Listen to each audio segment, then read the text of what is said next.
Better access, exclusive content. Sports Radio 610. The Texans Sports Station. Check out the BetQL Network, wagertainment for every fan. Get sports betting tips from the best in the game. Available on the Odyssey app and our sister station, 650 The Bet. Sports Radio 610 presents Seth Payne and Sean Pendergast. We coming to H time. Let's get the work in, man. Let's go. Great day, great day. Oh, give me some juice, baby. Oh, yeah. Hey, what's happening, everybody? Happy Wednesday to all of you. Nice to be with you. Appreciate you getting up with us.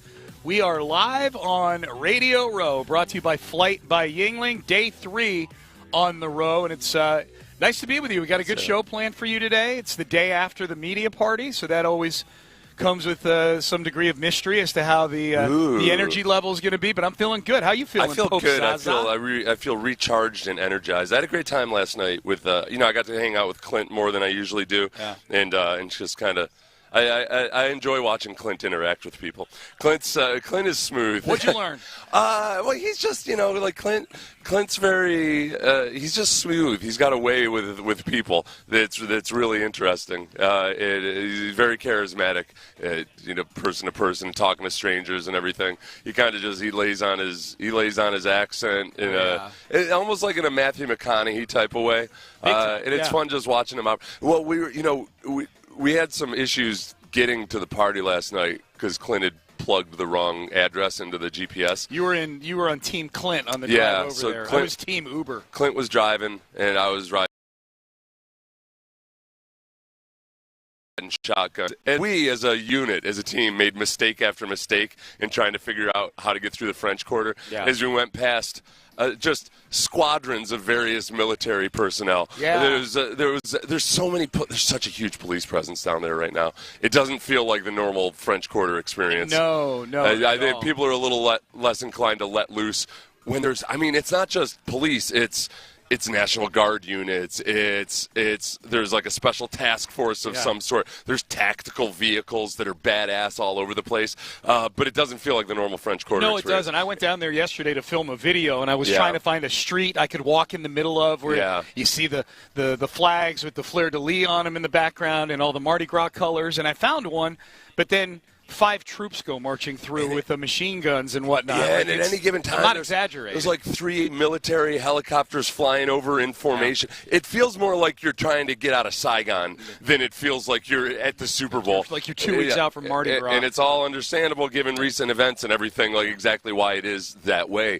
But it's not like it's not the typical French Quarter experience. No. So anyway, we had all kinds of issues just getting out of the French Quarter into the party. But Clint's just kind of like a quarterback would, just taking everything in stride. What was your favorite smooth-talking Clint Stoerner moment that you observed? Well, when we were getting into the parking lot and the security stopped us, and I wasn't really paying attention, and I just hear Clint say, "Why don't you lift up your cap a little, honey, so I can security attendant." Yeah. I was like, what the? She happily did. Yeah.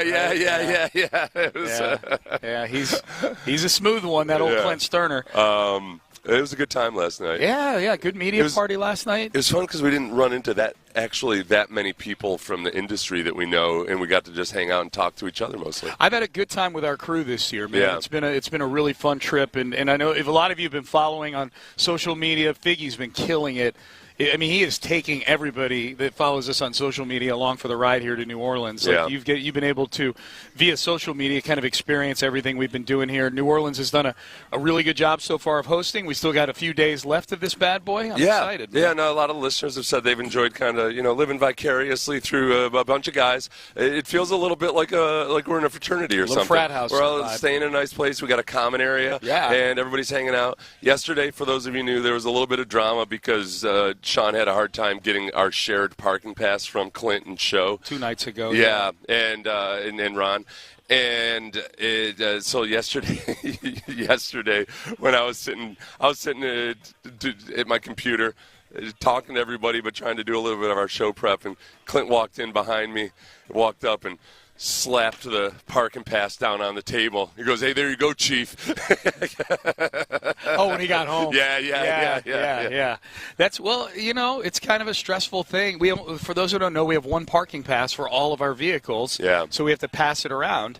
And I've done a good job of having it on time. There was one particular night where Clint, 2 nights ago, left it in his truck with his truck locked and him in bed when I got home at 11:30. Yeah.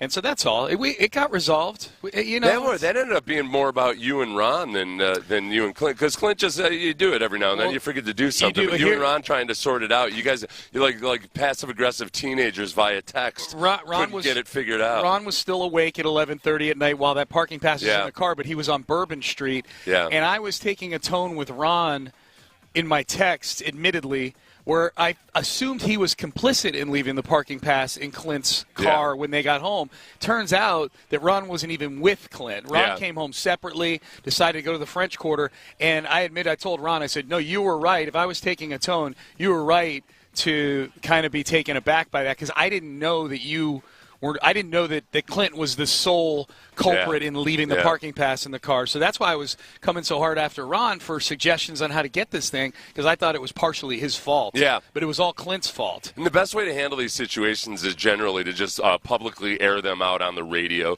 before you actually talk to anybody about it. I thought it made it for a moment yesterday. So the other thing about the media party last night was it was cool because it was very New Orleans. It wasn't nearly the production level of a lot of these other Super Bowl media parties, where sometimes at some of these places it feels like you're walking into like a psychedelic experience or something. Yeah. It was more just we were at the place where a lot of the floats are made and get ready. There, but mostly it was just a bunch of food laid out and a lot of jazz playing everywhere. So it was kind of nice because it was very laid back. Yeah. I did, as we were leaving, that's where you walk through where a lot of the float displays are and everything. It's crazy. And I kind of wish I had actually been irresponsibly drinking. I was pretty responsible. Yeah. At least by the time we got to the party. Yeah. But I was kind of like, I could just hang out here for 2 hours trying to climb up on top of some of these animals. Well, climb up on top of them, or I can see you doing a video where you're like extrapolating what the meaning of each of the floats is. Having a conversation with that gigantic St. Bernard. The big, yes, absolutely. But yeah, it was fun, and it's cool. It's really cool because you start to see during the Super Bowl week the excitement start to grow and the fans start coming in. Yeah. Monday you don't see that many jerseys or anything. Yesterday I was walking down through the French Quarter and you're starting to see a lot of the Chiefs fans and the Eagles fans and everything. Yeah, it'll be popping. And it's a cool experience. I want this. I desperately want this for Texans fans to be able to someday to go to, myself included. Yes. To be able to go to a Super Bowl, and if you can get there a few days early, just kind of take in the whole vibe and experience and everything. And especially when it's in New Orleans, it's a really unique experience. If they have it in some backwater trash place like where? Who can I offend around here? There's nobody close by. Your go-to is Indianapolis, right? Indianapolis, right. Yeah, because they've got an indoor stadium. They do. And they've hosted a Super Bowl. Yeah, then it kind of sucks because then it's going to feel corporate as hell. Right. It's hard to – the NFL tries super hard to make every Super Bowl city NFL USA. Yeah. And they try to suck out the juice of the actual football Shangri-La. You can't do that with New Orleans. No. New Orleans is going to be New Orleans. Yeah, they got their own vibe already, man. Yeah. They were vibing. New Orleans had a vibe long before the Super Bowl got here. The worst one in terms of vibe was when we went to the Super Bowl in New York City, where the Super Bowl isn't even in New York City. Right. It's in New Jersey. But we were staying in New York, which was cool. But Manhattan could give two craps. Fine. Here's your billboard in Times Square. Are you happy? It was Super Bowl. It was a bunch of New Yorkers walking past something going on the street, going like, "I'm walking here. Right. I'm walking here." Right. Counting down the days to pitchers and catchers for the Yankees. Angry as hell that the Super Bowl was in town, kind of. Should I tell the audience about my new friend that I made yesterday? As long as we're kind of in the open here. The one at the coffee shop? No, not that guy. No, my friend Coach Gruden. Oh, that's right. Yeah, I met John Gruden randomly yesterday. You ran into John Gruden at what? A po' boy place? It was a restaurant, and we were sitting at the bar in the restaurant. The restaurant was called Pier 424. It's a nice seafood place. Yeah. And I was walking past it on one of the streets down in the French Quarter yesterday, and I'm like, I'm hungry. I could use a po' boy. I saw their specialty is is alligator po' boy. I love fried alligator. It's one of my favorites. Yeah. So I went in there and sat down. There were 4 people at the bar. I sat kind of in the middle of the bar, about 8 seats to my right was some random patron, and then about 8 seats to my left is, as it turns out, John Gruden and his photog, because he's filming a bunch of stuff for Barstool. And I didn't know it was him until I walked over to they were, they brought out a huge tray of raw oysters, and I didn't even know it was Gruden. I'm just snapping pictures. I'm literally with one hand on his shoulder. Oh, really? And my camera like this. Yeah, and I'm holding my camera, taking a picture. I'm like, excuse me, can I just snap a picture? And I snap the picture, and I start walking back to my seat, and Gruden starts talking to the server from behind the bar that had come over. I'm like, holy crap, I know that voice. You recognize the voice. I did. And I looked over, and it's Gruden. So they got done filming whatever they were doing. He's eating red beans and rice. They're following him around New Orleans. He takes in the New Orleans experience. Yeah, so he's eating red beans and rice, and he's like, hey, it's red beans and rice, I tell you. These are – and so – they finished filming, and that's when I said, hey, is that going up on Barstool? And he chuckled at that. I went over and introduced myself. I told him how much we enjoy his content because we use it on the show here. Yeah. So we talked for like 5 minutes. That you're getting the very abridged version, but about 3 or 4 minutes in, I said that to him. I said, hey, I mentioned your name. Yeah. Because whenever I'm near you any NFL you gotta people, drop my name. I drop Seth Payne, of course. And he remembered you as a player. Me? He did. Did he know me, or did he just kind of be like, oh, yeah, I remember this. I mean, I remember Seath. He didn't say he named his first kid after you or anything. But that's what I said to him. I'm like, yeah, we use your we use some of the audio from your videos on the show when you say something that's funny or that really pops. Yeah. And he's like, oh, well, we gotta do it so you don't have to record it. And I'll come on live, and he gives me his cell phone number. So we're gonna have him on at some point. At some point after the Super Bowl, we agreed. Like once the dust settles. Well, especially when he does these breakdowns before games that people love, where it's just him talking like a coach in front of a whiteboard for 20 minutes.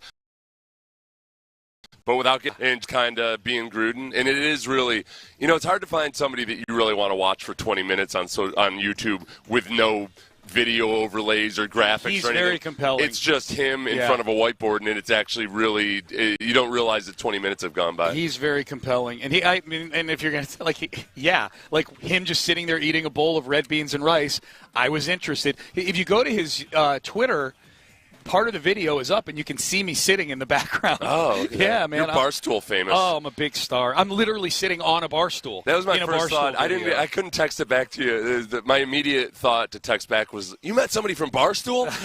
Oh, when I sent the picture to the group? Yeah. All right, so we're off and running on a Wednesday edition of the show. All right, right in the middle of the party last night, the party got kind of spoiled by all of our push notifications from the end of that Rockets game. What the hell, man? Yeah, honestly, what the hell? Thanks for ruining our New Orleans media party, Rockets. So we'll discuss maybe some lessons learned from last night's Rockets game. It was the moment in which a massive percentage of Houstonians were like, okay, yeah, all right, I might not have wanted to trade for anybody. Whatever, okay. Save all it. Right. Yeah, save it, because that is what we need to hit. We'll get to that. We also got to talk about the Texans. Could they be in on another big name just like they were last season? We'll discuss that coming up next. Zadok Jewelers, can you be big in on getting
Flag of New Orleans.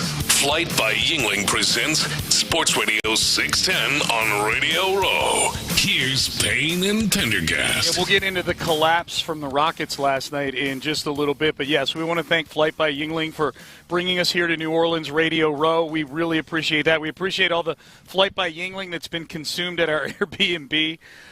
They really hooked us up there. The Low T Center, a supporting sponsor as well. Right now, our engineer on site, Aaron Raybald, is sitting in the exclusive furniture hot seat. We're not going to grill him with any questions. We know his whole story. And then the live stream, if you're watching it, if you're watching us on YouTube, on Twitch, you can thank Mokaram Injury Lawyers for sponsoring the live stream today.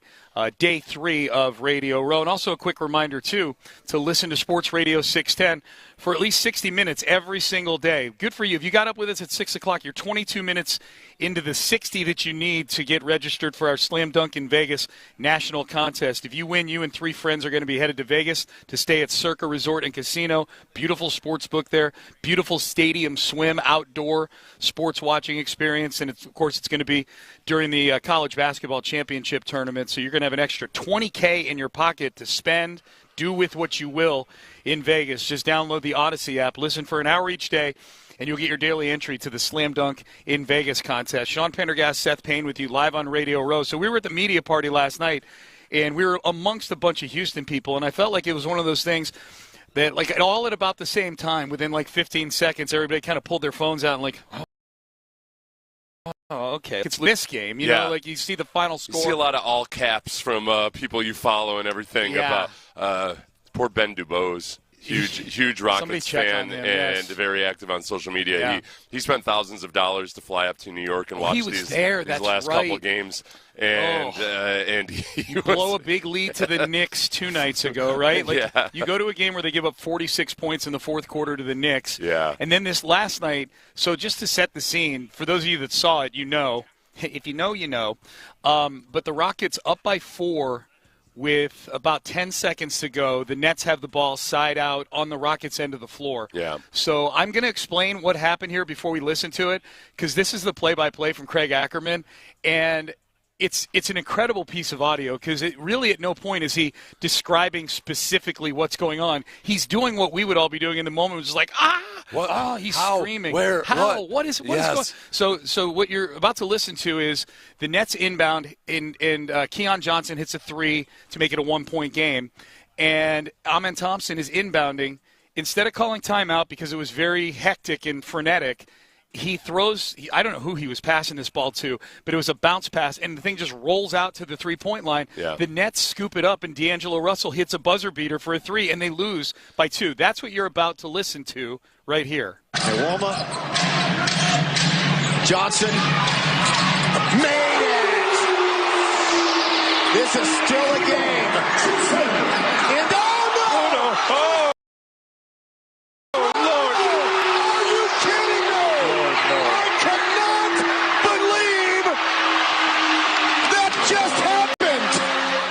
That's one of the bigger gut punches. I mean, it's a regular season game in the early part of February, but we were talking at the house yesterday before this game started, and I was saying, like, this is a sneaky important game for the Rockets. It's a team you lost to at home by a lot a few days ago. You're a banged-up team right now. I know it's a back-to-back in New York. You just played the Knicks the night before. But, man, a 4-game losing streak, like you can't let this 2 seed slip away right now. No, and especially given the fact that the Rockets defensively are lower half of the league in the fourth quarter after being so good through the first 3 quarters of any given game. And they have their hiccups along the way, and they're not as consistent as you'd like them to be. But in the fourth quarter especially, they're not a good defensive team in the fourth quarter. Right. And then they turn the ball over a boatload, and they make mistakes like that, and that's when they show their age in so many respects. Yeah. It wasn't helped at all by Udoka. As much as I love so much of what he's done with his team, he referred to the Nets as a lower level team after the game the other night. And when the Nets players walked in on Monday to the shoot-around, that video was sitting there waiting for them. Dude. About the Rockets head coach calling them a lower-level team. You know how hard it is to give an NBA team in the middle of February bulletin board material? Right, yeah, I mean, it is so in the NBA. Look, it's probably overrated and overstated in a lot of ways. and others. Yeah, you know how it is. There's lulls. Teams don't. There's just so many nights where energy is the biggest difference in the game, and you're giving this team that is at the point in the season where the guys just are phoning it in potentially, and you give them something to actually really care about. That's right. And Nets are all, 17-33 this year. Keon Johnson after the game said everyone took it personal because we come in every day and compete, not even just against other teams, but we want to compete to our fullest against each other. So just to read something like that, it was a lot of fuel in the fire, knowing how we approach the game. Yeah, I think there's that. You really get the value of a Fred VanVleet down the stretch in a game like this. Fred VanVleet missed the game last night.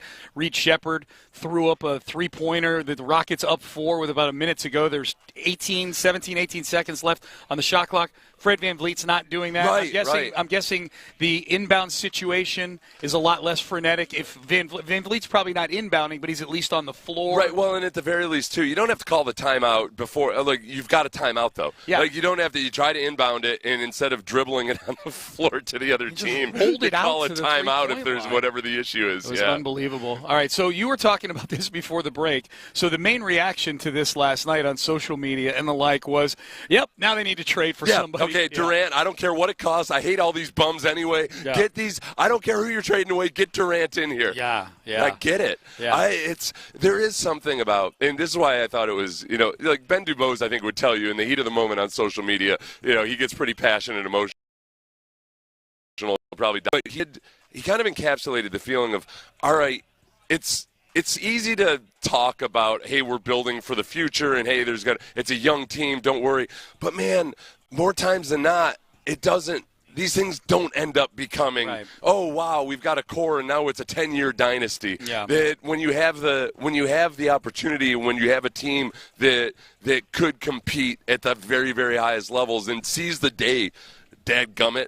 And it feels very much like one of those moments. Yeah, it was maybe a wake-up call. I don't know. Look, and maybe the fact that it happened 2 days before the trade deadline is a sign. Maybe they do make an acquisition or some sort in the next 24 hours and change. I mean, it didn't work out ultimately, obviously, but the Astros going on the run they did in July last year. Before where you're wondering, are they going to be aggressive or not? And they ended up, when they got hot. They got hot, and then it's enough that would they have traded for Kikuchi if they hadn't, and if they were further out of the playoffs? They'll say they would have, but I doubt it. Yeah. So we'll see. Trade deadline tomorrow. That was just a disastrous loss for the Rockets. When you consider what the standings look like in the Western Conference, like you can't be giving away games like that. You just can't do it. So there's that. Speaking of acquisitions, all right, we did not talk much about this yesterday. We talked a lot about Nick Caley being the new OC for the Houston Texans, coming over from the Rams. Literally within 24 hours of that news comes news that the Rams are indeed offers for Cooper Kupp. So you and I didn't talk about this yesterday, Seth, so this is a good opportunity to do that. Yeah, Where are you on the I'm in on Cooper Kupp scale? No, that's where I am on it. The cap hit would be huge. He's making way more money than he should for a 31-year-old who really hasn't produced much at all since his ankle injury a couple years ago. And I think most teams out there looking at it is, okay, the Rams are probably going to end up releasing him at some point, or unless they're willing to take on a boatload of his salary.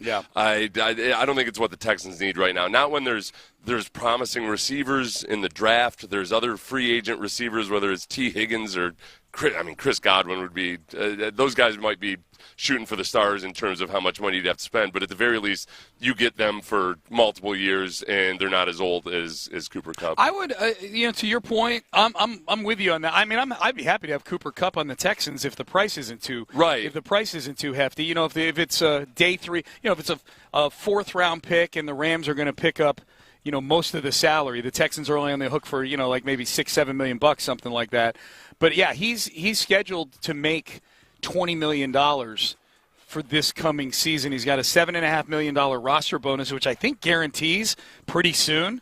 So they got to make some decisions on him. I don't think the Rams want to pay that roster bonus to him. Yeah. If they were to pay it and then have to trade him, that would probably increase the amount of draft capital you'd have to give up because they took a $7.5 million hickey to keep him on the roster, and then he's got a $12.5 million Interesting, because I think he'd be in play. I'm looking at the odds board for where Cooper Kupp could wind up. The Chargers are the favorite right now. I don't know what the rationale is behind any of these teams being the Buffalo Bills are number 2, Steelers are number 3.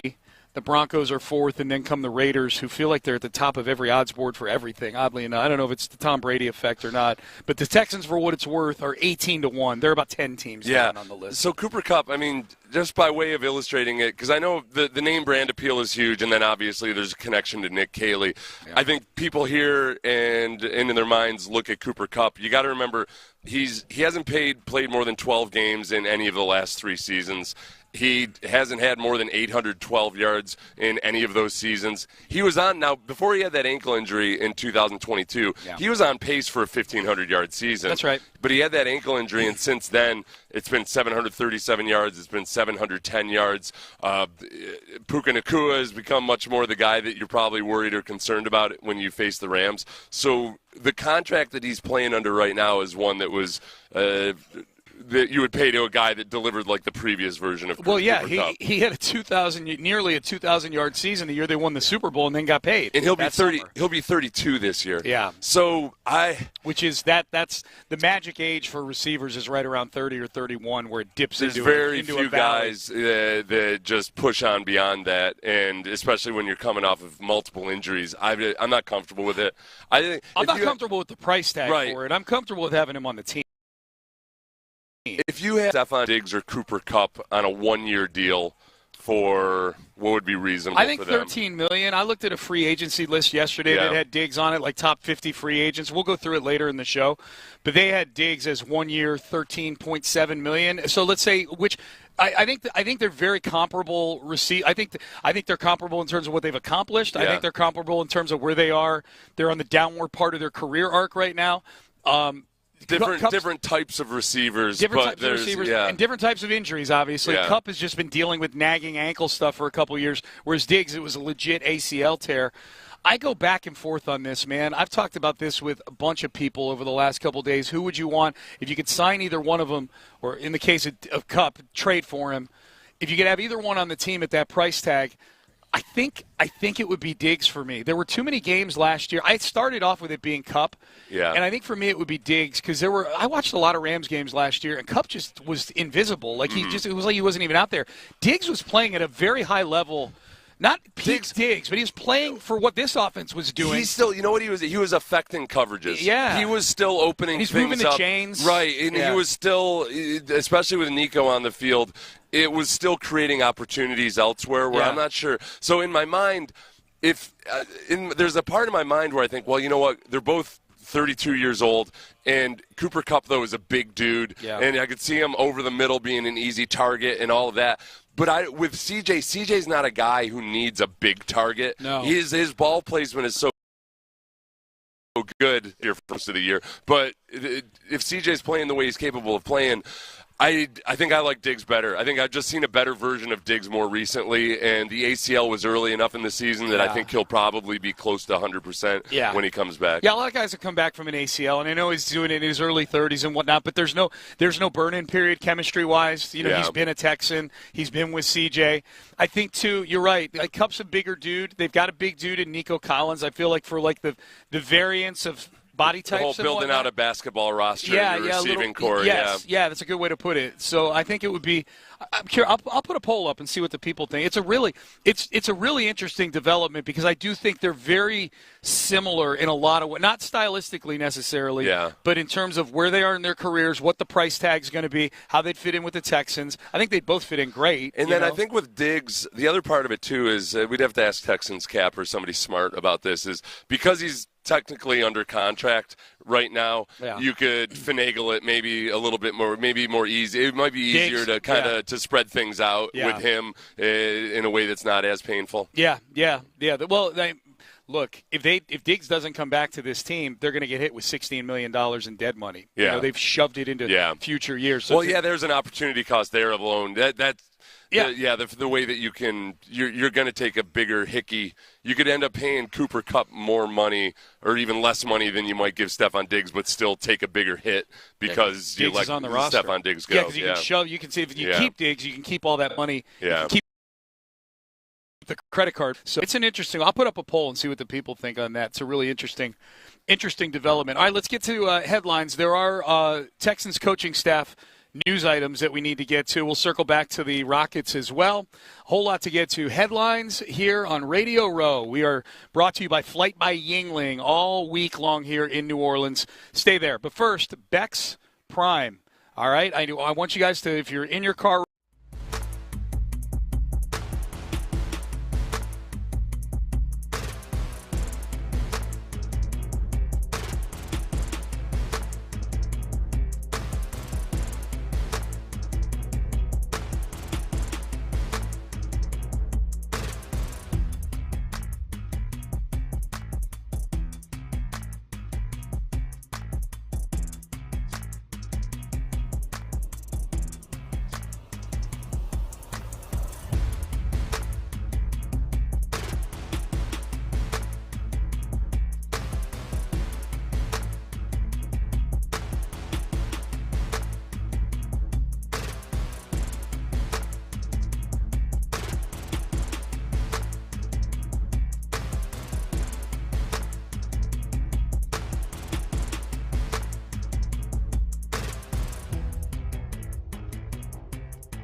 at orangetheory.com.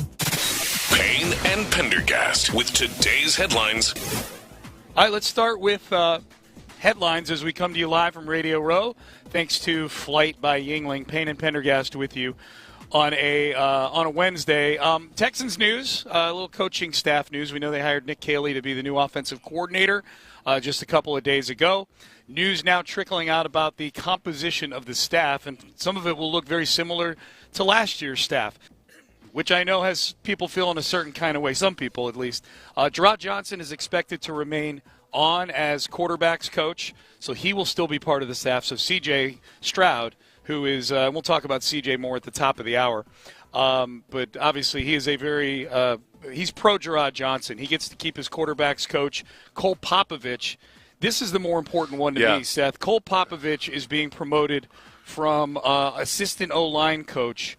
So he was the assistant for that O-line last year. He's now going to be the run game coordinator / offensive line coach. Right. Yeah, so one thing that it annoyed me about the Texans last year, the last couple of years, is that for a team that didn't run the ball very well at all, they didn't have a run game coordinator. And so sometimes that's probably more times than not that's a meaningless title, but it at least points to them caring about running the ball. Yeah. And they haven't been able to do it effectively the last couple of years, even in games where it's rushing, you would look at the end of it and say, but the vast majority of the runs were him getting hit in the backfield on first down, and then he bust off a 57-yarder. Right. They were not running the ball well enough and effectively enough. No position coach that's helping with that. So Popovich is the biggest one that I 100% share people's sentiment that, wait a second, these guys looked completely lost in run blocking last year. Why does the assistant offensive line coach get promoted when I've heard Seth Payne talk about how they are doing things fundamentally wrong. Their technique looks flawed. I share your concerns. I 100% share your concerns. The one thing I would say is, because I've seen some people say, well, why don't these guys speak up if things were bad, if they knew what they were – look, man, just step back and think about the workplace you're in. And when you're an assistant coach, you're an assistant offensive line coach, you can make suggestions and you can try to do your part, but ultimately you're in a hierarchy, and no coach who stands up on the table and tells everybody that the guy above him is an idiot ever advanced far in the game of coaching. Right. It's crazy. It's not a Silicon Valley startup. No, you know? And it's right. And it's like there's people out there that expect Stroud Johnson and Cole Popovich and these assistant coaches to run up to the whiteboard and grab the marker out of Bobby's hands. Yeah, or to grab Cal McNair and tell him what's up. Yeah. It doesn't work that way. You're watching too much cable television series. Yeah, or you've never been in a workplace before. Now, I say that not to say, no, it's going to be awesome. Cole Popovich is going to be awesome. I'm skeptical. I am initially skeptical of elevating him. Making him, sometimes I look at that and I feel like, okay, the Texans may have been in competition with other teams. Sometimes that title, it's nice for a person to have coordinator in their job title, and it's something you can throw at them as an enticement versus if you were offered an assistant O-line coach or an offensive line coach somewhere else, you can juicing it up a little bit. So if other teams have identified him and thought of him as a guy who's a really good position coach, then so be it. But it's a huge unknown. Much like with Nick Caley, it's a huge unknown. He's spent time with Nick Caley before. They're familiar with each other. They were in New England together for 5 seasons. Cole Popovich got to New England in 2016, a year after Nick Caley got there. As he was for 3 years, his title was coaching assistant. As opposed to assistant coach. New England's weird, though. Has a very assistant to the regional manager New feeling England, though, to the it. way Belichick You're not an ran things. assistant coach. You're a coaching assistant. Belichick was almost like, your title might have been, special teams intern, but you find out later the guy's been calling the offensive plays for 2 years. They don't. They're very parsimonious with the titles up there under Belichick. He was assistant running back coach for a year and then co-offensive line coach in 2020. And then he finds his way to Franklin High School in Franklin, Massachusetts. For very interesting reasons. According to Wikipedia, it was due to something involving the vaccine. Yes. I have zero clue. I did not look into that any further. I did suggest that you and I flip a coin and take one side or the other. In the vax debate? Yes. And that he's either basically a mass murderer or he's a champion champion for him. I would take one side, you would take the other. I'll let you pick one. And we'd fight about it. To the death. And we would fight, and we would go to break fighting, and we would come back from break, and we'd still be fighting. In the middle of the fight, yeah. We'd still be in the middle of the fight. I was questioning your loyalty to America. No tease, no rejoiner coming back, just fighting. So I have no idea what that was all about. Yeah. But he's been in the NFL a long time. He's got experience with Kaylee, and you just got to kind of hold your breath and hope that it looks better this year than last year when he was in that offensive line meeting room. Indeed. All right, so we're the young guys look lost at times. Yeah, very much so. All right, so we'll keep an eye on any news with the Texans staff, but that's two big ones. Those are the two biggest questions to me that once they got Kaylee nailed down, Seth, needed to be answered. Is Gerard Johnson sticking around, and what's the coaching structure with the offensive line? We know the answers to that. Now we got to wait till training camp gets here to see if it works. The Rockets lose last night in disastrous fashion. Here's what it sounded like on Space City Home Network. Walma. Johnson made it.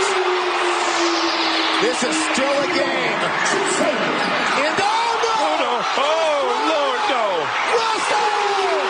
Are you kidding me? Lord, no. I cannot believe that just happened. And that, Craig Ackerman on the call right there, that he is referring to is a disastrous sequence of events with the Rockets up 4 with 10 seconds to go in the game. The Nets with the ball side out in the Rockets' end of the floor. Thompson inbounds to nobody. It rolls out to the three-point line, and D'Angelo Russell knocks down the three-pointer you just heard. Rockets lose for the second time in 5 days to the 17-33 Brooklyn Nets. And the Rockets are they're a bad fourth quarter defense. They're one of the best defenses in the league, and yet in the fourth quarter when things tend to matter a lot, they look very much like a young basketball team. Yeah. And it doesn't help that Udoka the other night said that the Nets were a low-level NBA team because the Nets players all saw that, heard that, read that, and were extra motivated on that evening. The whole operation last night, 2 days before the trade deadline, feels a whole lot like, all right, that's it. I've had enough. My patience has been tested to an extreme. The basketball gods are telling us something. It's a bad loss, man. It's losing by any score to the Nets is bad. Losing that way, up 4 with 10 seconds to go in the game, is just that there was one way they could win that game, the Nets, and it happened that way. You lose a game on an inbound pass. And you wonder, were they out of timeouts? No, they had a timeout. They had a timeout, which they could have used at their discretion. Yep. Either before the possession, you could have used it 4 seconds into the inbounding. That was a gut punch, man. Big time gut. That's a good way to put it. Big time gut punch. Hey, by the way, one other quick note, news-wise, your former teammate and current friend Tony Baselli. Oh, okay. Former Houston Texan, I guess. Close friends. We text each other, I'd say, once every 9 months.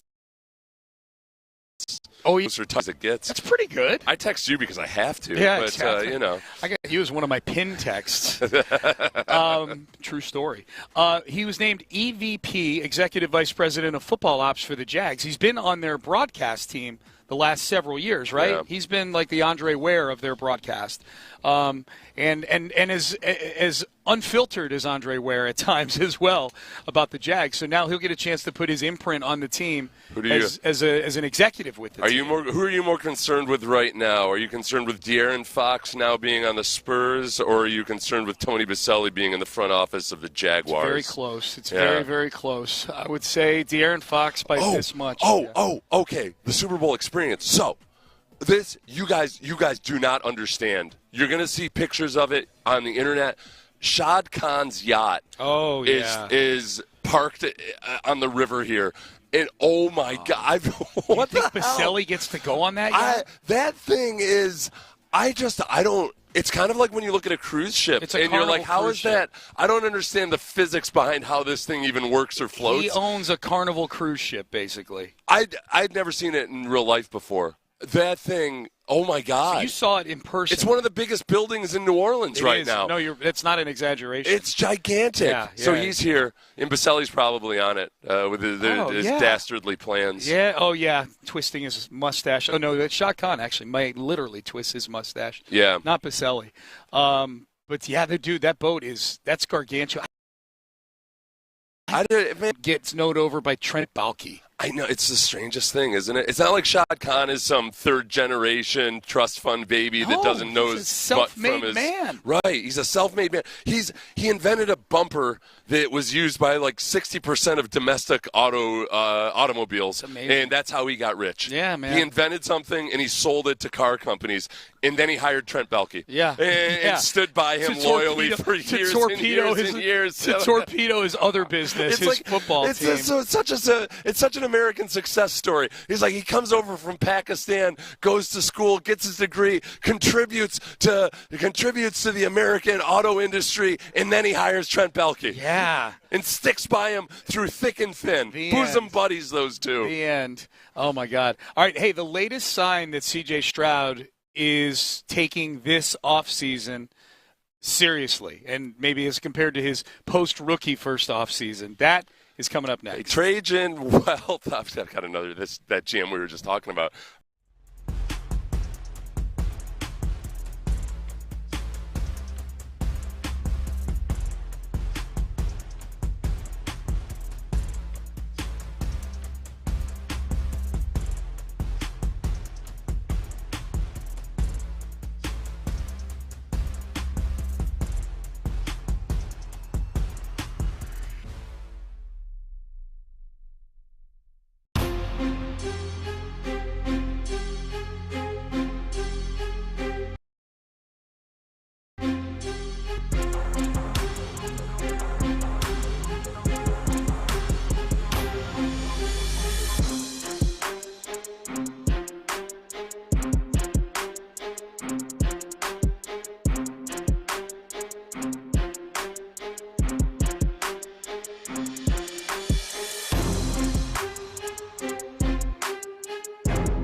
At least listening to some good music while we were gone, Ben? It was this. It was this. Okay, I can't hear it. That's why I can't hear the music. That's why. Okay. All right. So Sean. Yeah. While you were gone, Yeah. I was waiting for you. I was going to the bathroom. I didn't want you to look unprofessional. Yeah. I was talking to somebody from Odyssey Corporate myself. Oh, Yes. okay. Gotcha. So, yes, as you were saying. Seth, we are live on Radio Row. Brought to you by Yingling for bringing us here. Appreciate that very much. The news, a little news item came out yesterday where I'm like, oh, okay, let's see who the names are on this. They announced who the celebrities were going to be for the Celebrity All-Star Game in the NBA. Yeah. And I was interested to see that. Well, because CJ participated in that last year. He did. He did. So it's part of really one of the early stages of his off-season of world travel, right? Podcast guesting, just all manner of things. Yeah. Yes. So they announced who some of the stars are going to be at the NBA All-Star Celebrity Game, and I skimmed down. I'm like, okay. Let's see here. Matt Barnes, Baron Davis, some former NBA players. They've got some musical artists. A couple WWE people are going to be playing in this game. The coaches include Hall of Famer Jerry Rice, Barry Bonds, and influencer Cabby Lame. Am I pronouncing that right? Of course, I'm definitely. Dude, these influencers, man. I've got to get plugged in on these influencers. Yeah. There was one of them that was at Royal Rumble this past week, and they threw him into the middle of the Royal Rumble. Yeah. And he got speared by a guy in there, and I'm like, okay, I got to get to know who this guy is. Yeah. No CJ No Stroud. CJ. Okay, So check that one off the box. Yeah. All right, Yeah. CJ, because CJ talked very openly at the end of the season about not necessarily understanding, what it actually took to be an NFL quarterback. And it felt like when he was saying that you could envision that this offseason is probably going to be a little less high profile than last year's. He was kind of coming in as the cock of the walk and feeling really good about himself because everybody was telling him all this awesome stuff about how great he was. Yeah. And I think he is, for a guy that will talk openly about trying to maintain humility, I think he's probably looking at himself and thinking like, no, I need to really genuinely try to keep the main thing. Yeah. So I like that. This would be in line with him. Now, there's also the chance that he just wasn't invited. There is that chance. Yeah. There is that chance. He didn't get as much buzz this year. I choose to believe that he was invited, and he went ahead and just turned it down. Maybe he did what I do, which is I have every day I sit down and I tell people I'm not going to go to their party that I wasn't invited to. Tell hey, people, just so you know, you tell people every year you're not going to play in the NBA Celebrity All-Star Game. Yeah. I just can't attend this year. Yeah. So if we're looking at CJ's offseason here, this is interesting. So we'll call it the C.J. Stroud not wish list for the offseason. Things I don't want for him. Things we don't I want don't want him to do, and I don't want him to be around. Things we don't want him to do. So no C.J. in the NBA Celebrity All-Star Game. That's good. Yes. Especially because I was a little worried last year, like, him messing around doing anything, even though it's just a total hack all-star game where people aren't really trying super hard. Yeah. All I needed was some try-hard YouTuber to come in and undercut him for a rebound or something Yeah. So putting him in less physical danger is a good thing. I've yet to see CJ on Radio Row here. I haven't heard any talk of it. I think Stingley is here or will be. Stingley did the Pivot podcast. Yeah. Stingley, and it looked like it was in New Orleans. Yes. And Ryan Clark tells a good story that I think we're going to play later about coaching Derek Stingley's game. Stingley's I have zero concerns about Stingley becoming too enamored of the spotlight. He doesn't want it. Yeah. He just wants to play football, man. Yeah. That's all he wants to do. Yeah. So it's an amazing. It's a good interview. We'll play some of that later. So no Radio Row. No Radio Row so far. The Travis Scott Celebrity Softball Game is coming up. Yeah. The one that CJ most notably, A, won MVP of last year, and B, left with Amber Rose. Okay, this is the thing about the Travis Scott Celebrity Softball Game. Yeah. It's for a good cause, and he's probably already committed to it, and it's local. So that's the one where I'm cool with him playing in the celebrity softball game for all of those reasons. Yeah. Not to mention, Travis Scott did put him in a lyric for one of his new songs. He did. I feel like it's hard to shut that down after the guy puts you. He basically immortalizes you. Okay, that's good. So that's a good question. On vinyl, I'm presuming. How big a give back? Like what's the reciprocity? What's the quid pro quo? The reciprocity for being put into somebody's rap song. I feel like you almost have to go to their celebrity softball game. Do you want to listen to the lyric and see if it's worthy? Yeah, let me see if it's worthy. Let me see if old Travis can spit out something that Seth Payne approves of. All right, here we go. Here's Travis Scott. The song is called Houston Atlantaville, and here's the thrown to. 2019, put them cybers back to back on eBay. My brody kept them waiting on my electric PJ. In the 7 quarterbacking like I'm CJ. You play me once, can't run it back, I'm not the DJ. In the 7 quarterbacking like I'm CJ. I like that. Pope Zaza, do you care to translate? What's the 7? Do we know? That's it's when you're in the 7 in Game of Thrones was the 7 kingdoms. I know that. It's chewing on his pen uncomfortably now. Yeah, it's. I have no idea. I don't either. I couldn't come up with anything that wasn't obscene. I got to open the text. I started thinking of different types of numbers of holes and everything. So it was he's cool. But now this is the big thing. It's a big nod of the cap to reference his jersey number and not his last name. Yeah, CJ doesn't need his last name to be mentioned. Everybody knows who CJ is. In the 7 quarterbacking like I'm CJ. Yeah. He's a first name guy now. Yeah. Like Michael or Magic. And with a name that, just like with Michael. Yeah. Look, Magic, it's okay. How many guys are out there named Magic? Now, Michael, that's different. When you can say Michael and everybody knows what you're talking about. There's a lot of CJs out Similarly with CJ, yeah. You gotta work to get up to that level of recognition. Okay, now I'm getting multiple answers on this. Someone says Zone 7 in Atlanta. Oh, okay. That makes sense. But several people are saying that it's short for 713. Oh, in the 7 like quarterbacking like I'm CJ. Okay, that's interesting. I bet since the name of the song is Houston Atlantaville in Zone 7. Yeah. Okay. Atlanta, so like they have zones there, like we have wards, I guess. Yeah. In the 7, you see, there's way more people weighing in saying it's a short for 713. But that said, there's also way more people listening in Houston right now, right? That would have that narcissistic point of view of it, especially because the song is Houston Atlantaville, puny Atlanta. Yeah. Well, it could be either one then. It could be both. It could be both. Hence the lyrical genius of it all. Okay, it can mean whatever you want it to be. The bottom line is he doesn't have to explain himself to us. Is that lyric worthy of playing in his celebrity softball? It is, and now this is the one little asterisk. You can't be giving rides to Amber Rose afterwards. No. I don't care what No. Call her an Uber, okay? No. I don't need any of this. I don't need CJ connected with anybody. Do not need that. So we've got no CJ in the Celebrity All-Star Game. No CJ yet on Radio Row that we've seen. Seth has given him the blessing to participate in the Celebrity Softball Game because it's local. Yeah. And Travis Scott wrote a good rap lyric. And it's for charity, a good local charity. Yeah, yes. It's for charity, too.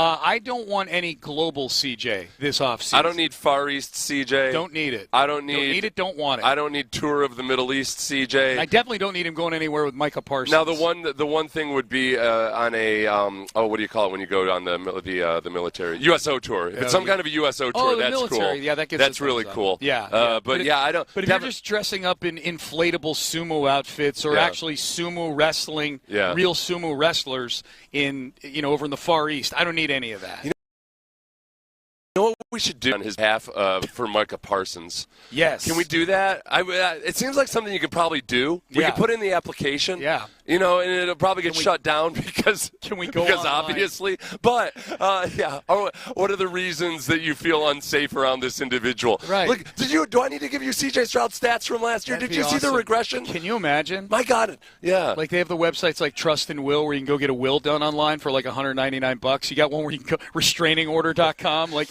hey, you need a restraining order. And it's tough. For as little as $99. It's tough. It's like it's not like Micah Parsons is a bad dude or anything. He's just he's one of our listeners said it the other day. It's like the kind of the kid that your son is friends with, but he's just kind of a jackass. Yeah. And you kind of wish, like, all right, I don't worry that they're going to get arrested or anything, but I just feel like they're going to play video games for 17 hours. Yes. I wish he was at a higher caliber of friend. So I don't want any of that. No Micah, no Global CJ, none of that. No sumo wrestling. No gimmicks, just football and your faith in football. Because that's what he said. Well, he said that. He said he's going to get back. Anything on he's him. He wants to get back in step with the Lord. That's and right. recommit himself to that. It's one of the hardest things in the world, Sean, because I watch this a lot. I watched various teammates go through this, and especially when you're a quarterback, but you're also you're a devout Christian. I mean, there's nothing more worldly than being an NFL quarterback, or at least tempting, because you're getting nothing but love and adulation about superficial things. Yeah. You've got money, you've got fame, you've got all those things, and it's really, really hard. And sometimes a conflict in your mind is to what you aspire to professionally, but that can conflict with what you aspire to personally and emotionally and spiritually. Yeah. And I could see CJ, who's a guy who takes things very seriously, almost feeling a conflict there. And he had that last year to kind of process everything and how he's going to deal with it. And my guess would be that, he's got to get more into the pushing worldly things away side of things. It's crazy. In all seriousness, I mean, look, the resurgence of C.J. Stroud is a big deal for this team in the coming season. Yeah. And you and I are doing this segment kind of tongue-in-cheek based off of him not playing in the Celebrity All-Star Game. But all the things we've listed so far are all things that he was doing last offseason. Yeah. It's a lot. Just going through this, like, did we even get to viral podcast moments? We didn't get to power putting himself in the top 5 of quarterbacks in a power ranking, all that stuff, which I know. Any one of these things individually, somebody at home is saying, like, oh, come on, guys, are you serious? I think the sum total of it is one that, man, it's easy to take your eyes off the prize or lose your focus or keep the main thing, whichever cliche you want to throw at it. It's really, really hard when it's a constant onslaught of all of that. The Whites Party. I don't want to see it. I don't want to see him at the Whites Party. Yeah. The Michael Rubin Party. Yeah. Formerly the Diddy Party. Yeah. Okay. Yeah. It's just please. Oh God, please. Yeah. Whoever the next Diddy is, stay the hell away from that guy. Stay away from that guy. Just stay the hell away from that guy. Those were Michael Rubin. He's the founder of They were Fanatics. definitely. I'm just pointing out that it was formerly the Diddy. Diddy was running it for a while.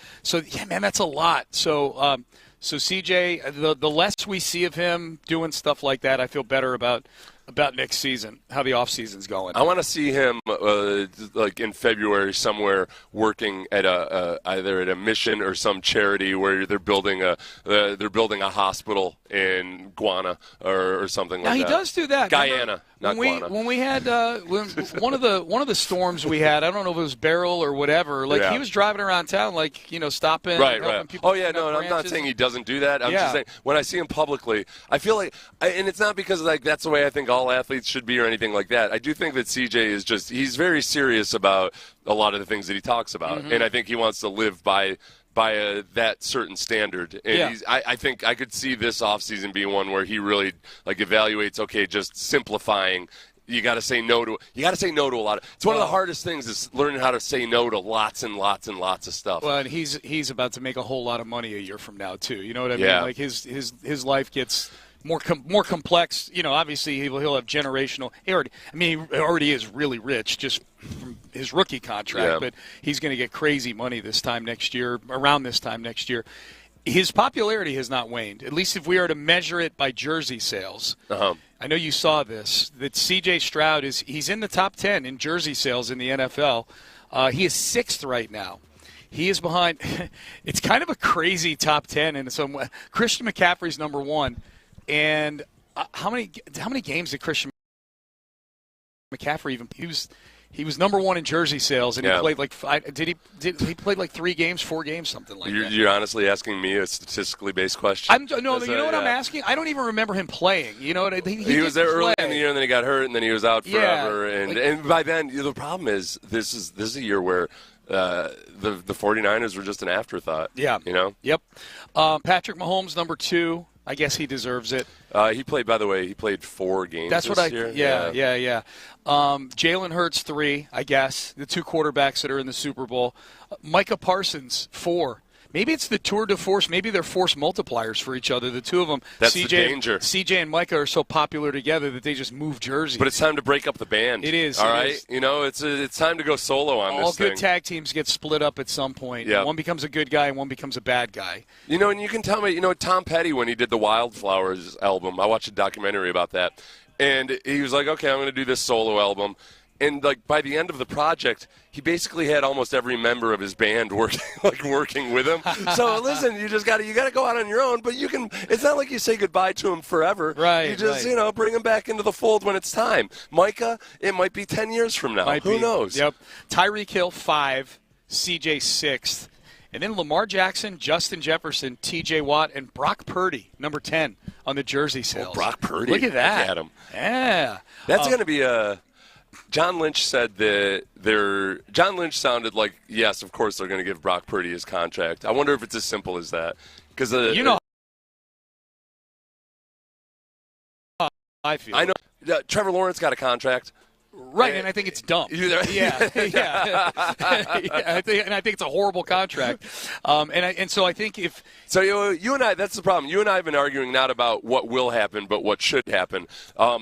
You've been basically saying what should happen. Yeah. I've been saying what will happen. Yeah. He's going to get a contract. No, he's going to get a contract. Yeah. I don't know that he's – this is where I am on what I think will happen. Because I think what should happen is he probably should get paid like Baker Mayfield, like $30 million a year. Yeah. 3 years, not the $50 million caliber. Now Baker's not outplaying Joe Burrow's contract. No, Yeah. exactly. And I think if there's a team out there that might draw a line in the sand, it would be the San Francisco 49ers for two reasons. One, they're already paying a boatload of guys a lot of money. Yeah. Top of market. They've got so many guys. Trent Williams is at the top of the tackle market. Christian McCaffrey is at the top of the running back market. Deebo Samuel makes a lot of money. George Kittle is at the top of the tight end market. And that's just on offense. Yeah. We haven't even gotten to the defensive side with Fred Warner and Nick Bosa and all these guys. They're paying a lot of guys right now a lot of money. That's number one. Number two, I do think there's probably part of Kyle Shanahan that looks at it and says, all right, I made this work with a seventh round.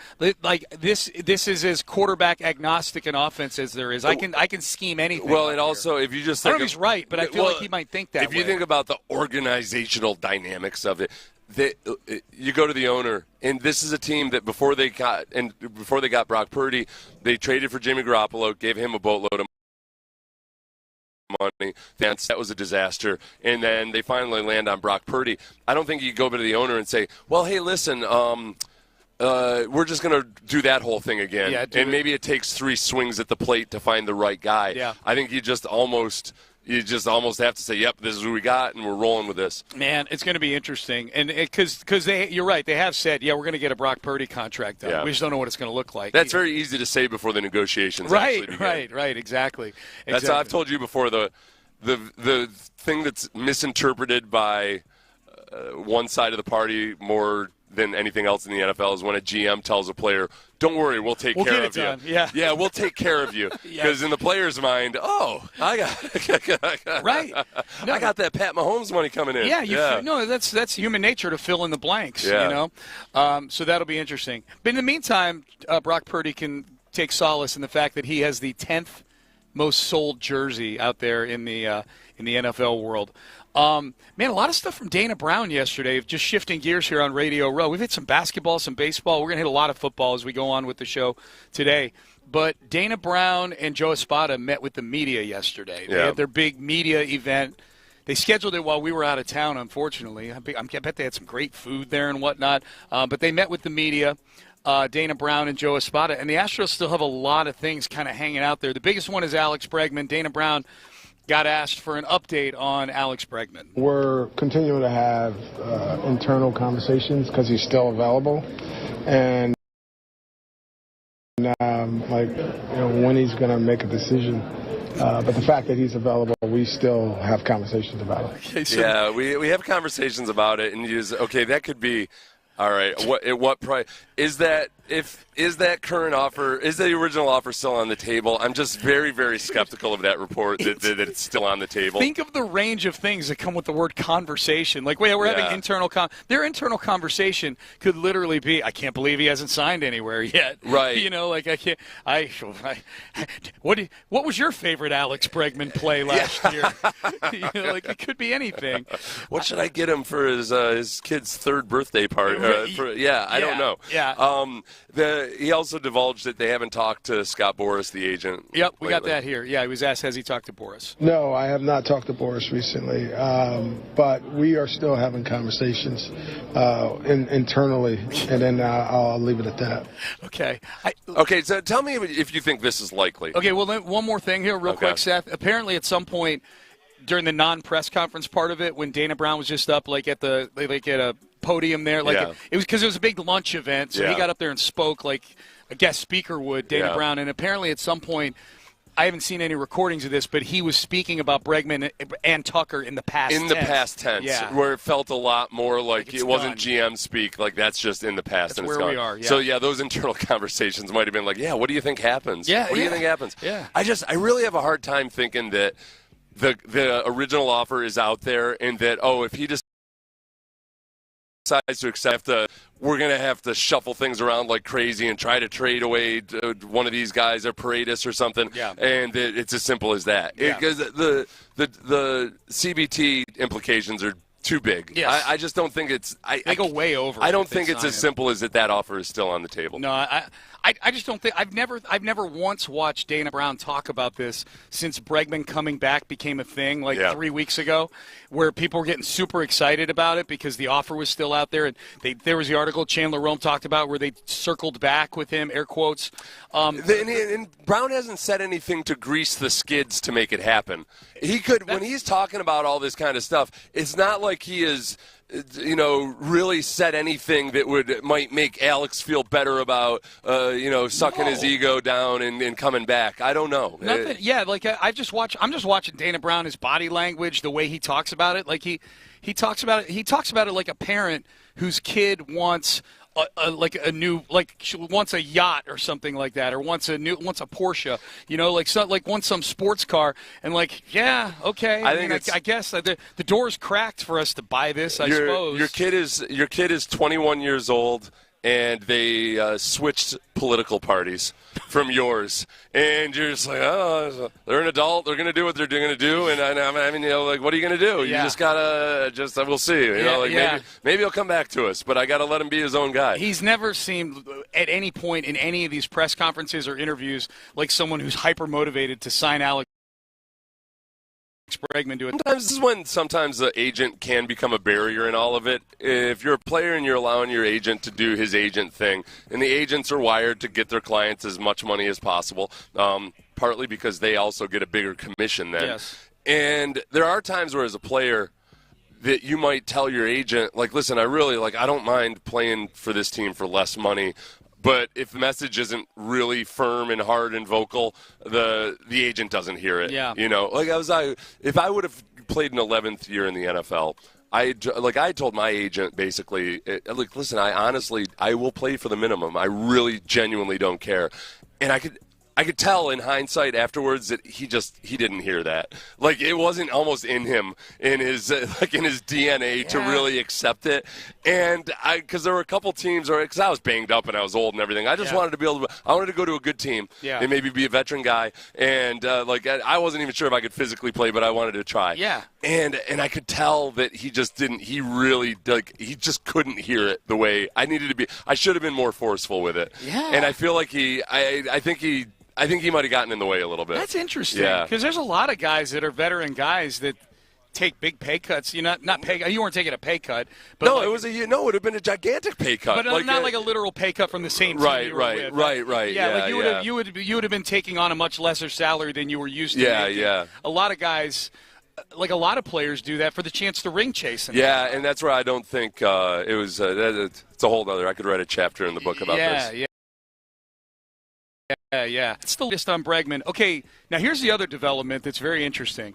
When the Bregman possibility of coming back became a thing, that's when, at least publicly, the Jose Altuve playing left field became a thing publicly. I'd not seen anything, nor even had the thought cross my mind to put Jose Altuve out in left field until all those stories about Altuve volunteering to do it to bring Bregman back. Yeah. Like there was a cause and effect. He was willing to do it, is how it was reported. And that was going to be the trigger to put him out there was if Bregman came back.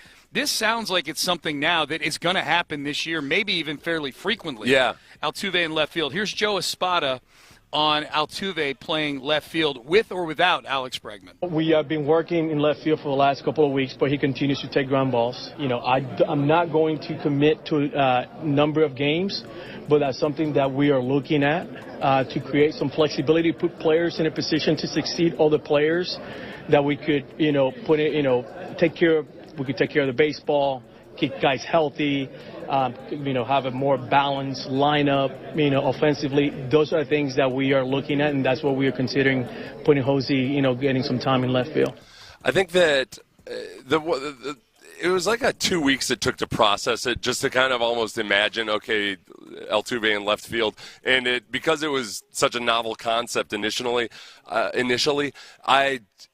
wondering why I was so flabbergasted by it. There's a lot about it that does make sense. The biggest thing that I would be concerned about is just his actual arm strength. As far as his height, the problem with any time you bring up his height, and I can say the exact same thing about any position defensively. He's 5'6". Right? That's an issue with any job in sports. Right.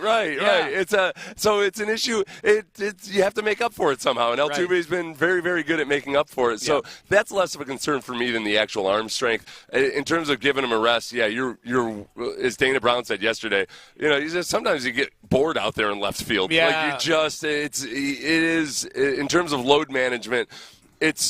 It's a much better way to give him a rest every now and then than having him take the complete day off. Yeah, for sure. He's just got to figure out that little nook in left field and in the wall, obviously. Yeah, but at home especially, I feel like, all right, it makes a lot of sense. Yeah, I mean, there's not a ton of ground to cover out in that left field. It's very, very short. Ben, we're going to skip down to Dana Brown. Cut 4 here in a second. But the one thing about the arm strength, before we get to Dana Brown talking about Altuve, he had a fun clip about Altuve playing left field we're going to play here. Dana Brown made an interesting point about the arm strength thing, Seth, which is it's a different type of throwing than second base. Yeah. In the outfield, you get to have that crow You can load up. You can load it. Now, I'm guessing he's still going to be a minus arm strength out there, but it is a different. It's not going to. Second base is you're throwing it 40 feet. Like, I wonder if he can throw it further than that. No, he'll be able to get the ball back into the infield or make throws to home plate, like any athlete that's playing the outfield would. It's just it's a concern, but the way he explained it, I'm not as concerned. It's not. It's not. He couldn't throw to second. Yeah, he's not hurt. Bagwell was injured. He's healthy. Here's Dana Brown saying Altuve's having fun out there. And I went outside the other day when he was catching fly balls, and I was just telling the other group that he was running down balls in the gap. He looked like he was having the time of his life. He was like a little kid out there. And his jumps off the bat were really good. And so with his foot speed, playing left field, I really think he's got a chance of being pretty good. I mean, I'm not kidding. I like what I saw from a purely scouting standpoint. And that's how I view things initially. When I first watched it, I this guy looks good. If I didn't know who he was and I came out there and saw him taking fly balls, I'd have been like, hey, who's that guy?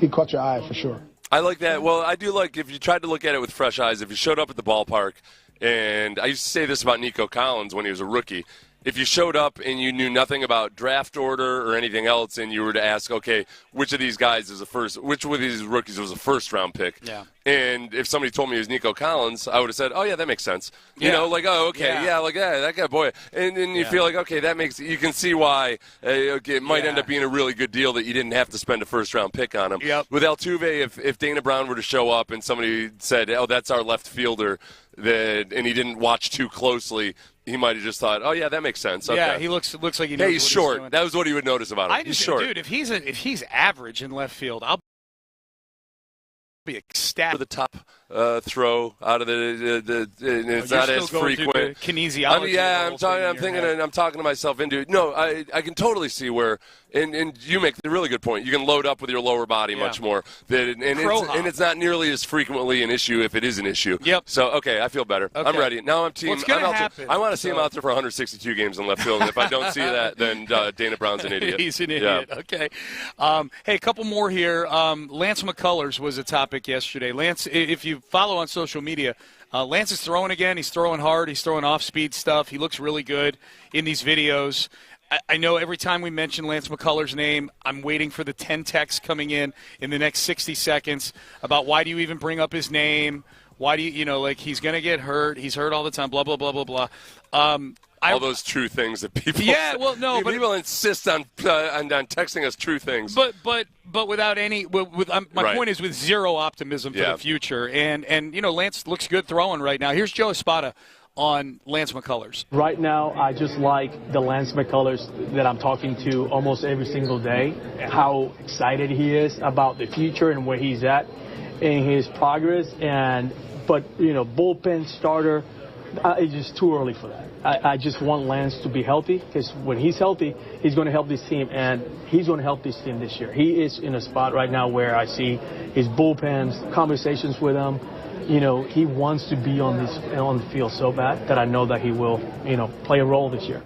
Yeah, and that's where he was so against being a reliever forever and ever and ever that we even stopped talking about it as a possibility, even though there was a lot of reasons it would make sense to make him a reliever. I wonder if we're at that point with him where, man, he's been beaten down so hard that either as a middle reliever or in some capacity that's more of his role, and that might make a lot more sense. The Titus Howard of the Astros, where he's now finally willing to take on a different role. Does his Twitter bio say starting pitcher? Yeah. Like Titus has said right tackle. On his. I look, if Lance is healthy, I would like him in the rotation. There's still spots up for grabs in the rotation right now if they're going with a 6-man. Hunter Brown is going to be a starter for this team. Framber Valdez, Renel Blanco, Spencer Arrighetti, those four. And then Wisniewski or Wisniewski, whoever the guy that they traded for in the Kyle Tucker deal, he's going to get a shot at it too. But and again, as soon as I say this, I know people get mad at me. But I'm like, man, if all of a sudden if Lance McCullers is back and he's healthy, I'm not counting on that right now. But if it happens, that's a major game changer. At least in the division, it is. This is still a division that if you have some sort of solution come to light, like Kikuchi last year that they traded for, you trade for him, he goes 9-0 or whatever, or they go 9-0 or 9-1 or whatever it was in his starts. That's the difference between winning the division and not winning the division for the Astros last year. Hear me out on this, Sean. Okay. Jose Altuve, left field. Yeah. Paredes at second. Okay. Lance McCullers. He's probably a very good athlete. He's probably a better hitter than Jake Myers. He's a very good athlete. He's currently .071 batting average. But listen, nobody uses batting average anymore. If you bring up his .071 batting average, you don't know baseball. It's an antiquated stat. Yes. It's obsolete. He's got a 0.0 WAR offensively. He's a replacement level player, which is still better than a lot of the guys they've had out there. Better than the guy they got out there now, maybe. Yeah. One more on McCullers. This is Dana Brown. I'm really fired up about Lance. I mean, he's throwing some sides. He feel really good. He's up to 90. There's no discomfort, no pain, and so we're fired up about what he's going to look like this spring. And we gotta temper it a little bit and let it play out. But we're definitely excited about how Lance looks. A lot of spring training storylines for the Stros, man.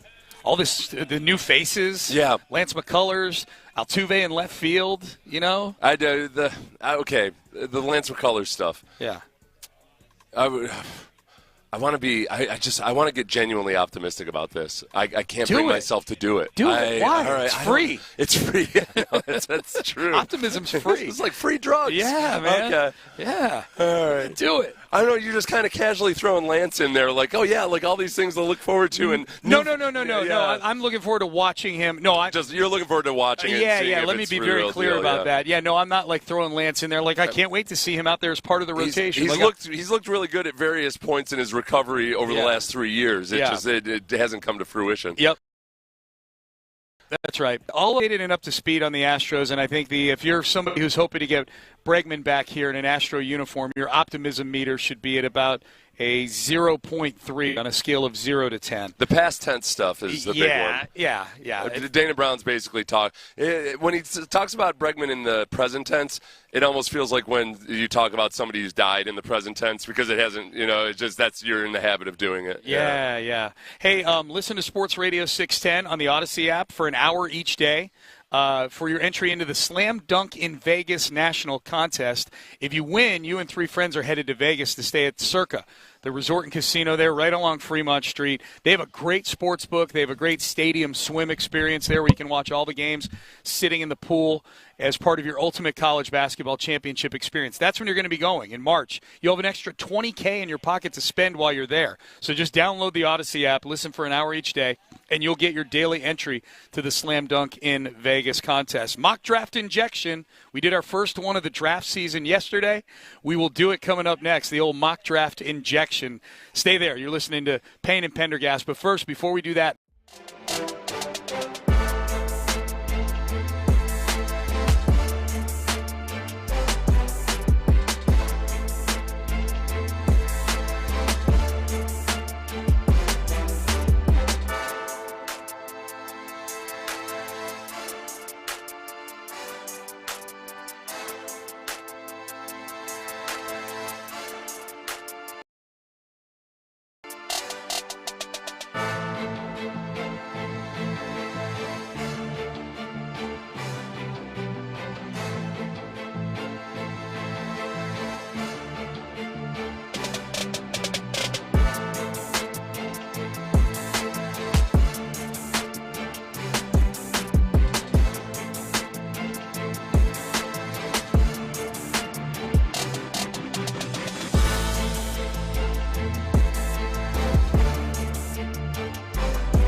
America live from New Orleans.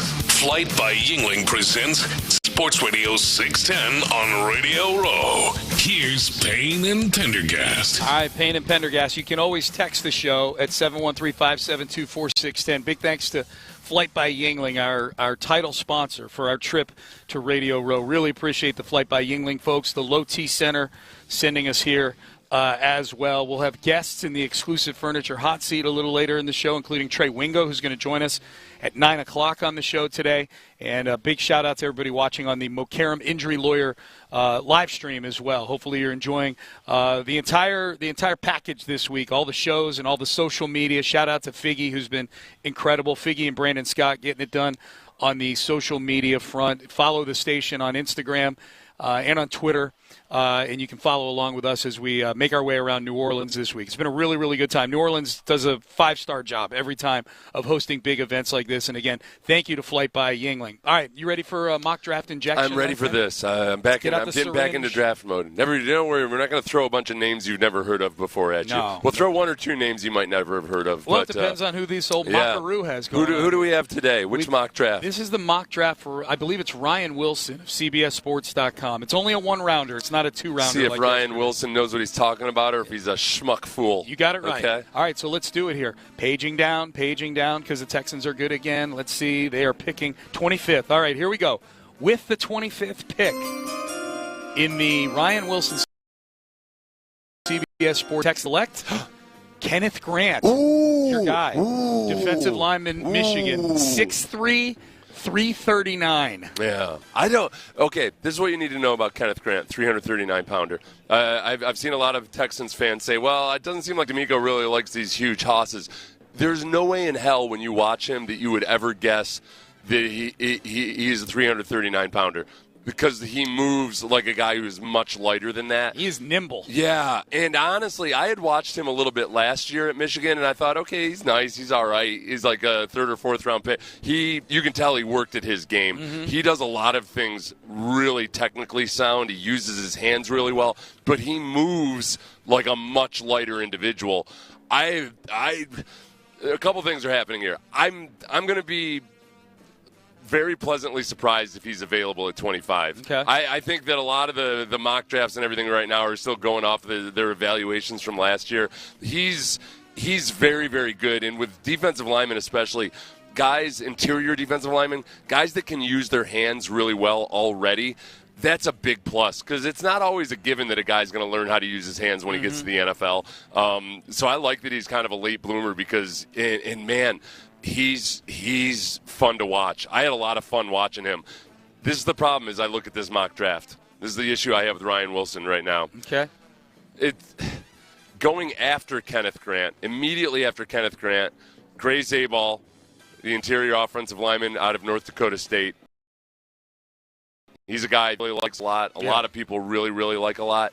And then he had a great he was getting awards at the Senior Bowl. Yeah. Also going after the Texans pick, Ibuka, the wide receiver out of Ohio State, and also Tyler Booker, the guard out of Alabama, who a lot like Kenneth Grant, I look at him and I think, all right, this guy could end up just being ready to go as a pro in his rookie year. All right, so let's play this little game then. So at 25, as you point out, Zabel from North Dakota State, interior lineman, Tyler Booker, interior lineman, Emeka Ibuka, wide receiver, position of need. Yeah. And Kenneth Grant, who they end up taking in this mock draft, are all on the board. If you were Nick Caserio, who would you be taking? I would take one of the other positions. Either receiver or guard? If they haven't addressed those in free agency, they've got a gaping chasm at two guard positions right now, depending on what happens with Titus Howard. If Titus moves permanently to left guard, I'm going to be cautiously – can I be cautiously very optimistic? I feel like the upside is really big there. If Titus really embraces the role, which looks as close to him genuinely embracing the role of playing guard than he ever has been before. He literally said he'll do whatever the team wants him to do. So, I mean, he's got some things to clean up technically, which I shouldn't excuse because he's played left guard a bunch. Yeah. But with him embracing the role, I like the prospect of that. but you still have an issue at right guard. I'd be really, as much as I love Kenneth Grant, I need them to address interior offensive line first, or Ibuka as a young wide receiver. Where these guys at the back end of the first round or in the second round have turned into some really good wide receivers. Have you had enough of a chance to watch either Booker or Zabal yet to form an opinion on which one of those guys you like better? No, would you be I happy with either one. Zabal, I guess part of it is that he played at North Dakota State, and I know Nick. Nick likes seeing guys go against Alabama or North Dakota State. Yeah. So if it came down between the kid from North Dakota State or Kenneth Grant, the kid from Michigan, Zabal's more of a need, but it's just hard. He's scrappy as hell. He looks like he could play and everything. You just haven't. You can talk all you want about Senior Bowls or anything like that. I was about to. How do you? Right. You're like, oh, he looked awesome at the Senior Bowl, man. That was my man. It doesn't tell you as much as you want it to tell you. Yeah. I would feel better about Kenneth Grant. Yeah. Level of competition, and I'll be more surprised if Kenneth Grant doesn't work out as a pro than if Gray Zabal doesn't work out as a pro. That's a good way to look at it. Yeah. That's a good way to look at it. For what it's worth, at the top of this draft, because I think in looking at these mock drafts, there is an AFC South prism to look at it through. Yeah. Since we've got AFC South teams that are all drafting fairly high because they didn't make the playoffs, including number 1 overall. It looks like Cam Ward is the QB that's getting more love right now than Shedeur Sanders as far as being the top pick in the draft. So Cam Ward might be part of the family in the AFC South here soon. Man, when you watch, like with the untrained eye, which I never try to claim to be a throwing expert or anything remotely like that, but with the untrained eye, you can kind of look and just see the fluidity and the purity of all of those things that are just they're different. They're on a different thing, and this is where part of me hopes that the Titans draft Cam Ward or Shedeur. Is very first sentence Ryan Wilson has about Cam Ward. Cam Ward would have likely been no better than QB5 in last year's draft class. Yeah. But he's QB1 in this one. This is a point you make all the time, that teams are just overdrafting quarterback. Now, this is the extreme. This is using the number 1 overall pick to do it. This isn't taking Bo Nix, which wound up being a good pick for the Broncos. But at the time, when they used the 12th pick on him, I think a lot of people were like, oh, they're just QB chasing. I think taking the QB number 1 overall just because he's a QB.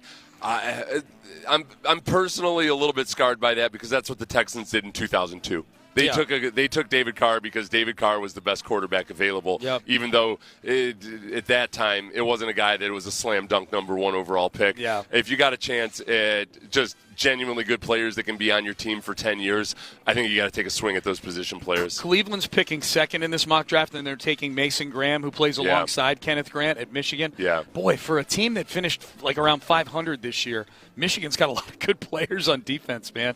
But Mason Graham, it takes time to adjust to the new iPhone, Sean. 6'3", 320. There's all you think like, okay, these are improvements, but I'm not as how do I get to the camera app? Crap, I can't get to the camera app. That was good. Mason Graham, 6'3", 320. Who, obviously a very good player. If I were a Cleveland fan, here in the midst of Myles Garrett requesting a trade, but you had the Deshaun Watson trade 3 years ago, which has completely torpedoed this franchise. Yeah.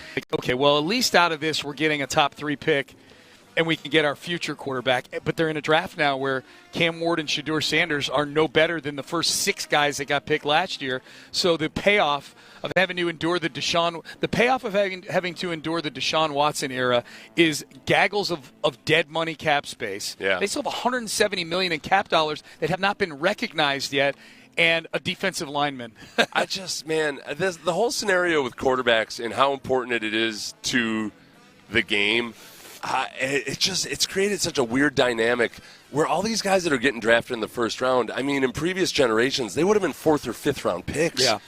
But then they've got the attitude and ego of guys who should have been first-round picks. Mm-hmm. You got Kenny Pickett acting put out because he might have to compete for a job. Yeah, stuff like that. Oh, it annoys me. Yeah, it's weird.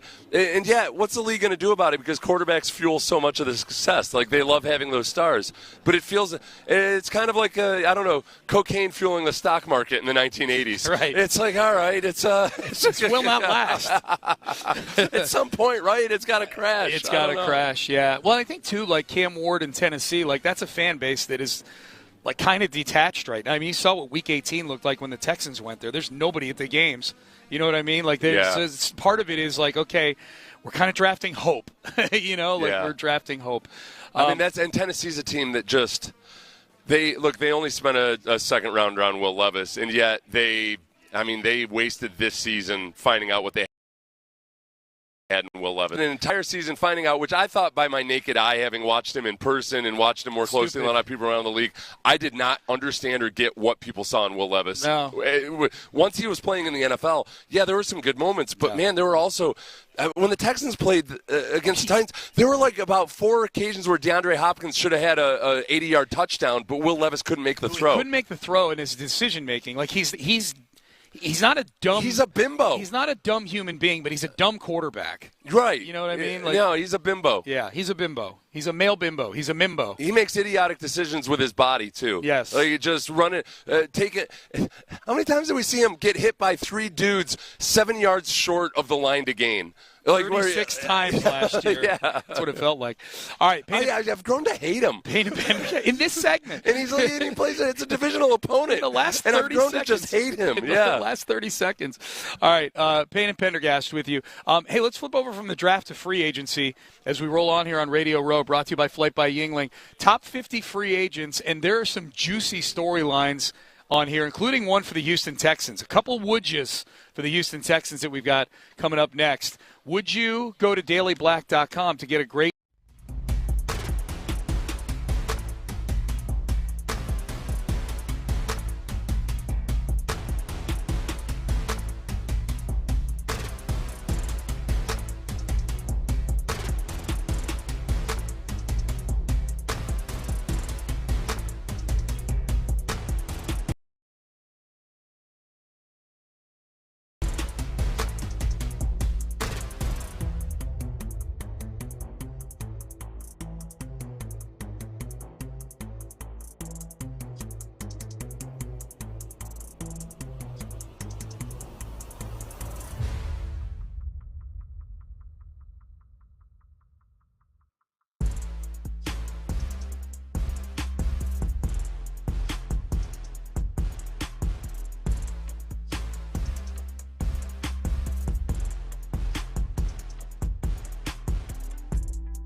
to Houston. Insider access, exclusive content. Sports Radio 610. The Texans play here. An Odyssey sports station. Live from New Orleans. Flight by Yingling presents Sports Radio 610 on Radio Row. Here's Payne and Pendergast. Did you just say there's a care emoji? A care. It's an emoji. It's on. I've seen it on Facebook when you react to people's posts. They've got the green. They've got the blue thumbs up for like. They've got the heart for love. And usually, when a post on Facebook is about somebody who, they're in a serious medical condition. Yeah. The one that most people hit is they label it as care. What kind of low EQ jerk am I that I didn't even know that it existed? You don't care, but you're never on Facebook. Why are people not sending it to me? They've got a lot of stuff to care about. They do. No, but this is like deep caring, like you've got tragic things going on. I see now, like if I type in care on my iPhone to text somebody, it doesn't show up. I feel better. Must be a Facebook-specific thing. I'm never on Facebook, ever. Facebook, because they've also got the ha-ha, like you can, if someone posted something funny, you can click on a face that's got his mouth wide open laughing. When I type in care, I get a couple of the hands up in the air shrug emojis, and I get a bubble bath. Oh, yeah? Yeah. Okay. Which could be, you got to be careful with that because that could be suggestive if if you send it to the wrong person. Somebody's in a time of emotional need and you're like, care for a bubble bath? Right. Like, hey, there's a time to pounce. Yeah. She's vulnerable. That's a HOV lane to the HR office, man. Yeah. That tells you. That would be so much more damning if... I was really just sending care. If you work for Fox Sports, it would be like, okay, no matter what they say about you, and then it turns out that you were sending bubble bath emojis to multiple different female employees. Unwittingly. That would be the death blow. Unwittingly. Yeah, you don't want to be the creepy guy that everybody's talking about around the office behind your back. Like, he's got this bubble bath fetish. All right, Payne and Pendergast with you, live on Radio Row, brought to you by Flight by Yingling. Trey Wingo's going to join us in about an hour in the exclusive furniture hot seat. He will be our first guest today. Well, Trey's interesting because he's pretty active on social media these days. I do want to ask strong hot takes on things. I will ask him about reporting the Aaron Rodgers deal. And remember, he had said it was a done deal, and then it wasn't announced for like a month afterwards. Oh, yeah, to the Jets. Yeah, so I'm curious how much, what he knew and like why it took long after what was that. The blowback? What's his whole theory about that? Yeah. I'm sure I could look it up on Google, but I don't feel like it. We got the man right there, Seth. This is where we ask the hard questions. That's right. The exclusive furniture hot seat. I mean, he was right about it. Yeah, ultimately, but he had to wait it out. Yep, he did. So we talked about draft in the previous segment. Free agency is a thing now, too. Free agency is going to hit before the draft. Free agency, dude, it starts in like 5 weeks. It's going to be here. The Texans and 31 other teams are going to go shopping. I've got the list here from CBSSports.com from Tyler Sullivan of the top 50 free agents. And I was looking at this yesterday. And T. Higgins is the number one free agent on the list. Yeah. If somebody gives T. Higgins $25 million a year for 4 years, as this article predicts, are they going to be happy with their investment in T. Higgins? It all depends. This is more than Nico Collins makes. I think with T. Higgins, the big unknown is, all right, how do you operate in an environment where you don't have Joe Burrow and Jamar Chase? And what kind of production do you get? I think if you expect the exact same version of T. Higgins, but you're expecting him to be the main guy, the straw that stirs the drink, you might be a little bit disappointed. And that's the money. That's my gut feeling on T. Higgins. That if it were last year, I might have been more inclined for the Texans. I would say, hey, go after T. Higgins, and then we'd be talking about this big three. Yeah, it would be awesome. It would be incredible. All of that. He would have been Diggs. Yeah. Now we've kind of been through the whole rigmarole of seeing that. All right, it takes a lot more than name appeal to have a good offense. Yeah. And a good passing attack. And I definitely don't want the Texans. I don't want the Texans in, right, and I don't want the Texans in on T. Higgins. No, I know as alluring as it might be, you've got that number 25 overall pick that I would rather spend that on a wide receiver than a boatload of money. And on I'd T. rather Higgins. spend $25 million a year, or not even $25 million. I'd rather spend their cap dollars at other areas of the team. Yeah. Now, which brings us to free agent number 2, and I promise we're not going to go through all 50 in this segment. That would be amazing if we could.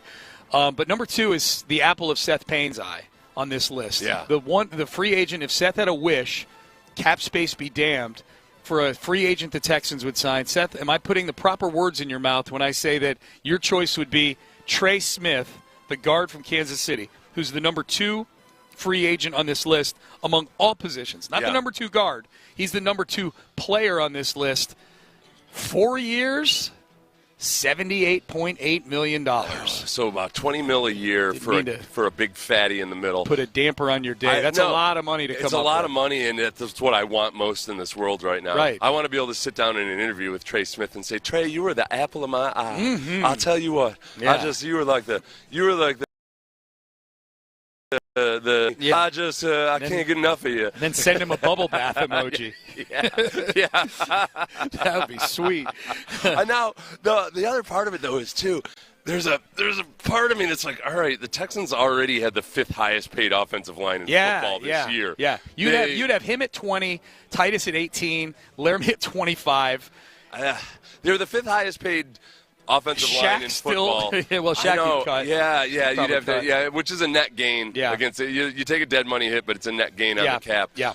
But it's what I want most in this world right now. Is a big, strapping, healthy, still young. I think he's 25 years old. 25. 25 years old. They list him as 25 so, years old. that's what I want. Damn it. Yeah. You can save your skill position players. You can save your defensive tackles. Anything else? I want Trey Smith, baby. I'm going to stop at the interesting ones on here as I page down. I'm going to get to a Texans one here in just a second. Yeah. I'm stopping at number 7. Skidding into number 7. Sam Darnold, 4 years, $160 million. You and I had I think the Texans should be all in on that. You and I, can you imagine? You and I had a pretty spirited discussion about Sam Darnold in the last couple weeks about what he might get, and in the aftermath of him completely cratering in that last regular season game, and then completely cratering in the playoffs as well. How does the world view? I don't. This might happen that the $40 million, like some team like the Steelers or the Raiders. The financial market for quarterbacks doesn't make any sense at all. This might happen. They may ignore those 2 games and look at the other 17 games. Whichever fan base is not going to be excited about it. Right. I think it's a stopgap. Yeah. It's a high-priced bridge quarterback. Yep. Whatever it might be. It's almost like as if Matt Schaub had made it to free agency before his injury, before his Liz Frank. Yeah. I think that's the kind of excitement it would elicit. People would look at it and think, all right, well, he's a product of the system. Like, what are we really doing here? Yeah. And yet it's more likely to happen. I won't be surprised if somebody does it. No. If the Raiders perhaps do it. The one team I don't think will do it will be the team that he played for last year, which is Minnesota. Yeah. Oh, no, they're J.J. McCarthy all the way. They're J.J. McCarthy. Well, and if they want to bring Sam Darnold back, they've got the luxury of the franchise tag, too. Yeah. Oh, yeah. You know what I mean? They can use the the franchise tag will be around $40 million, $45 million. I don't think they would do that either. Franchise tag? I think it's in play. If they want him back for another year, I mean, a 1-year, $40 million hit on your cap. Yeah, well, yeah. If you don't feel like J.J. McCarthy's ready, because his was just. I mean, McCarthy. I'm just saying it's in play. Yeah, yeah. If I had to bet, I don't think they go into next year with Sam Darnold eating up $40 million of their cap space. I think there's more likely they roll with J.J. McCarthy, but I wouldn't be shocked by it either. Yeah, I wouldn't be shocked by that. The Vikings have a boatload of cap space. Do they? So they can afford to do it. Yeah. That is the one thing about the franchise tag is there's no spreading the hit out over years. There's no shoving the money. It is a $40 million, whatever. I'm throwing 40 out there as the figure. It'll probably be more. It's the average of the top, 5 or 10 salaries. All right, paging down. Zach Bond is a free agent. He signed a 1-year deal with the Eagles. I think he's going to get more than they have him getting 2 years, $19 million. I think, and he's a classic case of, all right, don't overthink it. Eagles, man, he fits the system. Vic Fangio is a defensive coordinator. Like when he really can run the defense he wants to run, he wants smart players at every level that are really good in his system, and they ask those guys to do a lot of difficult things at times. Like Vic will do stuff where it's a completely different play call depending on what formation they line up in. At times it might be 3 different potential blitzes or whatever based on down distance situation and formation.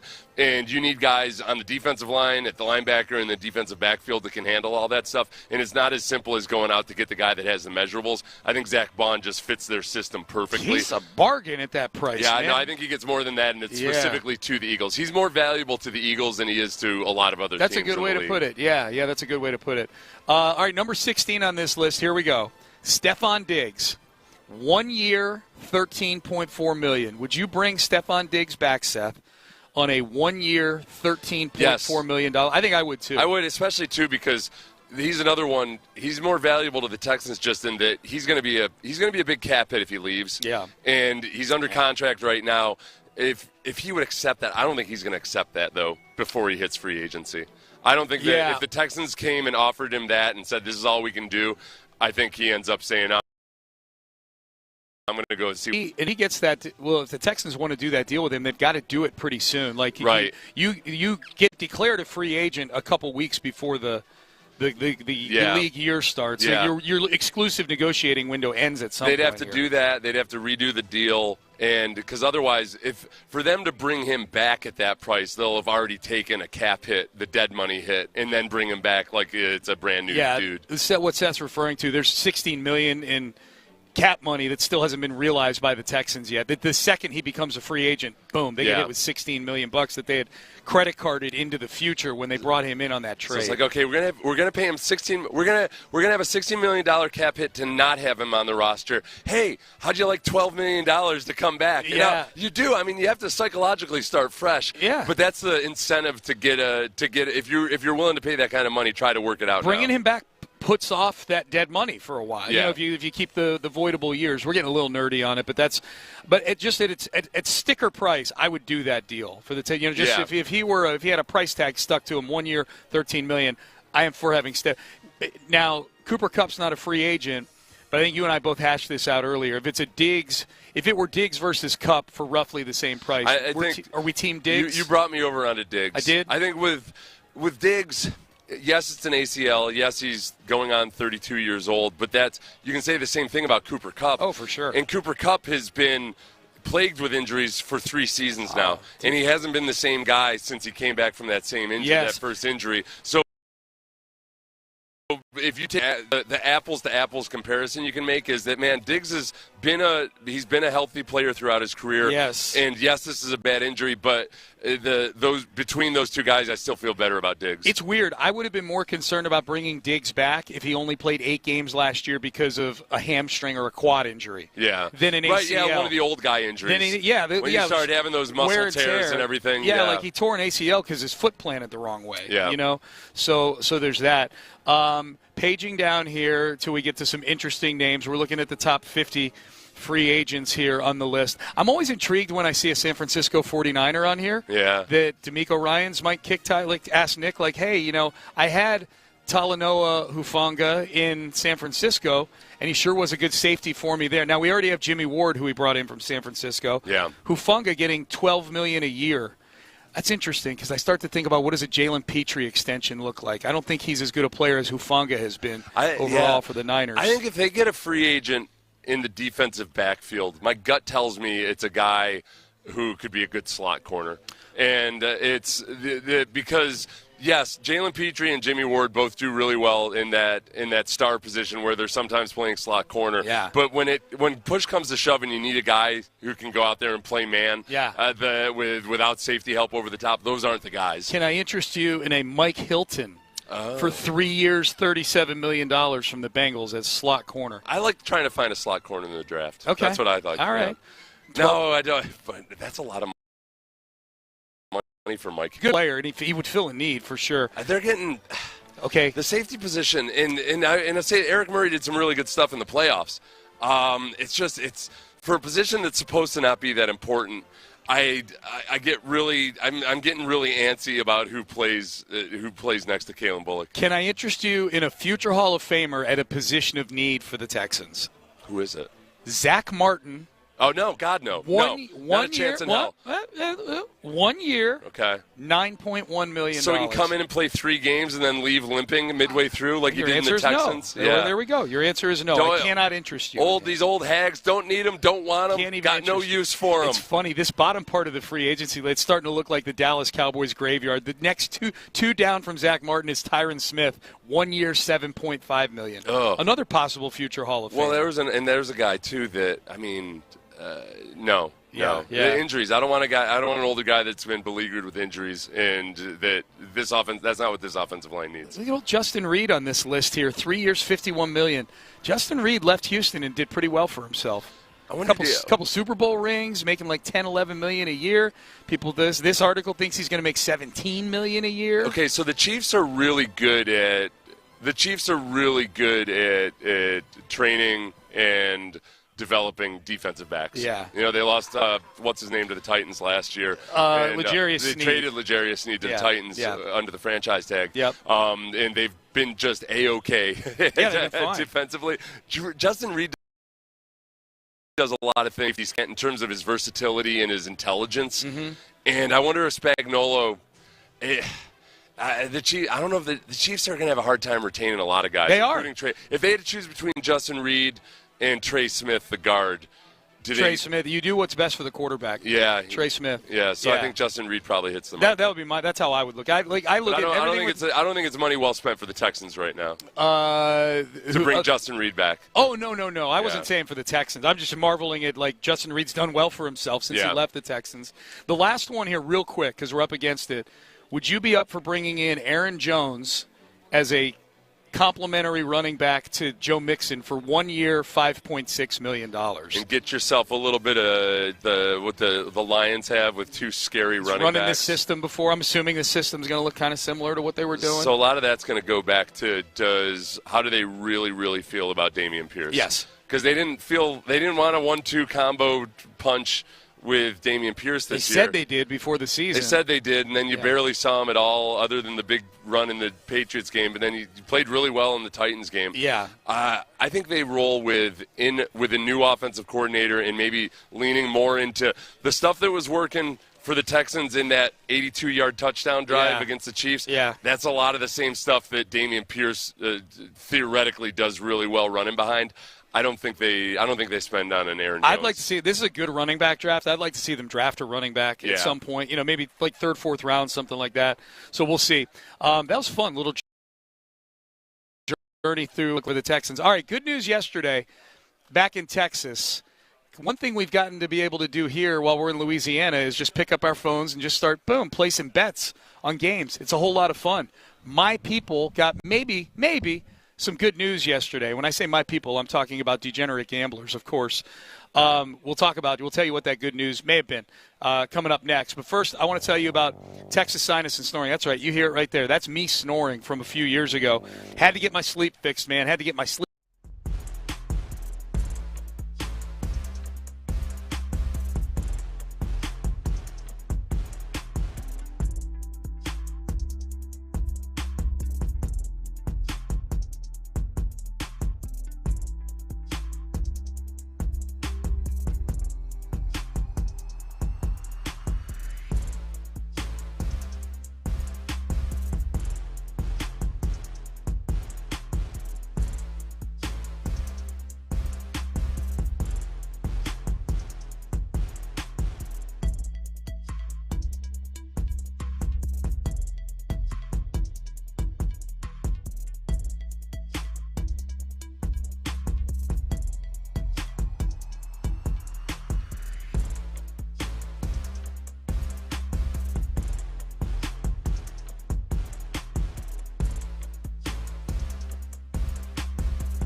Sports Radio 610. Live from New Orleans, Flight by Yingling presents Sports Radio 610 on Radio Row. Here's Payne and Pendergast. We don't talk a lot of politics on this show. I only bring that up because this article on the Chronicle comes under the categories of politics and Texas politics.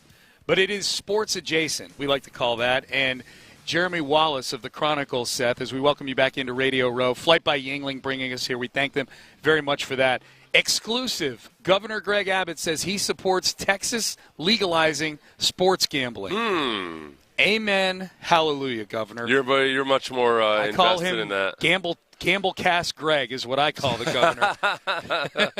He's your hero. He is. He's the one that will support you in all of your devious desires. It's a little silly, man. There's 39 states that have legalized it now. We're looking around this room we're in right now. Yeah. I'm looking at the draft. I'm a gigantic DraftKings stage over there. FanDuel over here to our right. Yeah. Boy, some of the fellas on the squad here at 610, I'm not going to say who because I don't want to out them or anything like that. They have had quite a bit of fun pulling up their phone and tapping away at live wagering on different games. It's kind of fun. Well, it's one of those things too where when it comes to vice and legislating vice, you've got the puritanical side that doesn't want anything to be legal. You've got other people that want everything to be laissez-faire, and you find somewhere in the middle ground to try to appease the population. 39 states have legalized it. Yes.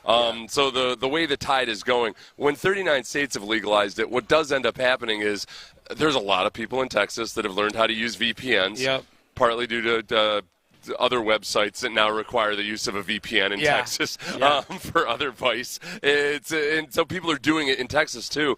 And then you get to the point where, okay, if people are participating in vice, but we're not getting any revenue from it, okay, why we're fighting a battle that might be even hurting you financially? It doesn't make a lot of sense. Yeah, look, this is the governor saying it. The article goes on in long form to talk about the battles that he and other Republicans might have, do they have enough Republicans that support sports gambling to get the votes they need in the Senate? Do they even want to present the bill? Because then you're the one it's a losing proposition. Right. Yeah. It's not the hill you want to die on if it's going to lose already. Yeah, exactly. It's kind of the same conversations about the legalization of marijuana. Yes. There's a lot of you got to be really, really sure about it before you move on it. Yep. Here's some excerpt of the entertainment of watching professional football and other sports. By God, he's correct on that. Quote, I don't have a problem with online sports betting. The reality is that I'd be shocked if there were not some Texans that do it already. And that's the end quote. And that to me is the silly thing about all this. Yeah. There is sports betting going on people's phones in Texas. Some other stations actually advertise apps to sports gamble that are offshore. I remember there was a story about Truman, I think, where it was when he was young in the little town he lived in. He worked in some kind of store, but there was like a speakeasy in the back or next door, and he would watch the people who were the staunch prohibitionists, go out and give a speech and then sneak in through the side door to go get a sip or two of Grandpa's old cough medicine. When you get to the point where there's just abject hypocrisy, you just wonder, okay, well, why would there's going to be vice, people are going to partake in it. Can you find a happy middle ground and how they do it? Yeah, now look, I don't want to be disingenuous to our audience. If sports betting, mobile sports betting, and keep in mind, this is online sports betting. This isn't them coming in and building brick-and-mortar casinos and stuff and sportsbooks. This is with your phone. I don't want to be disingenuous. A lot of advertising dollars would roll in. It would be a good day for old Sean and Seth. But it's like any of the other things that are currently legal, but that you're used to. Okay, alcohol and whatnot. Yeah. Brought to you by. I get it because we have a lot of listeners that get really angry about this, and I get it. I understand where they're coming from because it can be like any kind of vice. It can be devastating to people personally. Yes. So it's about finding a middle ground. Yep. So that was interesting news yesterday. Congrats to the Chronicle on getting that exclusive from the governor. I, as you can tell, am in favor of online sports betting. I stand on that. A lot of text messages rolling in on our conversation about free agency and the draft. Text message, please, Nick, just stay at 25. Draft a badass player instead of being clever trading down, which I hate. Yeah, Three I hate. It would be 2 years in a row where the Texans, if they traded out of the first round, and last year I would submit that I don't think their draft strategy worked out for what they were trying to do, because they traded out of the first round, and then they tried to trade back up, and they couldn't do it. And there's a risk in that. Counterpoint. Yeah. We think they were trading up possibly to get Terrion Arnold, the cornerback for that the Lions took at 24. Yeah. They ended up getting Kamari Lassiter at 42, who I would just as soon have as Terrion Arnold. No, it worked out really, really well. No, and that's how the draft works. It's all probability. Yeah. Like you're trying to increase your chances or get into a band of players Nick likes to talk about. Yeah. It also felt at one point like, man, there was a band of 3 defensive tackles that the mock drafts would have told you these guys are late first or early second rounders, and the Texans just missed out on those 3 defensive tackles. Go back and look and see. The only one I remember, I remember what you're talking about. Yeah. The only name I remember is Tavondre Sweat. Who would you rather have right now, Kamari Lassiter? Kamari Lassiter. Yeah. I mean, it's a more, I think, I can see Kamari Lassiter aging a lot better than Tavondre Sweat. Yeah. Tavondre Sweat played really, really well. Sure. I think they played him more snaps than I expected, and he was resilient through that for a 360-pound guy. Yeah. But it worked out very, very well. Yeah. But that's the hazard is always like, you can take any given draft and say this pick worked out, that one didn't. Sure, but my point is, whatever the Texans' draft strategy was and how they were trying to maneuver within the draft, it didn't look like on draft night they were able to pull it off. Yeah, maybe. Or that could have been something where they were surprised the guy's sliding, so they're trading up. But, I get what you're saying. The part that didn't work out of all that last year was the extra second-round pick they got is what they traded for Diggs, and Diggs got hurt. Yeah. That was the part that really didn't work out for the Texans, and that was because of injury. I can't really blame. So I have a hard time having a stance of, like, you must stay at 25.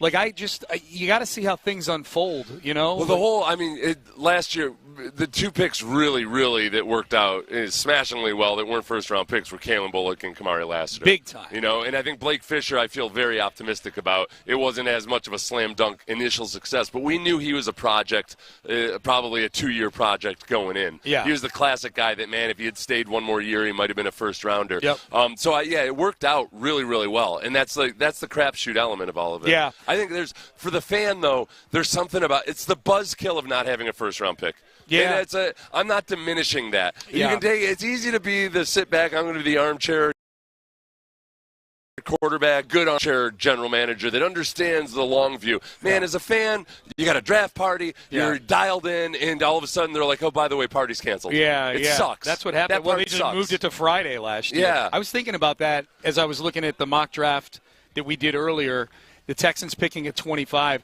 There is an element to the draft party that's kind of fun, like watching the draft unfold as you wait, the anticipation of your team picking throughout the couple of hours, and you're hoping guys slip. There's a rush to all that. This will be, assuming they stay at 25, which I know is a big assumption, this will be the first draft party that's unfolded that way for Texan fans in a long, long time, because they traded out of the first round last year in 2024, so you didn't even have a draft party on draft night 1. The previous 2 drafts to that, 23 and 22, you were picking 2 and 3. Like you were right there at the start of the whole thing. Yeah. There was no sitting around until now. You had multiple first-round picks, so I guess you were waiting around for that. But even with the one in 2023, you were done after picks 2 and 3. Yeah. And then the 2 years before that, you didn't have a first-round pick. We haven't had a normal kind of like conventional sit around watching the draft, hoping guys fall, since Titus Howard got picked back in 2019 or 2020. So this is the 3 defensive tackles. It's interesting. Let's 2019, no, I'm sorry. No. I was correcting myself. Oh, okay, yeah. So last year, the 3 defensive tackles that people were talking about as either late first rounders or early second rounders, Jerzon Newton, Tavondre Sweat, and Braden Fisk. Okay. And Braden Fisk. Yeah. I think Braden Fisk could have, probably had a similar year to Kamari Lassiter in a lot of ways. Yeah.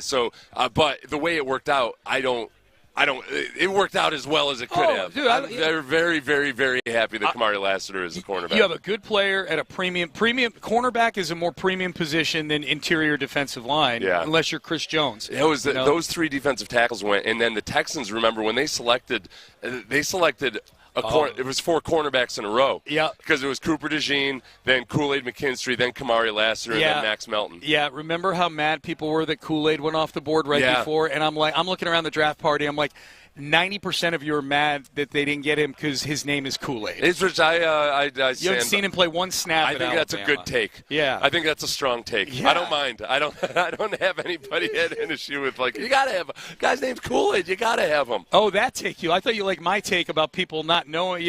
People wanting him because he had Kool-Aid. You agree with you? You say those people are those people's take is. I was supporting their take. Yeah, yes. You're supporting. I was supporting him. Okay, yes, I stand by there. Okay. You got to get on him before the Crystal folks come in.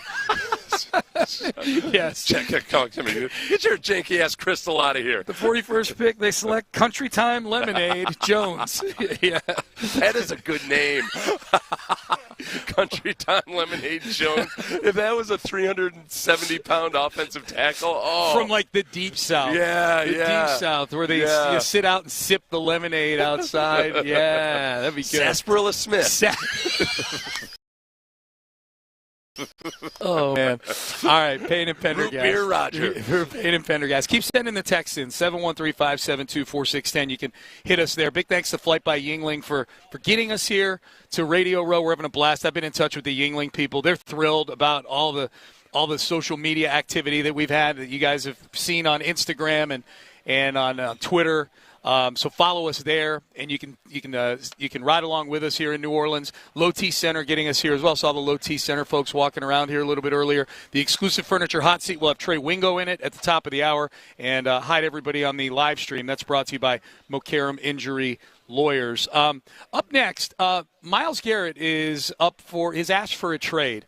We've got the odds on the top 8 teams. We went through them a little bit yesterday. Which of these teams, as a Texan fan, do we least want to see Myles Garrett end up with? Which would be the most disruptive to the Houston Texans? We will go through that coming up next. Hey, okay. Oh, but real quick, I got to tell people about the Vegas, the Sports Radio 610 Odyssey app. Listen an hour each day. You can be on your way to Vegas to stay at the Circa Resort and Casino, Las Vegas premium sports viewing destination. Just listen an hour a day. You're entered into the contest. You're going to get $20K to go along with that for you and 3 friends. It's the ultimate college basketball experience. We thank Circa for that. Listen for an hour each day on the Odyssey app, and you'll get your daily entry to the Slam Dunk in Vegas contest. Myles Garrett talk next. Hey, Texas sports fans, you know what?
Live from New Orleans, Flight by Yingling presents Sports Radio 610 on Radio Row. Here's Payne and Pendergast.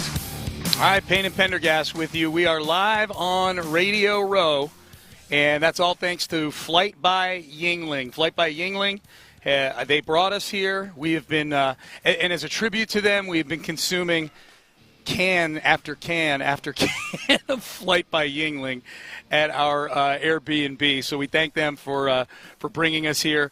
The Low T Center as well, a supporting sponsor. The exclusive furniture hot seat. Next segment, we'll have Trey Wingo here joining us. Trey Wingo, long time at ESPN. And he will join us, and we'll talk some Super Bowl with Trey Wingo. Mokaram Injury Lawyers, we thank them for sponsoring the live stream that a lot of you are watching us on there. We get to interview Chris Johnson as well today after the show. CJ2K. We're going to run that tomorrow. I was looking at, of the guys who are exclusively Titans that didn't play for the Oilers at all, yeah, I think he might be the second greatest exclusively Tennessee Titan. Wow, ever, okay. After Derrick Henry. Okay, that's a good because Eddie George started off with the Oilers. Running back or player? Okay. Because Eddie George started off with the running with the Oilers. So did as did Bruce Matthews and Steve McNair. Yep. Yeah, so I think it might have to be. That's a good one. I gotta think on that one here. They've been the Titans since 1999. So basically, who's been the best players with those franchises this century? Yeah, that's a good one. Would be in there. Yeah. Derrick Henry's number one, probably. Derrick Henry is still, Chris Johnson had the greatest season maybe of any of them. He rushed for 2,000 yards in a season back in 2009. That's a good one. That's an interesting. I'll have to think about that one after the show. I mean, Javon Curse and Frank Wycheck. Wycheck was there with the Oilers too, was he? Right? I believe. Yeah. So, yeah. They haven't had that many great players since once all the guys who had also been on the Oilers kind of got filtered out. I'm thinking probably Taylor Lewan's probably on that list. Yeah, guy made a few Pro Bowls that gets you on the list. I kept it real when I met Taylor Lewan. Did you meet him here? He walked by yesterday. No. When I met him during training camp, I talked to him and his running mate Will Compton. Will Compton, for a long time before practice one day, and I told Taylor, the first thing I told him was hey, just so you know, I used to talk a lot of crap about you. Always I really hated you as a player. I think you're good about that. But I said I did have to grudgingly accept after your first few years that you had turned into a really good player. Yeah. But I did really despise you. And I talked a lot of smack. I like their podcast. He respected me for it. Yeah, I like them. They walked right by yesterday. They're here somewhere. It helps that he's so skinny now too. I know. All right, dude. Carries a mustache. Leg sweep you in a second if this gets rough. Oh, that's true. Yeah. Take him down. Okay, so Seth, we were talking about this yesterday. Myles Garrett is I guess on the trade block. I don't know. For now, I think the Browns are doing the thing kind of like Nick did with Deshaun back in the day, where it's we have no intention of trading this guy. You know, it's kind of it's GM 101 kind of thing. Thomas Dimitroff talked about it. Eventually you get to a point where you got to kind of sit back and go, okay, accept it for what it is, and we get two first for this guy. It was kind of like when Caserio was operating with the Deshaun Watson situation, which again, I think that trade looks better and better with each successive year. Yes, and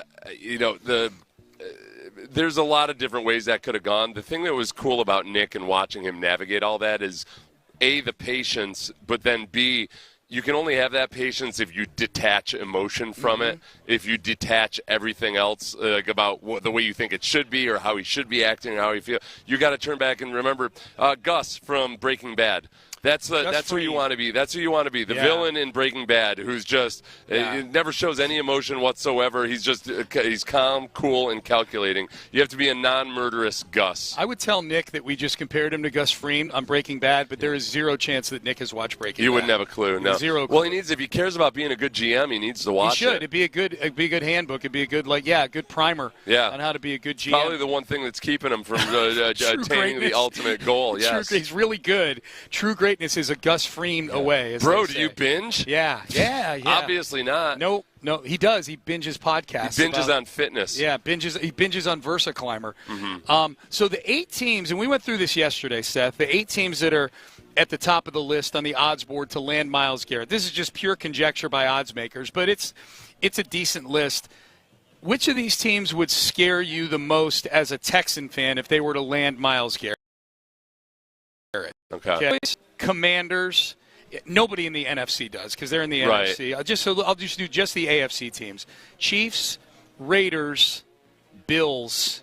Oh, I'll throw Ravens in there too. Who knows? I doubt he gets traded in the division. You know? I can't know. The only team there, the two teams are the Chiefs and the Bills. Yeah. In the AFC, the one where I think, okay, that's piling really good onto already really good, and for one with Spagnuolo in Kansas City would allow him to get even more exotic with a lot of the stuff that he does, and scarier. So I think between those two, I go with the one that, man, the Chiefs this year. The Chiefs the last 2 years, the thing about them isn't Pat Mahomes and Travis Kelce. It's that they're a complete football team. Yeah. It's a combination of the offense in the fourth quarter. It's the defense through the entire game, and they're a complete football team, and this would make them that much more complete. It's funny. It's popped up yesterday. I read one of the tweets to you, but it's an epidemic right now going on in the Browns ecosystem, is that there's all these Browns fans that are blaming Deshaun now for Myles Garrett asking for a trade. Yeah. Like the cause and effect. Yeah. The team's so bad. The Browns are bad. The Browns are bad because of Deshaun Watson. Because the Browns are bad, Myles Garrett is asking for a trade. Like it's A equals B, B equals C. Therefore, and they're blaming Deshaun. Right back to Deshaun. And so you've got this small contingent of people in Ohio. One was a law firm yesterday. One was a lawyer. One was a pastor in Ohio. Another that are coming out of the woodwork defending Deshaun. He's not even around the team, blah, blah, blah, right. blah, blah. This is what happens when non-football fans weigh in on football topics. It winds up at the top of my Twitter feed? It's like, in a weird way, there's a correlation to this and the way people acted about Tim Tebow. They decide they need to stick up for this poor, beleaguered quarterback because it's not his fault. Oh, and the league's out to get him. This one ain't poor The league wasn't out to get him when they gave him the highest quarterback contract still in NFL history. Highest guarantee. Yeah. Yep. So it's pretty funny. Like, I'm like, why this? Like, of all the things to jump on social media, of all the people to jump on there and defend, from criticism that he's probably not even seeing. If I'm Deshaun, I've completely detached I don't think he goes on Twitter anymore. I know he's got an account there. I think he's mostly an Instagram guy because that's where he can put up all his vacations. He can put up all his tone-deaf stuff like we're in season. That's where he's Instagram overlooking lives. the ocean in Malibu and all that. That stuff lives over on the Insta.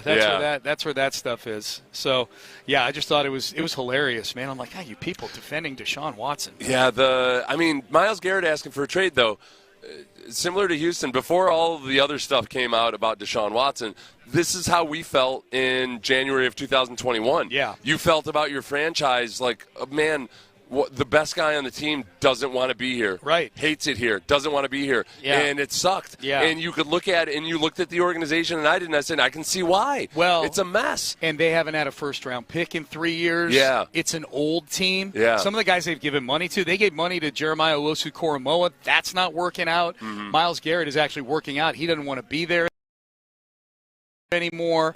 Nick Chubb is, the Nick Chubb era. He's a hero in Cleveland. That era is probably over. I wonder how the sentiment is in Cleveland from what you could glean. Yeah.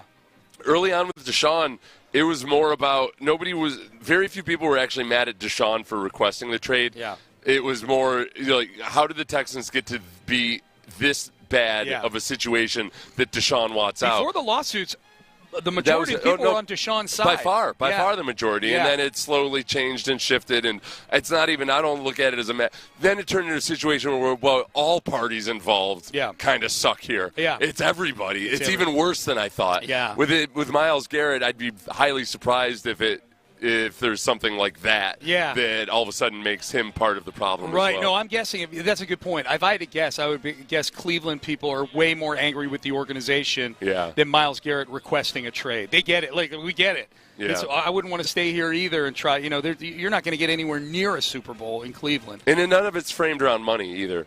And I think likewise with Deshaun early on, none of it. He had already gotten his contract just a few months prior. None of it was framed around money, but ultimately what happened when he got traded? He got the biggest contract in NFL history, the biggest guaranteed contract in NFL history. So I don't want to give Myles Garrett a complete pass on it, only because we went through the Deshaun thing, and I'm skeptical that there will be another contract on the other end. This is the difference, though, too. So Andrew Berry, the GM of the Browns, this is a big difference in his situation. A, he's the one who made the Deshaun Watson trade originally, and now B, he'd be the guy who's trading away one of the best players in the NFL for probably not near, because so when Caserio handled that so perfectly, because I told you all along the way I would have been an emotional wreck in that situation as a GM. And without knowing what the legal outcome was going to be, I probably would have dumped him for way, way, way, way less than Nick ended up getting. And he ultimately ended up getting a king's ransom for it. I don't think for a defensive end, that king's ransom is not going to be anywhere near what the Deshaun Watson price three was. First, no chance. No chance. I think you use like Khalil Mack in that trade as a blueprint. Yeah, and these days the prices, for the trade values, I mean, the 2 first, people aren't relinquishing 2 first-rounders for marquee players nearly as easily as they used to. They're way less inclined to. Yep, absolutely. All right, we head into the 9 o'clock hour. Trey Wingo is going to join us here on Radio Row. We're brought to you by Flight by Yingling, so we'll talk to Trey Wingo. That's coming up next. But before we do that, I want to talk to all of you homeowners and business.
Insider access, exclusive content. Sports Radio 610. The Texans play here. An Odyssey sports station. Live from New Orleans, Flight by Yingling presents Sports Radio 610 on Radio Row. Here's Payne and Pendergast. All right, Payne and Pendergast with you. I'm Sean Pendergast. He is Seth Payne. Welcome back into Radio Row, brought to you by Flight by Yingling, our title sponsor. And we are into the 9 o'clock hour now. We are pleased to be joined right now by longtime ESPN Sports Center anchor, covered the NFL, covered sports forever at ESPN, and now he's in the podcasting game, and you see him on social media at Wingo Z on Twitter. Trey Wingo. Pleased to have Trey Wingo sitting in the exclusive furniture hot seat. Trey, it's great to see you. Yeah, this is the non-hottest hot seat of all time. Yeah. It's the coolest hot seat because I may fall asleep during this interview, but I'll still give great information. Okay, good. That's probably when you do your best work. I promise. Yeah. We'll keep it spicy for you. Yeah. That's what Edison would do. He would sit in a chair with a ball in his hand, like a metal ball, and as he fell asleep, the ball would drop and hit the floor, and that was when he had his moments of, like, his biggest revelations. I completely believe everything you just said. Yeah. I don't know if it was Edison or somebody else. It was a smart dude back in the day. Maybe Nikolai Tesla. Yeah. So, Trey. He started drifting off. I'm sorry, what?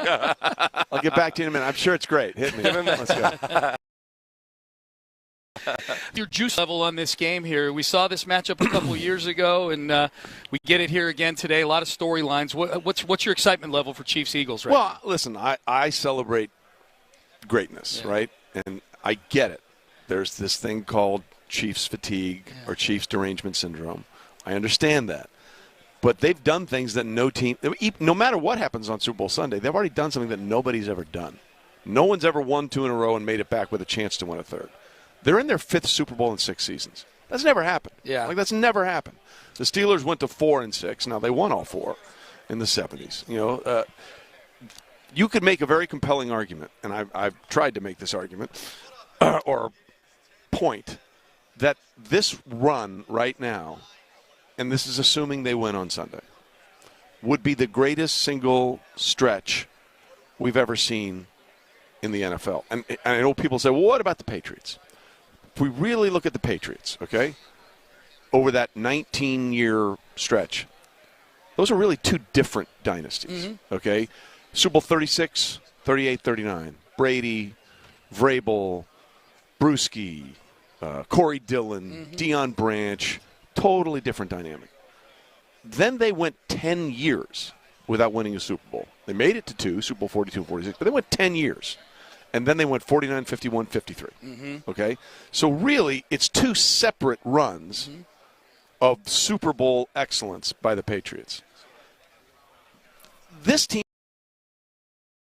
has been default. It's insane. That's an insane thing. And they have these core bunch of players and this coaching staff that has been a huge part of it. And it's never happened before.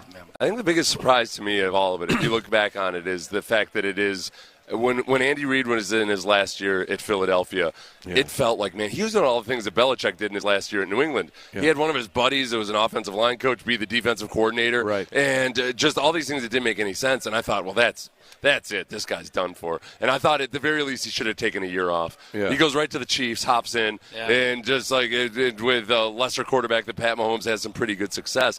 I guess looking back on it, that's the thing that is probably the biggest surprise is that Andy Reid now he's at a point where he's one of the oldest coaches in the NFL, and I don't see him probably giving it up anytime soon. When you have Mariano Rivera under center, why would you, right? Or in Houston parlance, Billy Wagner, right? Why would you? I mean, I'm sure Patrick, being Patrick, has added years to Andy Reid's career. Yeah. And I'm glad you brought up Andy because if we want to look at this objectively, you have an argument now that Andy Reid is a better coach than Bill Belichick. Oh, I'm here for this one. Okay.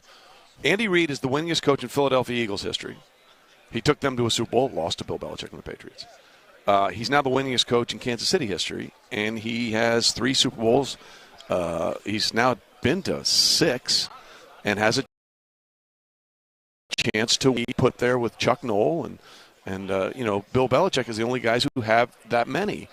And go look at Bill's record. And I'm not trying to denigrate Bill in any way, shape, or form, but I'm just being objective about it. Go look at Bill's record with Tom Brady as his quarterback and without Tom Brady as his quarterback. Oh, yeah. It is a marked difference. Yeah. Okay?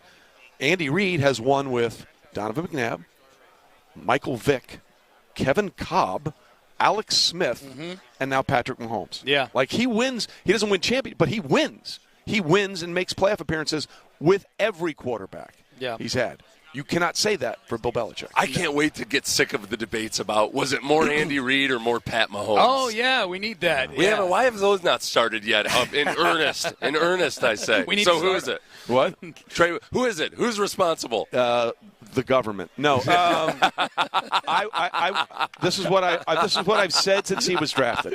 I believe Mahomes would have been Mahomes wherever he went, but the fact that he went to Andy and had a year under Alex Smith, you cannot overestimate how much that helped his development. Oh, yeah, 100%. Trey Wingo joining us here in the exclusive furniture hot seat. I had a question for Trey. This is because this comes up from time to time. Yeah. Where like I'm not a trained reporter or journalist or anything like that. I'm a dumb jock. Yeah. But there's times you get information and I'm like I've never reported a thing in my life because I know what comes with it. Yeah. It's like people don't appreciate like the good reporters how much they actually really try to be right and or get it, but you were the first person to report that Aaron Rodgers was going to go to the Jets. Yeah.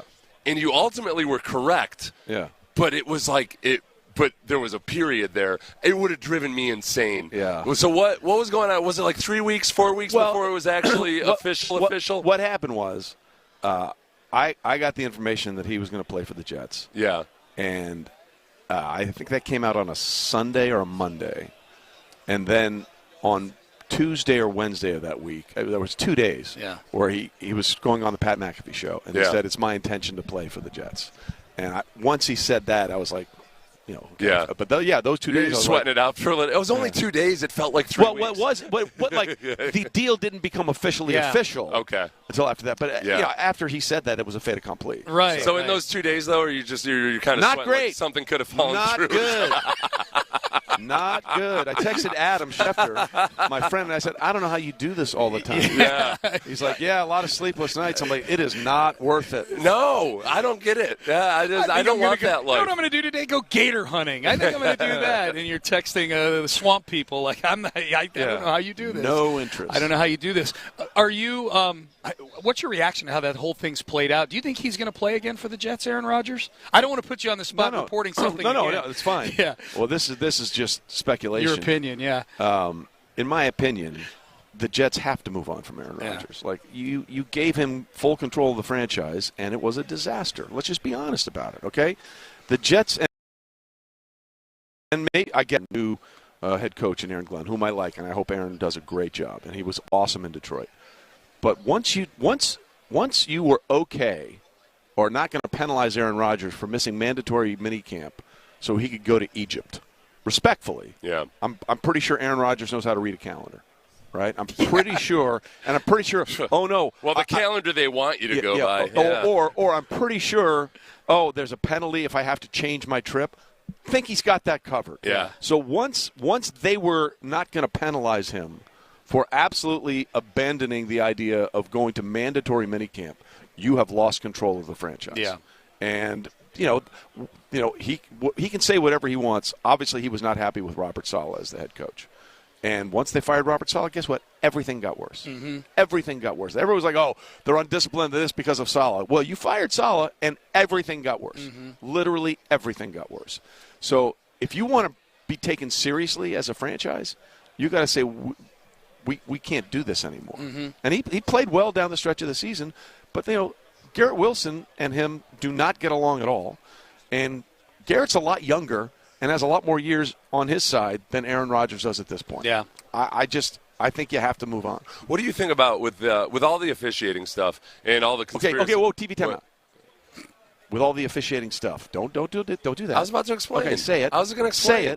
Say it. That's what I was going to do. Okay. I was on my way there. Okay. I was like using a transition phrase and everything. Yeah. With the various conspiracy theories. Starting the Texans game, I'm sure. Right, yeah. Well, no, and that's where I wonder, like, okay, there's some solutions that they can implement in terms of, reviewing quarterback hits, all of those things. Yeah. Are we past the point of no return, given high definition television and everything else and how big a stage it is? Are we ever going to get to a spot where people feel like, oh, yeah, the officiating's fine in the NFL? No, the officiating is terrible in the NFL. Yeah. Let's just be honest. The officiating is terrible in the NFL. Mm-hmm. But that's not the Chiefs' problem. Yeah. Okay? But so in terms of avoiding situations where it's so appetizing for people to create theories or have because they win all the time. Yeah. Okay? And I would say to you, yes, I believe one of those penalties was terrible against the Texans. The first one, respectfully, when you lead with the crown of your helmet and you come close to touching the helmet of the other player, the back judge the back judge makes that call, right? All he sees is this helmet and this head go this way. That's going to happen. Like, I love Adam and a researcher friend of mine at ESPN, and they put up these quotes, these numbers during the Chiefs' 8-game playoff run. Now it's 9. Yeah. Playoff winning streak. Number of roughing the passer calls against Patrick Mahomes or whatever, 6. Against the opponent, 0. Okay, when you put those numbers up, are you saying that those weren't calls? Because I can point to 3 in a row last year in the AFC Championship game where the Ravens punched Patrick Mahomes in the head. And nobody said anything about it because they were clear and obvious. Yeah. But because we had 1 or 2 calls in the Texans game, now you have to go look back at those things and say, well, they must not have been what they were. Don't get penalized. Right. Yeah. No, that's fair. Most good teams do not get penalized. Yeah. I mean, that's the way it goes. Yeah. From the Texans' perspective, this is where I come from. I do not like blaming the officials ever, even when it's egregious, because it's a horrible way to live life. And as a competitor, you try to control what you can control, and other stuff's there's gonna be other bad luck things that don't involve the officials. That just ended up being one that a lot of our listeners are mad at me that I didn't want to blame the officials for that loss. Don't give up 8 sacks. No, don't miss 4 kicks. 5 of them in the fourth quarter. Don't miss 4 kicks. Don't give up a 60-plus yard kickoff return. But it is one of those things because it is such a big injury, or because it is such a devastating penalty, and because it seems like it could be so easily rectified in how you administer the penalty. Listen, I got another one for you. Why do you lose a challenge if you're right? If you're right, why should you lose that challenge? Yeah. You should only lose challenges when you're wrong. Right. Okay? If you want to get it right, let's get it right. Yeah. Let's get it right. I'm with you 100%. Let's review everything. It's like taking a guy out after he hits a couple free throws. They're like, oh, no, we don't want you shooting free throws anymore. You're not allowed to. If you challenge the officials and you win, why do you lose a challenge? Yeah. No, why? Yeah, it's crazy. Next time you have tea with Goodell, grab him and shake him by the lapels. By his 3/4 zip, because he's all Manning clan now. So he's Manning clan. Hey, are the Mannings the cabal that are secretly running everything probably from behind the scenes? Do you see all the pictures? Yeah. Gee, I wonder what happened to Peyton and Eli since they retired. They're nowhere. Yeah. Right. Trey Wingo is joining us. Notes, Trey. In the I got all your. Okay. Oh yeah, we're gonna headline phrasing, sir. Phrasing. Yeah. Hey, what was your favorite time or favorite part of all the years you worked at ESPN? Well, okay, this is gonna sound awkward. I wouldn't say it was favorite, but I love doing the draft. The COVID draft was great. NFL Live, love doing that. Yeah. Love covering the U.S. Open and Open Championship golf. But I got to phrase this the right way. When the towers fell, Bob Lee and I did SportsCenter for a week after 9/11, and that was a real salient moment for me in my career, and I was happy to have done that. Not happy that it happened, but I was happy to have had that experience with Bob Lee at that time. It's like one of those poignant moments in your career. Yeah, absolutely. Well, people coming to you for either an escape, or information, or what. I mean, you're a valuable resource. When you're going through that, when you're trying to do that and also deliver news, but also absorb it all emotionally, it was tough. It's you're walking a razor's wire. It was something, man. Yeah. Let me tell you. All right, before we cut you loose, Trey, Yeah. Renegade Fantasy Football. Yeah, basically, imagine fantasy football better. Okay, that's what the Renegade app does. First of all, if a player gets injured, you can substitute him in the game. Okay, like how many times you lose somebody in the first quarter, you're like, well, we're screwed. All the time. Okay, so what the Renegade app does, it allows you to substitute a player for someone that gets hurt. Okay.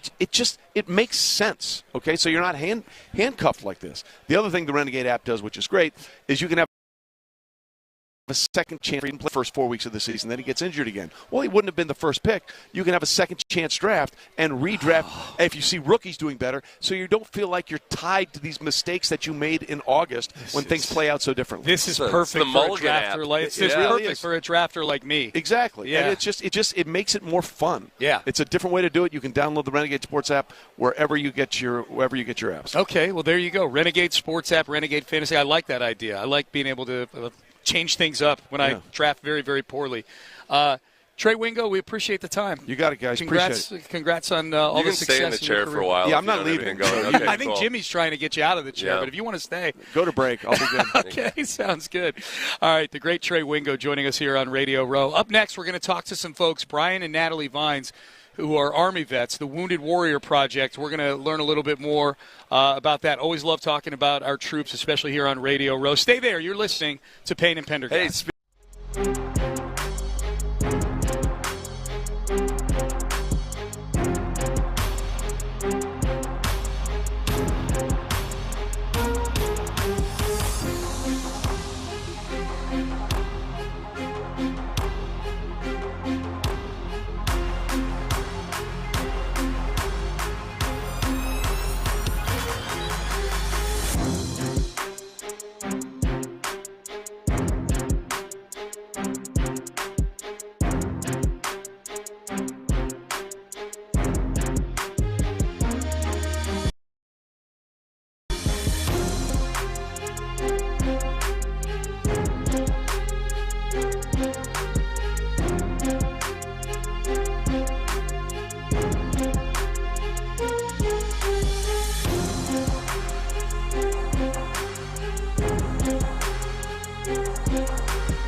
The first U-turn at West Airport under the giant American flag. Live from New Orleans, Flight by Yingling presents Sports Radio 610 on Radio Row. Here's Payne and Pendergast. All right, Payne and Pendergast with you. I'm Sean Pendergast alongside Seth Payne. And we are here on Radio Row, brought to you by Flight by Yingling. We appreciate them getting us the conversations we get to have here on Radio Row, because we get to meet so many different people, obviously people in the world of football, but any chance we get it, anytime we get an opportunity to sit down with anybody from our military, we'd love to get a chance to do that. And we're pleased to have in the exclusive furniture hot seat right now, both of them sitting and fitting in the exclusive furniture hot seat. Brian and Natalie Vines, who are both Army veterans, married, met in the military, and here on behalf of the Wounded Warrior Project. First, to both of you, thank you for your service, and it's great to have you here and talk to you. How you guys doing? Good, thank you. Thank you. Good. Well, let's talk a little bit. We'll talk about the Wounded Warrior Project, but I think it's pretty intriguing. Our listeners probably, you met in the military and you got married in 1998. How'd that all come about? How'd you guys meet? How did that, how'd it all come about? Well, we were stationed at Fort Bragg, North Carolina. Mm-hmm. We met there. First, it was more of a friendship. Yeah. And it kind of evolved into to romance and then marriage. And we just celebrated our 25th wedding anniversary this last November. That's awesome. Congratulations. So you guys work with the Wounded Warrior Project. Natalie, you had a couple of head injuries. Correct. During the time of your service, and then you guys both had to transition out as well, and you had your various struggles with that. So what did you learn, and how are you using it now? Well, yes, I suffered 2 traumatic brain injuries, both in Iraq. So it was a process. I learned a lot through dealing with the traumatic brain injuries, post-traumatic stresses. The process through the learning phase started with the Wounded Warrior Project. Without them, I wouldn't have had the education through the Warrior Odyssey, the activities, and the mental health programs. And I think through the mental health programs is what kind of took me through that learning process of learning how to learn through the coping skills, training my brain to learn how to use those coping skills to manage the stress, the anxiety, the couples programs that we did, that the couples programs that Wounded Warrior Project had that allowed us to heal together. Because, when you go through those traumatic brain injuries, you don't discuss those things. Right. You don't share those things with your spouse or other veterans or other people outside. And they brought us closer together as a family to be able to learn to share those things, to share those emotions, and to be able to deal with those stress and those abilities. So I think through that process is we learn to share those things and come out on the other side and be able to learn. Well, that's why when I first heard your guys' story and saw it, the thing that struck me initially was that, I've seen so many veterans who struggle with PTSD and are trying to work through it, and they have very, very supportive spouses, but you can't explain or understand how hard it is to be that supportive spouse when there are a lot of challenges and obstacles, and you guys both are in situations where you're both dealing with a lot of things that happen over 20 years of service. It's really the commitment that both of you would have had to make to have a successful marriage. And I would add that our faith has been our foundation throughout this, and that's what's carried us through.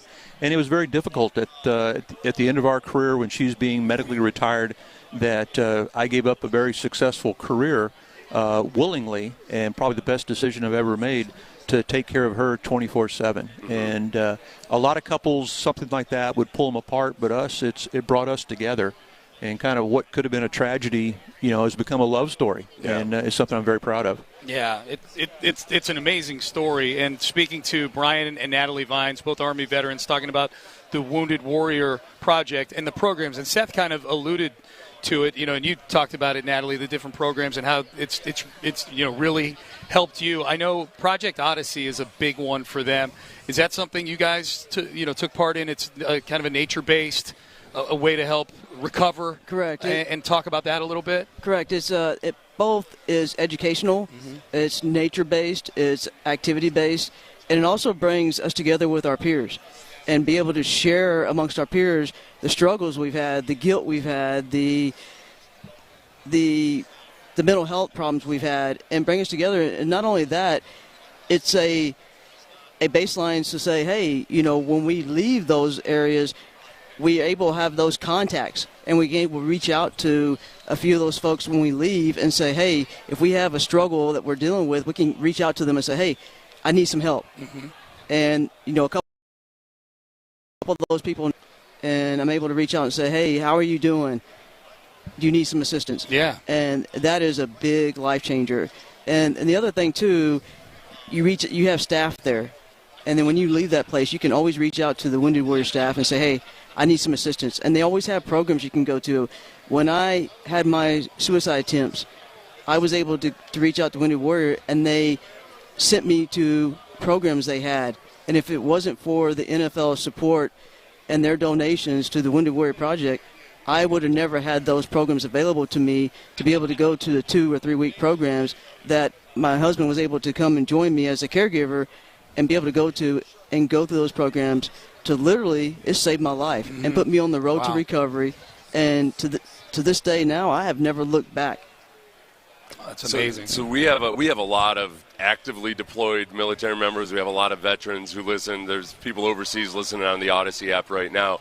There's two things we'd like to have hopefully happen by hearing your story is, one, you want people to reach out who need the help, and then if you want to help support Wounded Warriors, we have a lot of people that care about those veterans that are listeners. How do you reach out if you need the help, and then how do you reach out if you want to help support the program? Sure. It's first of all, they have their website. It's kind of one-stop shopping. It's woundedwarriorproject.org. When you go to that website, you'll see a number for the Resource Center.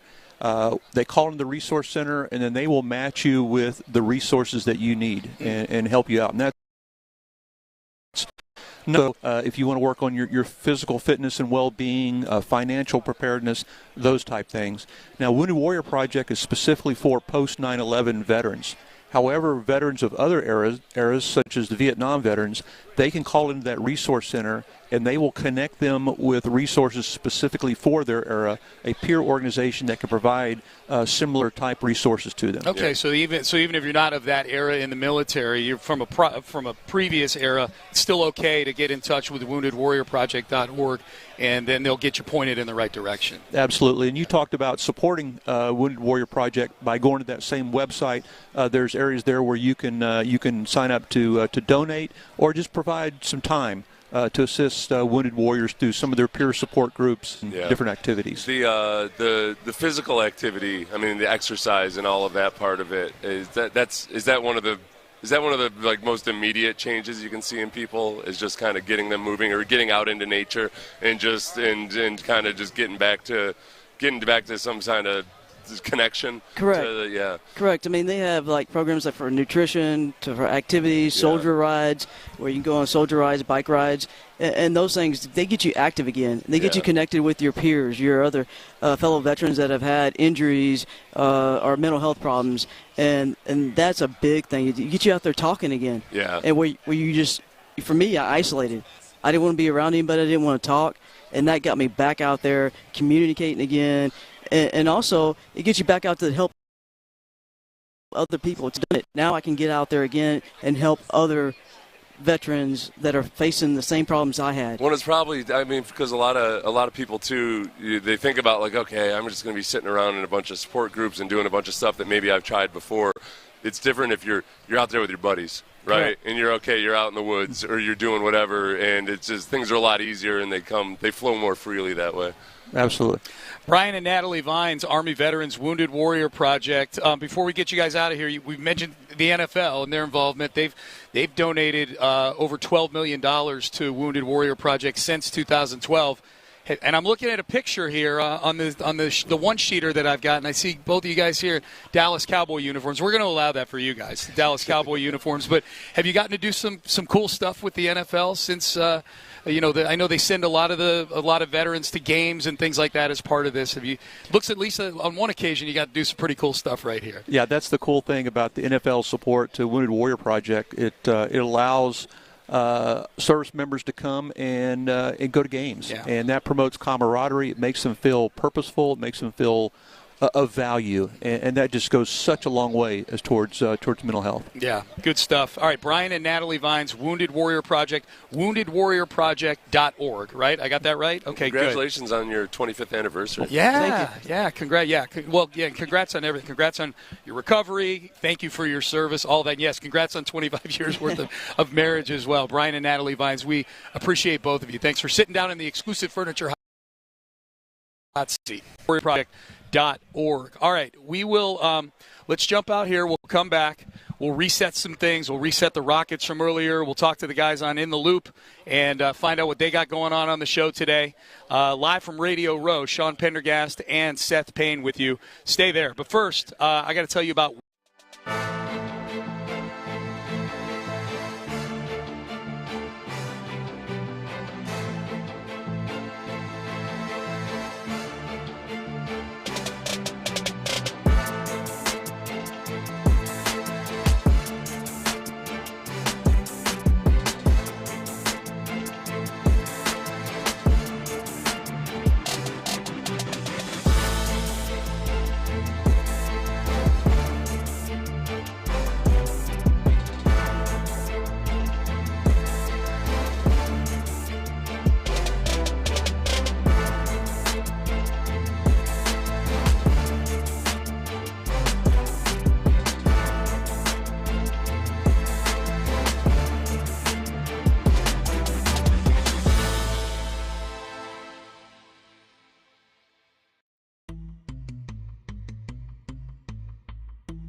Live from New Orleans, Flight by Yingling presents Sports Radio 610 on Radio Row. Here's Payne and Pendergast. Wilma. Johnson.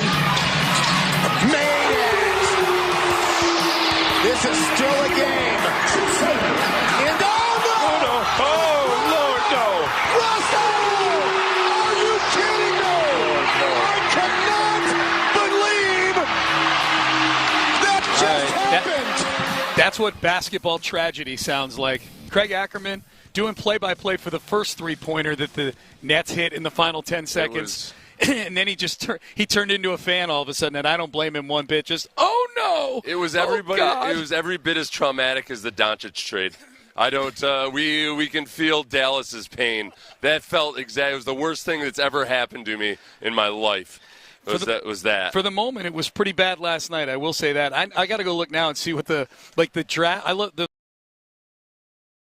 the thing I like is drastic swing in the win probability chart. At the very end, where the whole game, it's just like this steady little, just ups and downs and little hills and valleys and whatnot. And then it goes from being at the very bottom of the graph to... What was the win percentage there when at the time Amen Thompson was trying to inbound? It had to be like 99%, right? Yeah. Like you inbound the ball. I mean, they're only they were only up by one, so I get maybe not as much. I would say when they were up by 4 with 10 seconds left, it was at its peak probably. Yeah. Up one, you get fouled. Even if you make both of them, they can make a 3 to tie it. That kind of thing. But that was tough last night. That was a game where you probably felt friendly. Okay, Reggie's showing it to me. It's exactly right. It's just a straight line back to the other side of the graph for the win probability. That's funny. But last night was a night where you miss old FVV, Fred VanVleet. Yeah. Probably a lot of the things going on down the stretch don't happen if he's out there. It was also at the moment where I think 90% of people who had steadfastly been saying, we don't need to trade for anybody, there's nothing, nope, this is a young core, we're good. All I saw was, Durant, what's it going to cost? How do you know what's it take to get Durant in here? What the hell is going on with this team? Yep. Yeah. Got to get vets. I mean, part of that, though, too, is there's only so much that Durant coming in is going to improve the fact that you're a bad fourth-quarter defensive team. Yeah. This team that's got so much potential and does so many things so well defensively just turns into a sloppy mess in the fourth quarter so often. Yeah. And that was a very poignant and best illustration. We had Trey Wingo on a little bit earlier. Was he veering close into territory of we should be happy we're watching greatness guy? I think he was. I think he's happy to be watching greatness. I don't know if he was thrusting it upon us like Nate Burleson was that one time. Right, he wasn't telling people they should feel guilty. This is how you should feel. Awful if they don't appreciate the greatness of the Chiefs. He made about a 2-minute case and argument for why they are probably the greatest dynasty in NFL history if they win this Super Bowl. Yeah. It was starting to annoy me. Really? Yeah. Okay. Because you disagree with him, or was it his delivery? No, because I agree with him. Oh, okay. It was annoying me. I didn't want to, it's like when somebody, it was like I felt like Tom Brady on the sideline when he had already told Bill O'Brien that, I know what happened on that play, and Bill O'Brien kept hammering him. And another thing. And just I know, I've already said I know Bill O'Brien / Trey Wingo. Yeah. It's going to be an annoying Monday if Kansas City ends up winning this thing. With the GOAT debates, the dynasty debates. The way that I feel like Philly can short circuit a lot of mindless debates if they win this. You know how over 1 million people unfollowed the Mavericks on social media? Is that what it's up to now? That's what one of the Dallas people told me, so I'm going to take that at face value. I heard 700,000 off of Instagram, but continue your point. Well, social media, I would imagine Twitter followed soon. So over 1 million followers lost. I think that what people need to do is unfollow the NFL. They've already paid for their discount on the Game Pass and all that stuff. Yes. Yeah. Just abandoned don't actually. Now that I'm thinking about my own job security, that's a dumb idea. No, don't do that. Yeah. No, that we. Wink. Yeah. No, we need the NFL to stick around a little bit. Payne and Pendergast with you, getting ready to talk to the fellas on In the Loop. Voices are starting to get a little scratchy. I'm feeling fine, man. Yeah. Voices are starting to get. I don't know about everybody on our show, but I'm I don't know feeling who real you could good. possibly be talking about. You know what? My only thing is, man, I just, Sean, you were smoking a cigar last night, and Lopez was too, as we were sitting around hanging out after we got back from that party, and I've gotten so. I'm just a little fancy lad when it comes to being exposed to smoke anymore. Yeah. I can feel it. I can feel right now in like the roof of my mouth and the back of my throat, kind of the irritation from having inhaled secondhand cigar smoke. Me too. Outside, yeah. Firsthand. But and it was outside. Yeah. So that's what's bothering me. So I got to stay away from you. What's interesting is I hate cigarettes and cigarette smoke and people that their clothes smells like cigarettes in the elevators and all. It just drives me nuts. Yeah. But you throw a cigar up there every once in a while. You know what? I had a flashback last night when we were hanging out there in our yard to high school football because I had a coach that would smoke cigars while we were doing conditioning drills. Oh, dude. And at one point I demonstrated. Makes him tough. Remember, I don't know if you guys remember, I demonstrated the proper technique for running a combine shuttle drill to Figgy. And last night. I remember it now. So doing that while also inhaling What did I cigar miss? smoke. He did a combine. Yeah. Oh, man. A lot of technique Do we get video? that goes into a 5-10-5. All right, there's video. Excellent. So it brought you back to your high school days. John and I were basically a two-headed version of your high school. Yeah, if you guys had started yelling at me and giving me advice, and I would have been angry at you for it as I'm inhaling smoke. That happened in college, too. We had this one booster who was basically funding the football program. Yeah. Awesome old guy that was really super, super rich. But he, like the name, his name's Roger Weiss. And the name of the head coaching position there was endowed by Roger Weiss. Wow. So it's the Roger Weiss head coach. Yeah. And he just loved Cornell football. And he was awesome. But he was also like, he could do pretty much whatever he wanted. That's right. And he would That's the whole point of being a booster. On game day, he would be around and he would be kind of dressed like a coach and he would be there beforehand and everything. But he would get super, super tense and nervous about the games, so he'd be standing as we would wait to go out for introductions, he'd be standing there chain smoking cigarettes and you're just inhaling all these fumes and nobody's gonna say a damn thing to him, you know. You're gonna inhale that smoke and like it. Yeah. It's like, Mr. Weiss, sir, this can't be good for the players. On the one hand, we'd probably have won a couple more games if that guy wasn't standing there smoking cigarettes. On the other hand, without him, we don't have a program. Right, exactly. Yeah. So we're not going to stop smoking cigars. I just want you to know. But you can shave a couple of tenths of a second off your 5-10-5 shuttle just with proper footwork. Yeah. You should. So we're doing a house combine then? Is that what I'm hearing? No. I'm hoping the video doesn't look like I was trying to run fast, because if it looks like I'm trying to run fast, it's going to look really bad. I was trying to demonstrate I got to technique. admit, I got to admit, like when you said this is how, and I don't know what prompted it, but you said this is how you do the shuttle run or whatever, and I thought, this is going to be fun. And then when you started it, I said, please don't hurt yourself. Don't hurt yourself. Please. That's what you were thinking. Yeah, that's exactly what I was thinking. Yeah. I've got an active hernia right now. Okay. Good party last night. Yeah, pretty solid. It's a pretty solid party last night. That was a lot of fun. New Orleans did itself proud, I would say. I didn't expect it to be that large of a party. Well, the facility is huge. Yeah. It's in this huge warehouse where they build a lot of the floats for the parades. Yeah. And so it's kind of cool because in one area there's all these gigantic creatures and animals and float parks, scary things, and but then on the other side it felt like you were at a festival in New Orleans more so than a lot of the Super Bowl parties. They're super, super glitzy, and there's all kinds of demonstrations and everything. This felt more like you're hanging out in New Orleans. They did it right. Listening to jazz. They did it absolutely right. Yeah. Did you have a favorite food?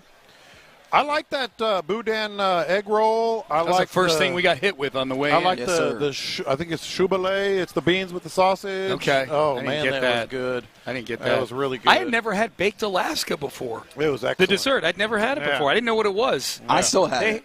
Huh? I still have it. It was really good. Was it? Yeah, Okay. it was incredible. Yeah, what is it? Baked Alaska. But what is it?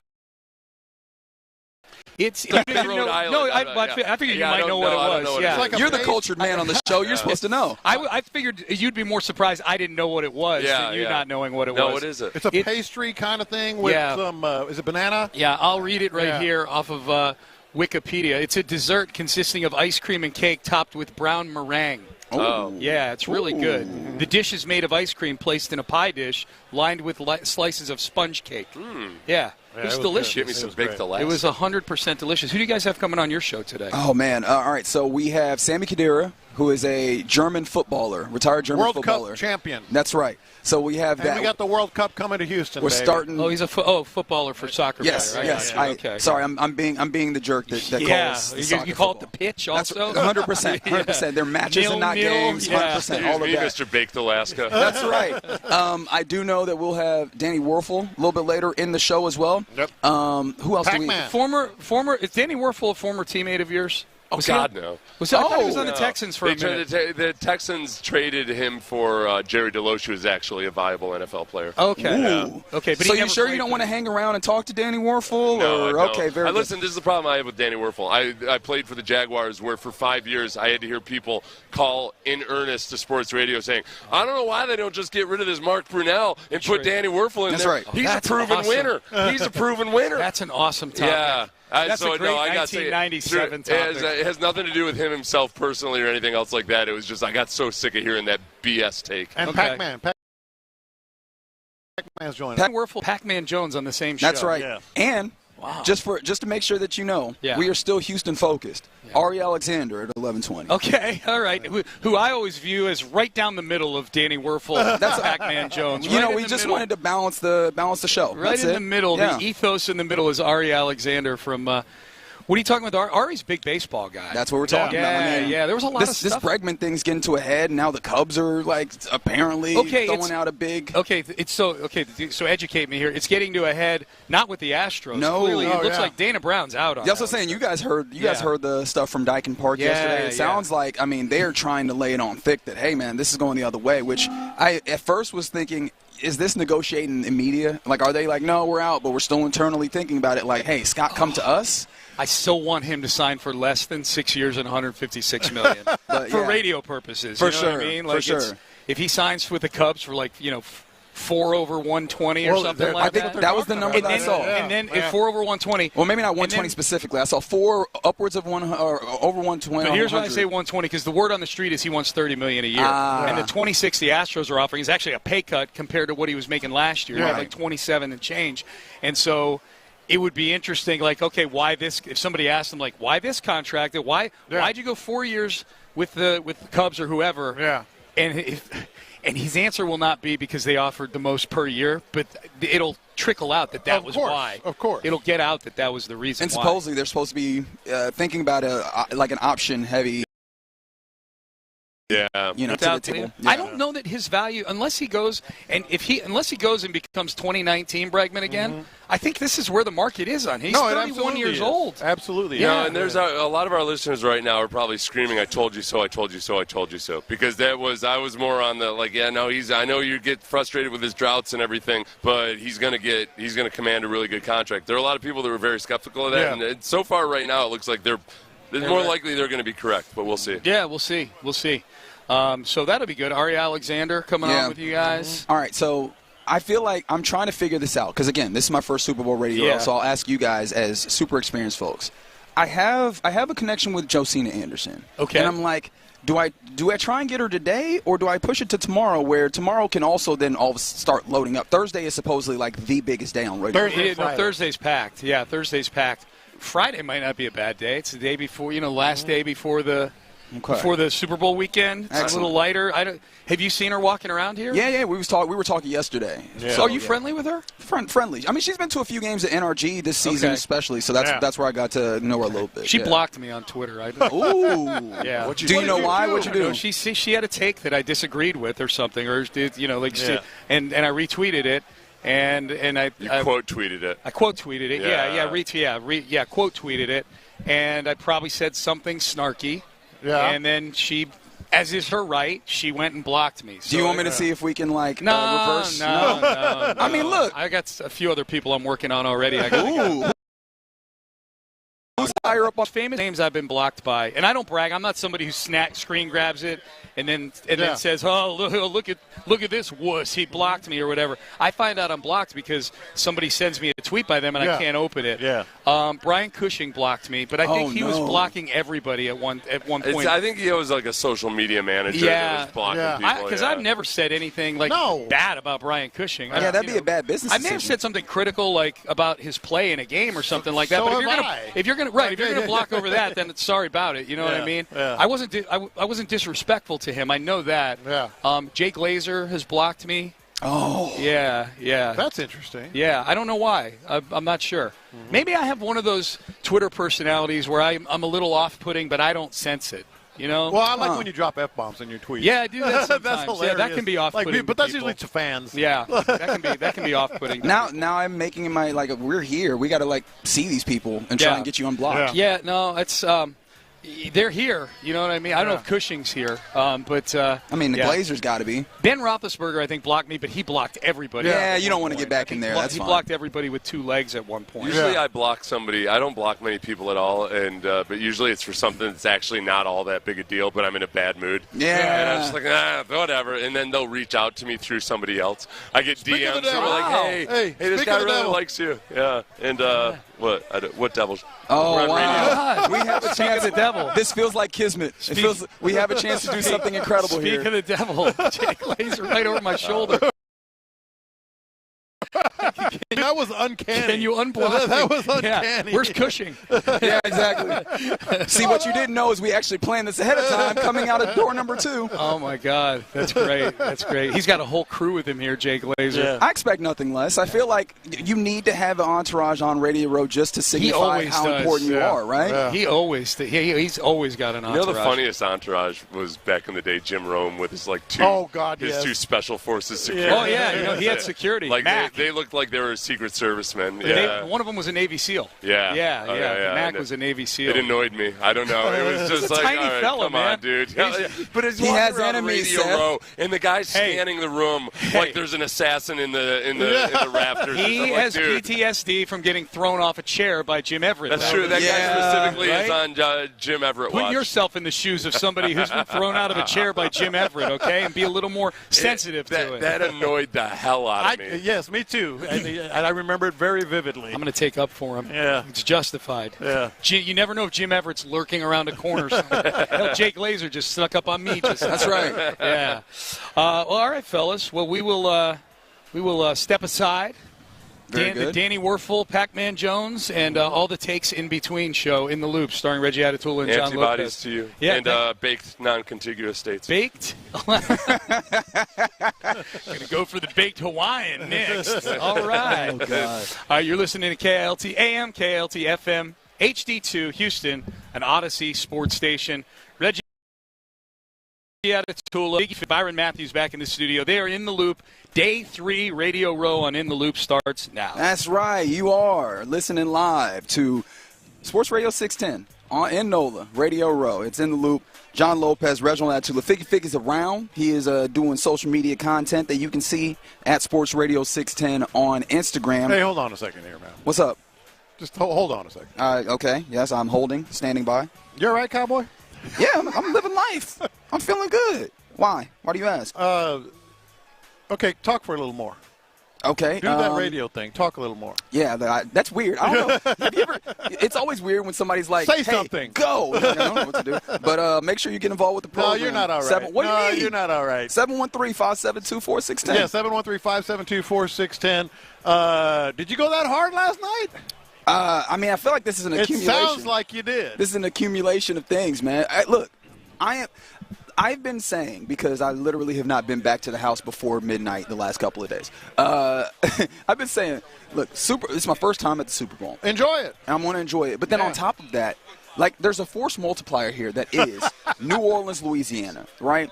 Only you can call New Orleans a force multiplier. Is it not, though? Right? It is, but I've never heard it put like that. Super Bowl in Minneapolis, right? Okay, it's no Super multiplier. Bowl. No multiplier. Super Bowl in San Francisco. We'll see that next year. Not really a multiplier. Not really. Yeah. Now, maybe we talk Super Bowl in Miami. Yeah. Maybe there. Oh, trust me on that one, baby. I mean, even Super Bowl in Las Vegas last year. hey, that price point. New Orleans, Vegas never sleeps no matter what you got in your pocket. Yeah. And so I am trying to live that all the way up. And so I'm doing it. I was out, obviously, some of this was just inherent, right? I was just doing my job because the Super Bowl media party happened last night. So was I. I mean, that's what. Yeah, so was I. Honestly, I feel it's an obligation to go to the Super Bowl media party. You'd be rude if you didn't. Exactly, right? It's the hospitality that the city of New Orleans and the Super Bowl committee put together for us. And so we went out and really talk about hospitality. They're on the water at the Mardi Gras World, which is where they build some of the floats for Mardi Gras, and it was a spectacle to behold. It was absolutely fantastic. First of all, we got a lot of Louisiana people, got a lot of New Orleans people listening to us in Houston. I mean, it was just ridiculous. I sent Figgy some videos. He's been just kicking butt on the social media. If you're not subscribed to Sports Radio 610, Instagram, YouTube, Twitter, whatever, you owe it to yourself. But all our Louisiana people, New Orleans people, I mean, they just kicked ass. It was a fantastic party. And it wasn't like, outside of what you sound like, it wasn't like a drunk fest. It could have been. I actually think I drank less yesterday than I did the day before. It could have. You could have been drinking all you wanted, but it was just like they had that. I thought it was Southern University. They had a high school band, high stepping up the street. That was a high school band. That was a high school band. I thought that was LSU's band. No, I thought it was Southern. But it was a high school. They were awesome. They had the little bands,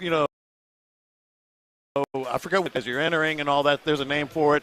They had second line. Yeah. They had Preservation Hall, which I just geeked out on, and maybe we'll get to that later. It was ridiculous. Yeah, there was multiple stages. Manny at various Fresh. Points. They had a DJ. See, that's the one that hurts me. Yeah. Because I've been trying to go about this week in such a way where I would I'm at the Golden Corral. I'm trying to sample all the sampleables. I don't know why Golden Corral was the first one that came to mind. Because it was a lot better than that. No offense. With all due respect. But I'm trying to sample all the sampleables. And if there is one thing that I would like to sample in the city of New Orleans is Manny Fresh putting on a show. Yeah. And I completely did not see that because the place was so very big. The food, the views, the people. I thought you already said the views. No, I'm talking about just inside and outside of the place.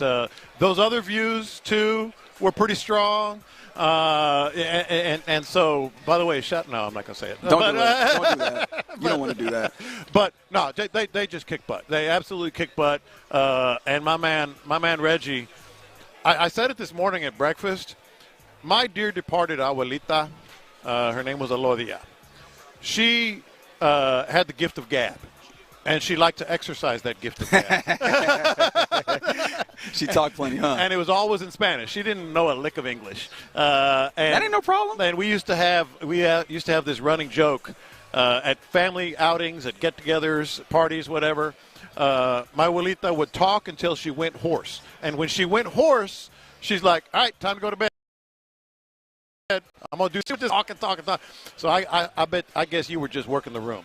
I was, man. It was good to be able to talk with the various folks. Obviously, folks that we know. It's one of the things also. Like I've been impressed with myself. It's like, I actually know more people than I thought I did here. So you get to see people from all over the country in this media space, and then you happen to find some friends and you go to a dive bar afterwards and you're there till 1:30. So yeah, man, that is the life. That is the life. I brought Brandon Scott down with me. So if B Scott is a little sluggish today, I will raise my hand on that one. And say he's not here yet. He's not here yet. He's not at work yet. Hey, can I tell you a B Scott story real quick? Please he's probably listening because he's on his way. Are you sure? So we hit it pretty hard late too. I mean, I was impressed with I was Sean surprised Pendergast. to hear that. In fact, I'm looking forward to seeing some content from it. Well, we were Sean. You can hop on, man.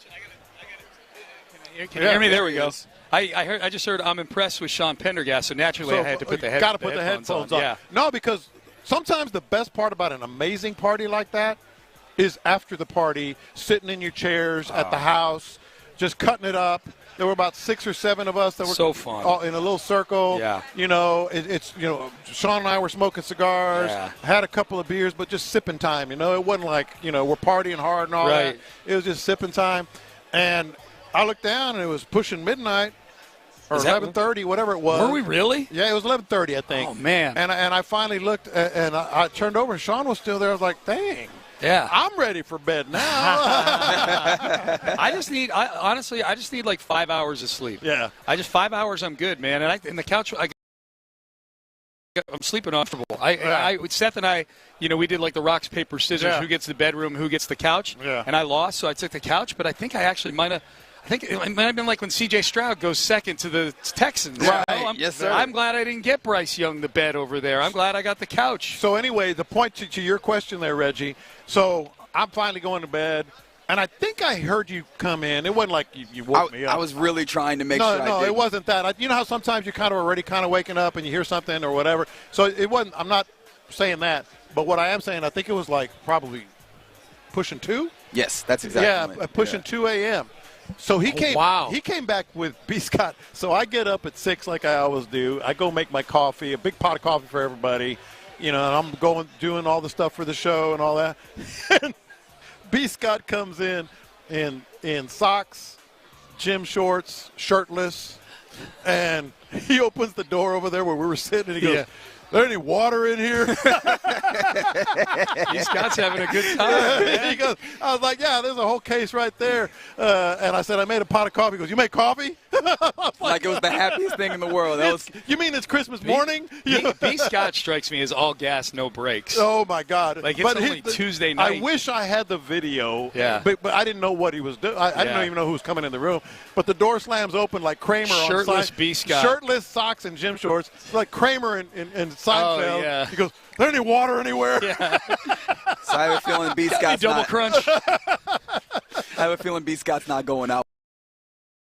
Meet him now. But yeah, man, we're having a blast here on Radio Row and in New Orleans. Like outside of Radio Row too. A lot of fun things happening, and the Figgy Fig keeping you attached. I've been amazed also that how much people have been tapped in. We appreciate you doing that. Tap in with the show on the text line 713-572-4610. Also, there always big thanks to Flight by Yingling for helping us get out here, and also supporting sponsor Low T Center. And then also, if you want to see what's happening while we're broadcasting, get on the YouTube, get on the Twitch. That is the Mo Karam Injury Lawyers live stream. But let's get to these Texans, man. We still know what we're here for. It's still a work trip, as I've been saying. And we got some more news. Like, obviously, Nick Caley is the offensive coordinator on this team, and we've started settling what this offensive staff looks like. And Lopez, we learned yesterday that Cole Popovich will step up from previously being the assistant. Oh, really? Where'd you hear that offensive before? Line coach. Where'd you hear that? I think you seem to have a good feeling about it, and it looks like you happened to be right. So we now have to revisit our thoughts and our feelings about that, as Cole Popovich is now the big dog, the official offensive line coach at the position on this team that seemingly mattered the most and determined most whether they succeeded or failed last year. Yeah. How do we feel about that right now? And run game coordinator. That is true. He got that as well, which that is a very particular thing, especially when you talk about the systems that are coming in. I want to kind of hone in on that. Not only the line coach, but the run game coordinator. Yes. Because we know what the run game was this past season, how bad it was. It was Joe Mixon. We also, and the blocking scheme. And we've been talking about the scheme may not have been what the linemen really wanted to do. In fact, I think it's a safe assumption that was not what they really wanted to do, what they felt most comfortable doing, and what fit their games the best. We've often talked about how you got to get to the second level, and these guys are too big and not equipped, in terms of their history and how they play to get to the second level. Yeah, I think that right there is a sign of maybe the coaches weren't real. The offensive line coaches, Strasser and Popovich, weren't real in lockstep with Bobby Slowick either. Right. Because they might have been saying, let's change the line, man. Yeah. Let's change the scheme, the techniques, the blocking. And Bobby Slowick, being a little headstrong, as we've talked about, said, no, let's just do what I know works in San Francisco. Well, this ain't San Francisco, and these aren't the San Francisco offensive linemen. So I think that's a very key thing. I really do. That they said, the new regime, by the way, said, we think Cole Popovich was right. We think this is the better line scheme and techniques and blocking for these linemen. Let's let him be run game coordinator as well. Yeah, I think it's worth noting, obviously, as you mentioned, right, the idea of, now I have two things and I want to go two different directions. Go ahead. Yeah, the idea that Bobby Slowick, we've talked a lot about the idea of, him hiring guys that had not coached in that system before. We talked about Cole Strasser on the line. And similarly with Cole Popovich, Chris Strasser's who I meant earlier. Yeah. But similarly, the idea that, hey, man, these guys aren't necessarily they haven't coached the specific thing that it seems like Bobby Slowick would want in that Shanahan, the essence of that Shanahan offense. Nick Caley comes in, and we don't know exactly which offense he brings in or what is the hybridization, if possible, of the systems, because we know he spent the last 2 years with Sean McVay. And I've seen people like on Twitter doing great work, like kind of breaking down, this is what the McVay offense is, and this is what he's bringing. I'm like, I'm not sure. There's obviously a lot of ties to his Patriot ties, but in both of those situations, it's strong run game influence, and you're likely to see some gap scheme, which, as we mentioned, right, that was when this offense looked the best. Cole Popovich in that Patriot situation, they gap schemed it. And so I think that is probably where the confidence comes from to elevate him to being the offensive line coach, is that it seems like we might see some gap scheme. I'm not going to lie and say that then makes me all the way happy with this move, because, and look, ultimately we will see what the results are, and that will determine a lot of things within this. But like, just thinking about it, just the feeling of this guy was in the room. He was probably in charge of technique, being the assistant offensive line coach, and the technique was bad at times. And we're talking about run game stuff. That pass blocking was an issue in technique, and that he's still going to have domain over that. Those are things that still need to get fixed. But like the idea that, hey, he was in charge, or he was at least in that room and was supposed to get things done in regards to that, and so he remains. Man, I appreciate the idea that, hey, maybe a different scheme will look a little bit different, and he will be able to teach more to that. However, I have my concerns. Like, I'm not jumping. Alone. I'm not jumping head first. Not alone. And also this aspect, we've all heard of this thing called the West Coast offense, right? Yes, sir. I think we can start calling this, not necessarily as a habit, but we can call this the Patriots South offense. This is because this was a Nick Caserio joint from the get-go. Does that concern you at all? Like the idea that, hey man, we've heard it said that D'Amico Ryans is running this thing. It is he is point man with input from Nick Caserio, and then you come out with it, and hey, these are all dudes that have strong ties to Caserio, not just through the Patriots, but back through the collegiate ties that they have, and then that kind of comes together like that. Not really, and I know that's a little wishy-washy. No. But I think, D'Amico pretty much had his call last time. I think Nick Caserio had a bigger influence on it this time because it didn't work. That doesn't mean that. I mean, obviously D'Amico had to sign off on it. Sure. I mean, he's the head coach. He's the one that's, cooking with the groceries, so to speak, and that includes coaching staff. But let's be very, very honest here. Cole Popovich, Patriots, and Nick Caserio connection. Nick Caley, Patriots, and Nick Caserio connection. Jerry Shaplinski, who has been added to the staff. Yeah. The quarterback, passing game coordinator, I believe is what or something like that. And I apologize for not having his title right off the top. Not only Patriots and Nick Caserio connection, a John Carroll University connection. So there is no question at all that this was a Nick Caserio production in terms of on the offense. It's still D'Amico making the big calls and the defense, helping on personnel and all that. But if you've ever heard of the West Coast offense, this is clearly the Patriots South offense. And Bill Lazor may still be around. He's got another Nick Caserio connection. So you asked, does it concern me? I think, as I said, in terms of the offensive coordinator, we don't know until we start seeing it. Right. But we just hope that it's not pure Patriots offense, and I don't think it will be. No. Now, Jerry Shaplinski, you were mentioning him. Obviously, he's had a decent amount of time in the Patriot system. From 2013 to 2018, he was there as an assistant in various ways, offensive assistant, quarterbacks coach. He's been a quarterbacks coach elsewhere, senior offensive assistant with the Raiders in 2022, and a tight ends coach at some point. Hey, a whole bunch more tight ends coaches. So he comes in as a senior offensive assistant. I do wonder, though, the offensive staff that had previously been here looks like it is being retained. That's another cook in the kitchen, so to say. And I understand that we've talked about the idea of, hey, it would be nice to have more collaboration. You hope that Nick Caley is a lot more collaborative than it appears that Bobby Slowick was in his stint here. But also, you're getting more of these people that have voices, especially on the level of, hey, potential offensive coach, Bill Lazor, Gerard Johnson. Now you add Shaplinski. And I do wonder, I don't know, there's no way for me to speak to this, but I do wonder, hey, what is that relationship going to be? Because it's great to have a lot of minds, but it's great to have a lot of minds if they're copacetic and they work together. I have to believe it's going to be a big influence of Sean McVay's offense, not just Patriots, not just the old way. It's simply because they're there, and they've been successful.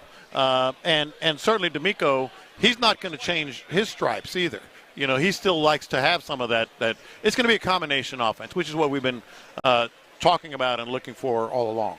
Yeah, I'm very interested to see what it looks like. But, yeah, I understand the people that have a little bit of hesitation. Like, there's a lot of that it remains the same. And even as you have some things shift, and there's a little bit of a little uncertainty in the way that it goes. Oh, man, I just had that creaky. The voice getting a little creaky. We are in segment 1. Segment what?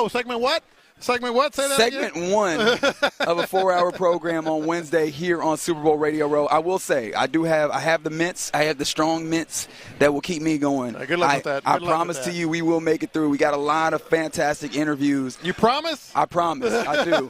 In fact, and there's even more stuff. We look, man, we come prepared when we come to Super Bowl Radio Row. We're gonna party hard, but we're gonna do it up well here as well. I know we're gonna talk to Adam Spillane. We're gonna talk to Ari Alexander, KPRC2. About a little bit of Astros. You know, we'll get to Danny Warfel later on the show. Pac-Man Jones at 1:40. I imagine that's going to be really fun. Coming up in this next segment, though, we'll talk to Sami Khedira, who is a German soccer player, World Cup winning German soccer player. As you know, the NFL has their connection with soccer, especially with the international series going and playing in Spain, playing in London, and playing in Germany. We'll do that next on Sports Radio 16.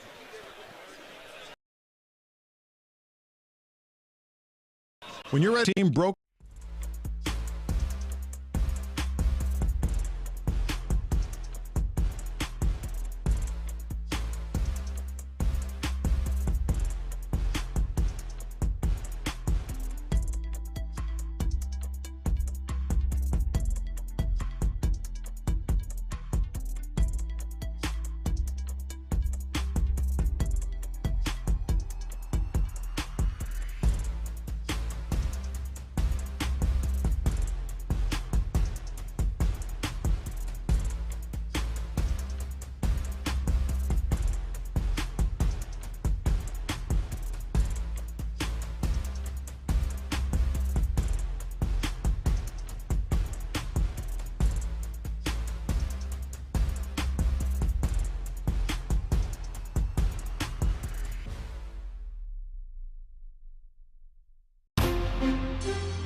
sports leader. Sports Radio 610.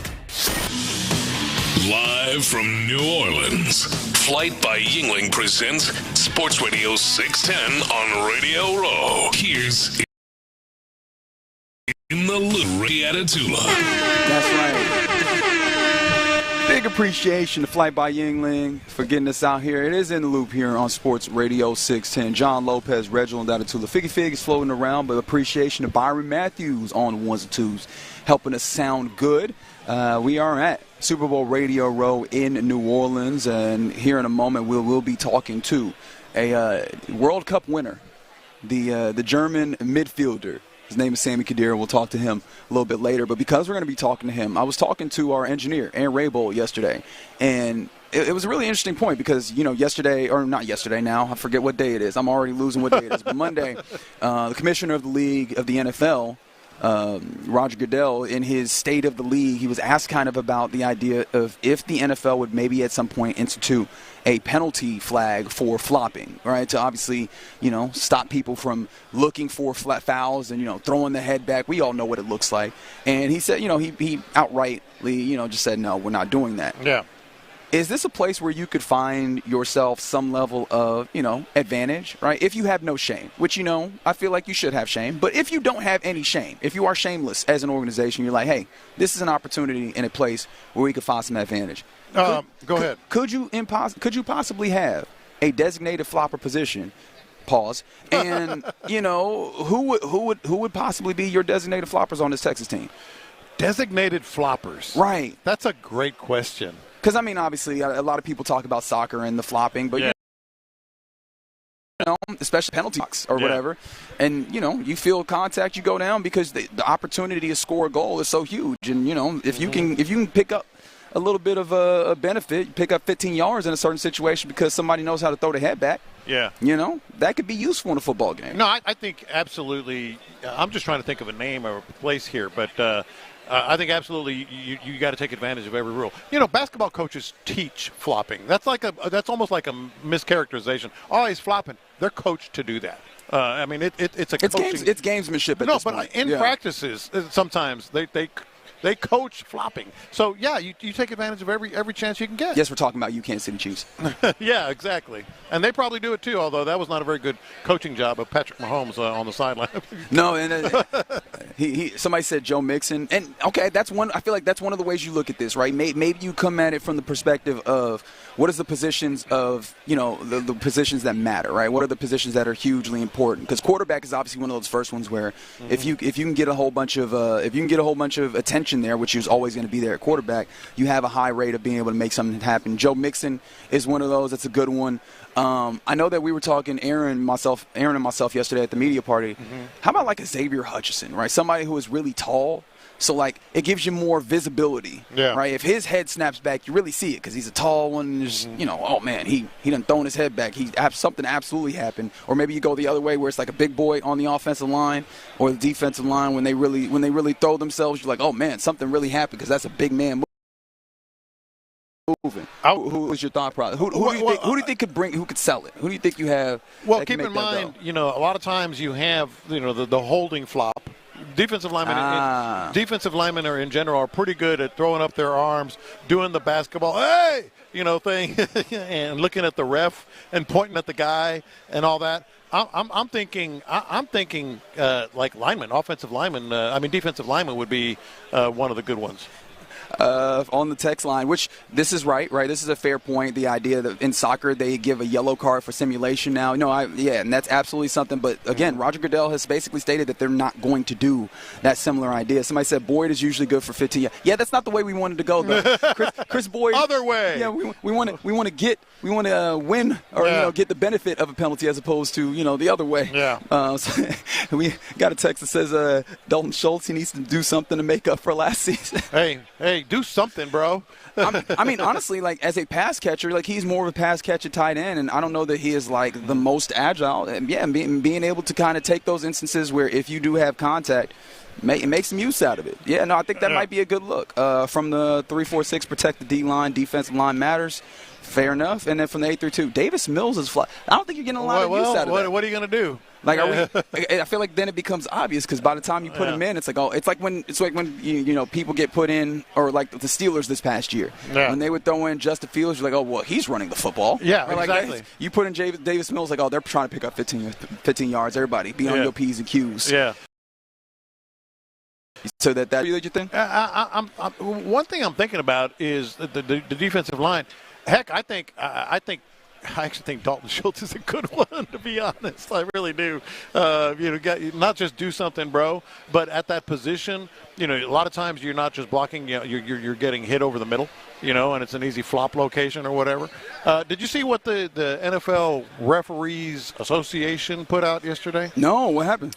They, I mean, just a complete eye roll. I mean, it's pretty bad when the refs put out a statement about all this, biases toward the Chiefs and everything.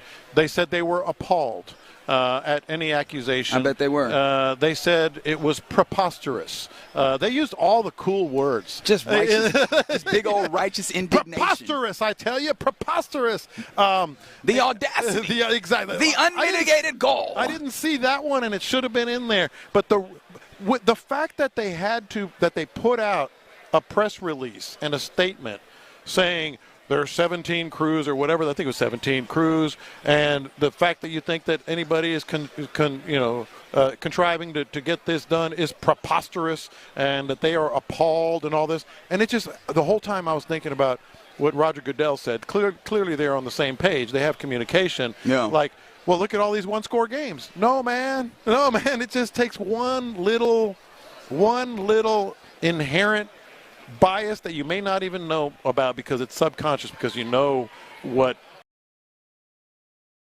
what they want. Right, absolutely. So I found that to be a really interesting thing. And like when we talk about the referees, obviously this is going to be something that is watched very closely in this game. Like, it's going to be watched incredibly closely because of all the things that we have. Is that an advantage for who? What, if we're talking referees? The fact that this is a major storyline. Well, you just got me thinking about this. Is it an advantage? Like Travis Kelce on opening night saying, "Oh, the media, tell the media that they shouldn't focus on this." Yeah. Sorry, it's not just the media. Just like Roger Goodell, right? It's locker rooms, it's players, it's coaches, it's GMs, it's everything.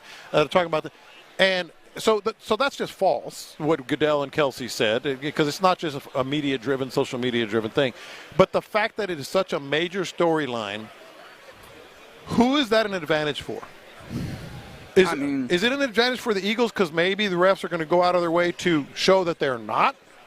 Or is it still an advantage for the Chiefs because that's what it is? I mean, that's how they've been leaning. I don't know that the NFL is going to be very reactionary on this. The NFL operates like a cartel. They know you're going to come through. Yeah. Ain't nowhere else you're going to get this football fix in the way the NFL going to get you. Yeah. So look, man, they're going, and because they're operating from such a position of, I don't know, defiance, like, no, this is fine, everything's cool. I think they're just going to operate it the way that they typically do. And not to say that means that there's absolutely going to be, things that go in one way or the other, but just whatever, if you want to call it, in negligence or whatever the operating practice is, standard operating practice, that is what you're going to imagine. And so there's going to be probably opportunity to look at some plays and be like, oof. Those seem to go on the benefit of Patrick Mahomes because, I think me and you are aligned in this thought process that subconscious bias will take up in some ways as well. So 832 says this is the game where the refs won't make any bad calls because all eyes are on them. That's what I'm wondering. And he goes on to say the Chiefs will actually have to win. That is fair. You actually got to win this one, fellas. That is fair. Yeah. We're in the loop right here on Sports Radio 610. We'll talk to Sammy Kadir tomorrow. Okay. We're already stacking a Thursday show for you here on Super Bowl Radio Row. Still a lot of great guests today, as we'll be talking to Ari Alexander in the 11 o'clock hour. We'll be talking to Pac-Man Jones in the 1 o'clock hour, Danny Werfel in the 12 o'clock hour. But coming up next, it's Wednesday, and look, we're on Super Bowl Radio Row, but we still got to get to our man Adam Spillane. Let's get the basketball spo after the Rockets somehow lost one on the road. They go to 4 consecutive losses versus the Brooklyn Nets. Let's talk to Spo about all of that next. The Texans have their new OC. Former Rams tight ends coach and passing game coordinator Nick Caley is coming to H-Town to lead the offense. Will he be the key to unlock a new version of CJ?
Stations, BexPrime.com.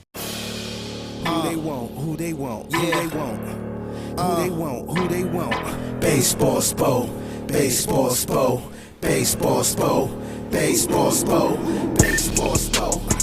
Yeah, you're in the loop here on Sports Radio 610, broadcasting live from Super Bowl Radio Row in New Orleans, courtesy of Fly by Yingling. Appreciate them for presenting what we're doing here in New Orleans. But, you know, we always, heart is always in Houston, and it's very much the night before, and when we have an opportunity to talk to our guy, Adam Spillane, Baseball Spo, but in this instance, we're talking some basketball with the man. Spo, how you doing, brother? I'm good. How are y'all? We're doing good. First and foremost, I'm going to start in a very vain place. I've been out a little bit, and the people have been saying that my voice sounds a little bit like I've been out a little bit. And so I would like you, if you could, to give me a rating from 1 to 10, 10 being you sound always like you do, or 1 being like you need to go home and sleep. How does my voice sound right now? Texters, you can also weigh in 713-572-4610. You want me to be honest with you?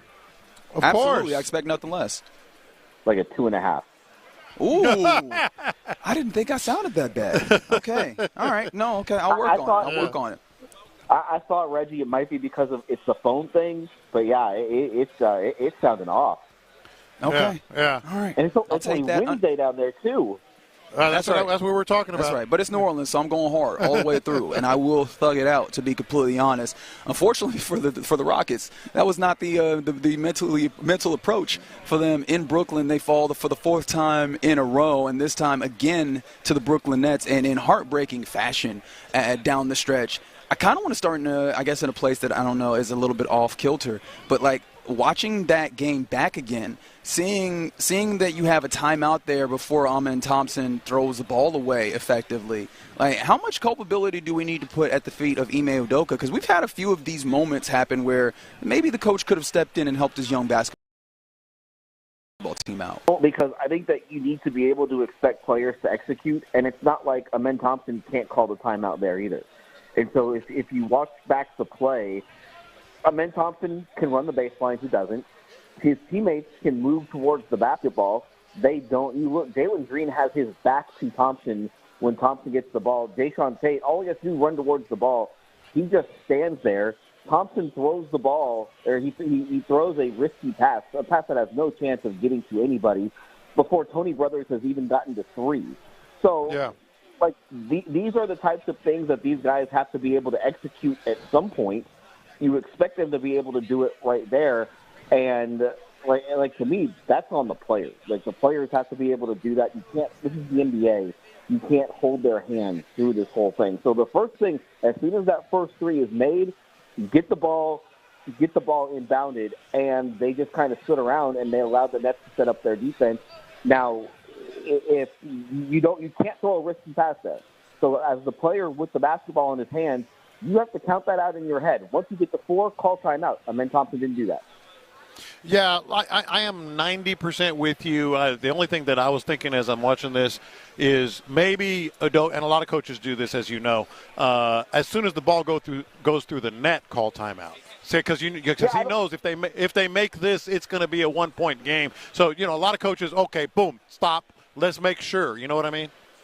Yeah, I don't like the idea of wasting the timeout, wasting your last timeout to get set, and you still haven't gotten the ball in.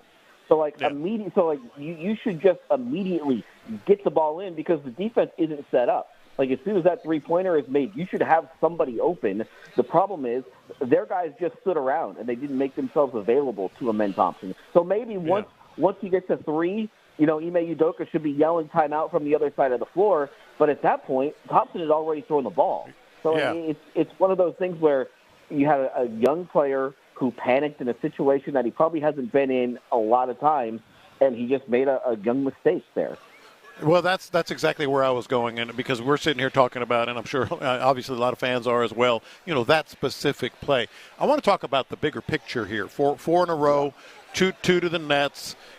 Are these growing pains, or is this a sign? It's hard to say, John, just because they've lost these games in different ways. Like in New York against the Knicks, They lost because they couldn't defend. They lost last night's game because of how bad the offense was for the first 3.5 quarters. Like, they really didn't play. And Ime said this after the game. They didn't play well for the first 3.5 quarters, and the basketball gods saw that, and they took over, I guess, at the end. So they didn't deserve to win that game. You look, the first Brooklyn game here, they didn't play well at all. Again, that was where they just didn't play real hard in that game. And in the Memphis game, they probably should have won. So it's 4 games. The 2 Brooklyn games are the ones where they really played poorly. The other 2, they had no sign of anything. I don't think that they are playing the way that they played earlier in the season. Defensively, they just haven't brought the same intensity night in and night out. They're also dealing with injuries.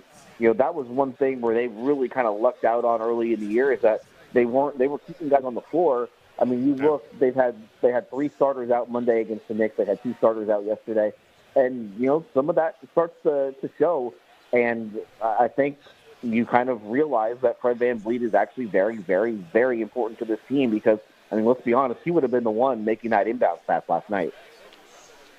And I guess there's a little bit of breaking news here for your Houston Rockets as we're talking to Anna Spillane, who is our Rockets insider here on Sports Radio 610. Apparently the Celtics are trading Jaden Springer and a 2030 second rounder to the Rockets per Shams Charania of ESPN. I don't know what the get back or the give back, I guess, in the case of the Houston Rockets is in that, but obviously this is a very immediate hot take reaction type situation. But Springer is he's a nice young player, kind of a versatile kind of size guy. Like, how much do you like the idea of the Rockets? Well, I mean, not the idea. Now that the Rockets have made this kind of cursory move around the edges, seemingly to address this. I don't make a ton of it. Just kind of looking through it. It doesn't look like the Rockets are giving up anything in this. This might be more Boston trying to shed a little bit of salary more than anything. Jaden Springer is a former first-round pick who's not really playing any sort of minutes for Boston. The Rockets have an open roster spot, so take on a player to help Boston alleviate maybe a little bit of salary. So that's really all this might be. I'm trying to think back. Springer was drafted by Philly. I don't think Ime was in Philly. No, he was. Udoka was not in Philly when Springer was in Philly. So I'm trying to see if the two overlap at any point, and they really haven't. So yeah, I don't make too much out of this. Again, Springer's barely playing. He's an end-of-the-bench guy for Boston. The Rockets have an open roster spot, so they get a free second-round pick for taking on Springer for the rest of the season. That's the first thing that comes to mind when I think of this trade. Okay, and with that being the case, I think that does highlight, however, that we are, a day away from the trade deadline. Trade deadline hits tomorrow afternoon, and there has been quite a bit of rumbling. Of course, we all know the rumbling continues to carry the Rockets' names along with it, just simply off of their position with draft capital and, young talent. However, the names are getting bigger and bigger. People have talked about Kevin Durant being out there, and we've talked about that. And there's been reporting that, maybe the Rockets would be interested if there's a particular name that comes up from Phoenix. Does the Durant kind of, smoke that continues to bellow away maybe give you an indication that Devin Booker could possibly be available come tomorrow? Booker, no, just because he's young and he's kind of just the face of that team. So I think the only way Booker were to ever be traded is if he went to the Suns and say, hey, I'd like to be traded. And I don't see Booker doing that at least tomorrow, in the next 24 hours. So I don't see that one happening. The Durant thing is interesting just because that was made Saturday with Dallas and the Lakers. It kind of makes it seem like it doesn't take as much to get some of these guys. So if the price has gone down on Durant, then maybe you think about it. But I'd still be surprised if the Rockets do anything big tomorrow. They might add a bench guy. They could use some rim protection right now. They could maybe use another guard. But I don't see anything big coming their way tomorrow or in the next 24 hours. Definitely want to get your thoughts, Adam, on the big news over the weekend, which, by the way, continues to resonate 3 days later with Luka. We all know, everybody just universally panning and criticizing and scratching their heads over what the Mavericks could possibly have been thinking. But yesterday, Luka kind of made it very clear. Regarding the contract extension and how he found out and all that. Just your takeaways on the Luka trade. Yeah, I still, am kind of baffled about it just because of how little Dallas got back. And, like, I get it from their standpoint. Like, you've got to be 100% sure if you're going to give a guy $355 million, and obviously they weren't, and they still want to compete. But, man, the Lakers had more that you could have gotten for him. And the fact that you don't ask for or the fact that you don't get back Dalton Connect, the fact that you don't get back that other Lakers draft pick, like it kind of, especially knowing that with Luka Doncic, the one pick that you did get from the Lakers probably isn't going to be worth all that much. So it's a weird trade. It's not great for the get a whole bunch of weird questions that are going to be asked about is the league rigged and all that sort of stuff, and that's not something that they need. And yeah, I don't know. I really don't know what to think. But hey, that's going to be. Yeah, I mean, you and Reggie, you're in Dallas, and you were in Dallas, and you kind of understand just the connection. See, I didn't understand the connection that Luka Doncic had with that city, and just kind of seeing it over the last few days was just wild to me. Just how that's the most loved athlete in that city. That's a basketball player who's the most loved athlete in that city. That's a football town that just won the World Series, and yet it's the basketball player that's the most popular guy. So I didn't realize I could. And I think that for Dallas, for the Mavs, that's the thing that you hate more than anything, just because they've just kind of killed themselves with that fan base.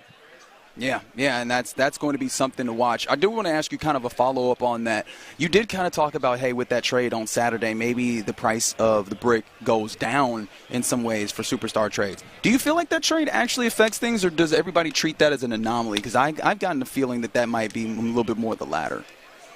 The thing I say that just because you look at the trade that was made the next day, where San Antonio gets De'Aaron Fox, and they don't have to really give up anything of significance. They don't give up a player of significance. They don't give up really any of their significant draft assets. And part of that was just Chicago kicking in Zach LaVine, but then Zach LaVine gives up, or then the Bulls give up Zach LaVine, and they really don't get anything of significance. And I know Zach LaVine is the same. But the way that Zach LaVine was playing, you feel like that Chicago could have gotten a little bit more back than they did. So that's why I say that, just because for San Antonio to get Fox and not have to give up any of the Atlanta picks, not have to give up any of their young players, like I couldn't believe that. Like that might be a bigger heist than what the Lakers did with Luka. Yeah. All right, that's Adam Spillane. He's, in this instance, basketball. Spo joins us every Wednesday at 10:40. Spo, before I go, we the whole crew is out here from 6 a.m. to 6 p. You got any messages for the boys that I should deliver? Thanks for the invite. I know exactly who that's for, and I'll deliver it right to him. All right, that is Adam Spillane. I appreciate you, my man. You have a wonderful one. All right, y'all take it easy. Feel better, Reggie. Yes, I will. Feel better. We're thoughts and prayers. I actually feel great, to be completely honest. I might not sound it. I feel phenomenal. And speaking of, by the way, I did ask Spo and you guys as well to kind of rate the way that my voice sounds on a scale of 1 to 10, 10 being perfectly fine, 1 being, you poor child. 4 seems to be the answer that keeps coming. 4 seems about right. 4 is the answer that's coming. Yeah, I might have given you a little bit more benefit of the doubt, but it definitely feels about right. I'll have to ask all our guests as we continue going on this program how they are hearing it. And our next guest will be at 11:20. Ari Alexander of KPRC2 happens to be out here in New Orleans. He's one of the ones that's a culprit for that. Weren't you talking with him last night? That is true. I was talking to him. I was talking to him. So yeah, we'll give that a shot. And yes, I appreciate the text line that's talking about the fact that my voice has been as bad as some of the other folks. Like I think Ron been going hard, man. Like on the low, Ron been going pretty hard himself. But yeah, I'll try and keep myself in tow. But of course, I love doing it here in the Loop on Sports Radio 610. All right, coming up next, let's jump into hour number 2 of this Wednesday on Super Bowl Radio Row. We'll start that by going around the NFL, including apparently ticket prices for the Super Bowl might actually be a little bit more affordable than previously before. We'll talk about that and more next. Flight by Yingling presents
The Texans play here, an Odyssey sports station.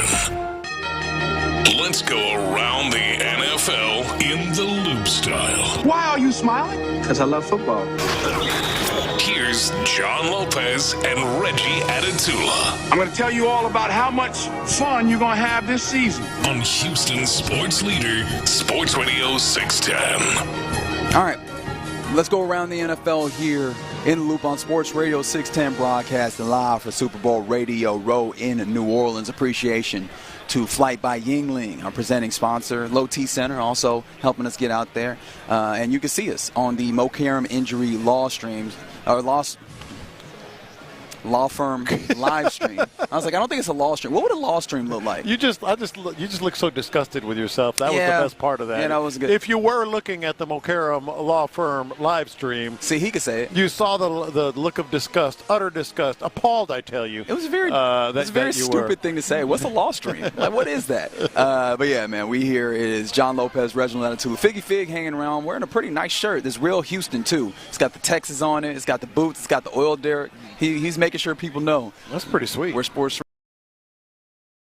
Radio 6. Let's go around the NFL on this Wednesday, and I did want to bring this up because obviously we haven't talked a lot about the game. We're moving closer to it as we get there, but obviously one of the big X factors, and it feels weird to call it X factor because X factor always feels like it's one of the kind of surprises, but one of the big kind of linchpins that this game hinges on is one Saquon Barkley. He is a huge part of this. If the Eagles are going to be successful in the game, it's going to be running the football, particularly with that man toting the rock. And he has the opportunity to make history in this Super Bowl. Mm-hmm. Now, he is poised to complete the most productive season for a running back in NFL history on Super Bowl Sunday. Between the 16 regular season games that he played, obviously, remember, he didn't play in that final one. Yeah. He has 2,447 rushing yards, which is the second most in NFL history.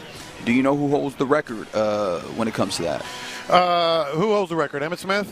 Nope. No, who? Terrell Davis, who ran for 2,476 in 1998 and the postseason. So Barkley needs 30 rushing yards in this game to break that record for yards over the entirety of the season, including the postseason. And he'll get that maybe on one run, the first run. Absolutely. Yeah. And Lopez, you know why I brought this up to you, right? Why did you bring this up? You've been looking for prop bets all week. Dude, I looked at it last night. Did you? I looked at it last night. This one? This one. What's the odds? What are you looking at? That's so wild you said that because I was like, well, let me start looking at stuff because, I've got my app here, and once you get into Louisiana, you can pretty much gamble on anything. And that's right. By the way, that leads to a confession that I'm going to have that I'm a little embarrassed about. You can listen about 12:20 because it paid. But I would have been if it didn't pay. So I was like, let me look at some of these prop bets. At least the app that I was on, the prop bet for Saquon Barkley rushing yards in the Super Bowl is 112.5. Okay. 112.5. That's the over-under. And here's the kicker.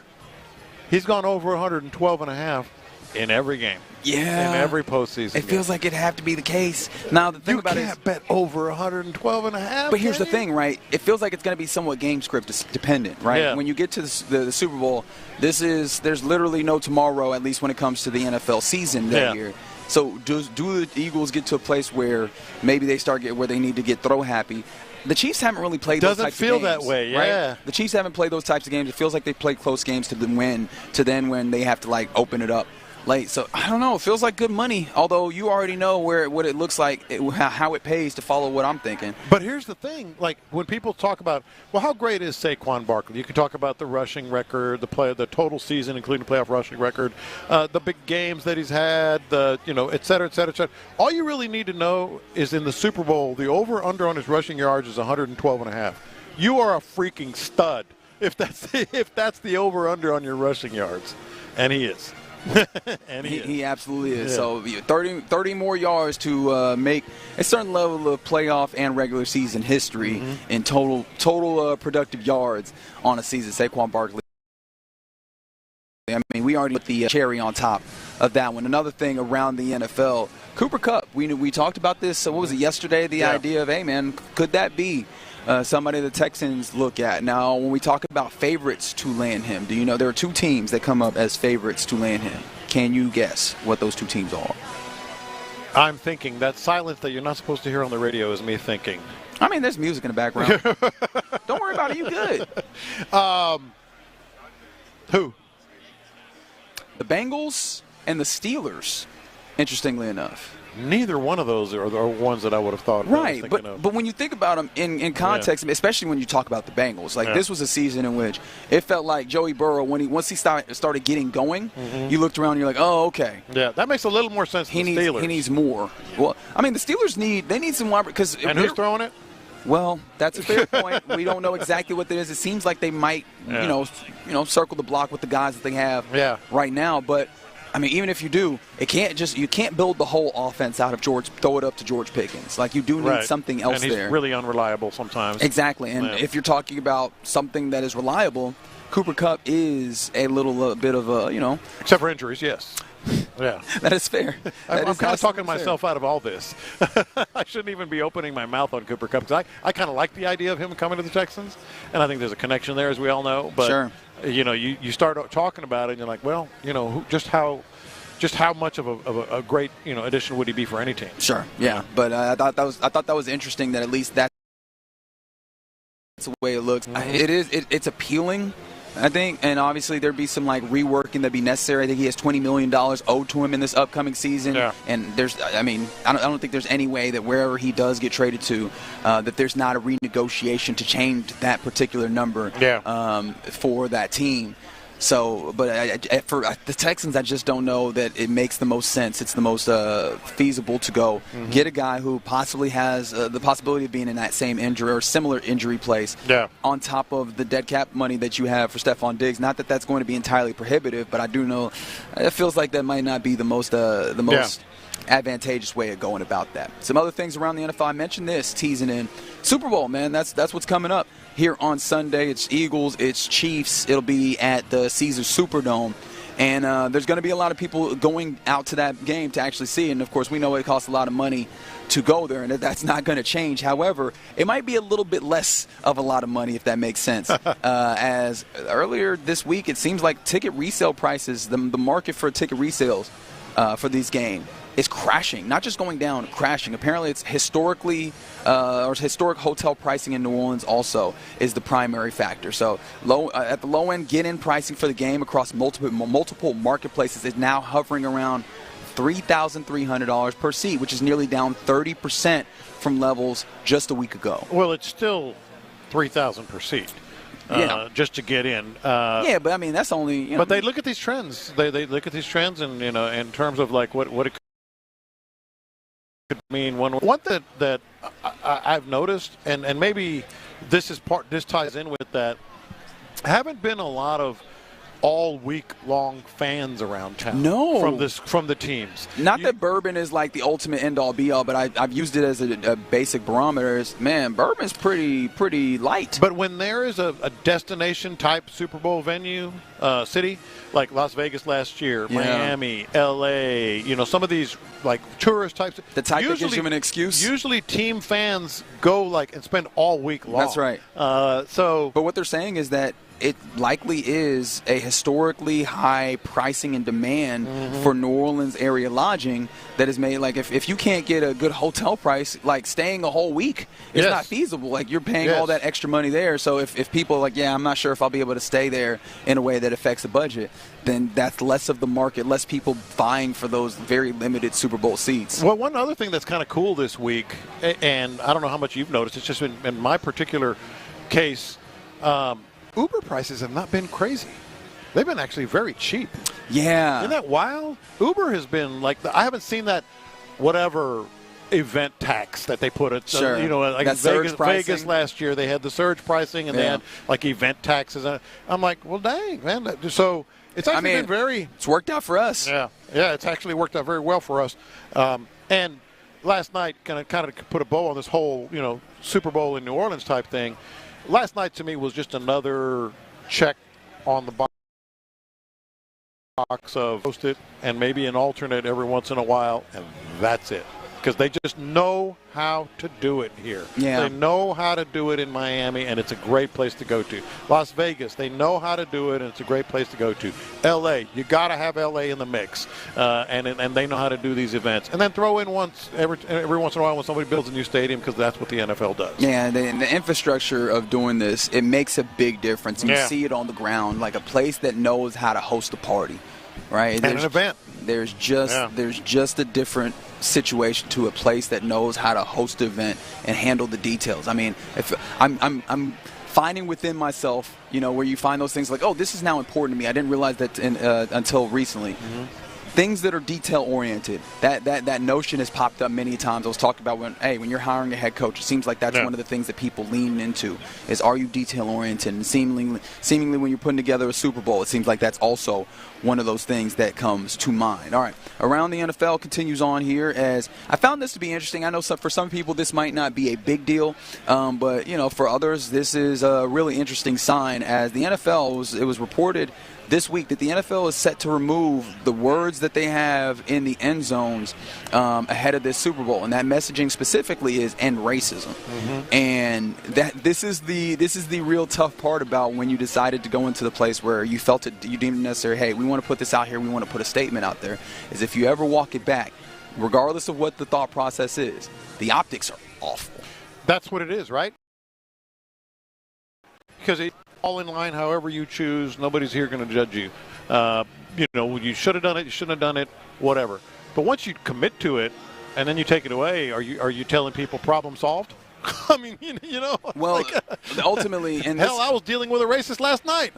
Yes, not just you. But I think one of the interesting things, though, is like they move from the statement of "end racism" and they change it to "choose love," which I think is a very NFL thing in that they'll take a message and they will try and incorporate soften it, but also to incorporate as many people as possible, mm-hmm. because it points to the NFL and where they stand, right? They are a business that's trying to get the money out of as many people as possible. They're trying to be palatable to as many people as possible. Mm-hmm. It's one of the things that you saw with the breast cancer awareness. You had that every year, and then that opened up to its crucial catch. We want to make sure that we catch. It's a catch-all for all of the cancer situations that are there. So I think that in a similar vein, but unfortunately in a way that this is a very serious issue that I think is very near and dear and personal to a lot of people. Yeah. I think the optics on this one is a little tough.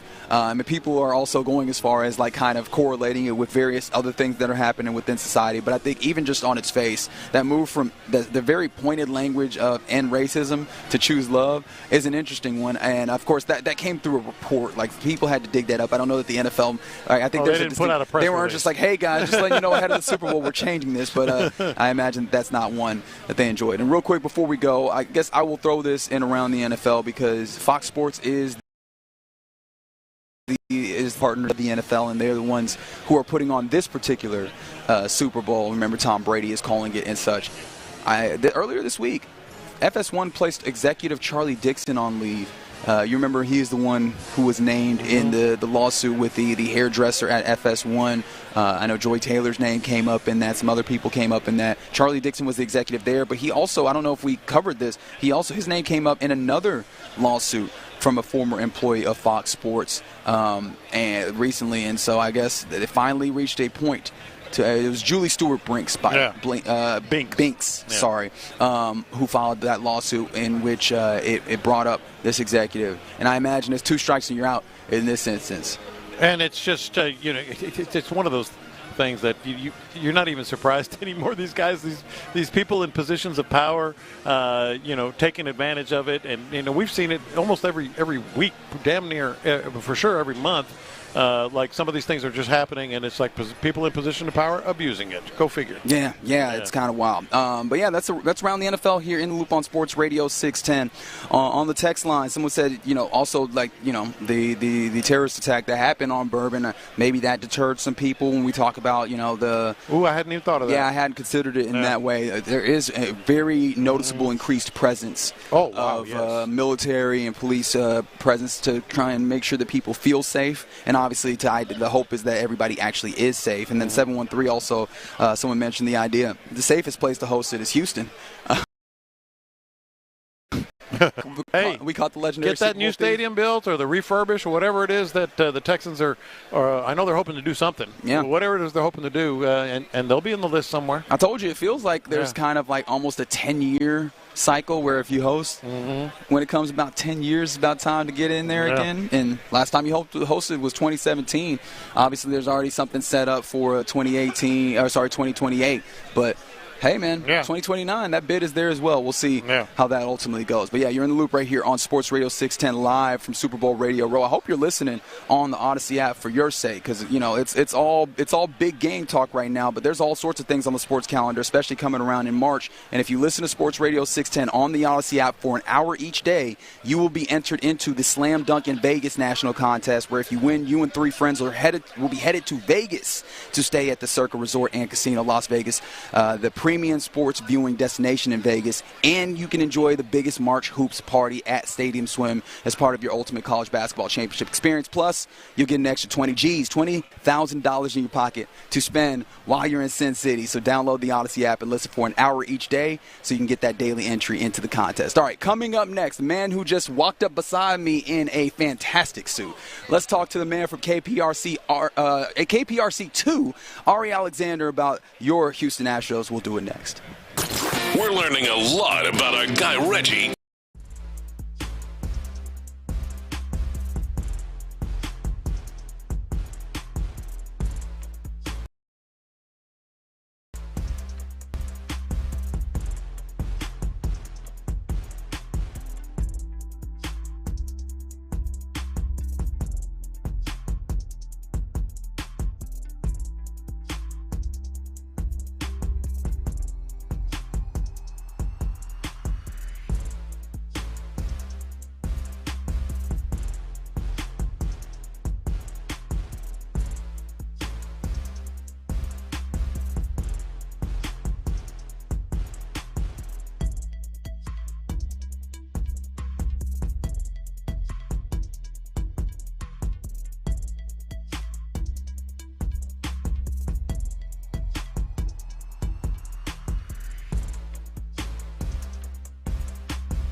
chance to win this national contest. Houston's sports leader. Sports Radio 610. Live from New Orleans, Flight by Yingling presents Sports Radio 610 on Radio Row. Here's In the Loop with John Lopez and Reggie Atatula. That's right. You're in the loop here on Sports Radio 610. John Lopez, Reginald Attitude. We got Byron Matthews back on the ones and twos. Figgy Fig doing a little bit of content here in New Orleans, and courtesy of the exclusive furniture, or courtesy of her exclusive furniture in the exclusive furniture hot seat is a man from KPRC2. His name is Ari Alexander, and he's wearing a very, very fly suit right now. Ari, what's happening, man? Appreciate you guys. Yeah, I'm liking this hot seat. It's nice, dude. It's been the hit. Yeah, I'll sleep. Might not be able to give you any content. No. You just give us the content, and then you can get 15 minutes in the chair. I think that's how it goes. That's the trade-off that we do here. Yeah. Now you hear my guy Reggie over there, a little raspy, just a little bit, little gravelly, and you were one of the culprits that he was talking with all night long. Yeah, well, so I'm disappointed. You're telling me you missed the Manny Fresh set at the media party last night. I heard rumors, and I was like, is it? And I just tried to keep an ear out for it. Just trying, because I was still trying to explore it. It's a huge media party, as you saw. And I got to a point where I looked up and I was like, oh, it's time to roll, and I ain't hear Manny Fresh and stuff. But you got it. I didn't realize that this was your bag. Oh, I was outside chatting with some people, and I heard, now come to the stage, Manny Fresh, and I ran inside. I think someone has a video of it, and I pushed my way to like the third or fourth row, phone up, I'm ready to hear In My Life. I was so excited. His set, he only did like 10 minutes, but he played the hits. He did exactly what I would want to see and expect to see from Manny Fresh. Wait, you got to give me what was the lineup? So I think In My Life was first. Then he did Still Fly. Love it. Then he did Back That Thing Up. I'm not sure what I can and can't say on radio. I know what I can and can't say on TV. It's the same. It's the same. Yep. All right. Mm-hmm. And then he did one more. Oh, it was Real Big. So he did the Big Time hit. Those are the four. Were we not talking about Real Big driving in? We were talking about Real Big driving into New Orleans. So man, I am jealous. I'm going to live vicariously through your Twitter, because you posted it on there. Yeah. Ari A1 Alexander. So I have to explain this to everyone. Yes, please. I wanted at Ari Alexander 9 or whatever it was. There was a guy in Indonesia who had already stolen at Ari Alexander. So a couple years in, I reached out to him and said, look, man, you tweet 3 times a year. I'm in the media industry. Can we trade Twitter handles? And the guy sends me back a DM that says $600. That's right. Oh, $600 wasn't bad. No. You should have picked up the $600. No, it's the principle of it. Yeah, exactly. The guy wasn't even using it. Right. Yeah. For $600? You kidding me? I'm not doing that deal today. How did he land it? No, do it today. I don't know. Very random. Are you not sick of Ari A1 Alexander? No, so now I'm working with it. So because my Instagram is RA1 Alexander, my TikTok is RA1 Alexander, I'm just going with it, and it's like A1 since day one. That's my thing. Okay. That's good spin. That's good spin. All right, if we're talking about spin, how would you grade the spin of Dana Brown as he's been dealing with this Alex Bregman thing? I am kind of, my mind is boggled, and we talked about this at length yesterday on this will they, won't they situation. I mean, you've done a great job just kind of tracking most of the things when it comes to the Astros just in general, but this one, like, where do we stand? I think our listenership is, like, we're all just trying to figure out where are we standing with the will they, won't they of Alex Bregman returning to this team. I would say long shot and unlikely are going to be your 2 favorite words when it comes to Alex Bregman returning to the Astros. That's sort of been the trend this last week and a half. There hasn't been a lot of new news updates. I think we've sort of settled into an understanding of what the market for Alex Bregman is like. The way that I like to describe it, there are 3 sections of market for Alex Bregman. There are the 2 teams that have long-term offers out on him that I think are going to have to do a little convincing to get him to play for them. That's the blue section. You have the Astros, who have an offer out for him. It's not an offer that Alex Bregman is willing to accept. If they were to up the offer, I think Alex Bregman takes it and he's an Astros. I don't think they're willing to up the offer, and they so far haven't. The third section is you have the teams who are interested but not necessarily willing to go deep on the years, but might give him opt-outs, high AAV type of offers. That's the Red Sox and the Cubs, and those 2 teams might not necessarily have to do nearly as much convincing. Iconic franchises, players where he's going to fit in to the ballpark there in Wrigley and Fenway, places that he would like to play, because what I know about Alex Bregman, he's a legacy guy. He wants to be a Hall of Famer. He wants to be seen as an all-time great and someone who mattered to the sport of baseball, and once he retires, players will still be in it and matters to the sport of baseball. No offense to the Tigers and the Blue Jays. Those are not necessarily places where you can get that. The Red Sox and the Cubs are, and then obviously he's had the history with the Astros. You said that you don't that if they up the offer a little bit, because it seems like the report is right about 26 on average annual value when it comes to the Astros deal. What, in your estimation, right? I don't know whether you just have any level of hard information about this or just kind of your thought process. What would be the up on the number, average annual value-wise, that would maybe get this thing done? Because, I mean, obviously Jim Crane seems to be setting a hard line, but I'm just interested in the possibility. What would be that up? This is my guess and not reporting. I think if you get him to what he made last year AAV-wise, and that's before the signing bonus, which is $28.5, that puts it a 6-year, $171 million deal. I think you can get it done. And I may be wrong, and I might get a text from someone close to Alex here going, your number's way off. But in my belief, I think you get him to the same AAV that he had last year. From what I've heard, he doesn't want to take a pay cut. He doesn't believe he should take a pay cut, and $28.5 is not a pay cut. You might have to go slightly above that to give him a raise, even if it's a cost of living raise, right? Yeah. Sure. But I think $28.5 is the absolute bottom line for AAV that you can get him, even if you want to give him 13 years. The funny thing about this whole thing, and we were talking about Dana Brown's comments and all that, and how he's really just sort of playing the game. Like all our discussions are internal and all this other stuff. They haven't closed the door on it. They're sending a message to Scott Boras, but at some point, the players, as much as he wants to be here, I feel like even Alex Bregman will just kind of get turned off by what the Astros are doing. How they're playing this and sort of hardballing it, don't you think? Some of it, but he also has a good relationship with Jim Crane, and I think he understands. They've known each other for so long. I think that he's tied in a little bit closer to ownership and sort of the way that I describe, like the Jim Crane industrial complex, than a George Springer was, than a Carlos Correa was. I just think these relationships are closer. You got to keep in mind, Jim Crane was very close with Reggie Jackson. Reggie Jackson would have these events he would put on. Alex Bregman was always there. Jim Crane has gotten close with Travis Scott. Travis Scott now has his drink naming the spring training stadium rights. And you look at the pictures of the people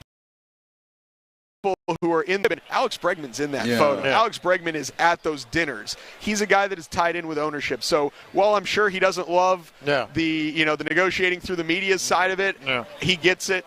Scott Boras, who's been an agent for 40 years, of course, gets it. And I don't think there's a real animosity. Alex Bregman, of all these players that we talk about that have been on the Astros for a long time, because some of them were bothered by it. They were. Yeah. But Alex Bregman is more of a businessman than any of these. Carlos Correa, George Springer, they don't have a salsa. Yeah. They don't have a horse racing team. They don't have a tequila and a clothing line. Yeah. Alex Bregman is a businessman. So I think he understands the nature of the business, but he values himself to a certain level. Jim Crane, who is worth billions for a reason, values what Alex Bregman is to a certain level, and that is why we're at where we're at.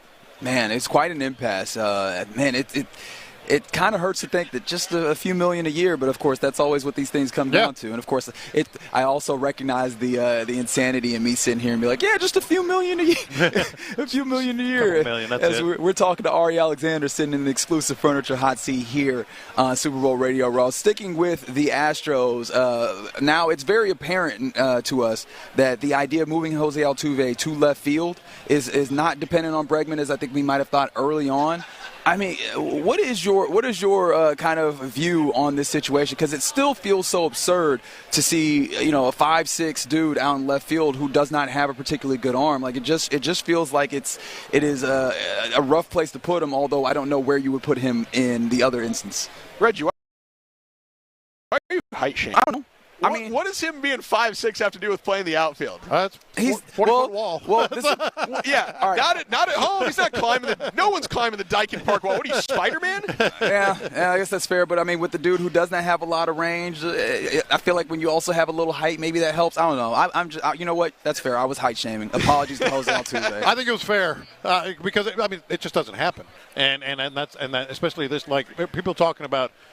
Well, Biggio went out there. I think that's just a different animal altogether, especially where Altuve is in his career, Yeah, but the thing is like Could he be better in left field and second base? Is certainly possible. He was -9 OAA, outs above average last year by StatCast at second base. Yeah. He was not good, and the arm thing is legitimate, but my one kind of defense of Jose Altuve is when have we ever seen him, have to let it go? What if he can? What if he's just never had to do it, and you hit a ball off the wall, and he's got to rip it, and he's got, 5-6 more miles an hour in the tank because he's just never had to do it. He's as good once as he ever was? Maybe. I'll put $100 in the charity bucket if we see this season just Jose Altuve gun someone down. Hose it at just home plate? hose the home plate. I swear to God, I'll put $100 in the charity bucket. I promise. Oh, man. No, I'm good. You're good? I thought you were ready. All right. I just really want to sit and talk to Ari all the time, this whole time, and I know that you're comfortable in the seat. Yeah. Real quick before we go, just because, the idea of, if Bregman came back, Isaac Paredes, all those things, is there a possibility if you did, Isaac Paredes could be traded on? Because I know outfield still remains this a thing. I was going to say issue, but I don't know if they view it as an issue, but it's still a thing for this team. I would call it unlikely. It's just that what you could trade him for, I don't think is worth what they feel about Isaac Paredes. Okay. There's a reason that Kyle Tucker was traded for Isaac Paredes specifically and the package that they got back. They love Isaac Paredes. This has gone back over a year. They targeted this guy. They saw him on the Rays and said, we want this guy. They tried to get him at the deadline, and the Cubs, because they have one of the best systems in the league, simply just had more firepower to go get an Isaac Paredes. But Dana Brown loves Isaac Paredes, and I just don't believe that they're going to trade for this guy, go through all this effort of a year on trying to work on getting him to Houston in an Astros uniform, and then immediately flip him because you got Alex Bregman back. You can make it work with Isaac Paredes, because if your outfield, specifically from an offensive standpoint, is Altuve in left, Myers in center, Chas McCormick in right. If Chas McCormick is even league average of a hitter, you're good. Jose Altuve is going to be an excellent offensive player. Jake Myers is what he is. He's the defensive player in center field. I think that you don't flip Isaac Paredes, because everything I know about what the Astros feel about him is extremely positive. Okay. They love this guy. Yeah. He can play multiple positions. The team that just won the World Series is built on having a bunch of guys that can play 2, 3, 4 different spots. And every single time a team starts to get good, other teams steal their formula. And right now it feels like the formula that people are stealing from the Dodgers, other than the deferred money, except the Blue Jays did with Anthony Santander, is the multi-position guy. And I think the Astros are specifically a team that are looking at that. Look at the guys they've been going after. Jerkson Profar plays all the outfield positions. Right. Jerkson Profar used to be an infielder. Isaac Paredes plays multiple positions. Jorge Polanco. The name's coming to my mind. Guy that plays multiple positions. Everybody wants to be the team that is winning, and outside of being able to attract Japanese superstars and defer millions and millions of dollars, what do the Dodgers do well? Develop and have guys that play multiple positions and have 14 starting pitchers that can only go 4 2/3 innings, and then replace them with another one of the starting pitchers that throws 97 before they blow their They got him. That's they right. Got him. That's right. All right. So we're just waiting on the Astros development part of that as well, right? Which some of it's there. I think they develop better than most of the league, and they have guys that come out of the system. Like J.P. France is a perfect example of this. J.P. France is nobody's prospect, but he was really good in 2023, and nobody believed around the league. No one's looking at their farm system going, J.P. France is going to be a solid 4th starter for you. I think Spencer Arrighetti has a high ceiling, and he was not a top 100 prospect. He's a guy that people hyped up because he was the best Astros pitching prospect, but around the league, no one's putting him in their top 30 starting pitchers. You know how many strikeouts he had last year? K per 9, he had 171 strikeouts, like 140 innings. If he pitches a full workload, 162 to get him to the ERA title line of what he needs, he could get 200 strikeouts. And nobody thought that he was a league-wide prospect. That's hey, this is the best Astros pitching prospect. They do a great job at developing, but I think what they're looking for to steal from the Dodgers, multi-positional. Okay. All right. That's Ari Alexander, KPRC. Very much. Look forward to talk to you again. All right, Reggie, John, thank Appreciate you it, man. Yes, it is. All right, you're in the loop right here on Sports Radio 610. Coming up next, let's get into what's popping on this Wednesday on Super Bowl Radio. What we'll do next. We're in the big.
eBay. Things people love. Eligible items only. Exclusions apply. The biggest stories in sports and entertainment. Sports Radio 610 style. In the Loop presents What's Poppin'.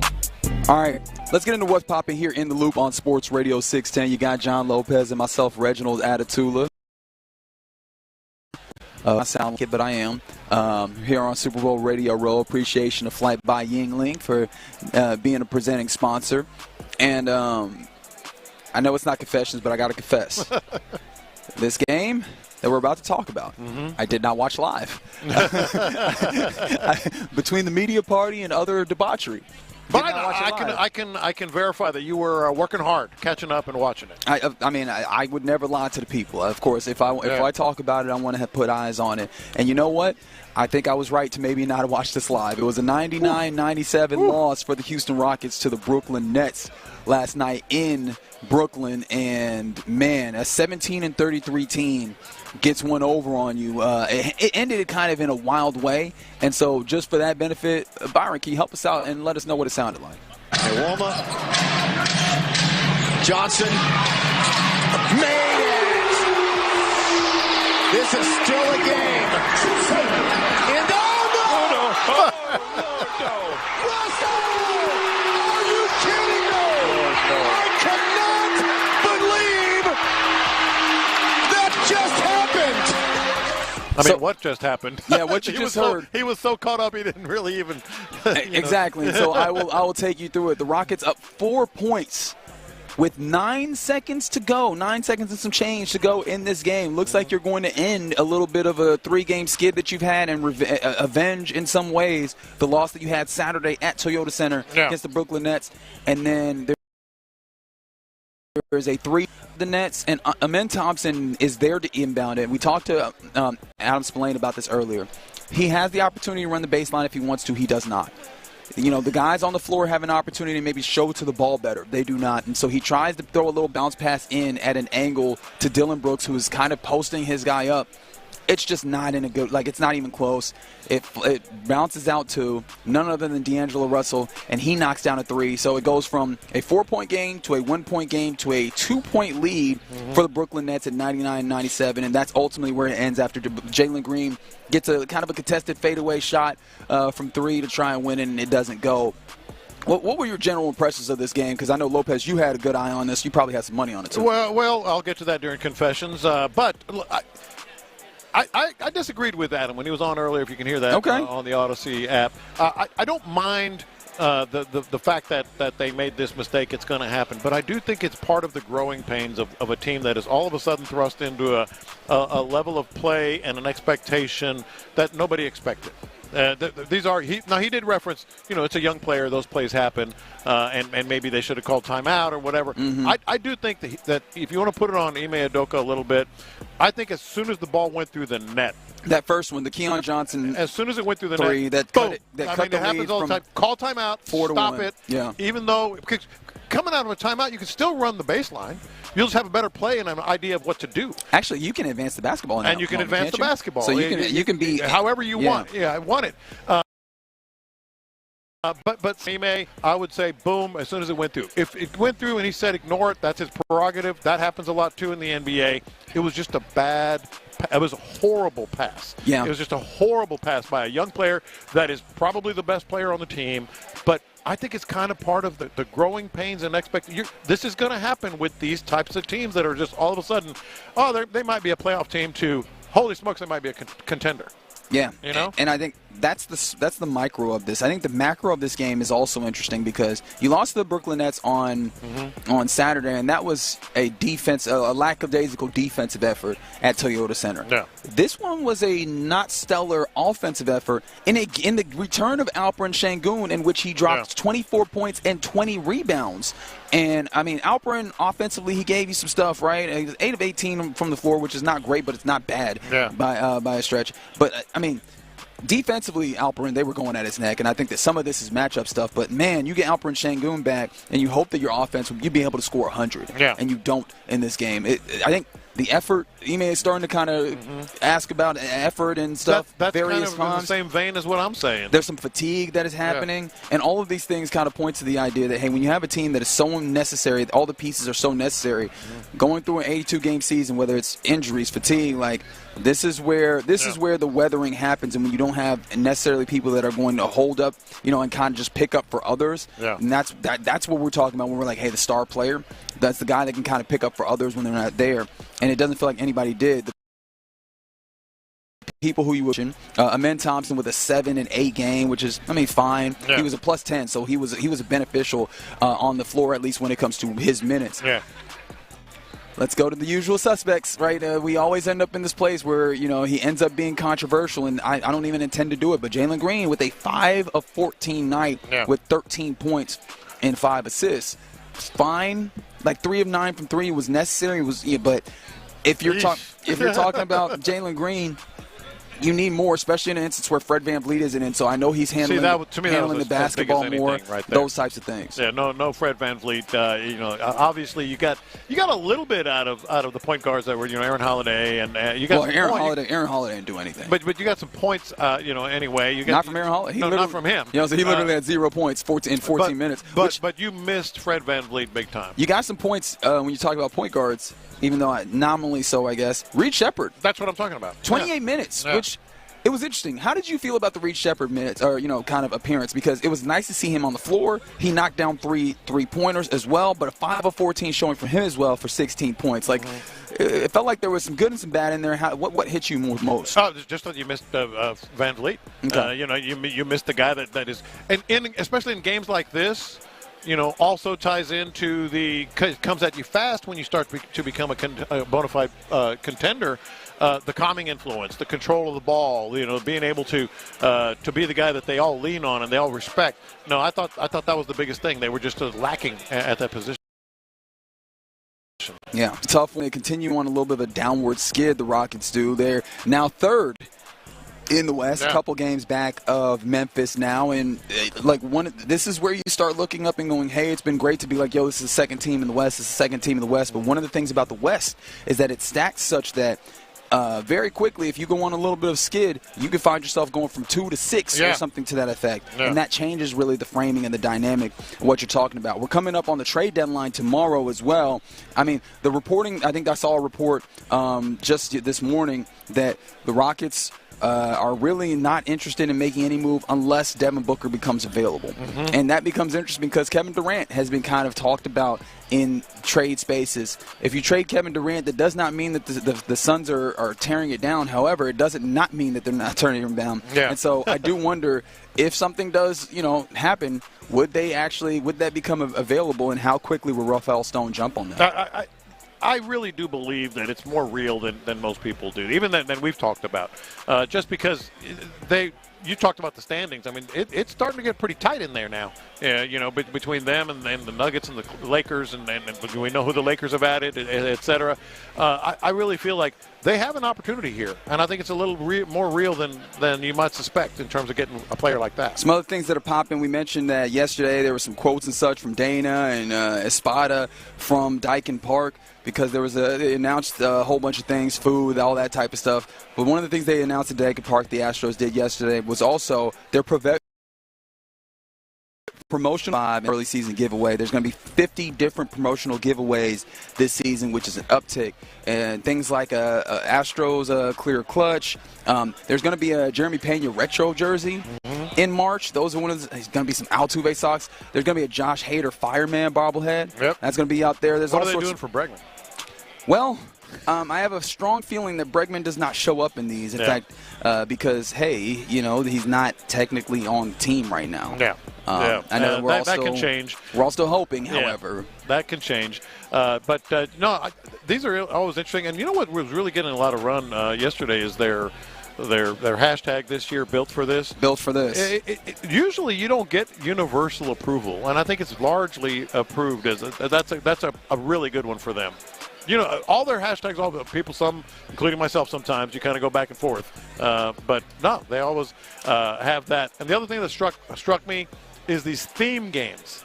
Oh, yes. The theme games get more heat than anything else. they're going to have a Barbie game in April. So we're going to see people dressing like Barbie. There's going to be a Friends night. They're going to have the obligatory Star Wars weekend. Full weekend against the Mariners. Star Wars weekend. Full weekend. Game. Yoga day. They're going to have people out there doing yoga? What's going on here, man? Is that for anyone in particular to help the flexibility or? Yeah. Okay. Friends night. Yes. They're going to have Friends night. So I imagine that'll be a... Don't be on a break. Yeah. And so those are always kind of cool to me. Yeah, so those things are coming up on that. The morning show will be out there in spring training in West Palm Beach. Big time. Because it's your Houston sports leader, Sports Radio 610. That's what's popping, at least when it comes to Houston stuff, when it comes to the Rockets and the Astros. Oh, I forgot to mention the Cougs. They also got a victory, so shout out to the Cougs. I apologize for just sneaking them in the back here, but a lot of things happening here. Super Bowl Radio Row, and the Rockets play the Mavericks Saturday, I believe. They got the Timberwolves next. And then I believe they face the Mavericks, which will be kind of interesting to see. Is that Saturday? I believe. I'll have to look, but I believe. What day is it today? I feel like that's where we should start. 21st. Yeah. Yeah, Timberwolves tomorrow, and then further in the schedule, which of course it would help if I had that in front of me as I was saying it. Yeah. You're right, Saturday, because I was like, I know they play Toronto on Sunday back at home. Yeah. So that'll be the second night of back to back. So yeah, unfortunately, a lot of venom in that arena. Not for you, though. Not for you. That's all friendly fire up there. So, yeah, that's for them to deal with. But, yeah, you're in the loop right here on Sports Radio 610. Coming up next, let's circle back around to the Texans. Again, Cole Popovich is the new offensive line coach of this team. Will he be able to fix this offensive line? We'll discuss it next. According to Show, new Texans OC Nick Caley has one job to focus on first and foremost.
FM HD2 Houston. Insider access, exclusive content. Sports Radio 610. The Texans play here. An Odyssey sports station.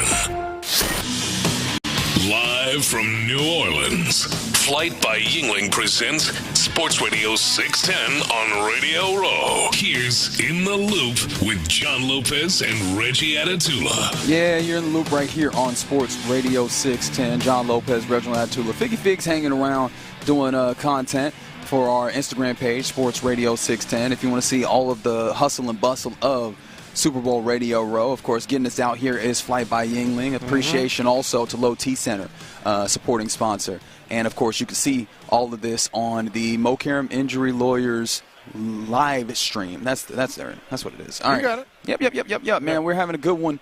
And we should have we have a fancy guest, nice guest lined up for you here in this segment. We're expecting Chris Johnson, CJ2K himself, here in this segment. But before we get there, I did want to circle back around to the news that we got yesterday. Cole Popovich, the former assistant line coach of this Texas team, stepping up to be the big dog of offensive line coach of this team. We were talking about this a little earlier, but I did want to make sure that, we thought about, because we talked about kind of just like the idea of it, but when it comes down to it, when it comes to brass taxes, like, is he going to be able to fix this offensive line is the question that we've been asked. Well, I mean, the answer we'll find out soon enough, but I think the reason that he's there, a lot of people may be, including, not to speak for you, but I think you were like, oh, when I told you, yesterday, I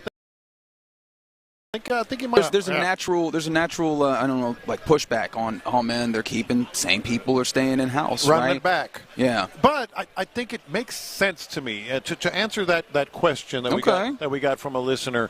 It makes sense. It makes sense to me if it makes sense to me if Bobby Slowick was maybe a little bit headstrong or stubborn with the blocking schemes that he wanted for his offense. If he was maybe didn't want to adjust his running game approach and game plan approach in the running game, and the offensive line coaches were as frustrated as the offensive line, or perhaps maybe wanting to do things a little different. That makes sense to me, and it also makes sense because I think Chris Strasser, who they fired, obviously, and Cole Popovich, they are very in tune with different types of run blocking schemes. And maybe that other scheme will fit with a more diverse offense that's not just, a Shanahan-Kubiak type offense, but a McVay twist to it with a dash of Patriots. You know what I mean? Yeah. And so maybe that's why it's there. I think it can work. We'll find out. We will indeed find out. I'm interested in seeing how that comes together, and it feels like, man, just there's going to need to be some kind of gap scheme type things to probably make it more tenable, this offensive line, what you're doing. And, the idea of Titus Howard feels like he's been more amenable to the idea of playing left guard, and I feel like when you got him down the stretch, actually getting up there, double teaming, getting up to the second level, that looks better. Are you agreeing with me in that sentiment? That would you be able to remaining at left guard in the year coming up? If they're just leaning on people, and I don't mean that in a critical way. That's what a lot of coaches say. Tunsil? They got guys that can lean on people. They got guys that can move. They wanted guys that could move. It just didn't fit. It wasn't right. But Tunsil, including Tunsil. Tunsil, is a unique one because he's still, as we often say, just an elite pass blocker. How willing is he to do maybe this with Cole Popovich? And I think ultimately it's going to come down to I still think it's a better fit than what he was doing, so maybe Tunsil as well. I think we might – I was sitting here saying at the end of the season they might have to have 3 new offensive linemen minimum. Right. Starting offensive linemen. Maybe they got none. I don't know. I don't know if you can make one. Shaq might be one on the chopping block. I feel like that right guard position is probably the one that you're looking at, and I think that's a lot more able to do. I think as you start looking into some of the draft prospects, you look at the idea of there are some high offensive linemen within that kind of because you're selecting 25. I've kind of heard that it looks like this is going to be, when you talk about first round type grades, not just first rounders. Clearly, there's a set amount of first rounders, but first round type grades. You might be a little bit light once you get out of those kind of elite guys, and so you're talking about anywhere from, it's like a jumble from anywhere from the high 20s or low 20s rather, like 20 to about 50. Where you can kind of take any of these guys in there, and within there's a decent amount of interior offensive linemen. That's the sweet spot. And so You get a guy that you feel comfortable with, that you like, that you could slide in a guard, or you even go entirely in a different route. And if you could free up the cap space, right, depending on where you're allocating your money, get a veteran guy. I remember CBS Sports was mentioning a guy like Kevin Zeitler, who's been playing with the Lions at right guard. A little bit older, but experienced and still playing at a pretty good level. Something like that. Although I know that we have a little bit we could be a little squeamish towards that. But I just think that it feels like this offensive line, I don't know for me, and I don't know how much of it is even like Cole Popovich himself, but it feels like from a place, and maybe this is hopium, right? Maybe I'm getting to the place where I'm just like hoping. But I feel like from the place late in the season where it was like, man, this feels like it's all hope and it's I've lost all hope and there's a crazy overhaul necessary. I'm starting to see the path to where I think this line could be a lot better, significantly better, without having to do an entire overhaul. That's where I am. And I thought it was almost inevitable. If you keep Slowick especially, there was going to be some changes. Or maybe keep just that one system, which I don't think they ever really were going to do. I think they've been looking for a little more versatility in their approach, especially the running game approach. There's going to be some changes. One minimum now, and I think maybe not a whole lot more than one. All right, but just real quick. Okay. The thing about Popovich and his approach, I thought it was very crucial that he's also the run game coordinator. Okay, why is that? Because that's the big problem. I mean, yes, they've had issues with pass blocking. We talked about it a lot this year. But when you're talking about just the inconsistency and I think they're telling him, we'll do it your way. We'll do it. We understand what you've been saying. We understand the frustration at with the approach last year, and I think they just have that confidence that his blocking scheme is the one that can work best with the varied offensive approaches they're going to have. Yeah, and I mean, that was a question that we had for Bobby Slowick, not just this past season, but the season prior. Is like, can he drop a run game? I don't know that we're going like, hey, can Nick Caley drop a run game? But it is nice to have somebody else in the house that you're like, hey, they're also focusing on the run game of it all. I imagine that was probably, I guess that would be a little bit of a question when you look over and you go, hey, you had Nick Caley, who was a pass game coordinator. Will he have this? Having somebody who has that title who can add into that will be very helpful. And speaking of people who can run that rock, people who can tote that rock, sitting down right now with us on Sports Radio 610 in the exclusive furniture hot seat is a man that put up 2,000 yards. His name is Chris Johnson. He's a low T legend joining us now. Chris, how you doing, my man? Chilling, that's it, man. Hey, man, you look comfortable because you're sitting in this hot seat. Yeah, man. Do you like what we're doing here? Yeah, I like it. This the hot seat? This the hot seat. I like it. It's all good. Is this the best hot seat that you've ever been in? Yeah, because it's comfortable. I love it. That's why we have it here for you. Sir. All right, so it's comfortable. I'm glad we started off on the right foot because, we're from Houston. This is Sports Radio 610 in Houston. I love Houston. I want to say that we love you because I love excellence, but you got to understand when you was there in Tennessee, man, it was hard. It was hard. Yeah. Here, speaking of running the football, that's what we've been working on when it comes to this Houston Texans. What was it like to watch this season? You see guys like Joe Mixon, see guys like Saquon Barkley, you see guys like Derrick Henry, guys that their previous teams were like, yeah, it's fine, you can go somewhere else and get your money, and then they went and they flourished on that kind of secondary deal in a way that it felt like running backs have kind of not necessarily been appreciated. What was it like being a running back, seeing these guys continue to flourish, a little bit older in the running back lifespan, I guess? Man, I love it because, these teams, they get with these guys and then they feel like, oh, you're at your prime or you're not worth it, and then you go to another team and then you prove them wrong. Like, Saquon is like the main guy, made Giants look like assholes. Fools. It made them look like fools. You tell me that a guy, you feel like he's not worth this and he go rush for 2,000 yards, and he's in the Super Bowl, and you don't even make the playoffs. As a 2K guy yourself, how do you feel about what he's doing now? Man, I love about what Saquon's doing. Man, I love it, man. I love it. Welcome to the 2,000-yard club. And just the things he's doing, and it's just showing you, you need a running game if you want to go to the Super Bowl or deep in the playoffs. You need a running game.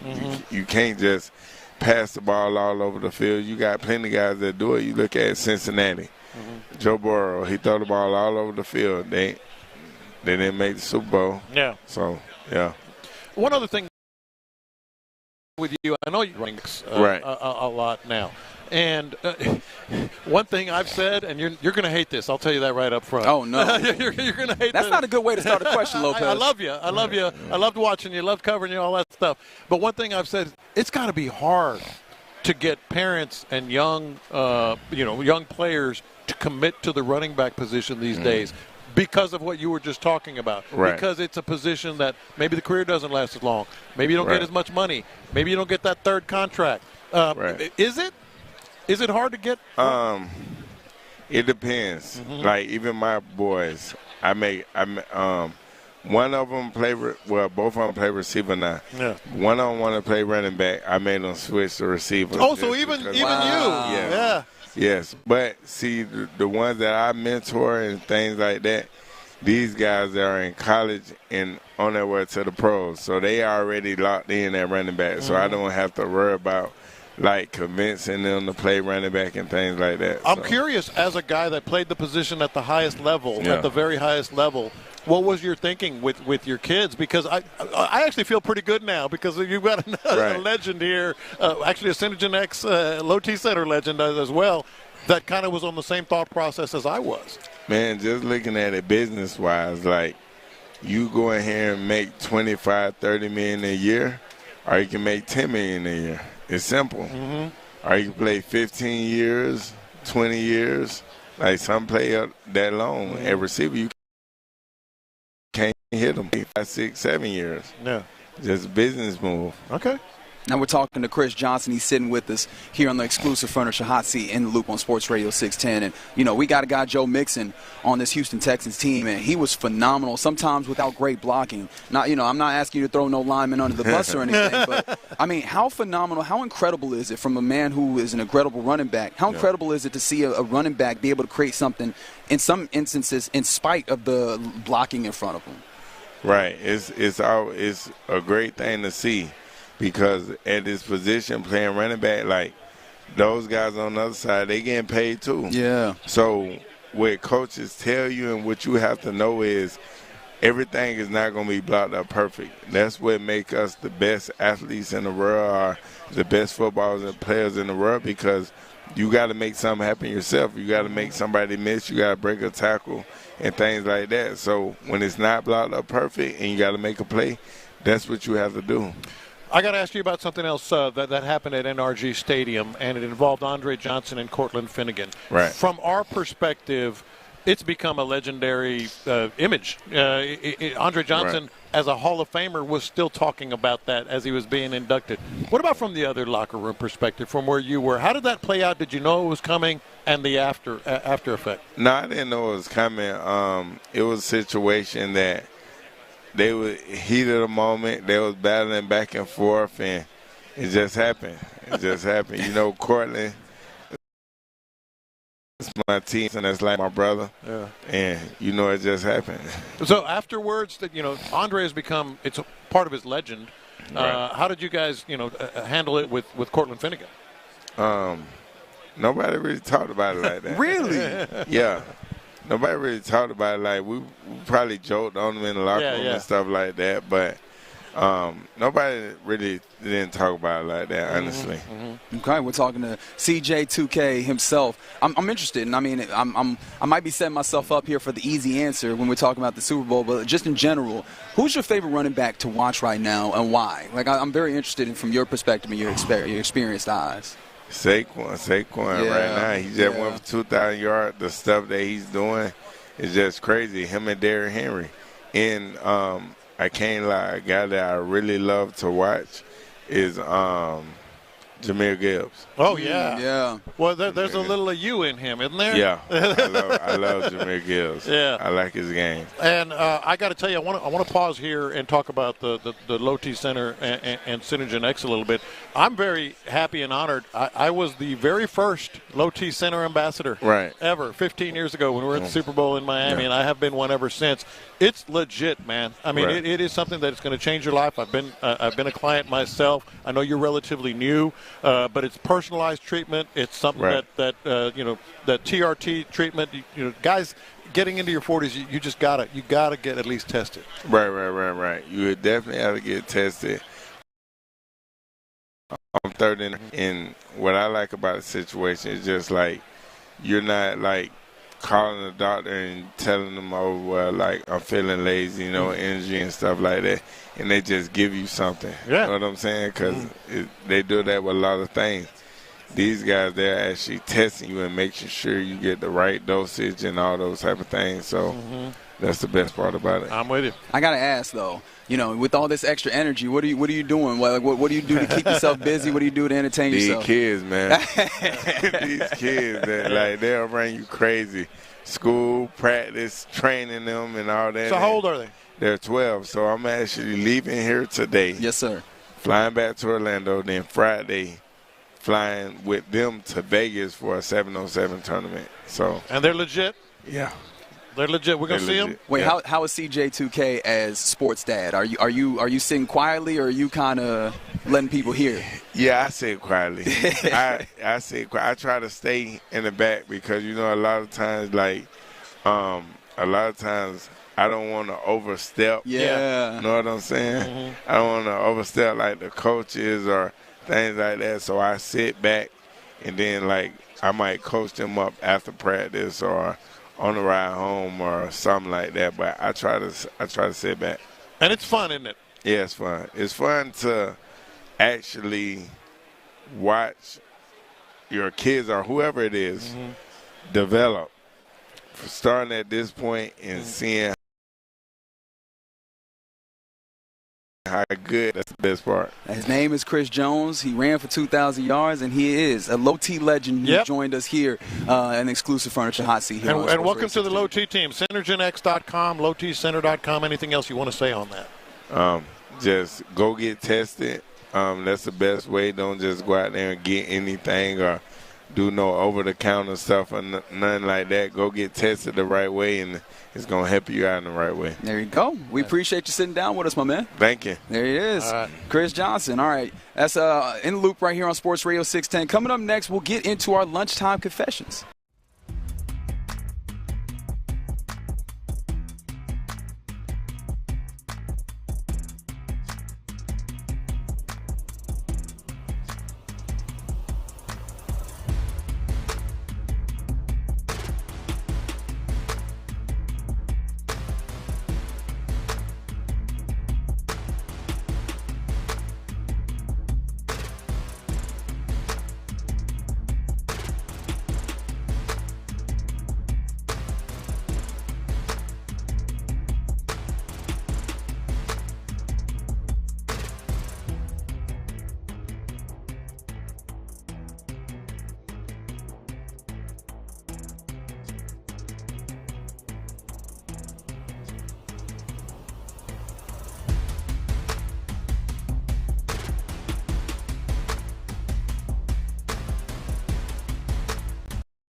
Sports Radio 610.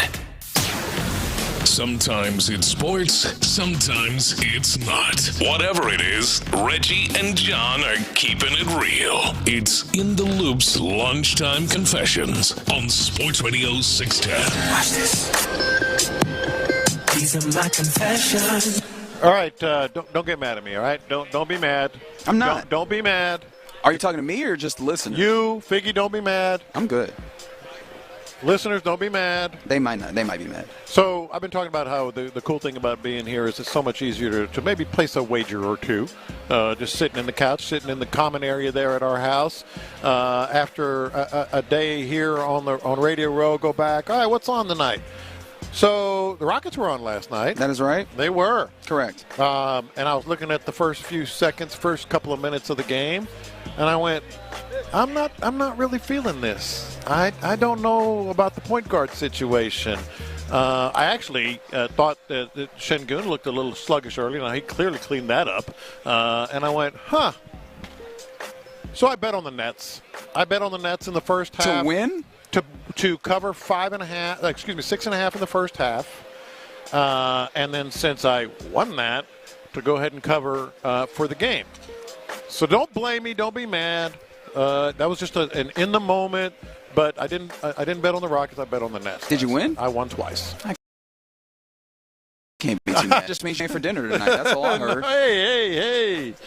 Am I wrong? Yeah, but you got to be smart with these things, and I just didn't feel it, man. I mean, look, especially with the energy and effort it feels like they've been given at various times. Yeah, man, I understand why you would look at the early moments of that game and be like, hey, it looks like the Nets going to – Not feeling it. No. I mean, this team, man, they need to finish games a lot better. That's one thing I definitely want to see. Yeah. These are my confessions. So I feel like I need to talk to the rideshare drivers more. I think that they've been great, by the way. They have been incredible. Like, I don't do a lot of ride shares, but like when you hop in the rideshare drive, with the rideshare driver, they've been top notch for me. They've been great, including for me, including last night when myself and B Scott were coming back from our the dive bar we went to late yesterday. Mm-hmm. We were just driving back, and I had no intention like talking in the ride, but we started kind of talking, and then I got some more recommendations. Okay. I got a couple more recommendations for not just beignets, stuffed beignets. Stuffed beignets. Which is a thing that I didn't realize happened, and I wouldn't have known about until you talked about. So I got two different places, one of which, get this, got candy yam stuffed beignets. This is interesting to me. I'm trying to process it. That's the thing. I'm trying to process it. Because a beignet to me, there are some fancy, cool desserts, and empanadas would maybe be, what the stuffed beignet might be like with powdered sugar. But to me, a beignet is just like a beignet. That's it. You know what I mean? That's what I'm saying, because we're processing it. Yeah. And that's the thing. I have built my curiosity, and I'm like, hey, man, if I did not talk to the Uber driver, would not have been in that space. Yeah. So I've recognized I need to do better at talking to people. Yeah, I agree, and I think you got my interest on that. I might have to think about that. That's what I'm saying. We might pop over there after the show. Who knows? All right. These are my confessions. So, man, I feel like a fat ass, man. And That's the confession. look, That's the confession. I just started with stuffed beignets, and you feel? All right. Yeah, no, this is why. So I know we in New Orleans, all type of food. We was eating some food last night and all that stuff. That's not the reason why I feel like a fat ass.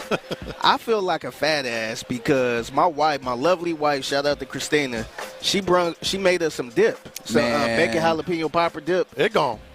Man, so before we got to the house, Seth Payne hit me up like, yo, can we start on this dip? Can we heat this dip up? I'm like, yeah, cool, perfect. And we were waiting for By the time I got there, and so we took the dip out of the oven.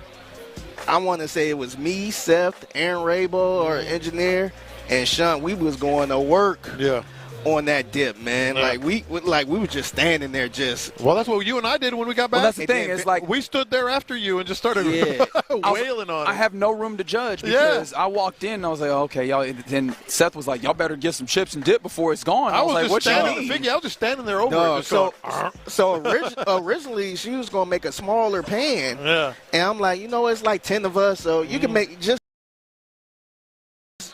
We don't eat it. Oh well. Yeah. Man, we were going. It was gone.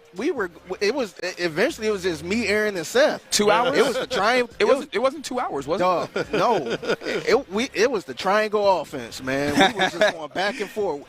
Man, it felt like Phil Jackson out there, man, with that dip. Well, I can tell you, like, we got back. When did you warm it up? We warmed it up because we got back to the house probably around 5:30-ish. Mm-hmm. So it was done around 6, maybe 6:15. Well, I was through podcasting at, 6:20, 6:30? It was 3/4 was gone. And it was, and we finished it. We ate 3/4. And we finished it. And literally, I took a chip, took dip, first bite, and then I was like, oh. Yeah. And I had 3 chips in my mouth in 30 seconds. Yeah. I was just like, boom, boom, boom. It was just like as soon as the first one went into my, like it's like when the 3-point competition where they put up the first shot. And then you got the red ball. Right. No, the thought process is you don't wait to see the ball go down. Yeah, you just shoot the next one. That was me. So the chip and dip is in your mouth. You going back for another one. You see it. That's exactly. I was like, you don't wait to digest that first one. It's like no. You gotta. It's like a chain smoker who smoking the cigarette before it ends. They light the other cigarette on the cigarette. That's exactly it. Except I did that with chips and dip. Yeah. So, man, I feel like a fat ass. Well, we all do. Goodness gracious. In that case, it was delicious. I budgeted 10 pounds for myself today, this week, and I'm not hitting that. So that means that we're all gravy. Yeah. These are my confessions. This is day for me in a way. Do you know what today is? Because I totally forgot what today was. Hump Day? It is February 5th. It is February 5th. It is Hump Day. What's special about February 5th? I'm telling you. The day before the NBA trade deadline? Let me give you a hint. Today used to be one of the biggest, most anticipated, most covered, most talked about, most written about, most anxious, most eager days in college football. So that means you're not talking about the anniversary of 28-3 then? Okay. That is today, though. Mm-hmm. Today is National Signing Day. In college. In college football. Sport. What the hell is that now? Nothing. Yeah, the transfer portal already closed. What you mean? Nothing at all. Isn't that amazing? Like, this used to be like dominating talk on this table during Radio Row. By the way, shout out to Chancellor. Yeah. And like literally in Super Bowls past, during Radio, we'd carve out 2 and 3 segments. Hey, man, SMU, Texas, whatever, the so-and-so from 5-star recruit. So-and-so from Hightower went to, Oregon and all that. Dude, I didn't even know today is, in fact, National Signing Day. That's what college football has become. Yeah. It's always been kind of pro sports, but it's becoming very pro sportsified, very pro sports coded. Yeah. Where we're talking about it as free agency as opposed to kind of that development and that recruiting. But that's not where the big names of development. That's not where your big boulders in your development come from. The building blocks are in the transfer portal now, which is wild. It's wild to think about. These are my confessions. So, do you guys remember one of my confessions yesterday was I don't think I'm going to make it? Yeah. This is a confession to that confession. I have no plans of stopping. Oh, man. None whatsoever. I'm so proud of you. Like the game is still in you, man. The game is still in me. I am so proud of you. I am only emboldened by my shenanigans, and I say this sitting next to my boss, who probably doesn't like hearing this, as my voice is probably on a 5 on this day. However, going to the media party, having just seeing all those. I think I stopped Mike Golick Jr. at one point to talk about the fact that he ate the Skyline chili ice cream that one time. Yeah. It's just like, with all of that exuberance and just seeing various people, Jay, Adonde, all sorts of people at the media party. And then afterwards, then being able to hit the town still. And then circling back, coming home, and doing it all over again, I was like, I woke up and I was like, yeah, I wonder what I'm doing tonight. Let's go. Because the thought process wasn't, well, I got to reel this back in. The thought process was, all right, maybe don't talk as much when you're doing it. So that is where I am. And I think that is just the spirit of New Orleans. I remember those days. That's all this is. I remember those days long, long ago. These are my confessions. So I always feel weird when it's like a big event like this going on and you see a celebrity or something in the bathroom and y'all kind of bump into each other. I forgot to tell y'all. Well, say the name. I use the bathroom. By the way, that bathroom floor is so slippery. Oh, yeah, it is. Which is disgusting. Yeah, but I use the bathroom. Well, we do have washing my hands. Thousands of people in here. Yeah. But I was washing my hands. I look over to the right. And the other person looked over I looked over to the left, and the other person looked over to the right. Said, "Hey, how you doing? What's up, man?" Mike Florio. Okay. And so he's not a bot. He's not a robot. He is real. So we was going to work washing our hands, and then we looked over at the exact same time. Yeah. And then he looked like he knew me. He was, "Hey, what's up, man?" Hey, he's talked to you. I think so. Yeah, we've had him on. Remember. Yeah, we've had him on. But hey, what's up, man? And then walked. I'm like, damn, that's Mike Florio. That's hilarious. Yeah, this week has been a great testament in. Oh yeah, these are real people. Like these are real people. How about those refs, Mike?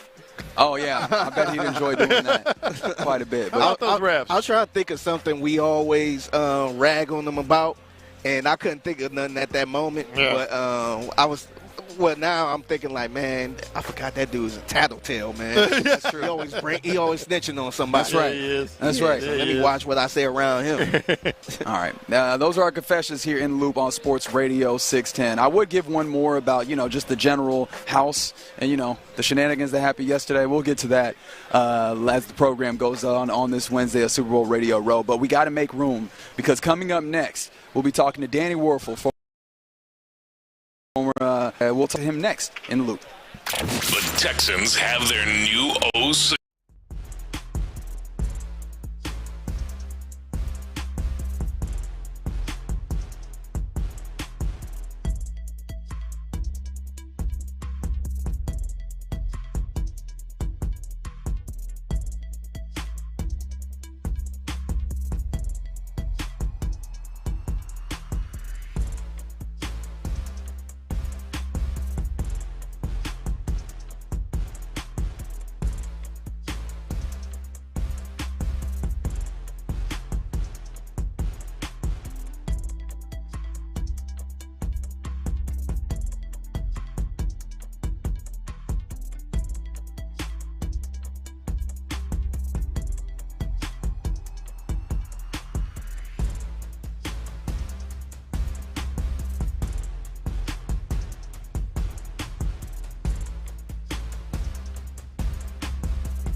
Loop with John Lopez and Reggie Atatula.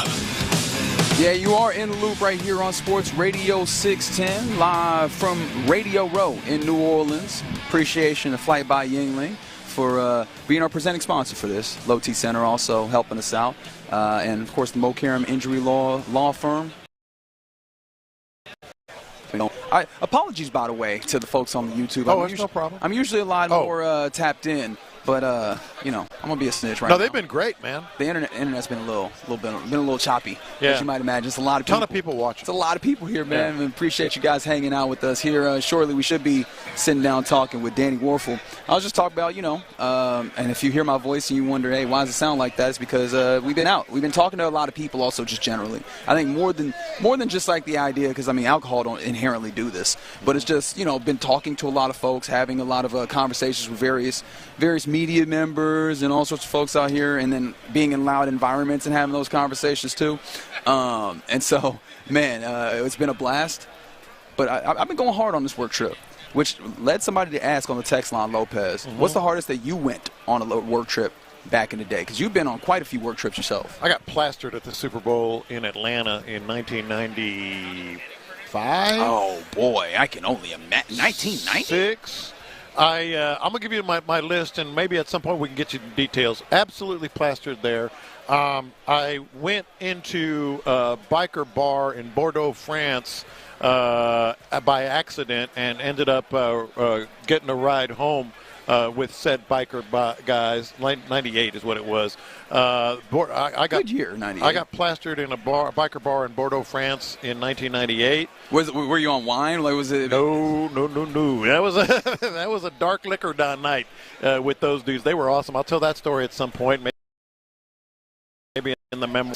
Also, the hardest I ever went covering the NBA during the NBA Finals. Finals party? No. Well, it started out there, kind of like you last night. Oh. Except keep in mind, this was the late 80s, early 90s, and things were a lot more prevalent back then. I think it was in 1989. Help me out here with your NBA history. Lakers, Pistons, Finals in 1989. I think that's right. We went to the NBA Finals party. This might have been the craziest one of all. NBA Finals party, and then, that was at 89 Finals. Then we went to a comedy club, and then we went to a private party with Charlie Sheen and company. Oh! That's all you need to know. Yeah, that name will let you know everything you need to know. That's all you need to know. How about this for a name? Joining us now on Sports Radio 610 and sitting down in the exclusive furniture hot seat is a man who played college football. He's a quarterback. His name is Danny Warfel. Danny, how you doing, man? I'm doing better now. My goodness. There's all these plastic chairs everywhere, and then you got the plush one. Hey, man. Let's make this an extended interview. How about that? I'm good with it if you So are. Fifth grade. Tell us about That's fifth right. grade. That's right. Now, we were just talking about, because this is a work trip for us, work trip, but going hard on it. I don't know if you can tell my voice. I've been doing a little something. And I feel like you as a quarterback, you guys use your voice and I imagine you've been in some instances where that voice kind of starts going. Do you have any tips and tricks for trying to make sure you keep that thing in tow? Man, not really. Throat lozenges. Okay. That's good. Got a few of those. You got it already. Yes, sir. Rest, but you can't do that. Not going to either. Hot tea.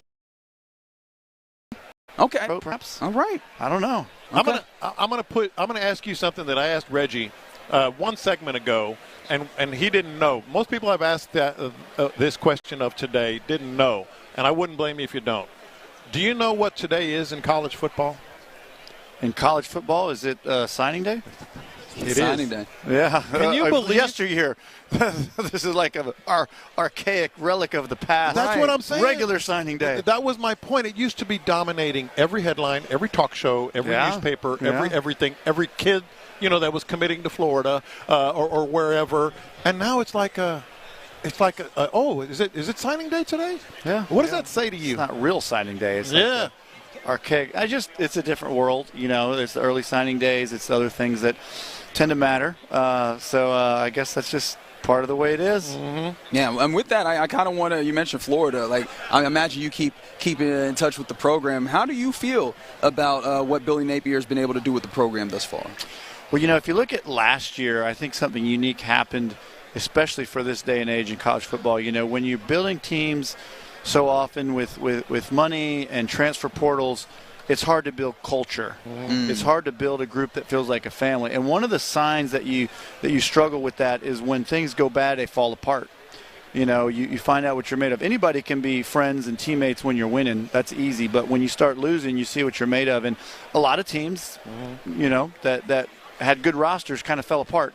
Florida was the opposite of that. And fall apart. I mean, people had him fired and out the door. Yeah. And then all of a sudden they have this turnaround where they win. So I think, one, it's a testimony to Coach Napier's ability to build culture. And two, I think it's a testimony to a very special young quarterback, DJ Lagway. I think he's a unique person, possibly, they say generational talent perhaps, but what he did in his limited role last year was so inspiring that I think it really rebirthed the team, rebirthed the recruiting. I think we went from like 50-something in recruiting to now like 6th or 7th at one point, and largely I think because of DJ Lagway. Well, you are familiar with that. You were at the kind of the tip of the spear of Steve Spurrier's, big four straight? Yeah, four. So SEC championship. SEC. Yeah. Just wanted to make sure we teased that out. Right, we got to give you the adequate praise. Hey, there was a Heisman mixed in there too. Yeah. So who's counting? What is that like to make that commitment to a new, whether it's Florida or any place, and make it happen? Man, it was so special at Florida back then. They had not really won a lot prior to that, so just talk about a hungry fan base. Reminded me of when I was here with the Saints, just an incredible city that never got their championship. So I can't imagine what it would have been like for Drew Brees to be here. Yeah. But to bring that back, to bring that to Florida, I even 4 SEC championships. We played for 2 national titles, won one. Third in the Heisman my junior year, first my senior year. Like, I sometimes wake up and go downstairs just to make sure the Heisman's still there. And I didn't dream at all. Like, it feels like a dream. It really does. I feel so blessed. We're going to talk a little bit more about Huddle for Health down with us as we continue, but this is a Houston sports station, and we're these Houston Texans, man. They've been phenomenal, and at the center of that is the quarterback in C.J. Stroud, and he had a little bit of a rough season this year. I don't know how much of it you got to see, but just how do you rebound from a season like that he had, where there was the expectations got raised on with a fantastic rookie year, and it didn't feel like he hit that? Like, how does a quarterback respond in that moment? Yeah, well, one, you can go back and I know I can do this because I've already done it. That rookie year was magical. It was fascinating to watch him play. I think you can also look at it's never one person, and we got to put the whole thing back together. He's got a strong character. He's got a strong faith. I've got no doubt that he's got plenty of positivity in his life, and he'll come back stronger.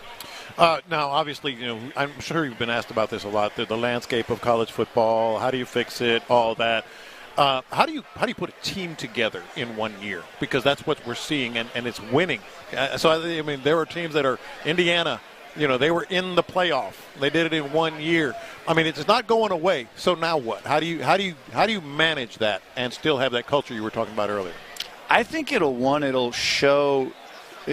better differentiate the better coaches, because I think that you're going to have to out-coach people in some ways. I think the other thing is roster construction. Gone are the days of Alabama and Georgia having 4 deep. It's like, what's the best team in the country? Georgia. What's the second best team? Well, Georgia's backups. Right. Yeah. What's the third best team? Well, probably Alabama. Those days are gone. You're really probably going to see more like almost NFL construction, where you put all your money, in a sense, in your first and second teams. And then beyond that, you just don't have a lot of resources. And even if you did, they're not going to stay long if they're not playing. If you're a 4 or 5-star player, you're not playing in a year or two, you're going to go somewhere else. So I think you're going to have a really strong, 40 to 50 man type, groups, and then beyond that, you'll have a lot of players on your team, but it'll probably be more practice squad-ish type players. Do you foresee that actually bringing parity? Because I feel like in college football, it has always felt, at least to me, that there's in any given year, there's maybe like 3 teams that can, in all reality, win the championship. And I know that this college football playoff opened it up, but I've always kind of maintained it's still going to be that.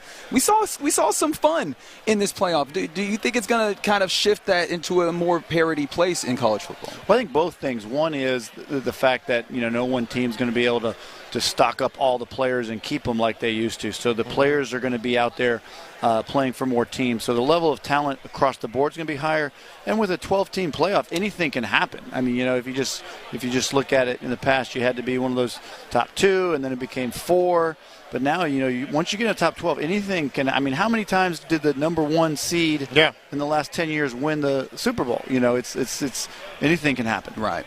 Well, you're joining us on behalf of Huddle for Health, which is a highly curated healthcare resource. It's a mobile app that is geared towards the sports community. Like, what made you passionate about the foundation? The Werfel Foundation exists to inspire service, unity in the world, and we're looking for different projects towards that end. And so this concept, this team, this thing that's just now going with Huddle for Health, which kind of birthed out of the NFL Alumni Health, and the fantastic work that they're doing in education and providing services. But they're looking for like a platform for that. And another partner of the Werfel Foundation is IS Nation. Yes. So IS Nation is an online platform. It's a newly launched app. And you think about, there's a lot of apps out there. There's a lot of social media stuff that's just not super positive. Yeah. This is not that. This is like sports, relationship, community. It's brilliant. You want your kids on this app. You want the world on this app. And so the Huddle for Health, and seeing that, is now going to be putting their content connected with IS Nation. That's all being launched and birthed right now. It's a pretty exciting time. I think a lot of good's going to come from it. You don't hear that a lot. You want your kids on this app. No. No, especially, I mean, we talk about youth sports and stuff. I mean, like the instance of health and all these things really matters. And so I think in this modern age, having these types of informations at the tip of your fingertips, I imagine, is a huge deal. Oh, yeah. If I were a high school athlete, this would be where I lived. I mean, there's so much positive content. You can get premium content on coaching on your sport. They've got some of the best coaches in the world creating content there. Mental health is not really talked a ton at the youth sports, but there is a crisis with suicide and things in younger people. So there's so much good going on there that I'm excited to be here talking about it. And are there any barriers for entry, or is it just getting on your phone app and finding the IS Nation app? They could have that thing downloaded in 4.7 seconds, like my 40 time in the combine. So there you go. It's Huddle for Health. The IS Nation app is what we're talking about in particular. But it's providing a sports community with essential health care, education, and services, just like you were saying. Danny, we appreciate you sitting down with us. Enjoy. I know you. It's hard to have you get up at this point. I'm not getting up. Your next guest is going to sit there. No problem. No problem. We I'll can interview him. Danny Werfel joining us here in the Loop on Sports Radio 610. Thank you, my man. Coming up next, we'll jump back in the Loop. Flight by Yingling presents.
FM HD2 Houston. Insider access, exclusive content. Sports Radio 610. The Texans play here. An Odyssey sports station.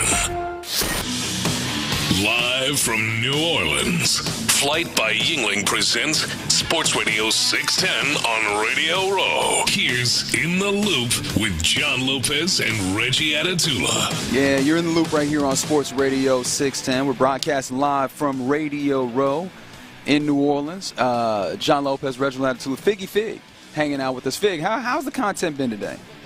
Content been really fire, man. So I was over there. I kind of got stuck a little bit because I was paying attention, but I was hanging over by the Pat McAfee was on there, and they did a little game. I guess if he make a, they had a little hoop there with a little basketball. Okay. And if he make a shot, he giving like 50 people $500. Oh, wow. McAfee loves those. That boy bricked everything, man. Oh, no. He came close twice. He bricked them? Bricks. Fred Warner can't hoop, huh? All right. Yeah, but now, to be fair, it's a soft little basketball. Like a little Nerf ball? Yeah, so, but yeah, he bricked them all. Real hoopers still make But yeah, he bricked them all. Yeah. That's unfortunate. No, really, he bricked them. Yeah, so, no, it's a lot of it's a lot of chaos happening here. There's a lot going on, man. Still trying to get a feel. Hey, before we get into this, remember Monday when it was like you could roll around and you could never hit anybody on the and I told you guys, just wait.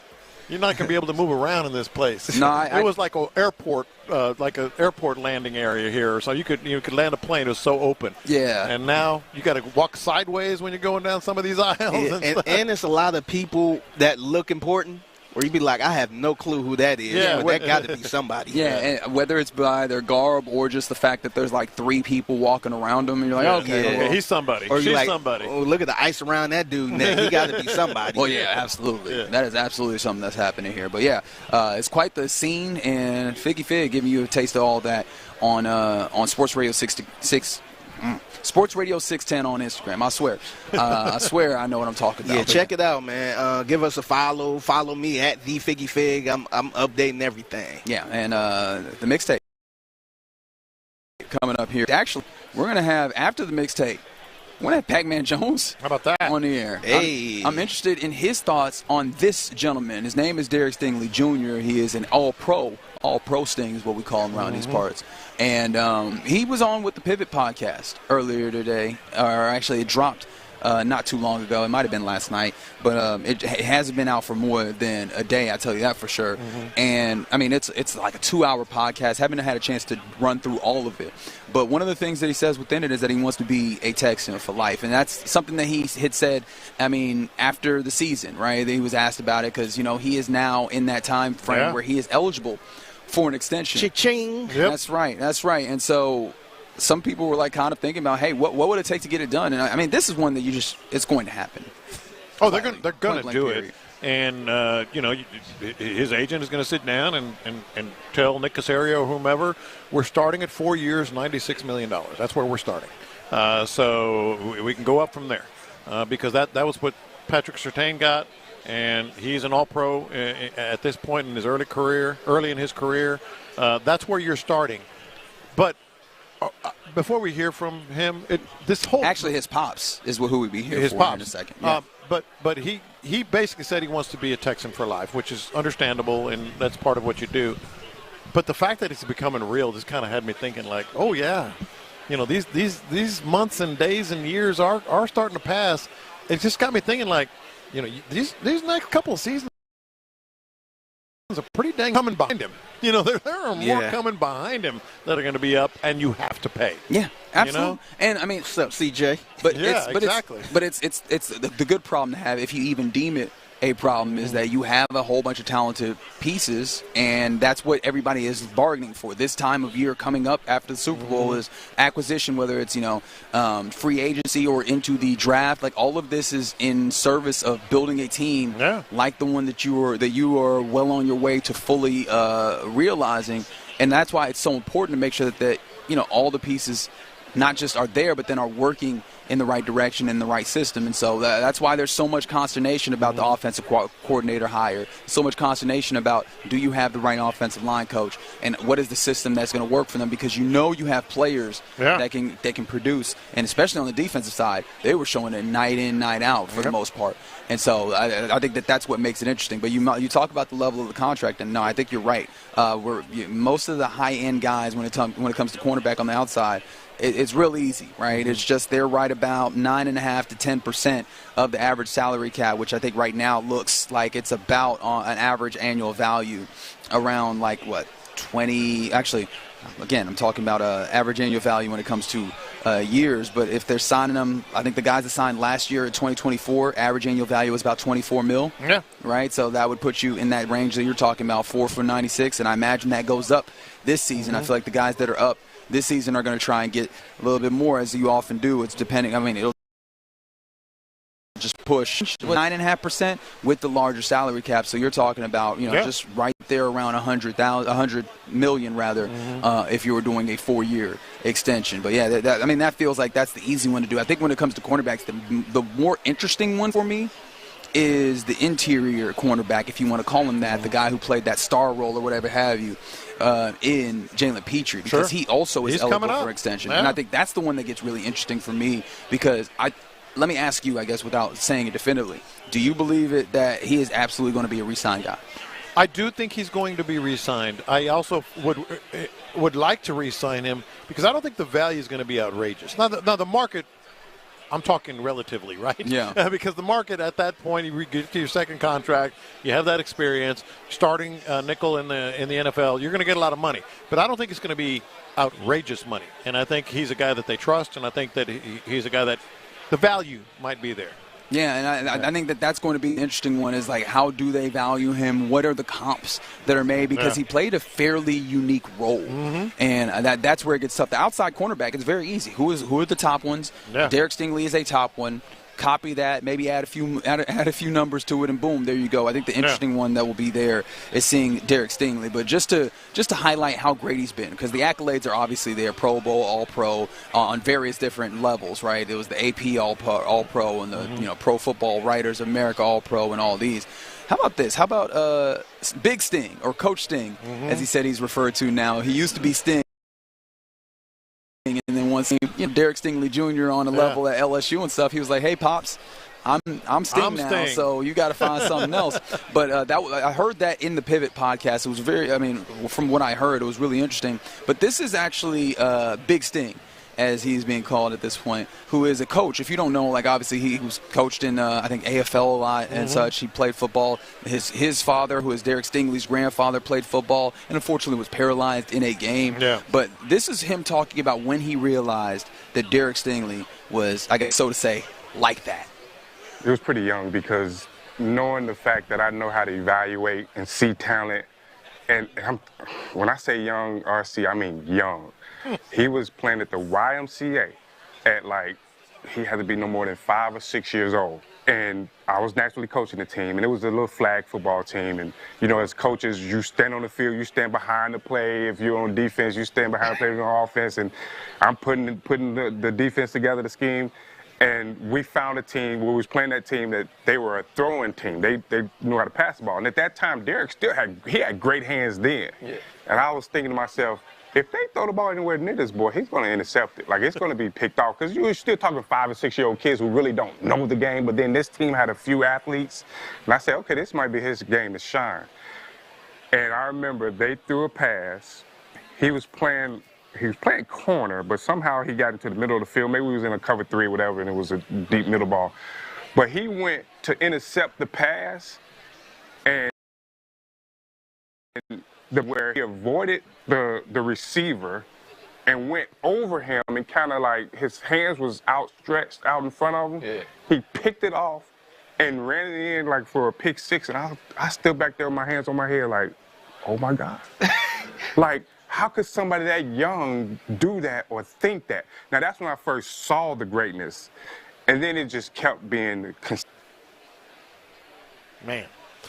I'd like to have seen that YMCA, the other YMCA coach. Did you catch in there where he was talking about, a guy who's a kid who's like 5? Yeah. We might have been playing cover 3. Cover 3?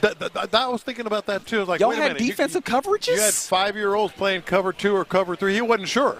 He was like, maybe. I don't know. It might have been a matchup zone. I don't know. That's right. Like, what are we doing here? I've been throwing an amoeba defense out there. You know, just mixing things up. Yeah, so, just a way to highlight that he's always been that guy, and it feels great that this is a guy that is here. He's realized his potential and probably still realizing even more potential, and it feels very evident that you're going to lock him up for an extended period of time. Let's pivot here because Jonathan Alexander wrote a piece kind of just talking about the Nick Haley hire and then, of course, why Cole Popovich moves up because that's kind of the big thing when we're talking about this offense. And one of the things that he was saying, about the offensive line situation with Popovich, he talks about the optics looking bad, but one of the things that he was talking about, Jonathan Alexander, a great beat writer for the Chronicle that covers this team, he said that he talked to a couple of Texas offensive linemen at the end of the season, and they said that they liked Popovich and thought he did a good job. There's a little bit of disenchantment. What's the right word? Disenchantment? Is that the right way of saying it? Disenchanted. With the guys on this offensive line from the fan base. And so if the guys on the offensive line are like, man, we thought he did a good job, I think some people are just like, yeah, but I don't care what you think. No, you're right. But I think what it tells me is they believe in what his message is and will be. These things change so much, man. You have to realize he was the assistant offensive line coach. Yes. Chris Strasser was a veteran offensive line coach that came in and still had to do the blocking schemes and assignments that Bobby Slowick wanted because Bobby Slowick was the OC. Well, now maybe this, and I think probably, otherwise, why would he be here? With Nick Haley coming in, those schemes are changing.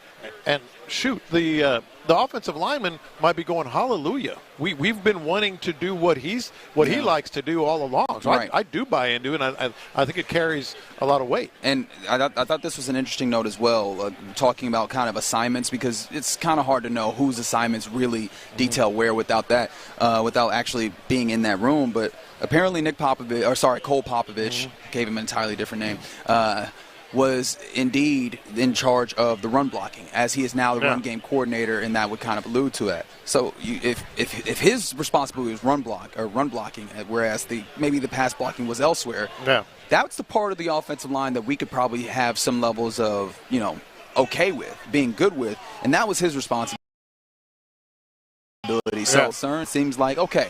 This calms my nerves a little bit. I think the pass blocking is the place where I go, yo, that was so bad, and if you had a hand in it, why is this happening? And let's not forget, toward the end of the season, well, really the end of the season, the last 2-3 games, they kind of changed the way they did things. Yes. And maybe that helped him a lot in terms of getting that elevation, that promotion. Yeah, so that's going to be something that kind of shifts, I think, the way that we view this. And then further, he was talking about, JMA was talking about the Chip Kelly stuff, and I think that he is getting to the heart of one of the things that has kind of been weird about the offensive coordinator search, because they're not obligated to make things public as they are with head coaching stuff. And so we've been operating off of what we can, things that have been publicly reported when it comes to candidates. But what he's saying, Jonathan, in his research, is that they did talk to Chip Kelly, and it seems they did. And it seems like maybe they got to places where he wasn't interested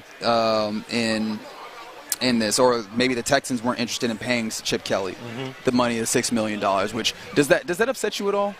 If it came down to the money, it would, but I don't really believe it. And now 6 is big number. That's what Jonathan is saying. I know. He said the Texans weren't willing to pay it. Because that's a very big number. It's not just you got to pay an offensive coordinator above the going rate. That's twice the going rate, at least twice the going rate. Because the highest paid offensive coordinator last year was $3 million. Well, he got 6. But I don't know how far that – even all along when I was saying, hey, nobody's confirmed or reported that they're actually saying – I'm sure they've sent out some feelers or whatever and keeping an eye on it. So, I absolutely believe that. Yeah, so those are some things. I mean, there's a lot more in there. Jonathan Alexander does a fantastic job with that, but that's what's happening there. All right. Before we go, on the text line from the 713, please send a special shout-out to my grandson, Cade Ramirez, who is the son of Roland Ramirez, head athletic trainer and for the Texans. He's signing today from Needville. So, Signing day, baby. They said he's committed to play football for Trinity at San Antonio. Congratulations to him. All right. And yes, we know that everybody saw him at the airport, and but there was a lot of different things that could be about, and maybe that was indeed some level of meeting with D'Amico Ryans, who ran the search for the offensive coordinator. We're in the loop right here on Sports Radio 610 on Radio Row, and I hope you're listening on the Odyssey app, because we still have that contest going on. What contest, you may ask? Well, the contest is the Slam Dunk in Vegas National Contest. So if you listen to Sports Radio 610 on the Odyssey app, particularly for an hour each day, you get a daily entry into that contest. And if you win, you and 3 friends will be headed to Vegas to stay at the Circle Resort and Casino in Las Vegas. They're a premium sports viewing destination in Vegas, and you can enjoy the biggest March Hoops party at Stadium Swim as part of your ultimate college football championship, plus $20,000 to help with the time in Sin City. So yeah, that's the way you do that. Hope you're doing that and entering in there. Appreciation to Flight by Yingling for having us out here in New Orleans for Super Bowl Radio Row. And coming up next, it's about the time when we hand it over to Figgy Fig for the mixtape Fig. We got. Yeah, used the term "two Americas," and Monday night I had a prime example of that, but it might have been 2 countries. Oh, wow. Oh. Plus, Daryl, our Uber driver from last night, might be related to John Lopez. What? Okay.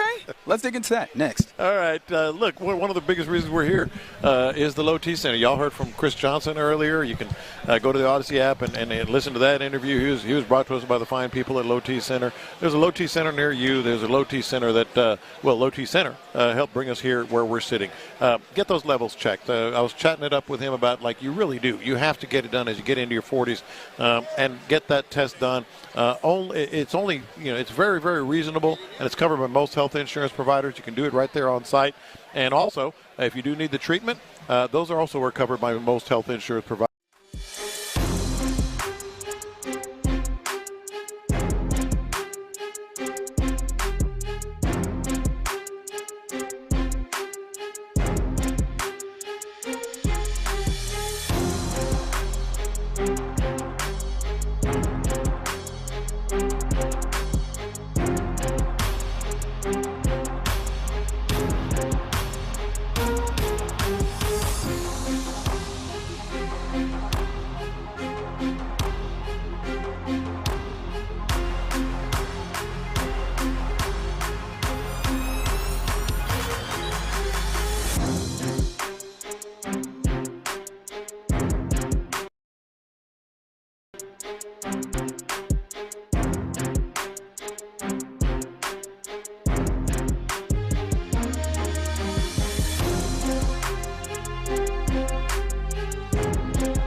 Relax and enjoy the ride. It's time for Figgy's Mixtape on Sports Radio 610. Yes, it is Figgy's Mixtape on In the Loop Sports Radio 610. It's your man Figgy Fig holding it down live at Radio Row in New Orleans. Your a lot right there. That's a lot you're putting on that. Yeah, he put a lot of that. I wish. Baby. Baby. Shout out to everybody out here, all the guests we had so far in the exclusive furniture hot seat. So a couple nights ago, this was Monday night when we were at the Super Bowl opening night. And me and Ron was kind of working the stadium a little bit. We was talking to random people. And I saw a guy that I had no idea who this guy was, but he was dressed really funky. Yeah. So not in a bad way, but a good way. Like wild colors. And, yeah. He had a wild, interesting outfit. There it is. It was interesting outfit. Right. Well, that's something. That's a choice. Well, that's something. So Ron decided to talk to him. We had no idea who he was, and apparently this guy's from I want to say he's from Germany. All right. He's from Germany. So here's Ron and Show Hughley kind of getting to know this guy and notice how this is a perfect example of two countries, not two Americas, but two countries where these guys don't know what the hell each other talking about. What's your name? My name is Mitya. Have you ever had crawfish? What? Have you ever had crawfish? It's a typical dish or whatever. What is it? Yeah. I'm from Germany. I don't know. I know it, but we got to get you. You here in New Orleans. We're from Houston. You got to go out. Yeah, you got to do it. You got to. All right. And I tried the soup.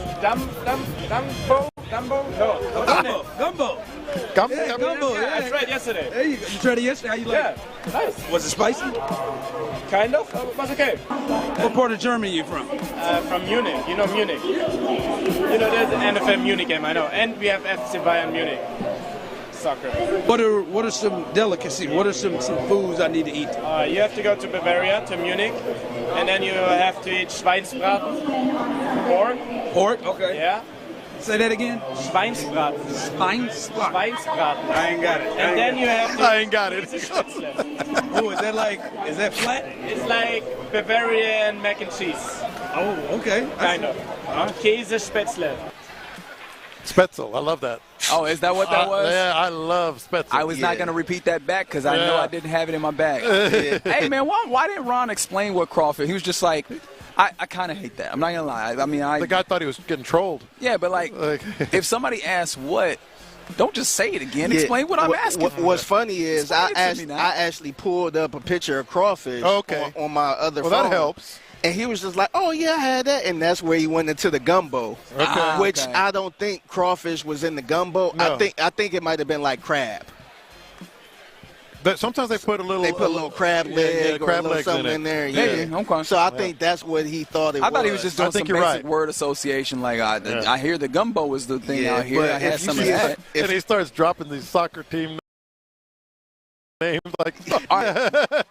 Did Ron not know? Oh, he didn't know. Okay, I feel like he might know. I don't think he knew. But it was just funny seeing two people from two different countries trying to get to know each other, and everybody like, what? Wait, what's that? Yeah, they were just two ships passing, and like, there was no interchange there. Yeah, so I posted the video on our Sports Radio 610 Instagram, so you can check it out. But it was super hilarious, and I actually looked this guy up on Instagram. I tagged him in the video. Okay. He got a lot of followers. He's somebody important. Yeah. We just have no idea who he is, man. It's not for us. Are you someone? Yeah, that's right. He got to be somebody, and I get that all the time because of my hair. But salute to the guy from Germany, man. He played along. Yeah, making his way around New Orleans, trying to gumbo and all that stuff. So salute to you, man. Very good. So I teased earlier about how John Lopez might be related to this Uber driver. I don't understand that at all. Who is black, by the way. Okay. But they are very familiar with each other. Don't wink at me. I'm at the cookout, baby. Just for saying that, you're not invited for saying cookout, man. But we was in the Uber last night on our way to the media party, and we had an Uber driver by the name of Daryl. And so we got to talking to Daryl. It was me, Sean, Lopez. Now, I think it was just us three. It was just us three. And we started asking a lot about Daryl, trying to kind of get to know Daryl a little bit, a little backstory. He's from New Orleans, and he actually spent some time in Houston at some point. So here's the Aaron was there. Yeah. Oh, Aaron. Yeah, I'm sorry. You were Aaron. sitting right next to me. Yeah, you was actually in the middle. Yeah. So here's don't mind me. Here's Daryl and the 610 crew conversation in the Uber. Good you came back, man. Yeah, absolutely. Listen, I'm the oldest out of 5. I'm the only one that came back. Yeah, a lot of people didn't. Yeah. All my siblings are in Fort Worth, Texas. Okay. I stopped in Houston because I was big tired. Yeah. I was tired. They kept going because I had an understanding in Fort Worth. My siblings they went clean straight there to Fort Worth with my mom. Okay. They still there to this day. So just to I didn't make catch that out. So his house had never flooded before ever. Oh, we're talking Katrina.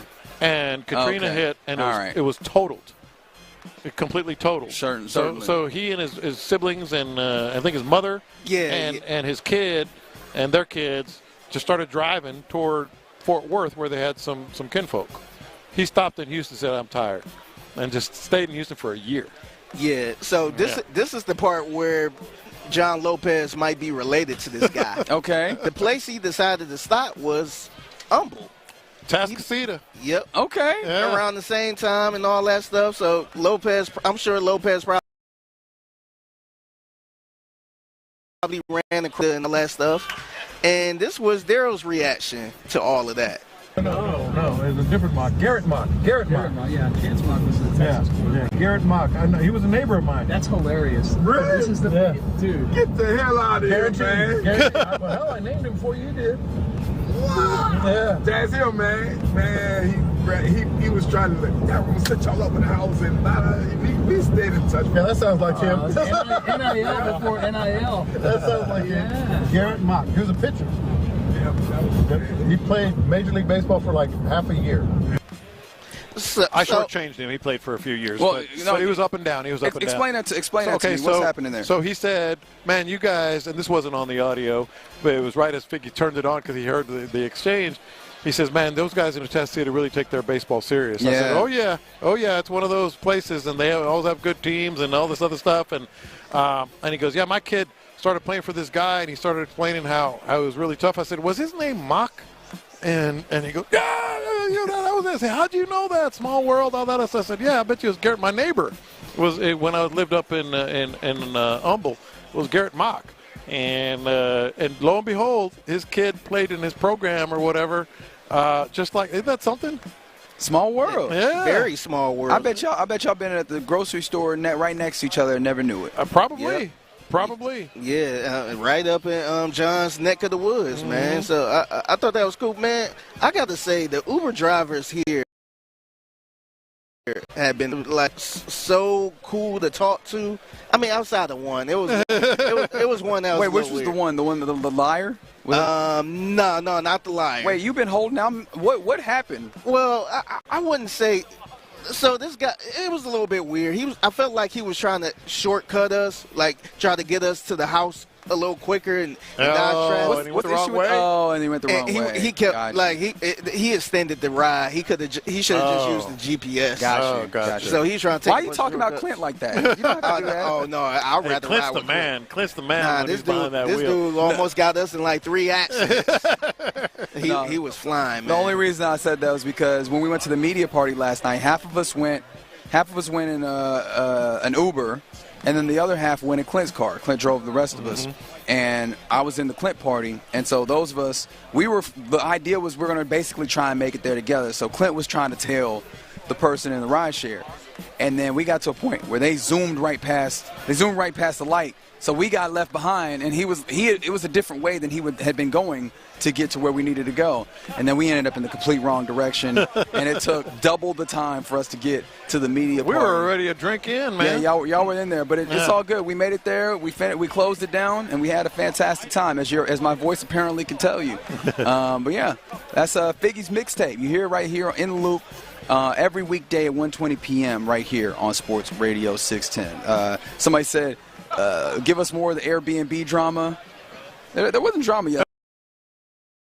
There was a little bit this morning. Wait, what drama? And you can find that on Figgy's. Oh, okay, yeah. There was a small bit. Yeah, but a little message for Sel Payne, a little bit. I think everything got ironed out pretty clearly. There was a little bit of miscommunications. We got that back, and we were having a ball. Yeah, I mean, you can't be mad at each other at the media party. Yeah, they had to squabble last night before they went to bed. They squabbled and they settled it, and now we're good. Yeah, everybody good now. That's right. All right, you're in the loop right here on Sports Radio 610. Coming up next, we're getting ready to hand it off to the boys, Clint and Ron of The Drive. But before we get there, how about we talk to, a really good cornerback in this league.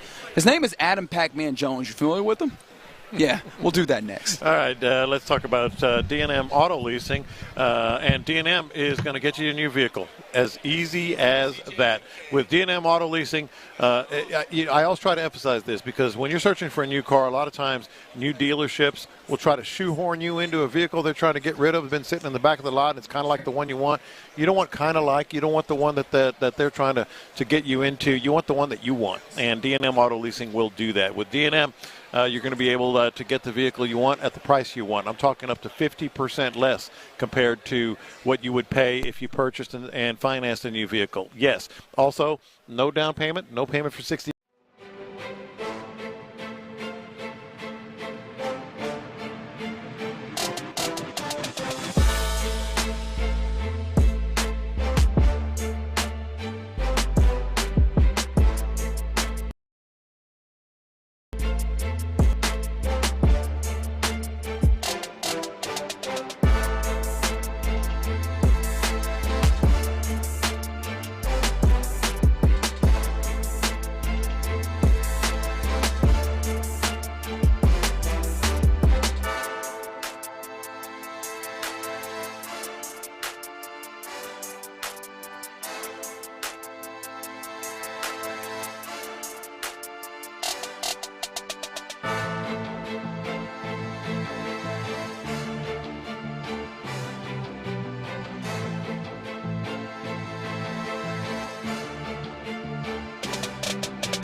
and Pac-Man Say Jones. gig 'em real loud. Say gig 'em. Why would I need to say it? You're the one to say it. Say gig 'em. Nah, so what's happening if you don't understand what John Lopez is trying to do? He's trying to draw the attention of his fellow Texas A&M Aggie of Myles Garrett. Myles Garrett is he's around here just kind of walking the concourse. There's all sorts of fun people that we've seen, all sorts of important football players. I saw Jamar Chase walk by earlier. Gronk is over here on the FanDuel set doing various things. All sorts of folks. In fact, I think I see a former football player right now. I think his name is Clint Stoerner. He coming over here. So yeah, all sorts of important people walking around, and we're just holding on, waiting to see Pac-Man Jones before we get out of here. It is really business is picking up. I'll put it that way, and it's going to be wild the next 2 days as well. So, which reminds me, I just texted him this, and we need to say it out loud so our listeners get to have some appreciation. Byron Matthews has been shout out to Byron. Has been kicking, but all the ones and twos.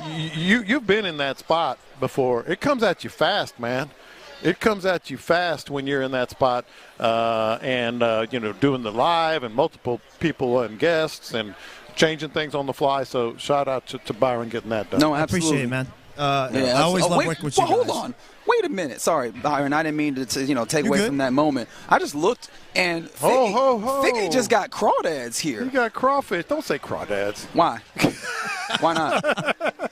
Don't say crawdads. I didn't realize that crawfish were here and available. Yeah.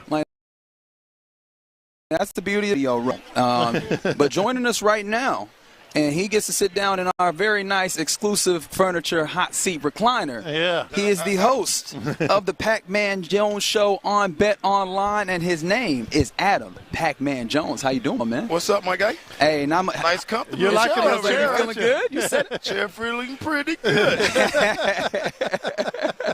Oh, man, it's good to have you here. Man, one of the things I wanted to start with is it's an inspiring story that's been going around, and I just really want to talk about it because, Corey Henry means a lot to you. You have his son, you're taking care of him, and he is about to go to West Virginia, do something incredible. I just wanted to, one, salute you on that, but two, what are the emotions? Chris Henry. Sorry, I apologize. I said it wrong. I apologize. I didn't want to get that wrong. But what are the emotions involved with this moment now? I know it's signing day and everything. What are the emotions we're seeing, the development of that young man? Just putting in the work, man. He put in the work, and I tried to do my part to just push him and not push him too far over the edge, but closest to the edges that I can. Mm-hmm. And it worked out. He's a hard worker, man. The kid is unbelievable. He's so goddamn big and fast and strong. Mm-hmm. I don't know what they got in the water these days. But, yeah, man, it's exciting to see where he was at and to where he at now. I think he got a chance to be one of the best. Well, we're pretty excited down in Houston with Derek Stingley. Yeah. That kid is just, I say kid, no, but that guy is just getting it done. Watch him. Stingley, yes, sir. But boy, he just the way he closes on balls, the way he has the talent to get the ball. What are you seeing out of Derek Stingley? I love him. I love y'all. That group y'all got over there. It was a pretty good. Lassiter's the other one, yeah. That injury hurt y'all. Mm-hmm. But yeah, he can stretch the field. He's really good in and out of his breaks. Mm-hmm. I was talking to somebody else. I was watching Zay Flowers catch the ball. And, nothing against Zay. He catch the ball a lot with his body. Yeah. You know what I'm saying? And that was direct opposite of the other kid that we was talking about. But I don't know how NFL receivers are catching the ball with their body a lot. I've never seen that when I was playing. Oh, you're talking about Nico.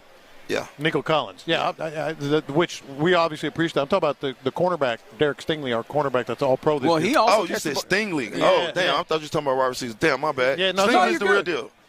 He's the real deal. He's in my top 5 corners this year. Yeah? Yeah. I hate to be the guy who's going to make you do the top 5, but who's in there? No order? No order. I'm not going to put that all right. I'll go first and foremost, Surtain. Mm-hmm. Okay, fair enough. I still like the kid down in Miami, Jalen. Absolutely, Jalen Ramsey. Alexander down in Green Bay. Jair. Mm-hmm. I got to be careful what I say right here. I we'll just leave it at Derek is one of them. Derek is one of them. Derek we don't want to get You're in trouble. We're talking Pac-Man Jones here in the Loop on Sports Radio 610. Just this defense in general. I mean, I know you saw this Houston defense has been phenomenal under the direction of DeMeco Ryan. I mean, I don't know how much you watched it, but when you do watch it in the modern iteration of football, like what are you looking at, and what excites you about it? First of all, you know, DeMeco, he comes from that defensive background, so it's good when you can have a guy that's been in there and knows like what the players are thinking. I like the staff that he got. He got J. Joe in the mix over there with the corners. I think y'all have a really good team, bro.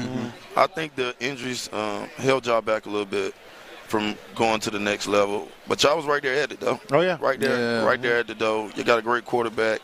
I think Joe Bino played really good this year for you guys.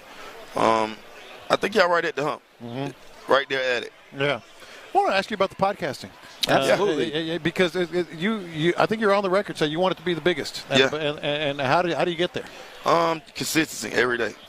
Figuring out how to get better every day. Every show getting better every time. And I think we'll get there with the content that we have, with the guests that we have, and keeping it politely raw. Yeah, no, I like that. And not trying to say every word right, you know, like sources says. You know what I mean? We spell that with a Z. Some people don't understand that. You know what I'm saying? Smell me. We spell that SCHMEL. Right. One of the things I love about athletes getting into various forms of media is just there's different approaches. Does it feel like to you, does doing the podcast feel almost like a different version of you attacking football at all? Nah. I don't miss football at all, but no, I ain't gonna say it's different because I am competing. Yeah. But more than anything, I'm really competing with myself. Because I think it's a space out here for a lot of people if you're doing it right. It's just getting the space that suits you. And I think I got a good space where my followers and fans understand me as a person, and they don't mind me like talking a little crazy every now and then. No, absolutely. I think that's part of the appeal. In fact. Got to keep it real, man. Like the old-fashioned way is over with. Like if you could tell, like people. I mean, look around here. People want to feel like they know you when they talking to you. 100%. And like you the cookie cut way and just saying everything the right way, and like hearing all of the stats. Nobody really give a fuck how many yards and how many carries he had. Hey, I want to know how this guy did, how many touchdowns he had, how good was the game. Would you give him the ball next week? I want to know about the game, but not more of the numbers of the game. Which the numbers are easy to spit out anyway. What about walking the line of being, like you said, just spitting it out honestly and being real and all that stuff, versus you do have that experience that just very few people on this planet have, and balancing the insight, so to speak. Oh yeah, and when I critique people, I don't play, and that's why I kind of like I never have problems with nobody, because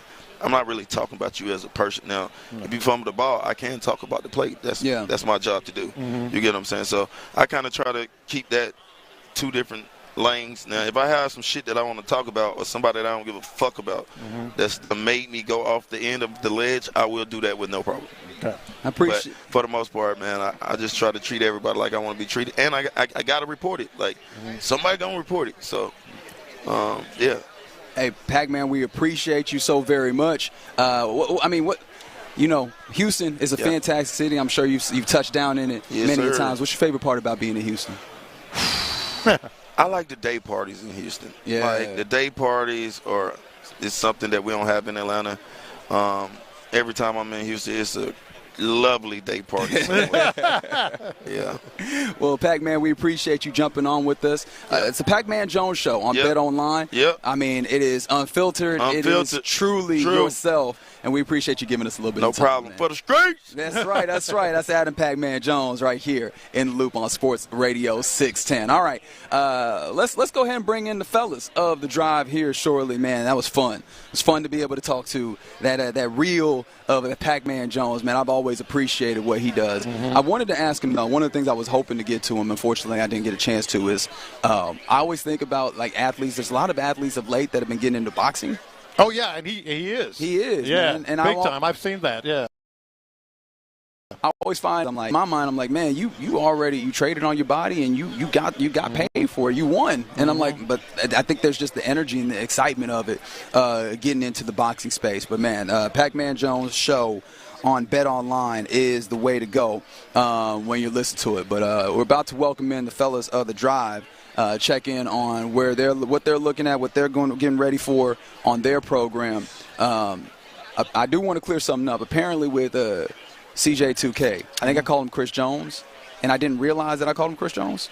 I didn't pick up on it. Yeah, and I didn't realize that was the case, and I feel really bad because I feel like that's like the biggest faux pas. That's not the worst thing that happened in that chair today. I guess not. That is fair. But I got to own that one. I will. So maybe I do actually need to slow down with this because, I ended up with that there. But we're about to welcome in the fellas of The Drive, Clint and Ron, here in the loop on Sports Radio 610. Fellas, I see Ron. He might got be that in the same, tea working. Yeah, Ron might be in the same boat as me. He's got that tea working. Ron might be in the same boat as me because I see a tea bag. I see some hot water. Ron, how you holding up, my boy? Oh, I'm good. I've been in this spot for about a month. This ain't. I got my ass home at a good time. We were still outside. I got to bed. I got to bed. Mm-hmm. Talked to my wife for a little bit. I heard one of y'all in that bed. Yeah, one of them was. It was somebody was bringing down the walls in that old 4-holder, man. Wait, who? What was happening? I don't know who. I don't know if it's boss. Man, I don't know the top up there in the back now on that side. Yeah. Somebody's bringing down the shingles now. Okay. Ooh, dog. The people have been asking for like Airbnb stuff at the house. I'm on the completely other side from you. I know that. I know you didn't hear me from. Well, all them walls. We're all sharing walls now. Yeah, we are. That wasn't me. I'm not on your side. I'm on boss man's side. Heck, it might have been me. I don't know. What you mean? It might have been. I feel like you would know. You were coming through the vents. Well, I mean, I sleep heavy. I wasn't going to hear you. Okay, well, it wasn't me. I mean, he wasn't there the majority of the evening, and then he sleeps heavy. That's right. Yeah, I'm terrible for an alibi. I wouldn't be able to help you out one bit. Yeah. Man, like people have been looking for. They were trying to figure out what was happening at the house, and I had to tell them like, no, it felt like there was beef yesterday, but everything is cool, man. We all copacetic. It wasn't never no beef. It's just you two messy folks trying to create. Well, beef. you got messy. Y'all Adam Spolane messy. It's like any kind of relationship, man. You got to learn each other. Yeah. And if there so happens to be a messy pan in the sink, y'all got to talk to Pac-Man. Damn. Yeah, well. Oh, not for as long as I was holding. You weren't interested in what I was talking about. You weren't interested in my topic. I heard you say egg. I just saw my man right there. He went on a little tear there at the end. Did he? Yeah. I remember living in Nashville, and I pulled up at the gas station one night, and he was at the gas station too. They looked like they was just having a lot more fun, or headed to having a lot more fun tun I was having. I mean, he loves having fun. Would it have been fair or would it have been foul to if I had asked him? One of the things that it's the first thing I think of with Pac-Man Jones. There was an incident that happened with him once at Atlanta Hartsfield-Jackson Airport, and it was not his fault at all, right? It was an instance where somebody attacked him. He stood his ground. He defended himself. And the thing that is always funny to me is that he has Popeyes, and he did not drop that Popeyes. He handled his business. And what I wanted to tell him is that I fully and completely supported him in that particular endeavor. Is that something that feels like you would have flown, especially in an interview situation? Yeah, hell yeah. That sounds like that might have gotten a good response right there. He probably would have appreciated that question. Yeah, I know. But I had to be a little safe, unfortunately, because I think we didn't hit the button a couple of times. So oh hell no, that don't mean you got to be safe. Yeah, it does. Tyler, it does. Baby. Hit that button, Tyler. Like Reggie asked him one more question after that little tear. I was like, don't ask him another question. Yeah. Get to the good stuff right there. Yeah. So. Man, fellas, we're excited to see where you guys go today. Like, what's y'all's morning been like? I've been interested because, obviously the fellas in the morning, they get out early, and then, Clint, you do us the courtesy of bringing us up there. What do y'all be doing when y'all are at the house before y'all come in? Man, I chopped it up in that kitchen. Second to only Lopez in the house. Got that breakfast done again. And take you boys to work. Mm-hmm. I head on back, and I got me a little jog in today. Got me a little sweaty in. I've gone too many days without sweating. I get kind of puffy. You know what I mean? I got to get in there and hold a little water, and then sit down and And it's known in this sports world. Well, business is picking up, as you can tell. Yeah, it is. Yeah. Y'all got anybody interesting that we need to look out for? Woody's out the gate. Yeah, we got Darren Woodson out the gate. Got your girl Paige. Yeah, calm down, Tyler. Tyler, now listen, damn it. This is what we got to deal with. Hello, boys. Tyler is back, and he, Lord knows, Tyler's he wasn't back going to miss that. Oh, Lord, they done gave us some churches. Some of y'all ain't never had no church. I love churches. Get your church. There you go. Hold on. I love churches. No, Jack. Come on, man. You know I'm trying to watch my carbs. I got my lunch, baby. Okay. Oh, my. There you go. Get that churches, man. Our boss needed some churches, too. Yeah, Tyler, you're going to have to get a hold of yourself when Paige comes on. Okay. Yeah. I'm a huge fan. Yeah, I know. Yeah, we are aware. Yeah, we know you are aware. Yeah, we are. Of all days. Nobody didn't know. Tyler wasn't going to miss this. I got on the plane as quick as I could when I heard we had Paige on the show today. He'd have cut that damn thing short. Y'all can stay, but I'm seeing Paige. Yeah.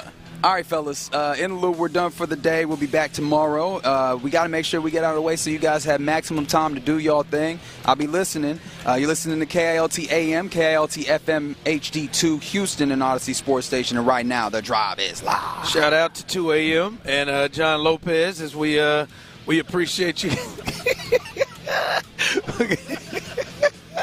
We appreciate you guys coming up.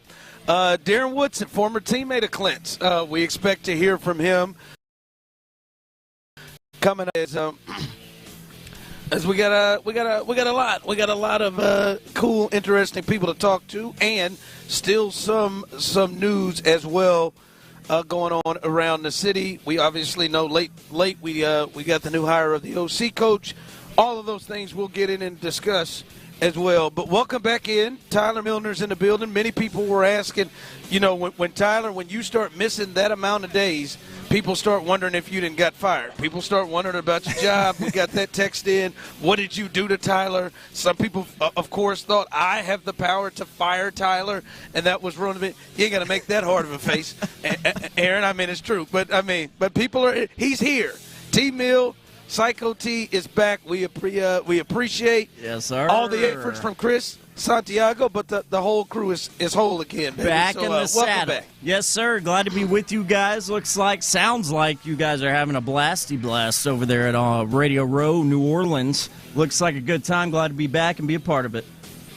Trying to do the best we can for you. Before we get to the festivities of the day, I do want to say, Clint, Tyler, it's great that Tyler is here right now. As those of you who are on YouTube and Twitch, you can see Clint Stoerner is putting in work. The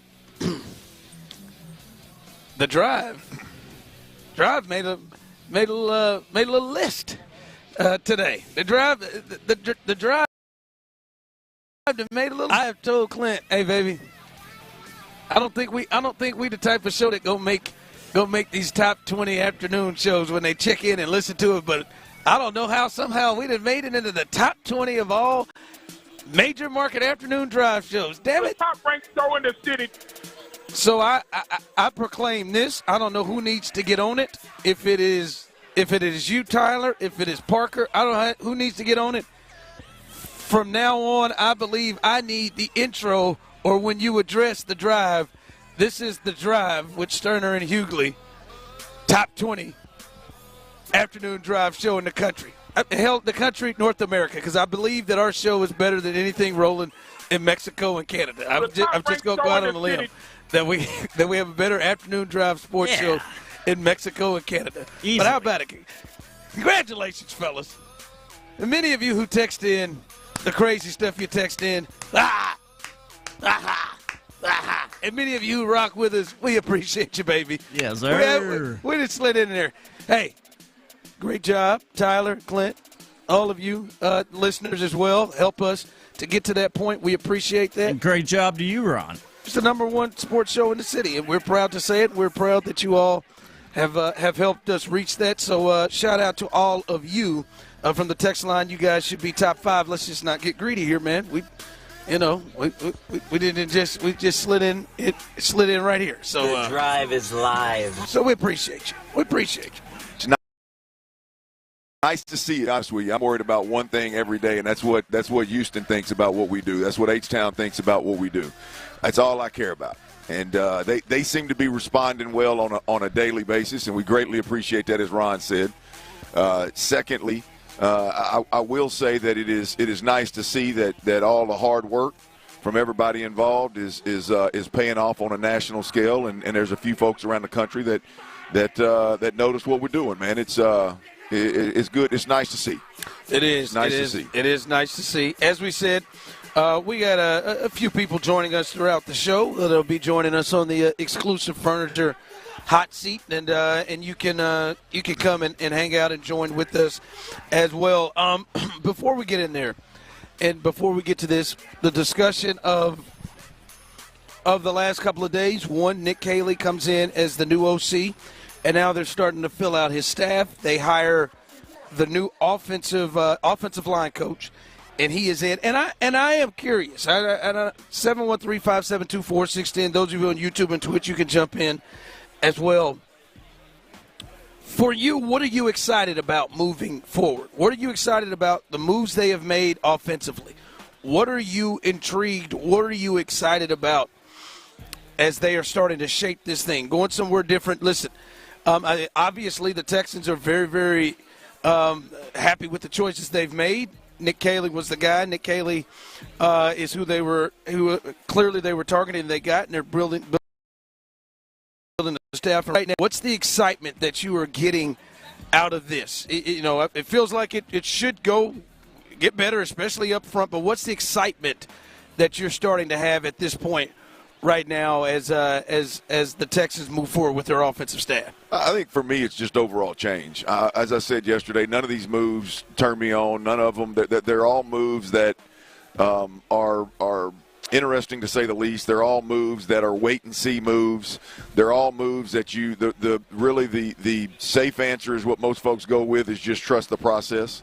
And it's a very similar move. All of these moves are very similar moves to what led to Bobby Slowick, who didn't work here with the organization. And so, like I said before, there's nothing there that excites me about what they're doing. We don't even know what system they're going to run with Nick Caley having spent so much time in New England and then having spent some time under Sean McVay. We don't know what system they're even going to run. That's interesting, right? We're not sure. You thought it's coming from McVay, and that's in the same tree, but Nick Caley has spent more of his football life under New England. Yeah, so it's hard to really get excited about an assistant O-line coach that was an assistant O-line coach for a bad offensive line.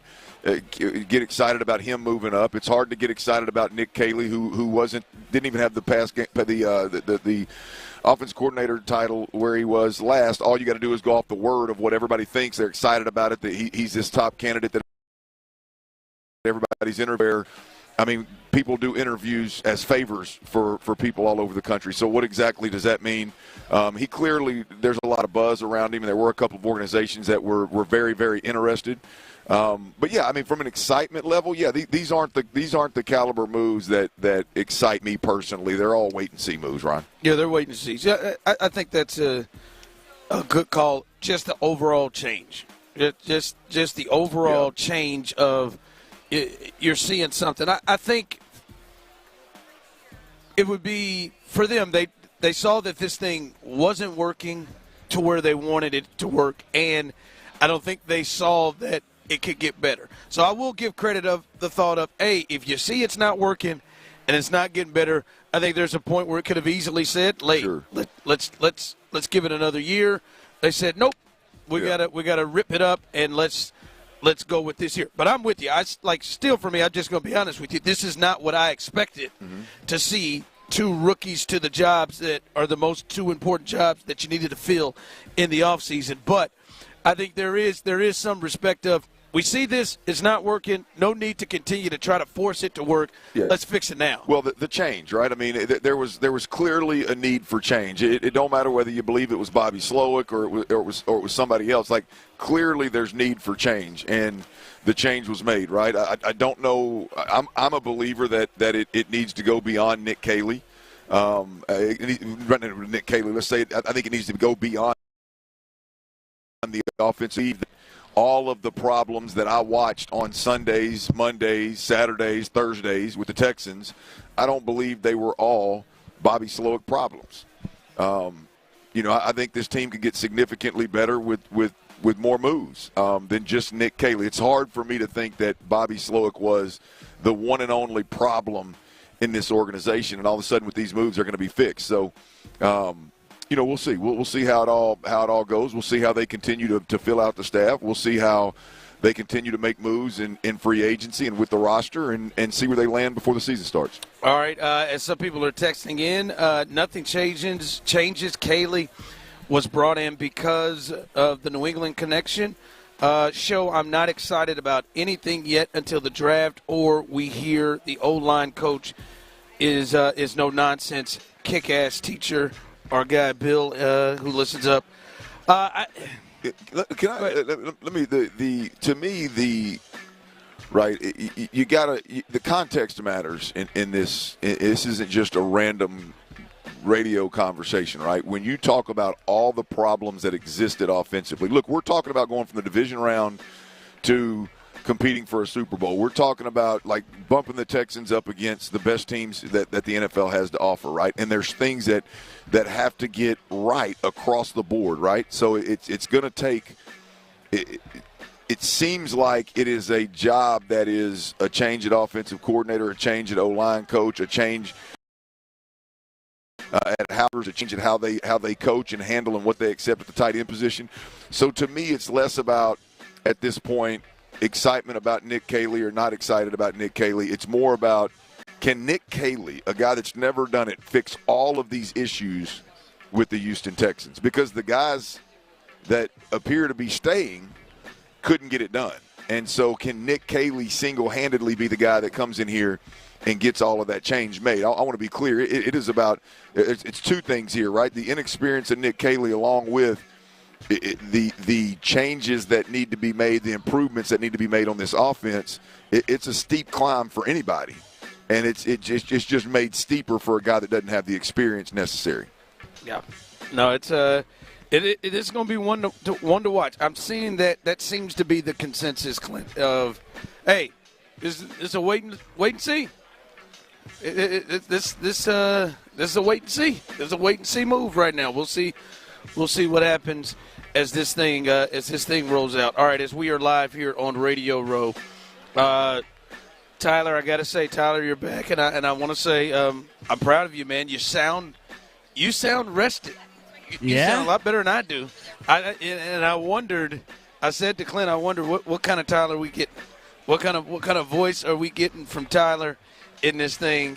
And you sound good, And I was concerned because you sent some videos and some pictures that made me seem to believe that OT Mill is on one here in Disney.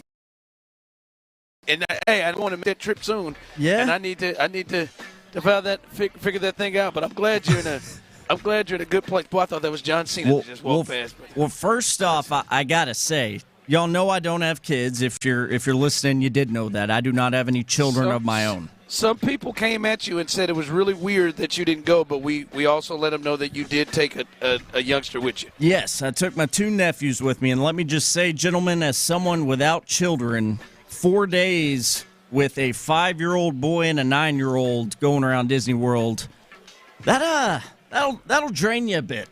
I was worn the hell out. I was ready. I mean, I was ready to punch him in the head, if I'm being honest. My two nephews at different points. See, I don't want to hear that. I got 3 of them. I got 3 of them just rolling on this thing. But at least you have some practice. I mean, this was my first go at it, really.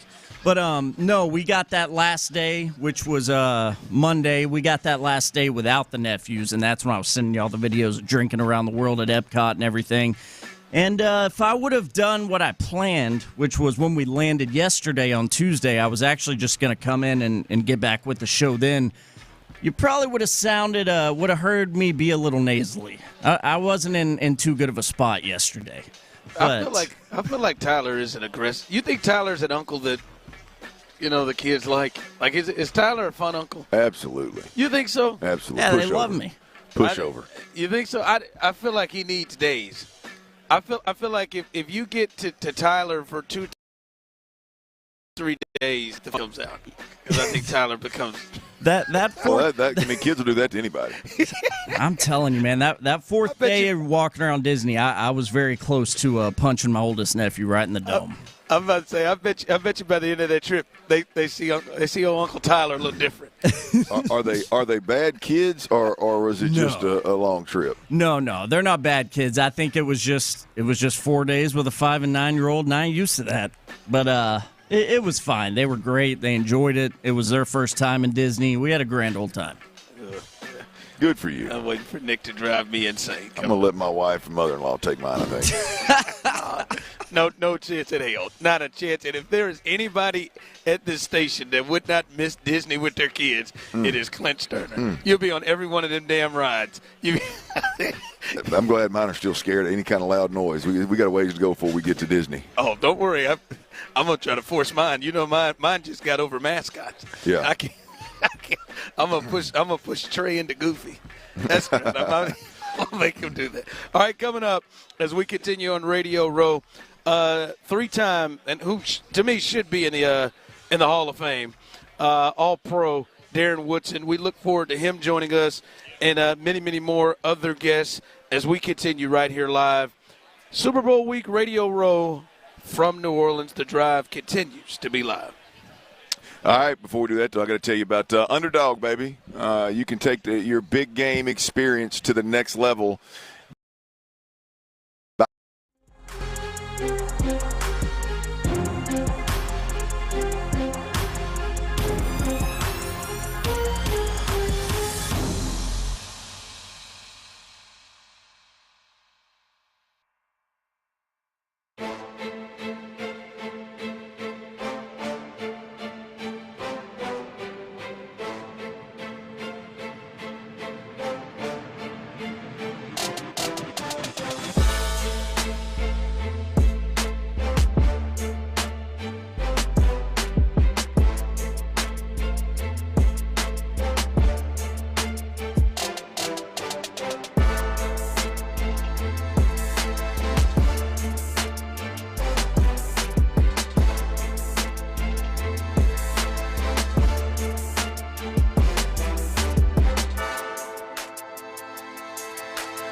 Sports Radio 610. Live from New Orleans, Flight by Yingling presents Sports Radio 610 on Radio Row. Here's The Drive with Stoerner and Hughley. All right, as we are live here, Radio Row, hopefully we will be joined, held by somebody. Let's be honest. I'm just going to tell you, I don't know who it will be. Maybe somebody will join us here in this exclusive furniture seat. We will let you know. Yeah, there you go. That's good, Dion. Might be Charles, maybe Darren Woodson, maybe coming up, former Houston Oiler. Many of you I talked to John McClain earlier today about Al Smith. He will join us. Either one coming up here in a matter of moments, but it'll be good times. I'm gonna tell you what, Clint and Tyler. What was not good times was last night. How in the hell did the Houston Rockets lose that game? Oof. Well, First off, they scored 97 points. And I swear to God, if these cats start singing while I'm talking about the Rockets, they scored. We'll have to tell you, but we'll have to fill you in on that one, Tyler. Oh, it'll happen. But they scored 97 points against the Brooklyn Nets. So that's ridiculous in its own. Which is not good enough. But what they were up, fellas. They were up 5 with 11 seconds left, and up 4 with 9 seconds left. Lose that game. And they shot the shot at the buzzer. Holy smokes! It wasn't even a buzzer beater. They found themselves down with 3 seconds left. I mean, if you missed it, it was unreal. Unreal what happened in that game. And listen, they've lost 4 straight now, Clint. And like I was, the Knicks loss wasn't too rough, but now you'd have just got swept in the season series with the Brooklyn Nets, a terrible basketball team. And you go and score 97 points. That was the low, and Clint, that should be something the Houston Rockets under Udoka should be past. They should be past a performance like that. Yeah, well, I disagree. Really? I disagree. I think I went back and watched the final 4 minutes of that game, and it's clear. 2 things. One, the point you've made multiple times over the last handful. They don't know they don't know who they're going to put the ball in the hands of when it matters the most. And Şengün was out there. They're looking up Dylan Brooks, for crying out loud. I mean, it's not. Now, whether that's somebody that's injured, somebody that's not there, or it is somebody that is there, and Jalen Green just needs to be more aggressive in figuring things out. I don't know what the answer is, but the truth of the matter is, if you look at the Rockets, they don't know who they're going to put the ball in the hands of in critical moments. Period, point blank. That's the end game. When you look at how that game ended, and there's no excuse for the way it ended. They did enough to win that football game, no doubt about it. Basketball. There were missed free throws down the stretch. They did everything you had to do. Jalen Green missed 2 clutch threes. Reed Shepherd missed a wide open clutch 3. And then you look at you mentioned the final seconds of the game. You got to lead. Well, what are they? I got it pulled up. Hang on, right here. I took all the notes as I was going down. You're up 5 with actually 18 seconds to go, and they give up a 2, which was a dunk, guarding the 3-point line. Totally understand it. I get it. You're trying not to give up threes at that point in time, right? You're up 3, and Brooks is going to the line with 9 seconds left, and he misses the front end of a 2-shot foul, right? So now you're up 4 with 9 seconds to go, and the Nets make the 3. Now, you look at that 3, you just guarded the 3-point line when you were up 5. Why? Like Jayshawn Tate was so lazy getting, closing out on that 3-point shooter that you gave him. You gave him a nice, easy, cush shot. Ball was in the air forever. That was either a miscommunication or just lazy. I believe it was Jayshawn Tate. I believe that's who it was, right? And then you're up 1 with 6 seconds to go, with the ball thrown and trying to inbound the ball, and it's a turnover. It's a bad pass, but you got Dylan Brooks up there you're trying to get the ball to in a critical moment like that. Not any of your guard, not any of your ball handlers. And by the way, the guard, what's the guard that started yesterday? My mind just went blank. He started yesterday, kind of a fill-in reserve. They had what is that? Aaron. Oh God. Anyway, he's wide open down the Holiday. Holiday. They're in the other end for a coast to coast. I mean, very, very easy. It was 6, right? Not 6. It would have been a pass, but it's an easy bucket. Game's over. So there was several times in that game, Ron, where the Rockets had a chance to win that game, and several guys didn't get it done. And the reality of it is you had plenty of opportunity, man. I think that was. It's hard to pin it because it was so many guys struggling. Yeah, it was like someone texted in. They're still young. Show they're still don't leave. There it is. They're still young. Don't leave me up there, Big Al. Don't leave me up there, baby. They're still young. Show this is a young team loss. Well, they got to be over that. Yeah, they got to be over a situation like that. You can't. This ain't just a young team loss. That was just like Kobe. There was just as Clint went through it. There's so many errors that you have to avoid. All right, we'll get back to the Rockets, but right now we are joined by our guy Al Smith, and many of you know him. Now we're going to say that other team that he played for, but Al Smith, former All-Pro linebacker for the Houston Oilers, and Al, I just want to let you know I've been, I guess, passing messages. But John McClain told me to tell you that he's going to call you back. I don't know what. Well, I definitely appreciate it. I'm like, I have to send out an APB out for John, you know. I'm like, you okay out there? Well, sorry. Hey, Al, you don't have to look hard, man. He retired about 2 years ago. And it seems like man, so he's just kicking back, sitting back, and enjoying life. He can't get away from it. Al, he can't get away from it, man. Yeah, he said, yeah, you make sure to tell him I call him back. I know I told him I was going to call him back. He also said you got to talk to him about Big Toe. And I got to hear that. What's the story behind the Big Toe? When I was a rookie, I was, you played on turf, that turf, you always get turf toe. All of a sudden, and then, we had Jerry Glanville as a coach, and he was a character, as you know, leaving tickets for Elvis, wearing the all-black, Johnny Cash, all that. Yeah. And I had hurt my toe, and then it was a question of whether I was going to be playing. You tell you're a rookie, what have you. And he was always like, Big Toe. Ever since then, it was like, Big Toe, you big toe, hope, you big toe. But I was very fortunate. I started as a rookie. He was tough on me, but at the same time, he believed in me. And the rest is history. Started every game in my career. But it all started out with the big toe. Yeah, man. The old big toe. Hey, what was you played the years in Houston? I came up and born and raised in Baytown, and so I came up, man. Went to the Dome. Got to go to the Dome a couple of times. Didn't get there as often as I'd like. We didn't have the bread to make it happen. You know what I mean? But I got to see you guys play a couple of times and watched you on the field, man. Big fan, obviously. What you played with some bad dudes, man. Who was your guys? Who were you tightest with on them Houston squads? Oh man.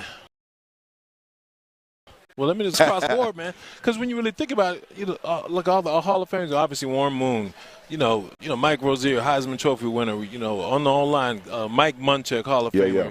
Bruce Math. Now these are the guys I'm going against in practice. I'm like, as a rookie, I'm going against these guys at practice. And back then we hit in practice. It wasn't none of this stuff that they do today. We were going at it in practice. And going against those guys one-on-ones and all those stuff like that, because, linemen and linebackers went at it. I felt like if I can go against these guys, the game is going to be easy. Yeah. And that's the way it played out. It's like my hardest challenges were in practice with the type of guys we had. And on defense, when you look at it across the line, we have Ray Childress, a defensive tackle. We had William Fuller, Sean Jones, Lee Williams, who's a double-digit sack guy who moved from end to tackle, who was great as well. Linebackers, you had Wilbur Marshall, Lamar Lathan, Mike Barrow, Eddie Robinson. Our defensive backs, Chris Dishman, Bubba McDowell. Remember, they two head coaches now in the SWAC. Yep. Marcus Robinson, a long-time DB coach. He coached here with the Saints as well. And so we had talent all the way across the board, and it was always competition. And with the run and shoot and everything like that, we had some dudes. I mean, we were going 9 and 10 deep to the Pro Bowl every year. Yep. Joining us Al Smith won on the show today in our hot seat, in our exclusive furniture hot seat. Oh, it's hot. There you go, leaning back in it. Well, where you get this? Where you get this hot seat at? Exclusive furniture, baby. All over Houston. They just opened one over on Baytown, over on the east side, man. Exclusive furniture. Kick your feet up, Al, if you want to. I gotta keep that. I gotta keep that in mind. Hey, exclusive furniture. You can't take it to your next step. Next stop. You can't do that. You got to make it here. But I do want to hit this, man, because like I said, I was a fan back in the day. And I'm gonna be honest with you, Al. You don't look like, other than a couple of grays you got up top, you don't look like you aged a damn day since back in the day. I'm telling you, man. Obviously, you're here with Low T, man, and we talk about Low T a lot on the show. I've been a Low T man for about 6 or 7 years, 2 different states, about 3 or 4 different offices, and it's absolutely changed my life, man. Just I know you are with them, and just wanted to hear your story. Yeah, well, one thing about Low T, it does a great job of helping you with your health. We as men, keeping our testosterone levels at a comfortable level is key. And that's one thing, is whether it be your mood, your energy, your libido, your muscle, your muscle tone, all those type of things that decrease as age goes on. If you don't keep up with all those things, it's going to affect your body. I've seen a couple players now, and they always ask me, like you say, well, if you're looking decent, obviously you're doing something, you're in great shape. You work the question many times too, and I tell guys, know your numbers, know your levels, look at your blood work, get that stuff checked out. Don't take it for granted, and adjust accordingly. Because sometimes you're too low in the area, or you may be too high, and you got to bring things down.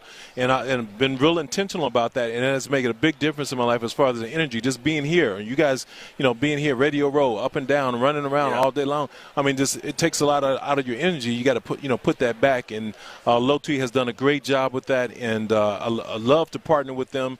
And they're all over Nashville and all over Tennessee, and obviously they're all in Texas. And there's plenty of centers around and give you the opportunity to take care of your health, because your health is your wealth. Yeah, that's right, ain't it, baby? Especially when we get up there and we're still trying to fight Father Time, man. We got to make it happen. Oh, you beating it. Hey, I'm doing my damn. I got a 1-year-old and a 3-year-old at the house. I got to do everything I can. I'm gonna tell you. You gotta be ready. You gotta stay ready. Hey, look here. I hope the first little boyfriend that shows up, I hope he don't look like you. I'm like, oh boy, I'm gonna have my hands full with this dude now. I hope he ain't as big as you. Hey, you just gotta wrestle him. Don't chase him. I can't chase him. I do want to mention while we're talking Low T, the big thing about Low T is it's personalized treatment plans, and that's what you're looking for, man. You can get testosterone replacement, TRT, damn near anywhere, but a personalized treatment plan is what you're looking for, and Low T does it right. It's keeping Al right. It's keeping me right. There's a lot of guys bouncing around here, man, that it's just a game changer in that fight versus Father Time. It is definitely, and I would encourage all men to at least check accordingly. Al, we appreciate you stopping by, man, and enjoy yourself, and make sure I'll get on John again. I'll get on John to make sure to give you a call. Brian, let me stop you right there. John's the best. All right, that's Al Smith. You all know him, Houston. I see a lot of people texting in about the former Oiler. They don't want to talk about the other team that you play for. They just want to remember the Oiler days. Coming up as we continue, another former NFL player, Todd Heap. Todd Heap is going to join us, former tight end, Baltimore Ravens. He'll join us, and he's got a great story as well, and it'll be good to get his thoughts. He's played in the Super Bowl. We'll get and pick his brain on what's coming up with these guys on Sunday. That's coming up next right here live on the Drive.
visit and save up to 95%, go to hims.com/joy. That's hims.com/joy for your free online visit. HIMS.com/JOY.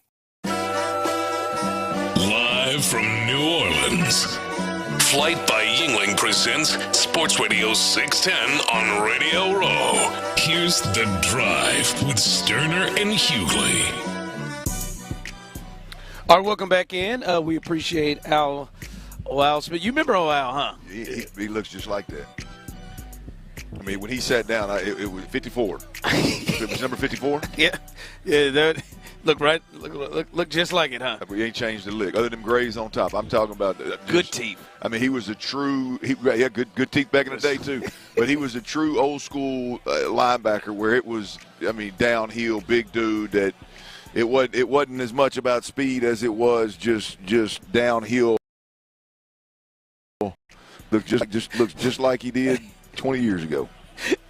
When y'all were sitting there talking about, when you said, when I hope none of my daughters bring somebody that look like you home, I'm thinking to myself, if you the boyfriend, you come and think, damn, this guy.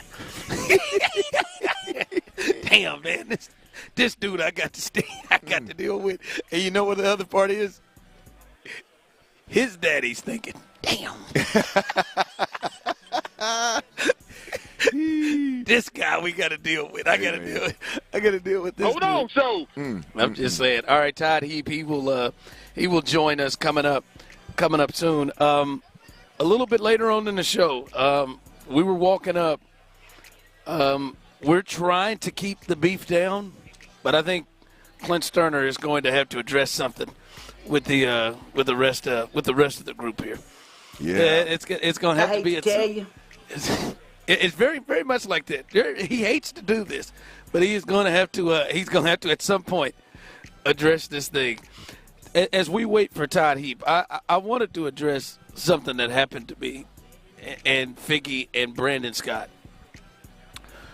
We took an Uber, and this kind of goes into the conversation that we had about Chipotle when you were going to be the male version of Karen. Clint, we was talking about the Chipotle story. People don't like being held accountable. I know what you mean. I should have been Karen, I believe, and I dropped the ball. Home the other night, and we get to the Uber, and I even paid a little bit more for the comfort thing. Got in the car, middle console, dog. Doesn't sound very comfortable. A little, I don't know how much that dog weighed. One that you could smell. Oh, the whole car smelled like the dog ran around in the rain and then just got in the car. The whole way. About 10, 12 pounds. And I'm sitting there the whole way. And we finally get in, and I'm like, I don't know. Like, the dog was well behaved the whole time, but the whole time I'm going to go put my seatbelt on, and he's sitting there. He's just looking at me, and I'm like, what's going to happen? Like, I mean, what we going to do here? And next thing you know, my man, I get the rating there, and I'm like, what should I do here? What should I do here? And so usually I just don't give people a rating.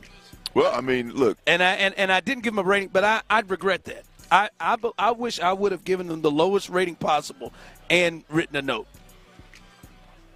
that told them this is uncomfortable. You need to stop with the damn dog. Yeah, I mean, I personally wouldn't see anything wrong with that. I'll be honest with you. I would have no problem with that. I think holding people accountable, you're not doing it for yourself. You're doing it for them ultimately. Yeah, I want to bring Todd Heap in on this. Todd seems like a man of principle. I ran into a situation, Todd, where I was former tight end, Baltimore Ravens, Todd Heap. We'll get that out the way. Todd, I ran into a guy had a dog.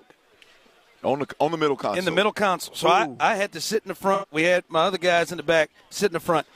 And I don't Sounds like we got off to a rough start. Right. You could smell the dog when you got in the car. Rough start. And I don't like to get people in trouble or anything. So when I don't have a good experience, I just don't give a rating. And I didn't do that again. I feel like I should have. I feel like I should get a rating and written a message because in that mind I thought I don't think anybody else should have to deal with it. I think that would be. I mean, you got to help the next person out, right? So you would have done it. No, I don't know if I would have done it. I would have just said, "All right, we're done with this." But for the people that are inclined to leave a review, I think you're helping the next person out, right? And I didn't do it, and I regret it. I regret it, Todd. I feel like somebody else is going to have to deal with that damn dog, and have to deal with the smell of that thing. And I think I dropped the ball on that. That's a bad look if you're driving Uber to keep the dog on the console. Well, Todd, I'm just going to be honest with you, man. I didn't give him a tip. I mean, I think you should have gave him a tip and left him a note of like, hey, man, it's uncomfortable. It's a little bit unacceptable. Like, I mean, don't take money out of the man's pocket. Yeah, and he might have received it well. You know, he might have been a good influence on him. Yeah, I mean, he would. Like you said, it's about the next guy that has to get in that Uber, and if that thing still smelled like a dog, and maybe the dog attacked somebody, that'd be on you, Ron. I bet Dennis would have. Yeah, we got to hold on. This is a good one for Dennis too. Really? Dennis needs to hear this one. We need to get his input on this. All right, let's get in here. I'm sure we'll get to whatever we're supposed to talk to. But then Dennis been former Baltimore Raven along with Todd here. Super Bowl champ, touchdown scoring in the Super Bowl 12 years ago here in New Orleans Super Bowl. Did I preface you good enough, Dennis? I just bring Todd around as my hype man. I come in late. He introduces me. It's just this whole thing we have. I was about to get to the Super Bowl champion part, but Todd came in. Yeah, geez, Todd. Let the man finish. All right, to hell with this. All right, so this is my situation. We get in the Uber. We're leaving to get in the Uber. And we get in the car. I paid for the little Comfort Plus, so it costs a little bit more. Which that was a big step. That was a big step. You know, that's a big step. That little Comfort Plus, I had to give him a code to get in. There's three of us, so I had to sit in the front. Yeah. Then my man had a like a 10, 12-pound dog sitting right there. I didn't realize. I go to put on the seatbelt, and I'm like, yo. and it smells like he just ran outside. Yeah. My issue is I don't want to mess people up. So if I don't have an enjoyable ride, I don't leave any rating or anything. Yeah. But I think I should have, and I think I should have left a 1 and written a note. How would you have handled that? Would you have left a message, or would you have given him a low rating on this thing? So Todd wants me in this conversation because Todd knows I'm at odds with all domestic animals.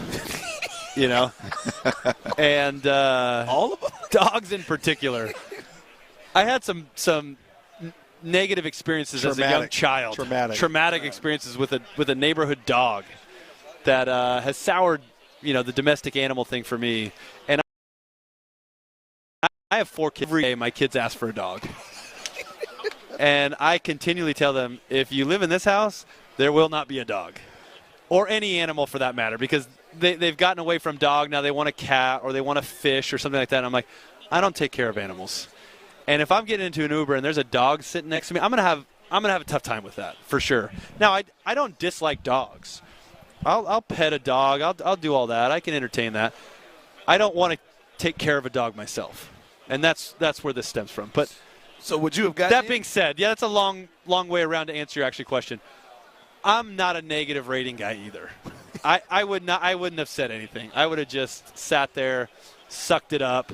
I'm disappointed in all three of y'all. I know. I'm disappointed in all three of y'all. I'm a little disappointed in myself. This is I mean, we've let folks run around. He does it, call people Karen and stuff all the time, and so now nobody wants to hold folks accountable. He tried to get a young kid fired. Let me ask I think that's the right move. I just wouldn't have done it. Do you own a business? I don't personally own a business, but we're involved in a business right now. Yeah. Well, that wasn't where I was going with it, but hell, let's talk about it. I own a part in a business. If you owned a business, whatever it is, yeah, and when you were running errands for that business and one of your employees was jacking around, costing you money, you'd constructive criticism. You'd hope somebody'd say, "Hey, boss, I ain't trying to be Karen, but I'm just letting you know, man, your money's sliding out the back door." I agree. But no, you don't. You just said you wouldn't do it. Well, he tried to get a kid at Chipotle fired. I damn sure did. Last week. I did not do it. I wanted to. Had there been an option there to address the situation professionally, accountability, and you got to hold people accountable. But man, I mean, there's some people who are real sensitive about dogs and that whole deal. I've run into that quite a bit, and I'm probably going to take some flack from just saying I'm not a dog person. Well, I just think he needs to find another profession. I just don't. I agree. I don't think it's appropriate at all to have the dog in the car with other people. I mean, what if you got some kind of allergy or whatever? I mean, you don't know. Yeah, I do want to get to you guys' experiences. We are here at Super Bowl weekend. Obviously, you know all about it. But tell us about this clean. That's a clean cleat right there. Yeah, it's a good looking cleat, right? So you gave us a nice segue. You own a business. Todd and I own a part of this business, but this is Cadix cleats. Okay.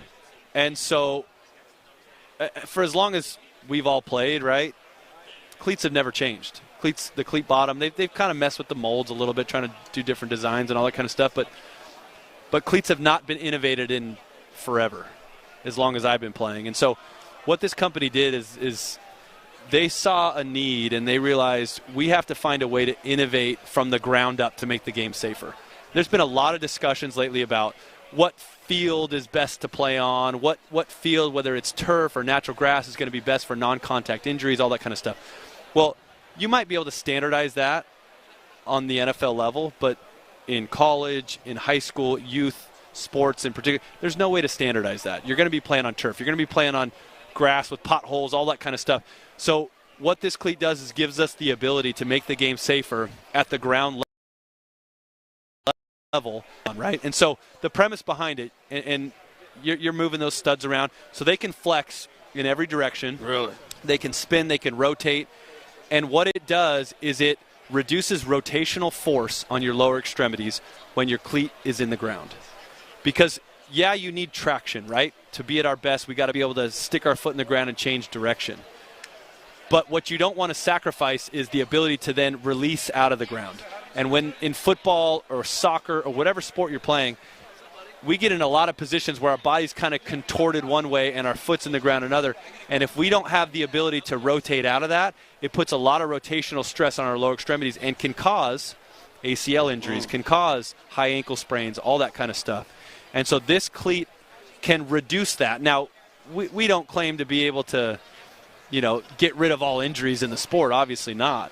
But if you can have something that makes the game just a little bit safer, which this cleat does, that's what we're trying to capture. And we've all, my career ended short because I had 3 hip dislocations on the football field in the NFL. Todd's had high ankle sprains. He's had all kinds of injuries, knee injuries, all kinds of stuff that has, limited his ability to be out on the field. And everybody knows this game, it's a game of attrition, right? The number one goal is to be available for your team, to be out on the field, to be healthy. And if we can do that to a certain degree and get guys out there a little bit more and avoid injury, I think, we're doing our job. And so it's really a cool company, and we're happy to be involved with it. On top of that technology, it's a good look. If we know anything about whether it was back in the day when you played or is now, if it don't look good, they ain't going to put it on their foot. But that's a big part of it, and comfort's the other part of it, right? Sure, so we have about 20 guys right now in the NFL who have worn this in games.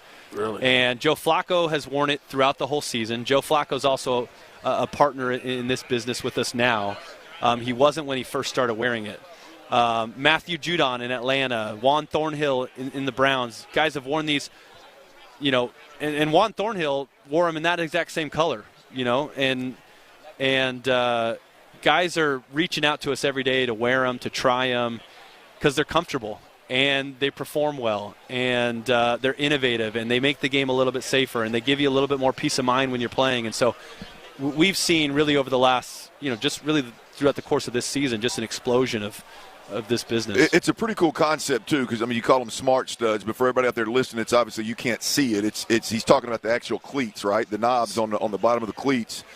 They spin. There's a little bit of give in each one of them. So, I think it would be very easy to show it to a coach or an athlete, and they could say, yeah, I could see where that would relieve a little bit of torque or off the ankle or knee. Well, I'm just sitting over here in this lazy boy pretty comfortable like I'm wearing Cadix cleats. But I found out this interesting story how this came about. I saw this on social media in January, about a year ago right now. The first thing I thought of was my first major ankle injury in Baltimore. We went to field turf in 2004. We were playing Pittsburgh Steelers. My cleat completely gets stuck in that new field turf. Jonathan Ogden, 6'9", 365, 70 pounds, slams Kimo Van Olhoffen, who was the Pittsburgh Steelers defensive tackle, into my knee. And my knee hit the ground sideways. My cleat didn't move in that turf. And so first thing I thought of was, what if there was some sort of a flex? I saw this. I'm like, there's no way that works, but if it does, it's brilliant. And so I went through the whole feed. I looked it up. I found the website. I emailed the founder and CEO of this company, and we literally were on the phone within a half hour from the time I first saw it, and I had a million questions. And I had a million questions for the next couple months. And that's when, in that meantime, I brought in Dennis, and we looked at it and did a lot of due diligence, talked to doctors, talked to the inventors, the guys who helped him design and create it. But like I said, the biggest thing is the reduction in rotational force. I mean, it's like putting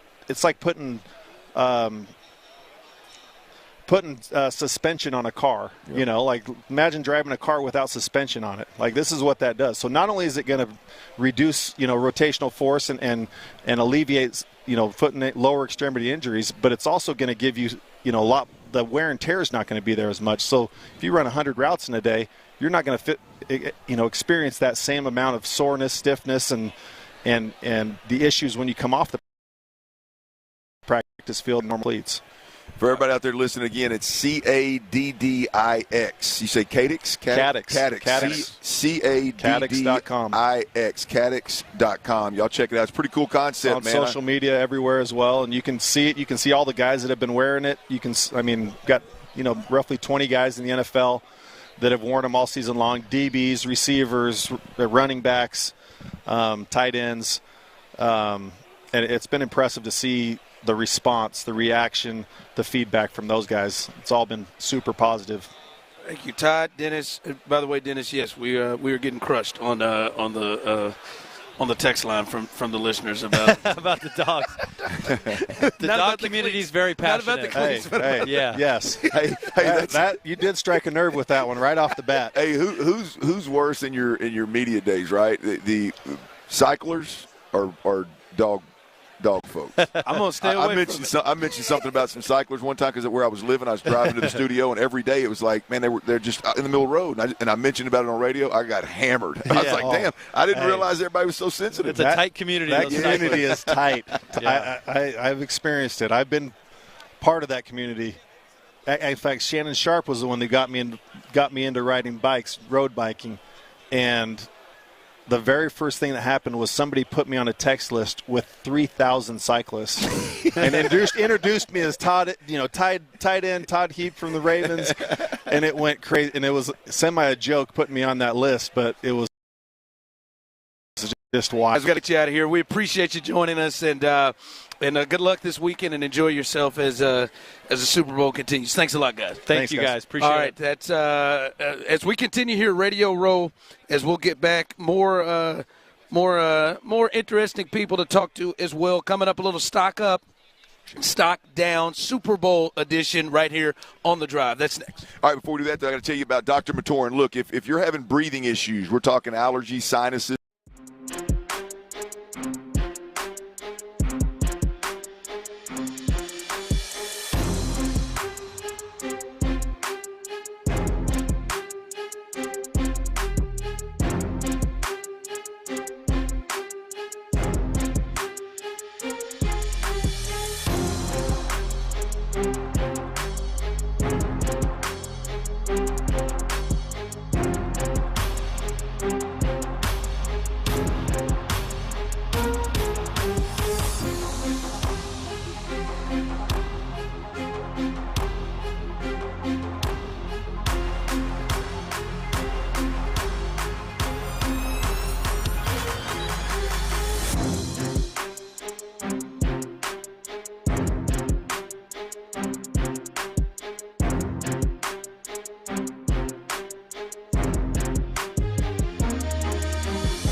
Not available in every state. Based on the national average annual savings for new home insurance customers surveyed in 2023 who switched to Allstate and reported savings. Savings vary.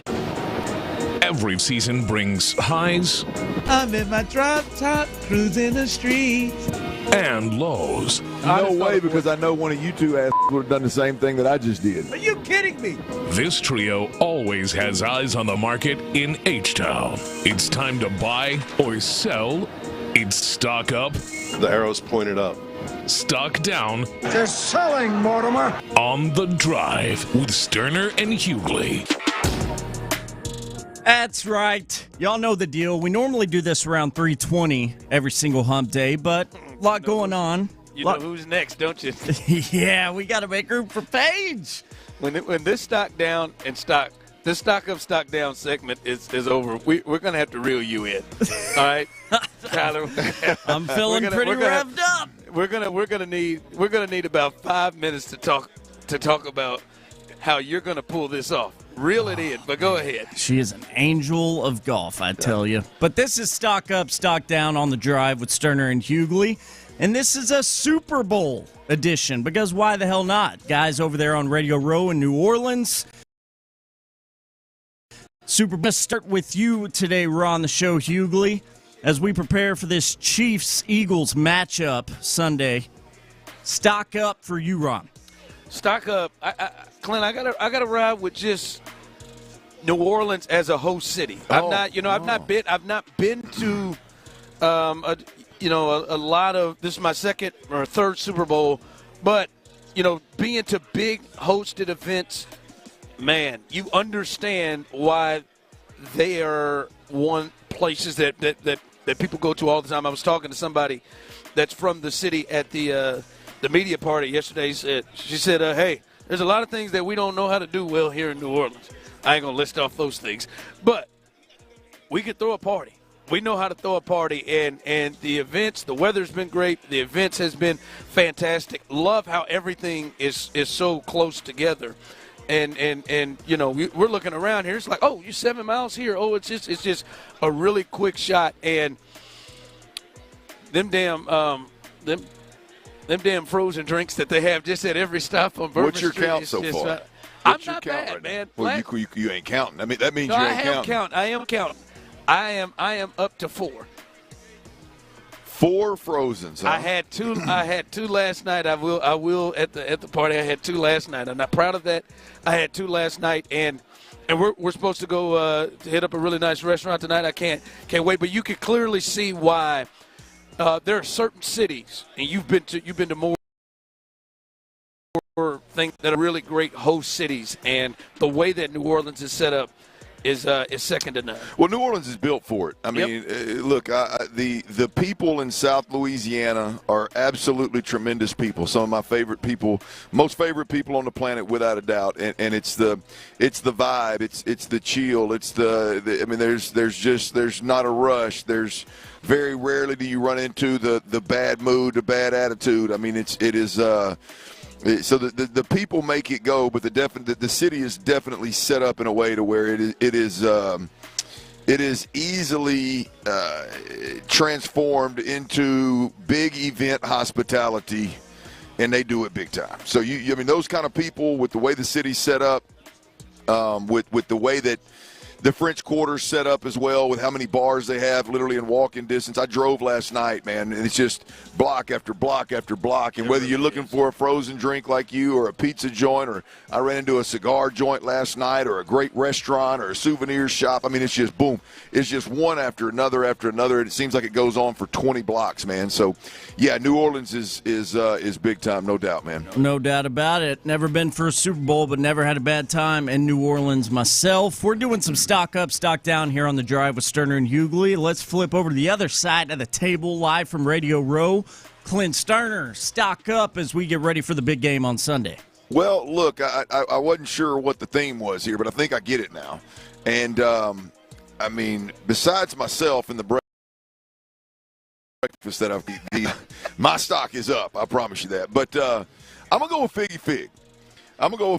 I mean, the figs, the ability to post the stuff on Instagram and have as many of the little bitty dots up across the top on Instagram constantly. He's got as many as our next guest up there constantly on Instagram. Ooh. And think about doing that on top of, like, we're down here for a radio show. Fig is down here damn near all day. He goes to the events to capture, and then he goes back to his room. And I think he fell asleep and slobbered on his phone last night as he was editing one of the videos. But I gotta go with Figgy Fig, man. The staying power of the young fella is impressive.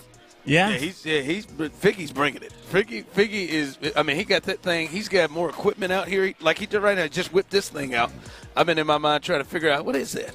The hell is that? Lights up and everything, and like one of the best things is, like, we've always talked about this before, right? I've had this conversation with Fig. Is like the best stuff is like organic, like it's not planned of, hey, run over there and say this, or hey, run over there and say that. It's always like ready. And every time, like Ryan Leaf come up like out of left field, I didn't even say anything when Ryan walked by, and he turned around and noticed, and he comes running back over here. Fig's already got the camera up, boom, and he catches it. I mean, it's just like that stuff is just the organic stuff is the best content ever, and Fig just seems to be right there on the top of it. So I got to go with my man Fig. Can't argue with that. Figgy Fig, the best in the world at what he do. The man who trained me on this very soundboard I'm standing in front of. On Drive with Stoerner and Hughley, live from Radio Row in New Orleans.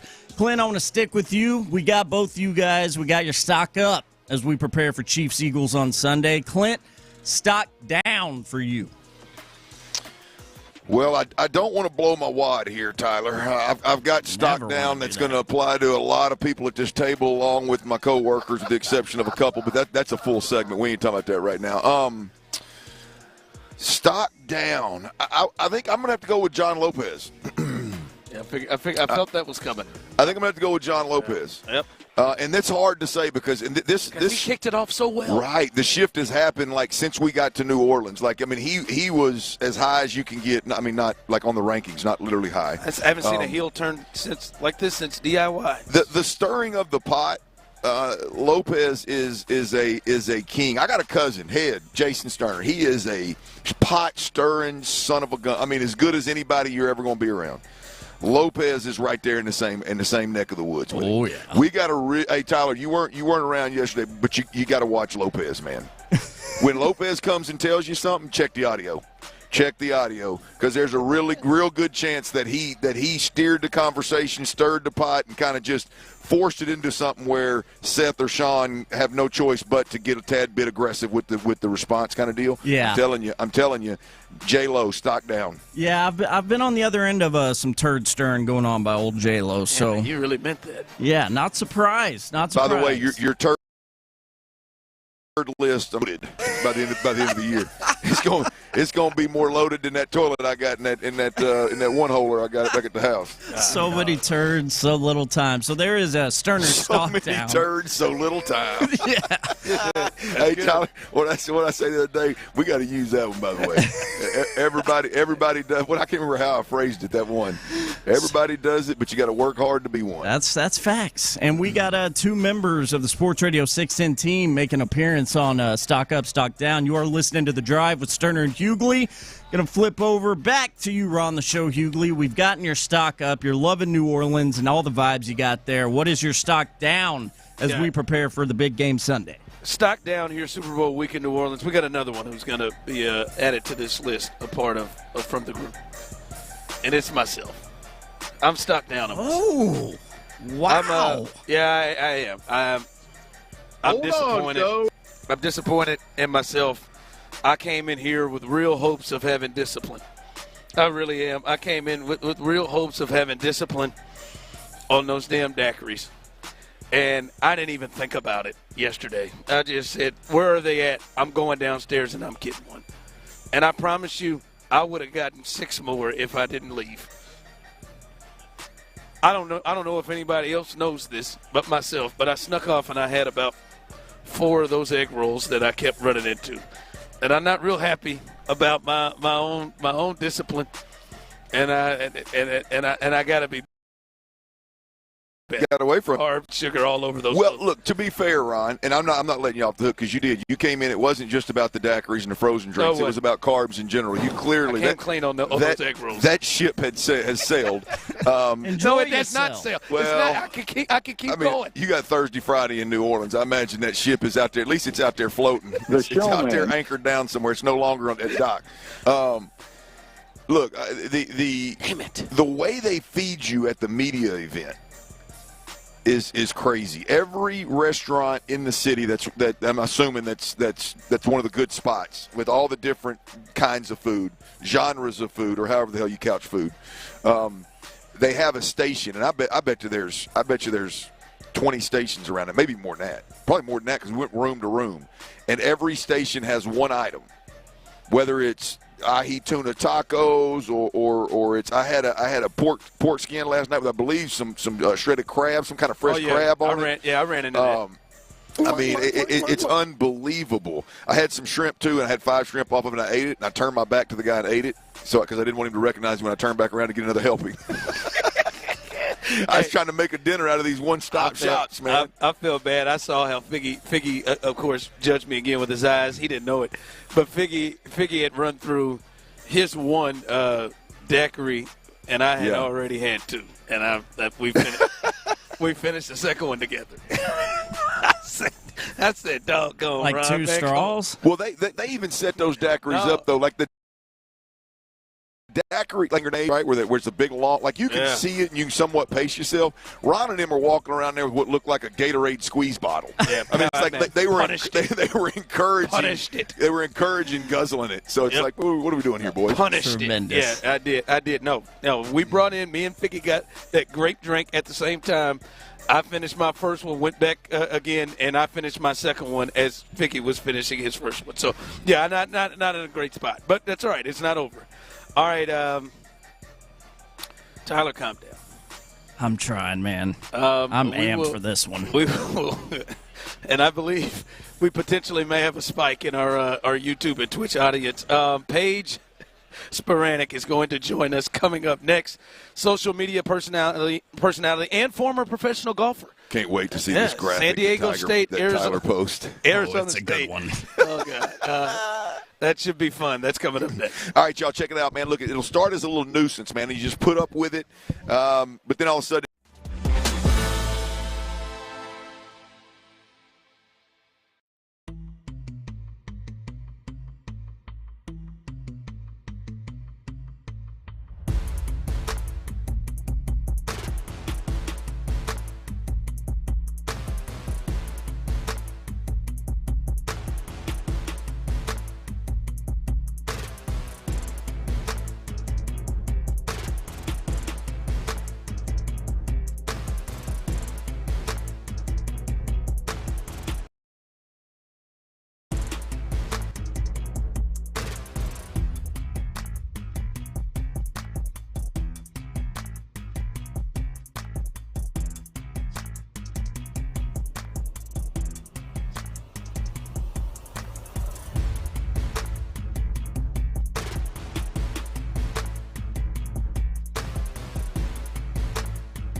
staying at the Circa Resort and Casino with an extra $20K in your pocket and access to Stadium Swim for the ultimate college basketball tournament experience. Just log in and listen now on the Odyssey app for your chance to win this national contest. Houston's sports leader, Sports Radio 610.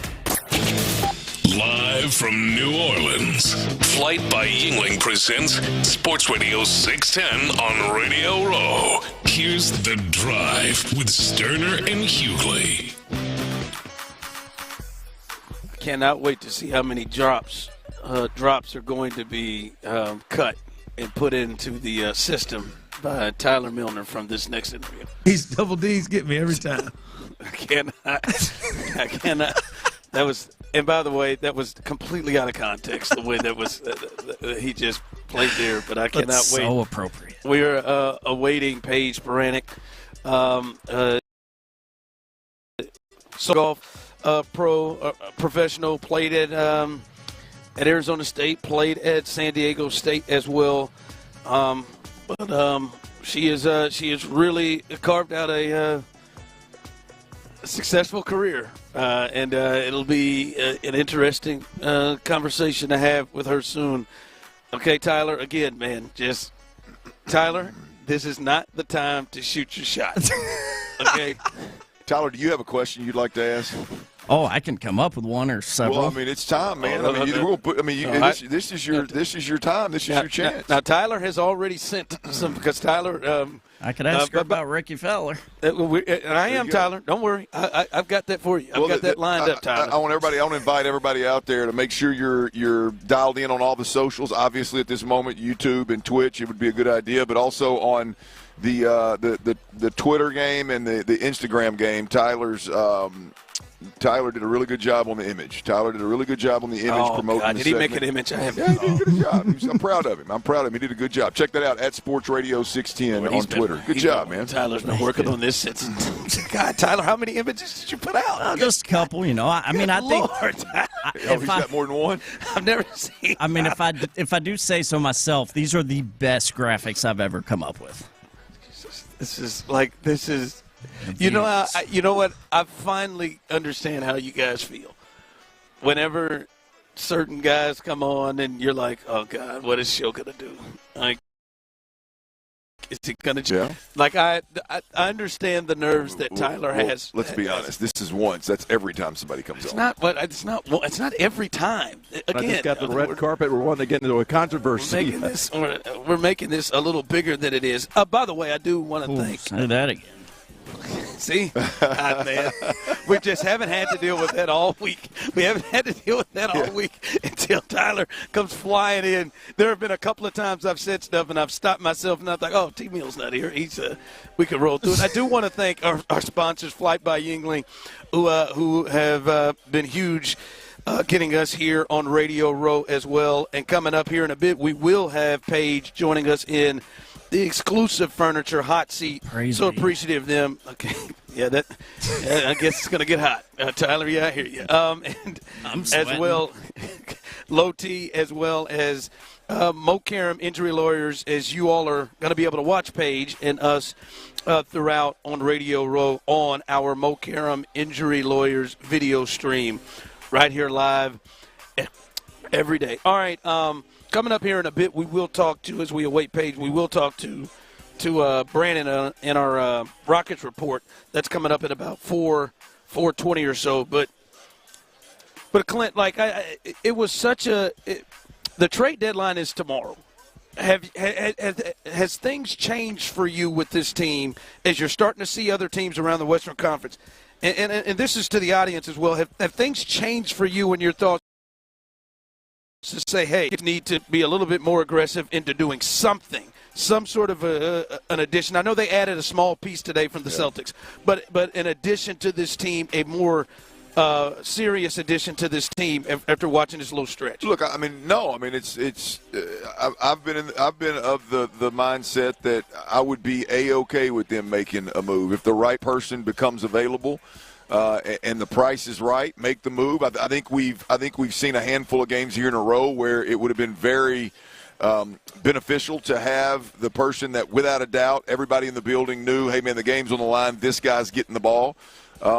And you have confidence that guy can go get it done. It's clear that the Rockets are dealing with some injuries, but it's clear that they are kind of a turnstile when it comes to, hey, whose turn is it? Who's going to get the ball at the end of this game and hopefully make something happen? And so I would I mean, what we've seen of late, I'm not panicking, but what we've seen of late, I think is it lends itself to the thought that, hey, they need to make a move at some point and get a guy in here that is their A player and can go get buckets in critical moments. Yeah, but if not, like I look at last night, like to me a lot of that was on injuries. Ime Udoka not closing out on the first three that got him within in two or within one, whatever it was. That was hard to watch. And then you look at the guys that were on the floor in that critical moment. That's because of injuries, right? I mean it didn't work. You had a couple of guys on the floor that had no business. Ultimately, if everybody's healthy, being on the floor, I wouldn't think. And so, you replace those guys with Jabari Smith or Tari Eason, and all of a sudden, I think you got a different outcome, right? But it's been a rough stretch of basketball, but my level of concern has not grown one bit. Yeah, I don't. Last night was a tough one for. Oh yeah, hell. That was a tough one. Like, and again, I don't think that's going to be the nightly thing. It's just a deal of like, hey man, I know they had some guys out, but damn it, you got to take care of the Brooklyn Nets, who when you hold them under 100, and Alfred Şengün and Amin Thompson and Jalen Green are all on the floor. Yeah. That's the other point. Yeah, but Ron, too, I agree. But look, I mean, they got to make shots. I mean, you had Reed Shepherd and Jalen Green. Reed got one, Jalen Green got two really good looks in a critical moment in that game, and neither one of them fell. And then you look at the free throws. Look, Şengün was great in live action, but when he was on the free throw line, he missed 2 or 3 free throws down the stretch. It would have changed that game and put it out of reach, right? I mean, so when you look at it, there's reasons you can spot where your best players just didn't knock down shots. There's moments where you question why was the ball trying to get to that guy, and then there's just flat out old school bad basketball that led to some threes being knocked down by the opponent, and that's, you want to talk about all fixable. I think I do think, Ron, for the guys that you and I have these conversations about, what are the Rockets going to do in a 7-game series when the scouts have been on them and there's game plans and all the adjustments have been made and it's just flat out my guy's better than yours. Who is our guy going to be? I think the last 4 games have thrown that question to the top of the list at this point. Yeah, and it's the thought. Do you feel like you need to go and try to get that guy, or are you willing to ride it out and see if that guy is here? Like that's the big thing. We'll see what they do. Again, the trade deadline ends tomorrow. I'll say this, and we'll talk to Brandon Scott, who covers this team, more. I don't expect that a big move is going to be made. It doesn't seem like it's trending that way. Hell, we got reports yesterday that said they wouldn't be interested in Devin Booker, and that sounds like that would be the move. So I'm not sure, but I don't anticipate nothing big coming back. All right, coming up as we continue right here on the drive. Coming up as we continue on the drive, Paige is on the way over. We will hear from her as we continue. No, we will not. We will hear from her right now. All right, we got traffic control right here as we continue as she tries to work her way around that sign. How you doing, Paige? How are you? Paige is sitting in our exclusive furniture hot seat. You can sit now, Paige. Listen, we got a as you get your headset on. Don't fall asleep now. There we go. Naval officer coming in there next. Now, we don't need you to be farting in that chair or nothing like that. I just say, we just say, hey, calm down. Don't get it in. And I know you do. Listen, that wasn't me. That wasn't you. That wasn't you. I know you do, Paige. I know you do. I know you smell roses right now. Yo, you let one. See, I told my wife. That's when I knew she was the one. When she was comfortable to just let it out in front of me. How long did it take? Oh, wow. All right, I got to follow up with that. Let's see. Oh man, it was probably a good 2-3 months, and I was like, damn, she feels comfortable around Daddy. And I was like, damn, there it is. Are you comfortable? Are you comfortable in relationships? I was like, around you right now? No, I'm not there. Well, I mean, no, I don't. How long does it take for you to fart in front of your significant other? I don't know if I have. Paige. No, you gotta keep the magic alive, right? Like you want to keep some mystery to it. Let me tell you, Paige. It took my wife 3 years, and it didn't change the mystery, or it didn't change nothing. Nothing? It didn't change nothing. Okay, that's good to know. Not one thing. Just let it out, Absolutely Paige. not one thing. Let's just let that out. No, it wasn't like that. Now it was a little. It was a little slip. She tried to deny it. She was like, "What was that? That wasn't me." I was like, "Come on, we're the only two in the room, and I'm sitting 2 feet from you. I know who the hell it was." But it didn't change one thing. So don't worry about it, man. Let it go. Okay, thank you. That has to be a first this week. You haven't sat down and talked about farting. No, I haven't. I wasn't quite prepared for that. Thought period this on my life. Think about it. I'm telling you. I mean, the next time, maybe you're in a relationship right now. Maybe you're trying to figure out why is this not going to the next. This worst relationship advice ever. You know, It's dating not. a new person. I'm like, he's gonna love this one. And Now, Paige, ghosted. I'm not telling you to lift the leg up. Paige, here, can I be honest with you? Yeah. Paige, you farting ain't gonna make him walk away. I'm just Even come on. with a little leg lift. The leg lift, he'd be like, all right, man, I guess That's I my girl. Let me whip up these eggs. All right, Paige. If he ghosts you after that, he ain't the one. No, I don't know who the hell he is if he does you like that. All right, I want to get into a couple of things with you because I find it really interesting how you've arrived to this point. Obviously, you were a great golfer in college and then went on professionally. But as successful as you are, I think it's always interesting to see how people got to this space. What was it that got you to this area to where you're doing what you're doing now? It's a really interesting story. So I started doing this around 10 years ago. I was kind of figuring out what I wanted to do after playing college golf at San Diego State. I had around 500 followers. Someone found my Instagram account and wrote an entire article about me. Wow. And I went viral. So I went from having 500 followers to 100,000 followers overnight. And at that time, I was still trying to maybe pursue professional golf. And I was having all these companies reach out. And I was like, oh, I can leverage this to finance my golf career because it's really expensive. It just kind of snowballed into what it is today, but I had no aspirations of doing what I am doing today because it wasn't a career path at that time, especially in golf. And so I really had to kind of pave this path to be able to have the job I have today. Tell me, I was looking at your social, and I didn't listen to because I was obviously doing a radio show, but I was like, oh, most people listen on mute, so that's not. That's pretty consistent. Fair. No, I was not listening because I was doing a radio show. I just read. I'm with you.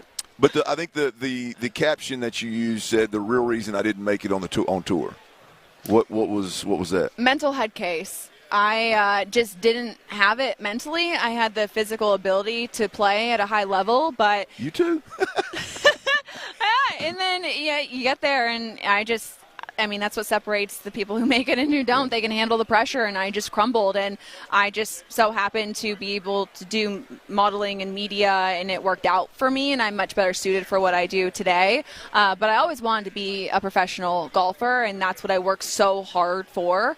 And I was so passionate about it, and I just couldn't do it. And so you either cry and feel like a failure for the rest of your life, or you pivot and you make a living for yourself. And that's what I decided to do. Also, Paige, as my producer was telling me, and I don't know anything about it, he just said, you got to figure out what the Ricky Fowler story is. What is the Ricky Fowler story? I don't know anything about it. It's going to about haunt me until the day I die. So someone made a fake, this was years ago, so it was still Twitter, a tweet that will release the hounds when Ricky Fowler wins a major. And so everyone has been Team Ricky because they think that I will, show off the girls when that time comes. That was better. And by the way, Paige, it was better the second time around. Yeah, release the hounds? You don't like that one? I mean, I like the phrase. I don't know if it's. I don't know that it fits. Just, you know what I mean? I thought it was appropriate. inappropriate. I mean, we're talking about farting and how, and just now you release the hound. I thought this was the vibe, and I really missed that one. We talk about farting one time, and you get carried away. You start calling them hounds. You've changed me. But it's fake, and It's so fake? year after year it pops up, and everyone Tyler. thinks that it's real. So this isn't real. Because I was going to say It is not real, Because I was about to say you're hitching this to Ricky. So you didn't think you were going to ever have to pay this up if you're going to hitch this to Ricky. I mean, it's been successful so far, but no, that is fake, and it will until the day I die. And if he wins a major, my DMs are just going to explode. Well, good for you. Have you talked to Ricky about this? No. Is he aware of it, you reckon? Probably. I would imagine so, yeah. It's weird. We see each other, tournaments, and he really just runs the other way. Yeah. Does he? No. I was going to say. I think you're going to fart on him or something. I don't know. It's got leg lift. It's not going to get you. Look, she's going to go over to her next hit over there, and she's going to raise her leg across the room like, oh, Paige took it literal. All right, Paige, I need you to do me a favor. Yes. My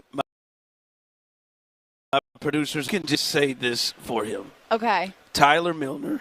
I will not send you few pictures. No, I don't want to. I'm not into that. He's not into that. He's not into. That's what I thought he was sending me in the DMs. I must have missed that. No, he's more into the fake Ricky Fowler thing. But anyway. Got it. Okay.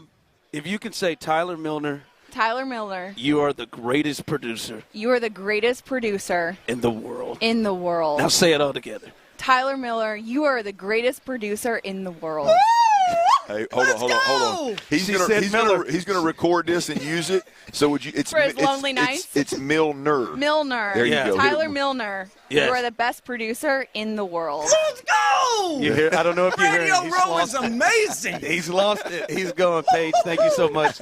And I know you got a busy day ahead of us. Awesome story. And thank you for being so vulnerable. Talking about, hey, man, the mental head case is what kind of took you out. That's very appreciated. Have a good one and enjoy the rest of the festivities this week. Thank you. I appreciate it. Thanks for having me on. Hey, let it out. Let it out. I'm telling you. Thank you so much, Paige. We enjoyed every minute. Thank you, Paige. I'm not playing, Paige. Just let it out. You're the best, Paige. We love you. Come back anytime. All right, coming up as we continue here live on The Drive.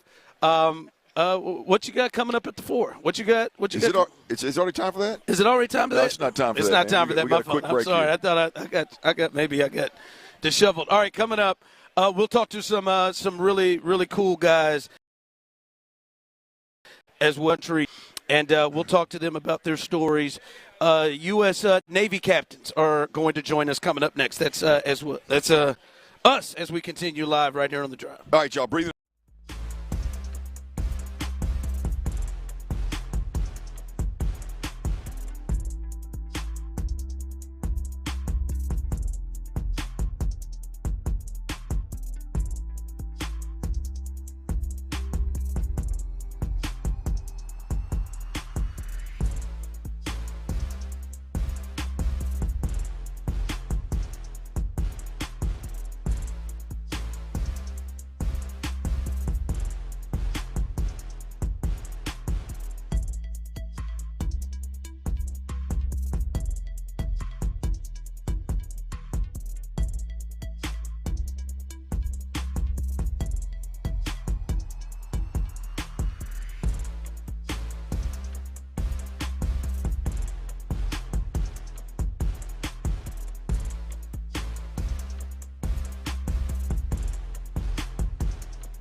It's all online, no medical exam. He just answered a few health questions right from his house. Ethos, here we come. Visit getethos.com. That's getethos.com. Sample rate is a 10-year term life policy for 35-year-old healthy, non-smoking male. Billed monthly. Live from New Orleans. Flight by Yingling presents Sports Radio 610 on Radio Row. Here's The Drive with Stoerner and Hughley.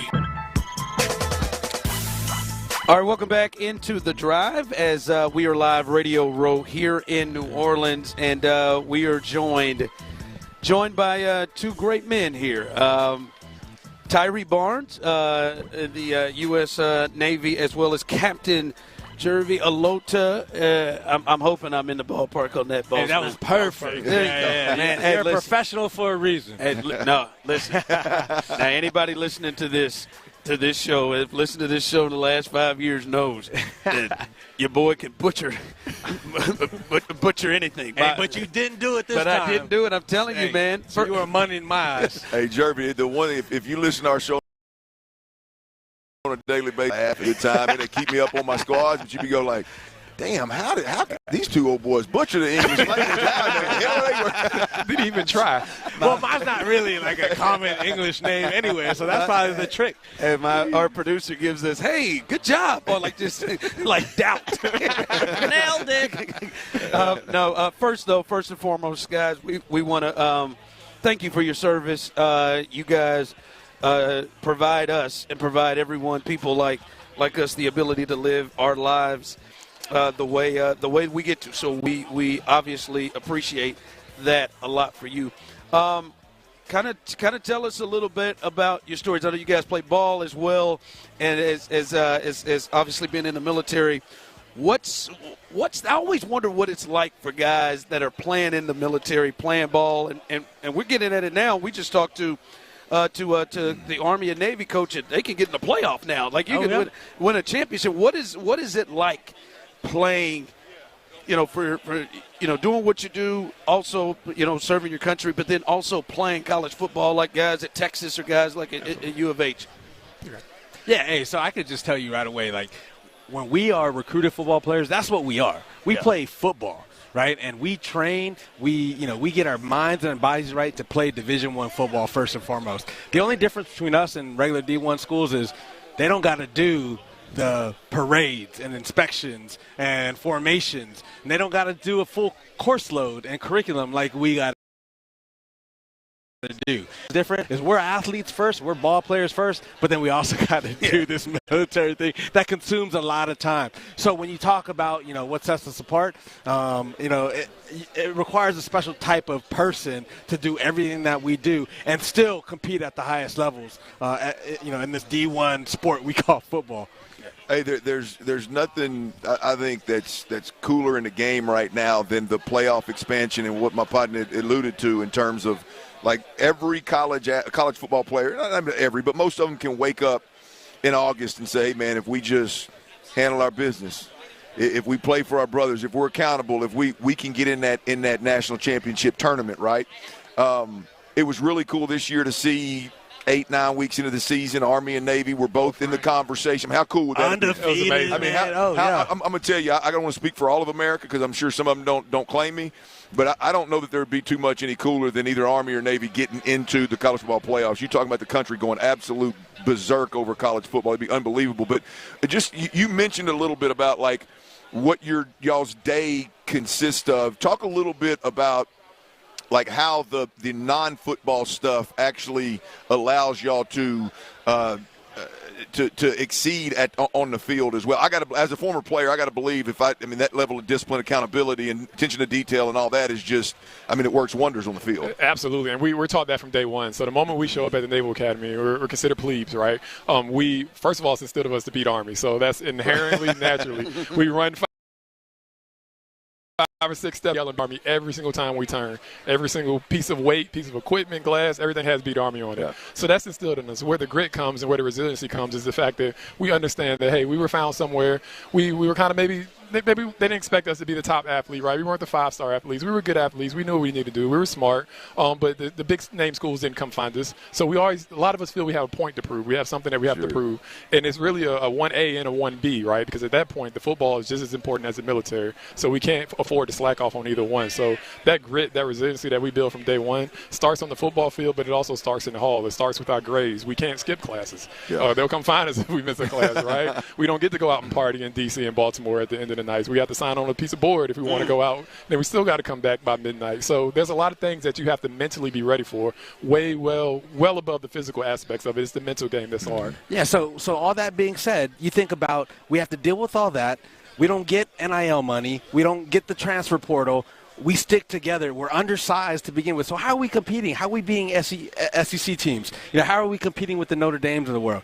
It's because we buy in. It's about grinding. It's about the brotherhood. It's about teamwork. We know that we're committed to each other for 4 years. We have nowhere else to go. All we have is each other, just the brothers, so that we take kind of that energy, that love, and that passion for each other, and that's how we play. We know that we're not going to be in the pros unless, you're a special person, right? We know that, there's nothing left for us after our last Army-Navy game. We're going to be in the fleet fighting a different battle, right? So all we on the field, and that's why we make it so special, and that's why we're able to compete. And I'm sure Army's the same way. But there's no reason we should be on the same field with these guys. We're undersized. We're smart as heck, right? But we don't get the same benefits as everybody else. So how do we compete? It's just because we love each other. We play hard for each other.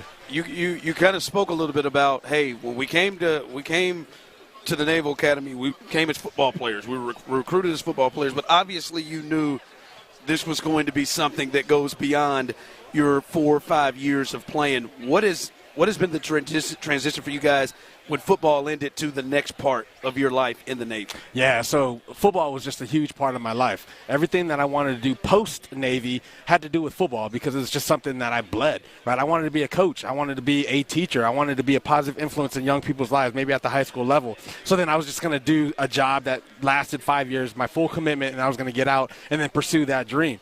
When I went to my first ship, man, I was just like, holy smokes, man, I get to be a positive influence in these sailors' lives. I am helping them make consequential decisions in their lives. I'm teaching them. I'm coaching them. I'm inspiring them. I'm doing everything that I wanted to do in my life here in the Navy. And then I went to the next level, and I had higher responsibility with more people. And then it just kind of continued to grow and grow and grow. I went from doing 5 years in the Navy and getting out where I can coach and teach to this day, 28 plus years, still in the Navy, still smiling, still waking up excited to get after life because I love what I do. And I'm doing exactly that. I'm inspiring, I'm coaching, I'm mentoring young kids. Hey, real quick, fellas, I know there's obviously a football aspect. Navy, I guess, presents an opportunity, career opportunities, and I know y'all want to speak to our listeners out there that a little bit about the potential and what's there with the Navy for anybody considering. Absolutely, and that's the sole purpose why we're here, right? We understand the connection that football has to the military.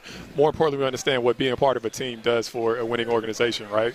So we're here, and we know that the propensity isn't there, right? We don't have grandfathers and grandparents that are talking about, oh, that time when I was in that war, when I was doing that. What we do have is committed coaches, committed counselors, committed pastors, and teachers who want to see young students succeed. Mm-hmm. It's not always in whatever they choose to do, right? There's a path that is there for them. There's a million resources there. Luckily for us, technology is technology today, right? So log on to Navy.com. They see that one time, and they can see all the world of exploration that they want, right? They can do whatever it is, whether it be a doctor or a dentist or run a nuclear submarine. It's all there for the Navy, and that's what our driving force is now. That's what our call to service is, because we do know that at some point we're going to have to turn our warfighters into true warfighters. They're going to have to go out there. They're going to have to do exactly what we taught them to do. They're going to have to understand the passing, the blocking, the simple stuff. They need to be flawless at those basics, and that's what we're trying to find. That's cool, man. Yeah, man. Again, we appreciate you stopping by and everything you have done in your service of this country. Enjoy yourself. Have a good time. Kick back a little bit. Hopefully you all don't have a curfew this week. Nah, we're grown men now. Like, we don't got that. They can't pry me off Bourbon Street. I might have to put a curfew on him. All right, fellas, appreciate you again. Our text line are, echoing the same things we're saying, man. So appreciate it. Have a good time. Clint, what you got coming up in the fort? Well, I said I got a bone to pick with the whole crew here, man. We got 10 guys staying in a house here all together, the whole station, and I got a little bone to pick with them. We'll do that next right here on Sports Radio 610. We're in the Big Easy all week long, leading up to Sunday's big game. Yingling Flight presents Sports Radio 610 live from Radio Row. Thanks to the Low T Center. It's top-tier sports conversation with a little New Orleans flair. Buckle up. You never know what's coming up next. Houston's sports leader. Sports Radio 610. KILT FM HD.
The Drive is live. Daly's dirty. Sports Radio 610 presents The Drive with Stoerner and Hughley. Dive into the mind of former NFL quarterback Clint Stoerner. I like a good time. I like to have a party. I know you do. It's Dirty's Daily. I don't know that I've ever been more appreciative of the time and effort I put into working out than I've been right now, Ron. Just right there? Right there. Did I just hear Paige? No, it was not Paige, but she could. She's close. Let's tread. Yeah, I mean she's a beautiful young lady. Tread lightly. It's a low T gal, and she said, "Hey, can you do me a favor?" I said, "Yeah, I just need you to flex real quick." My man. And she was dead serious for a picture. And it's low T, so I can't say no, right? And he went Hogan. I went as hard as I could. My elbows were shaking. I was flexing so hard. I'm proud of you, bro. I'm proud of you. I can only imagine what that's going to look like, boys. But here we go, Radio Row, man. Let's make it run. I want to remind everybody out there, Odyssey app, AUDACY. Download the Odyssey app. Big time contest going on right now. And here is the way you get an entry into this big-time contest. Listen to Sports Radio 610 for 60 minutes every day. Every day you do that, you get one entry into this contest. And I'm telling you, it's a big-time contest now. Here's what you can win, right? And you give yourself a better chance at every entry. Airfare and accommodations for you and 3 friends to Las Vegas for the first 2 rounds of the college basketball tournament, right? And $20,000 on top of that for you to do whatever you please while you're in Sin City. Airfare and accommodations for you plus 3, $20,000 to do whatever you want. All you got to do is download the Odyssey app, log in, and listen to Sports Radio 610 for an hour every day. And every day you do that between now and February the 23rd, you get one entry into the contest. Make it happen. Get the Odyssey app. You ought to already have the Odyssey app. Put it on your hip. Take us everywhere you go, and make sure you never miss anything. And Radio Row time is a time when you really want to have the Odyssey app because anytime you hear and see a tweet or something about an interview, boom, you get on that Odyssey app. You can rewind back to that point. You can hear the interview or the segment in totality, and there you have it. There you have it. Make sure you download the Odyssey app if you don't mind. Now, I got a bone to pick, Ron. I got a bone to pick. All right. And this is to a certain extent to everybody that's in the house other than me and you. I think me and you. I'm not sure if Reggie's backed out yet or not. But Reggie and I think Brandon are in the air, up in the air. They're up in the air about it? So here's the deal. We got 10 dudes in a house here. And we get a handful of what I'll refer to as per diem. They pay for our meals, kind of deal. A little handful of money, not much, just a little handful. Well, I thought I'd go ahead and just put it out there, man. Hey, fellas, let's go over. I did the research, man, on best spots to eat in New Orleans, and there's this place called Doris Metropolitan, which is everybody I talk to, this is the spot. Got to go. If you're in New Orleans, you got to go, man. All right, cool. Hey, fellas, a lob out of text. Hey, fellas, who's all in, man? Got to put a reservation in over at this restaurant. Everybody, with the exception, I think, of Brandon Scott. B. Scott, he's not real responsive. He's worse than me on text messages, by the way. Said, I'm in. Really, dog? That's all right. I'll forgive you.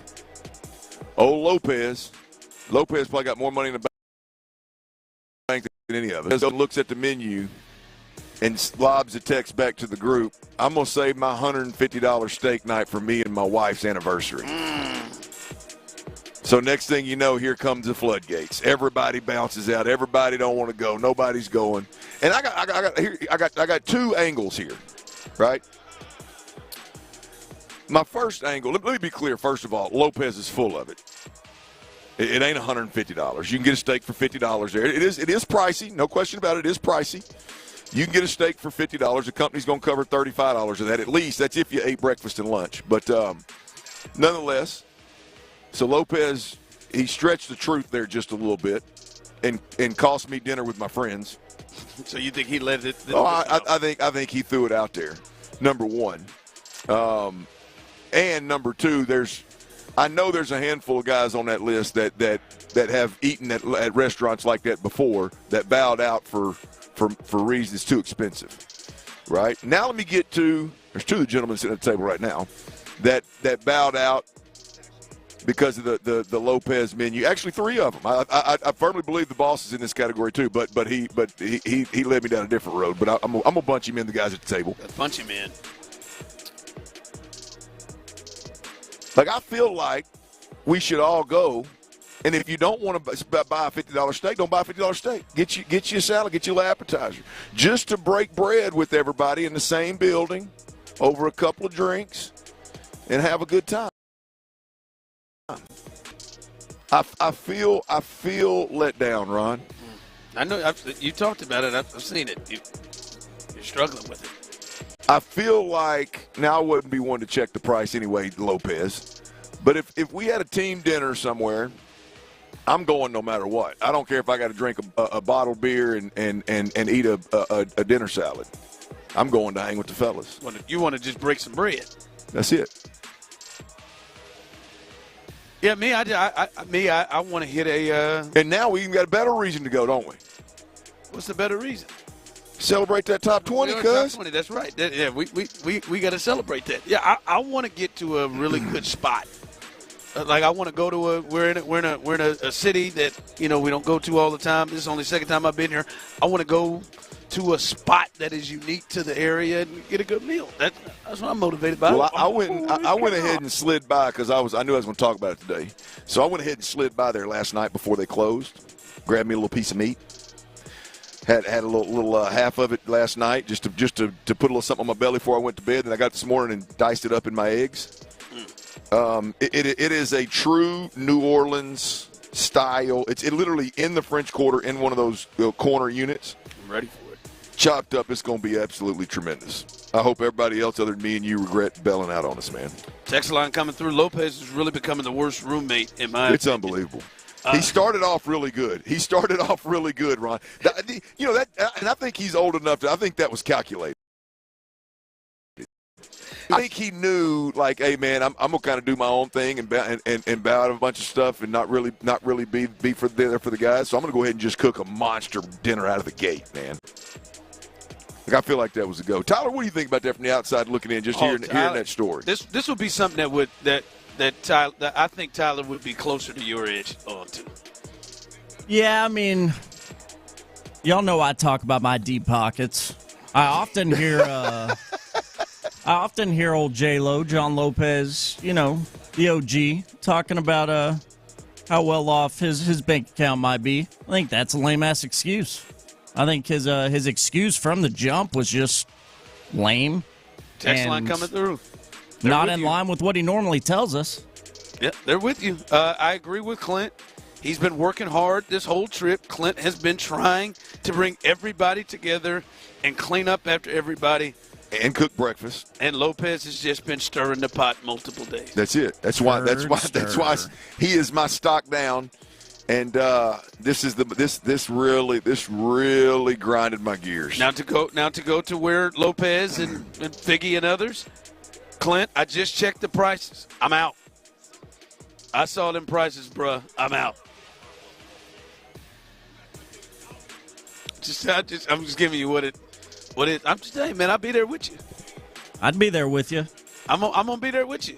Hey, look at those prices and subtract $35 off the top right there.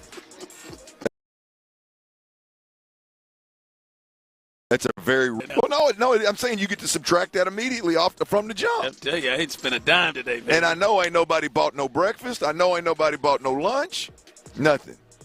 So we can take 75 off that. Now, I will say Figgy don't eat breakfast, so for Figgy you can take 50 off of it. He doesn't let the cat out of the bag. I have investigated the menu here. We do have a Doris burger, primed aged beef, 2 cheeses, caramelized onions, mushrooms, garlic aioli, served with truffle fries. It's $20. $20 burger. Right there. In a tremendous New Orleans environment, with the fellas breaking bread. Telling stories, great content, great restaurant in the city of hey, if you're going to Houston. I mean, if you're going to New Orleans. There is one in Houston, by the way. There is one in Houston, Fig. You could probably get a deal out of this. You could probably get an influencer deal out of this. I'm just trying to help you, man. Yeah, you could probably get a deal out of this. Hey, we could try it again in Houston, man. But look, man, my old lady told me before I even came down here. In Houston, it's full price. You better watch them pockets. In Houston, it's full price. Here, you're getting discount, Chief. I'm trying to play it safe, man. Oh, man. All I'd say to Lopez is, man, you can't put a price on good company and good times with your friends. Talk dirty to me, Tyler. Now, I'm on that producer salary, man. I know y'all some big ballers out here. I know Fig. Tyler. I'm going to be back there washing dishes, man. I wouldn't let you do it, Fig. I wouldn't let you do it. I can't put a price. Figgy said, like hell you can't. Man, I don't know how much Tyler making, man. Figgy said, I'll meet y'all at Bourbon. Hit that Popeyes, man. And that Don Julio. We ain't done that yet. That Popeyes and that Don Julio. I'm hurt. I'm just telling you I'm hurt, man. All the way to New Orleans, and we can't have one nice dinner, and the company's going to take $35 off the I'm tab. down for the nice dinner, for sure. You said you just need a location change. I got you, Fig. Yeah, everybody started talking about $300 steaks. No, so I told you when we told that story about the pan earlier and about the parking pass. Facts, man. Facts matter, man. Facts matter. There's your $20 burger right there, and you got $15 left over to do whatever you want with, and that's prime. That ain't no Bourbon Street burger. That's prime meat now. I don't look there. I think there may be one $300 steak on the no. There's. I mean, you can. No. There's. Now the there is $100 and something on there, but if you're gonna ruin my text chain, look in the parentheses. It says feeds 2 people. There you go. See there? Damn it, Lopez. Golly, I'm sensing the theme here, man. I'm telling you, man. I'm telling you. I think it's going down between you two. I just haul off and just have it right there. Well, sorry about that. All right, coming up is we'll have dinner. Sorry for your loss. We'll have it ain't came and go yet. 7:30 tonight. We'll get some seats in there. We'll have dinner tonight. We've got coming up listen, tomorrow's a big day in the NBA. Will the Rockets make a move? Should the Rockets make a move? 713-572-4610.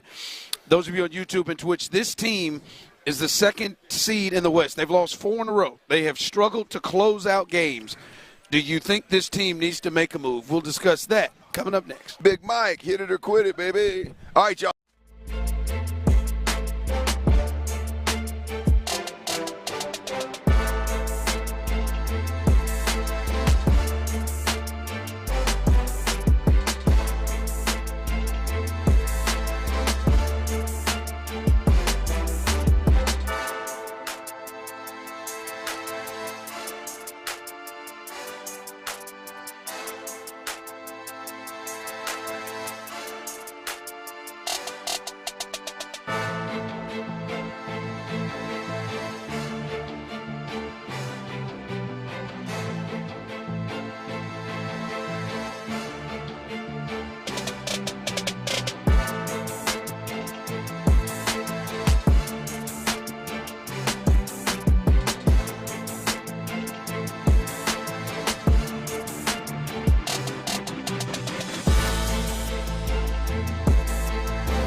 Radio 610. Live from New Orleans, Flight by Yingling presents Sports Radio 610 on Radio Row. Here's The Drive with Stoerner and Hughley. All right, welcome back in as we are live here on radio. A fun show coming up. Brad Hopkins, former offensive lineman, tackle in the National Football League, played for the Oilers as well. As you, many of you remember him. He'll join us coming up here in the bottom of the hour. Interesting to get from him.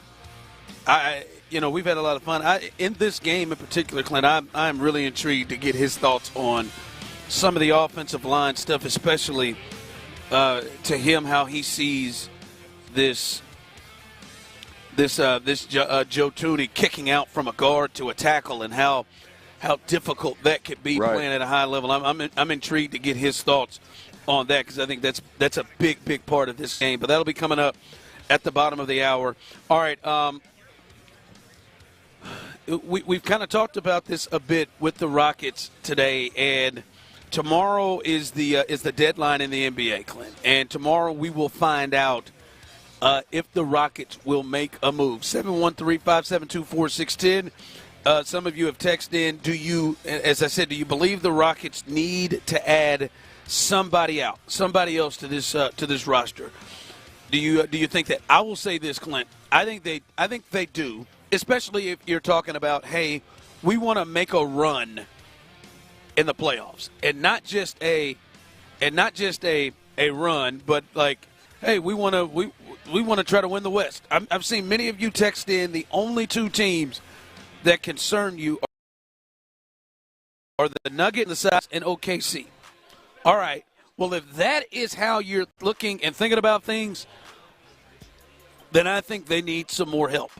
All right, and yes, last night was a young loss, but still within that, it's not just a one-time thing. As you said, this is, I think, in all four of the losses, you could probably, except for the one against Brooklyn where they kind of hammered the Rockets pretty good at home. But it's a theme of end of games, what are they going to do? And, yes, there is a tactic or a way to say, yo, let's just hope one of these guys grow into it. Let's hope Jalen Green grows into it. Let's hope Thompson grows into it. Or are you saying to yourself, let's try to get somebody that maybe fits that? Well, I tell you, for me, Ron, we're talking Rockets, and here this goes.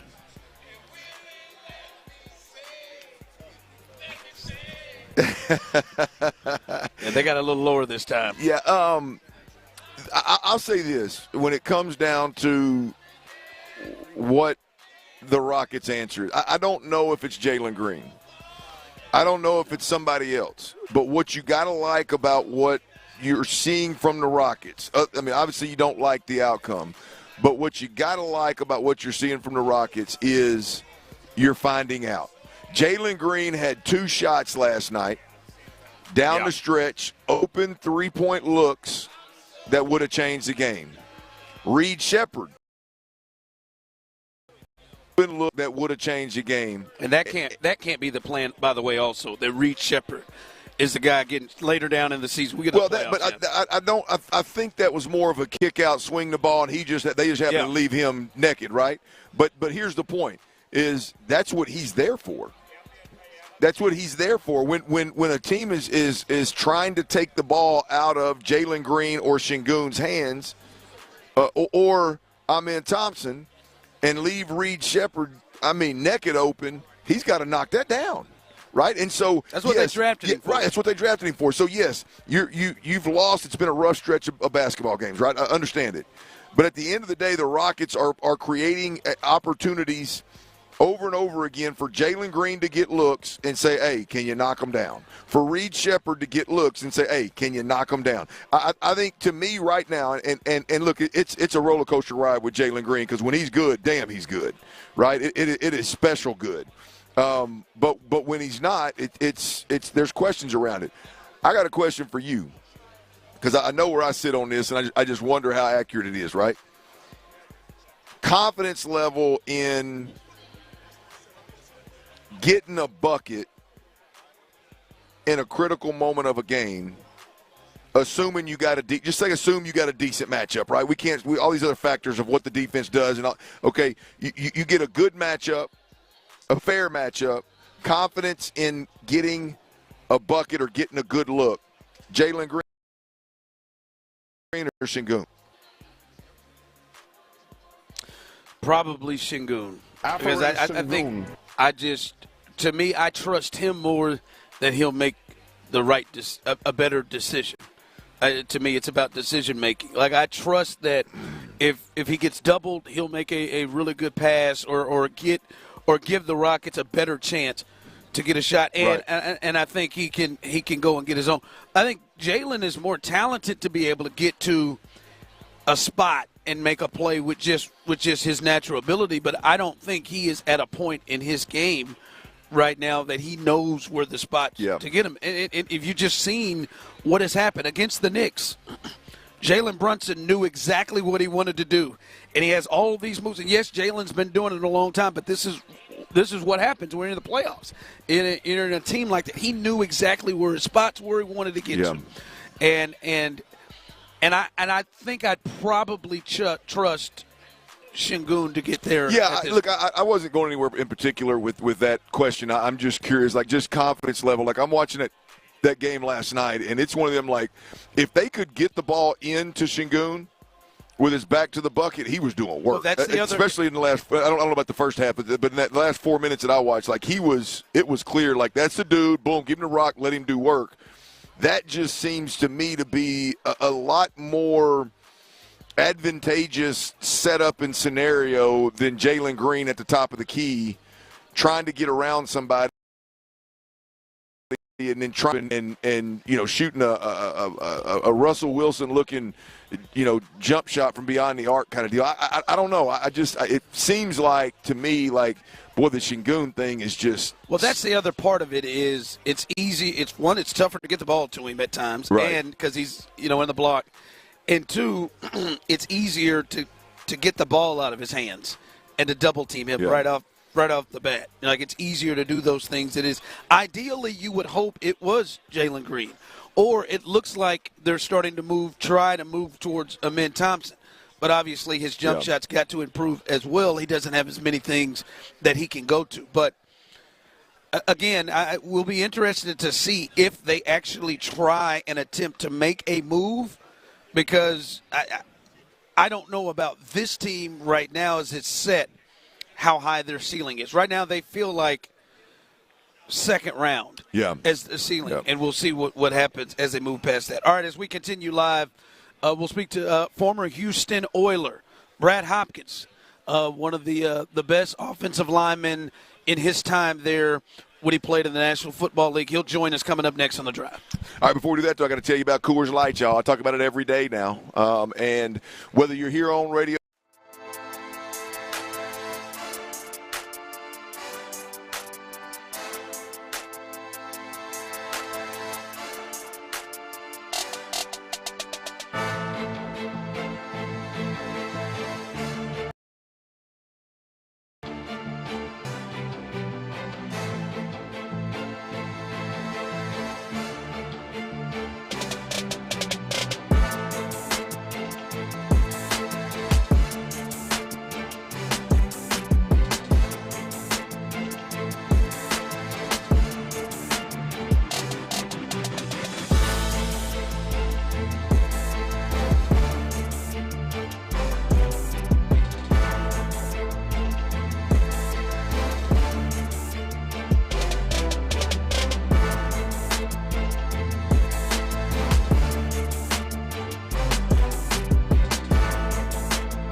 to a whole new faucet. Call, click Grainger.com, or just stop by. Grainger, for the ones who get it done. Injured? Call Mokaram Injury Lawyers, 281-222-2222. Live from New Orleans. Flight by Yingling presents Sports Radio 610 on Radio Row. Here's The Drive with Stoerner and Hughley. All right, welcome back in to The Drive as we continue rolling through. Here in New Orleans, Radio Row, we are looking forward to speaking to our next guest, former All-Pro Brad Hopkins. You remember him with your Houston Oilers before they made that move. So shout out to Brad Hopkins as he comes on, and I am intrigued to get into some of the O-line conversation with him because I think it's really, really interesting what we're seeing, and he is somebody who has been able to play multiple positions, guard and tackle, and it'll be interesting to get his thoughts on some of the stuff happening in the Super Bowl. So that's coming up here. So here's the thing with the dinner thing, Clint, as we wait for Brad Hopkins. Are you willing to come down in restaurant for the group? Would you have been willing to find another restaurant that maybe was in a slightly lower price bracket? Yeah. I wouldn't have a problem doing that. See, I that's the thing. Yeah, but you're not. It's not going to work. You don't think so? I mean, you're not going to go anywhere decent in the city that you're going to be able to eat for $35. I agree with that. Maybe. What if it was? What if we're looking at the steaks and they're being anywhere from 50 to 100? When was the last time you went to a steakhouse? When was the last time you went to the steakhouse and you were going to eat a decent steak for less than $40? Well, not really many. Let's be honest. Not really many. Right? And we don't have to do steak. I'm fine. I mean, I was more into. I thought it'd be cool to do a nicer restaurant that has the New Orleans vibe and all that. I'd be cool to do whatever. We sat outside the house last night. Everybody smoking cigars and drinking a little wine, a little cold beer. It was nice. It's a good time. You know what I think we should do? When you get a chance to party. I think we should see if Lopez has a place. Well, Lopez has got it. I think he's going to the casino. He's already said tonight's his casino. Well, tomorrow, let's see. He said podcast night. Tonight's podcast night and Bourbon Street, but it's just not at that price. Not at that price. Yeah. I'm trying to come up with solutions here. I'm trying to come up with solutions here. Just maybe to get the group, but damn. Well, and I don't think it wasn't like I think everybody's going. I think Lopez and Figgy are going somewhere. I think everybody kind of scattered. I don't think it's still a. Oh, it's not a group. So it's date night with me and you. Yeah, I mean, I'm okay with that. Better treat me well. Yeah, I can do that. I don't have a problem with that. I mean, I like nice restaurants. I like the vibe. I like the get down. I enjoy that. Yeah. You better treat me right. So no, we'll have a good time. I'm trying to come up with some solutions here. Trying to come up with some solutions here on that thing. But we'll have a good time. We'll have a good time tonight. Do you have anything in mind, or are you just spitballing here? Spitballing about? No, I'm ready to what run restaurant? To your spot. You want to go to Drago's? Check that menu. I didn't need to change restaurants. Charbroiled oysters are the way to go, but they're probably going to be a little expensive. I've had that in Lafayette. You've had Drago's? Yeah, I've had that in Lafayette. No, we ain't got to change the restaurant. I've never been to Doors. I think I'm going to stick with Doors. If you don't want to go, I'll go by myself. That's fine. I didn't. You had the steak from Doors. You had it last but night. I hadn't had the experience and all that. I'm riding with you. Okay. I'm going. I'm glad I went by there last night because there's actually parking spots really close to the restaurant too, so it's an easy get in and out. Yeah. Don't try to over. When they're not dress code ain't nothing. You go in there. I'm talking about you. Just don't try to overdress. Oh, me outdo it? Oh no, I didn't bring. The only sport coat I brought was what I wore last night. What'd you think about that last night? What do you think about the food, the food setup, the drink setup? What Well, I mean, you want me to be honest? No, I don't. Yeah, I want you. No, I don't want you to lie. What do you think about it? I mean, other than you can have from the media party to the media we did on the field the day before, like all of that stuff is like it's underwhelming to me. I'm mad that I didn't stay and wait out Manny Fresh. Manny Fresh and Big Frida. I mean, if you didn't wait out Manny Fresh, gosh dang. I mean, how long? What time did you leave? We probably left around 10:30, 11. I didn't. No, now Aaron said they were on stage. I walked back in that place multiple times. I missed it. I miss Manny Fresh. That pisses me off. He only did a 10-minute set. I walked in there multiple times. Damn, I think I would have. I missed him. Maybe he did do one. I wish I could have seen that. I like the vibe. I like it. I like to move around. There's music and different. The way they have it set up is they got a bunch of different areas, and it's like one area has a certain feel, music and food and drink wise, and then you can just hit them all. And I enjoy it. I can tell that's not your thing, but I enjoy it. Well, I mean, I don't think you would last very long if you were paying for them drinks. I mean, it's the fact that you thought about it as long as you did out there tells me I'm accurate. I don't know. I may just ration them. May give you a little bit of discipline you're looking for. I might slow them down. Yeah, or I might have switched. I might have switched to beers. I like the vibe. I did. Yeah, I don't know, man. And it may have helped me out. Maybe if I had to pay for the food, maybe I wouldn't have just been going over there, just walking over there and just popping in them egg rolls, just letting them egg rolls ride. Yeah, I don't get real jazzed up for it, man. That's 2 years in a row. Once in Vegas, once in New Orleans, where it's all right. It's good. I mean, it's. I got to stand around and talk to the fellas a little while, and then head on back to the house and sat around and talked to the fellas for a little while. Yeah. It's cool. It's cool for me. I now know this is an early departure for you. We were in a completely different place, and Clint threw that text out. All right, I'm heading out. I'm out, fellas. My feet start hurting, man. We just stand around on hard ass concrete. I can't even see the band. All I'm doing is hearing them yell at me. Yeah, I'm out, man. That ain't quite it for me, Chief. Now there was a day when a free tequila drink and a little hunting all in one location. I mean, that would have really done it for me. Them days are over. Them days are over for me. Yeah, I don't need any of the hunting, but the freeness of it.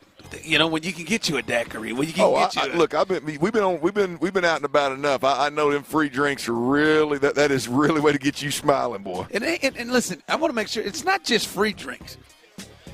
Like that ain't just whales, baby. You can get what you want. That's awesome. Walk away give me a nice restaurant with a good little vibe, and I'll go ahead and just pay for my drink. Is that what you do? Yeah, man. Yeah. Text line, did Show have on his sidewinders? I don't own sidewinders. And I would prefer to you all stop this. Sidewinder, tennis shoes. I just really hate like what things that stick. Now I'm gonna have to wait out Thunder Thighs for a good. 3 or 4 months. I did not give you Thunder Thighs. Somebody else. I just know there's friction, and you know there's friction. Somebody said Manny Fresh lives in Friendswood. Does he really? Is that real? Why would he live in Friendswood? I don't know. I mean, Friendswood. Tyler lives up there. Tyler, is there anything wrong with Friendswood? I'm not saying anything's wrong with Friendswood. That's where I met my wife. I'm just at an odd spot that Manny Fresh would dip out to Friendswood. By the way, since we're here, I've been wanting to have this conversation as we'll see what happens with Brad Hopkins. You because this is in your era. There's a good timing for you. You go no limit or cash money. Cash money. I don't know that I would feel. I don't know. I feel comfortable picking either. No, stop being a punk. Come off the fence. Cash money or no limit. I mean, when you look at this is like I would say who's the best out of. I think Mystical is clearly the best. Yeah, I was fixing to say I'll go Mystical. And then Wayne's the best probably out of. Wayne's become very strange here. I like Wayne. Wayne has got more than. But if I'm talking about one that I'm connected to, it's Mystical. I'd go. Oh man, yeah, I'd go Mystical. So Mystical drives you to No Limit. Mm-hmm. I mean, they had a hell of a run.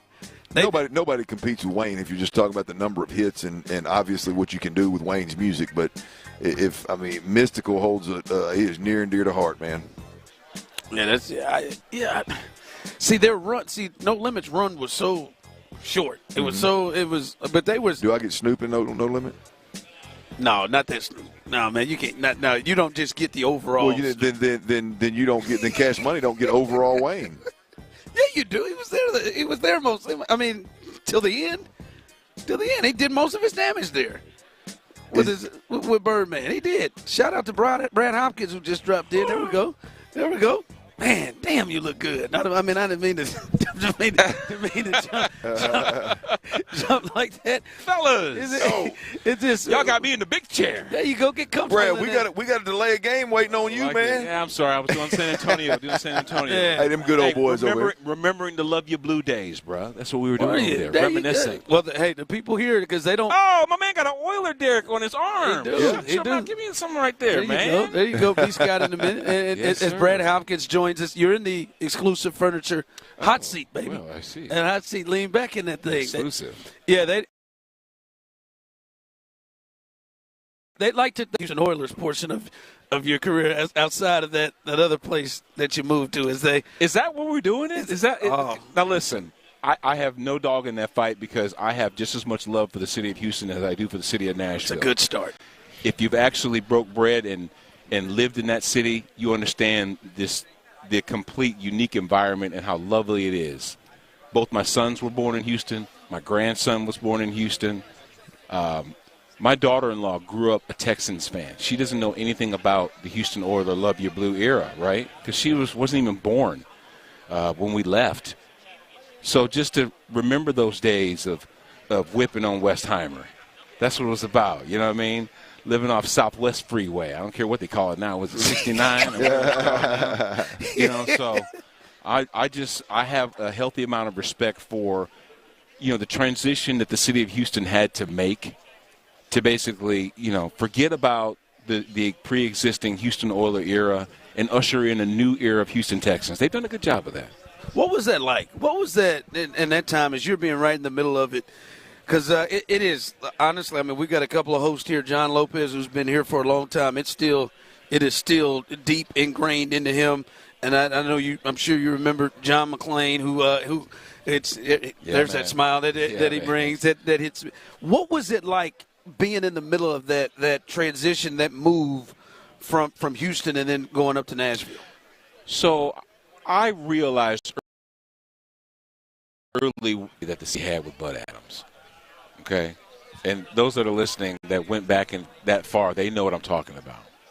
There have been a number of times where Bud had threatened to move the team because he wanted to remain competitive in the market that was now starting to exist and getting free agents to come to Houston.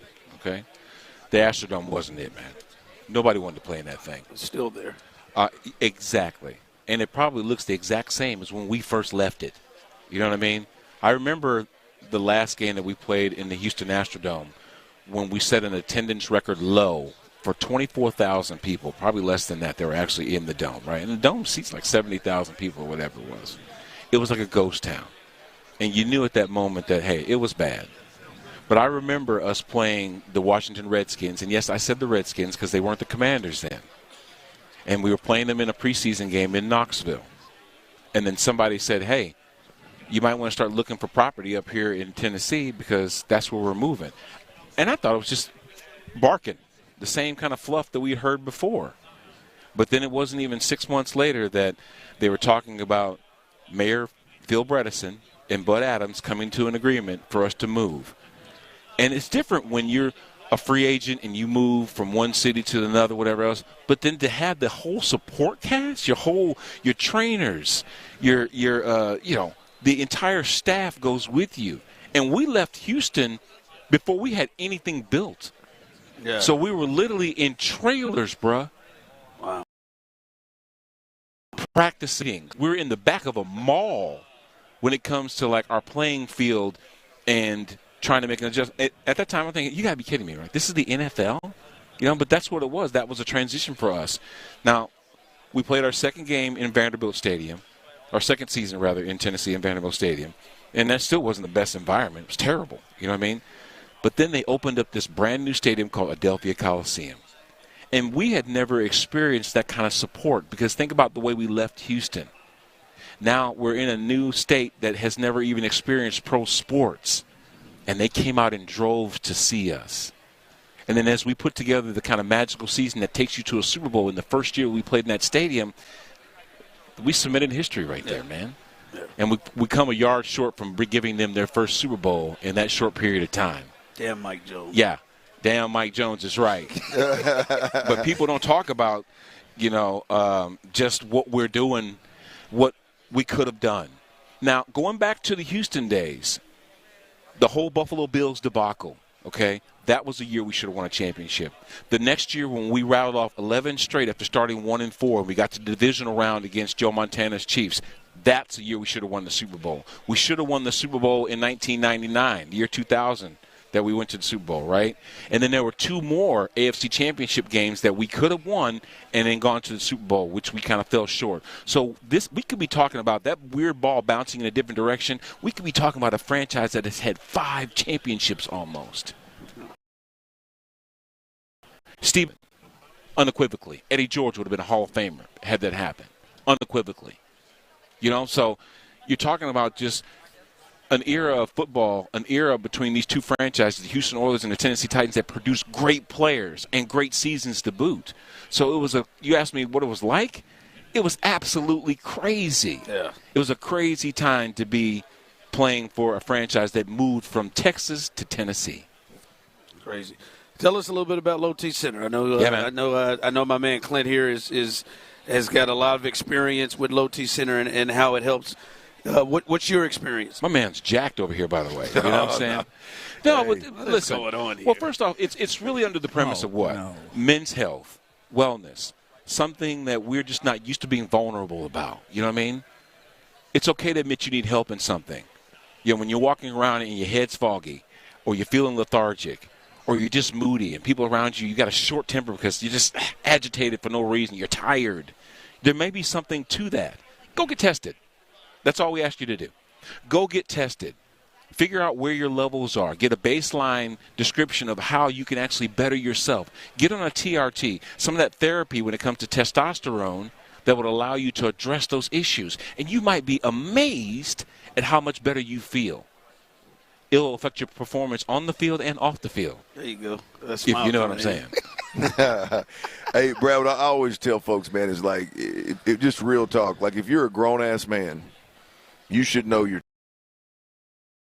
testosterone. It's win, right? It's not. It's going to hit us all at some point in time. Some in the late 30s, some in the mid 40s. Some in the lucky ones get to 50, and maybe it's not a problem. But at some point in time, it's going to be a problem, and it impacts so many parts of your life, whether it's a work life or your health, your marriage, your ability to be a father or a grandfather, and to just sit around and just not even take this step, 20 minutes.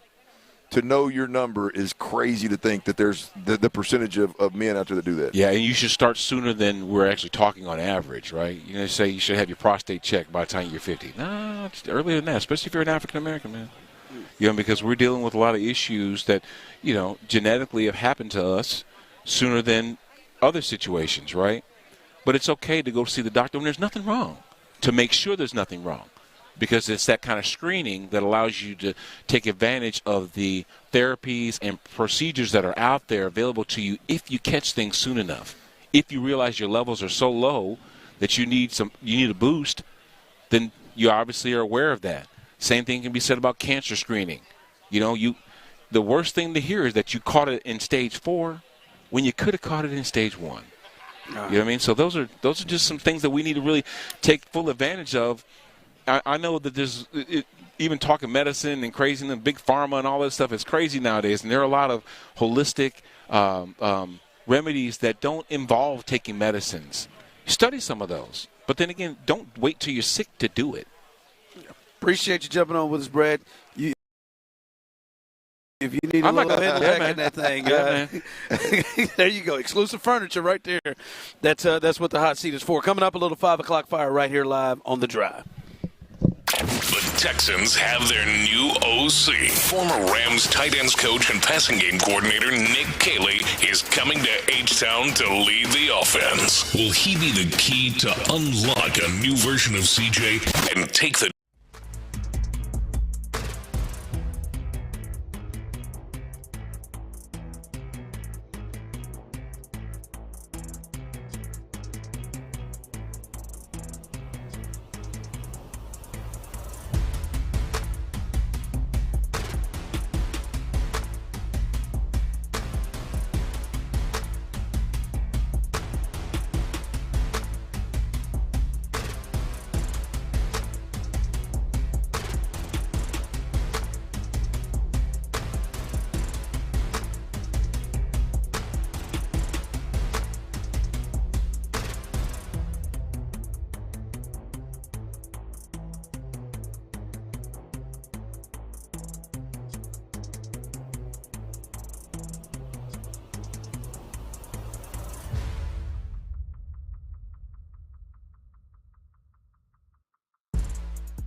50. For Iowa, 1-800-BETS-OFF. For Puerto Rico, 1-800-981-0023. First bet offer for new customers only. Subject to eligibility requirements. Rewards are non-withdrawable bonus bets that expire in 7 days in partnership with Kansas Crossing Casino and Hotel. Welcome to 5 o'clock fire. We have a liftoff. Sports Radio 610 presents The Drive with Stoerner and Hughley. It's the 5 o'clock fire. It is 5 o'clock. Congratulations. Hopefully you're off work. Luckily for you, the Drive has the latest, and the latest is we are live here in New Orleans, right here on Radio Row, and bringing you the best coverage you can get in Houston as we're covering the Super Bowl here with you. Right here is Old Dirty and the blonde tip bomber for now, and T Mill, Psycho T is back, and that means T Mill's best bets are back. And listen, it was a little shaky with Chris. He tried to hang in there for you, made some people some money a little bit. He drug himself to the finish line though, so hopefully we get. Santiago had some struggles with these best bets. It's all right. It's all right. And then he got gun shy last night. Just had 4 bets, but we'll see if old Tyler, to finish off this week, can get you 3 big ones. That starts with today, so that's coming up a little bit later on best bets. All right, we are going to have our Rockets report with Brandon Scott coming up as soon as we get done at this segment. But Clint, last night. You tell me if this is too strong. Last night was an inexcusable loss.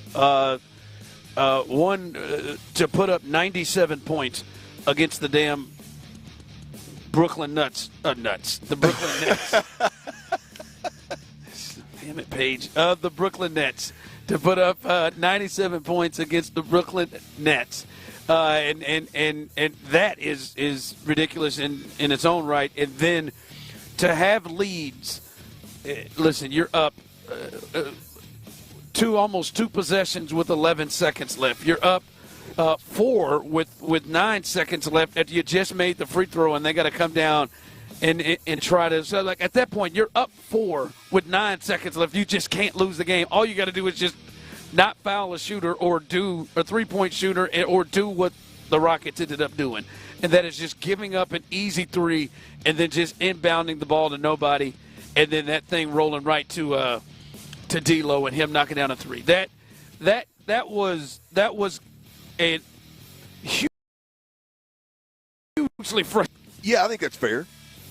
I think there's so many things in that last, really in the last 20 seconds of that ball game that I think it's not a surprise that it's a young basketball team making these mistakes.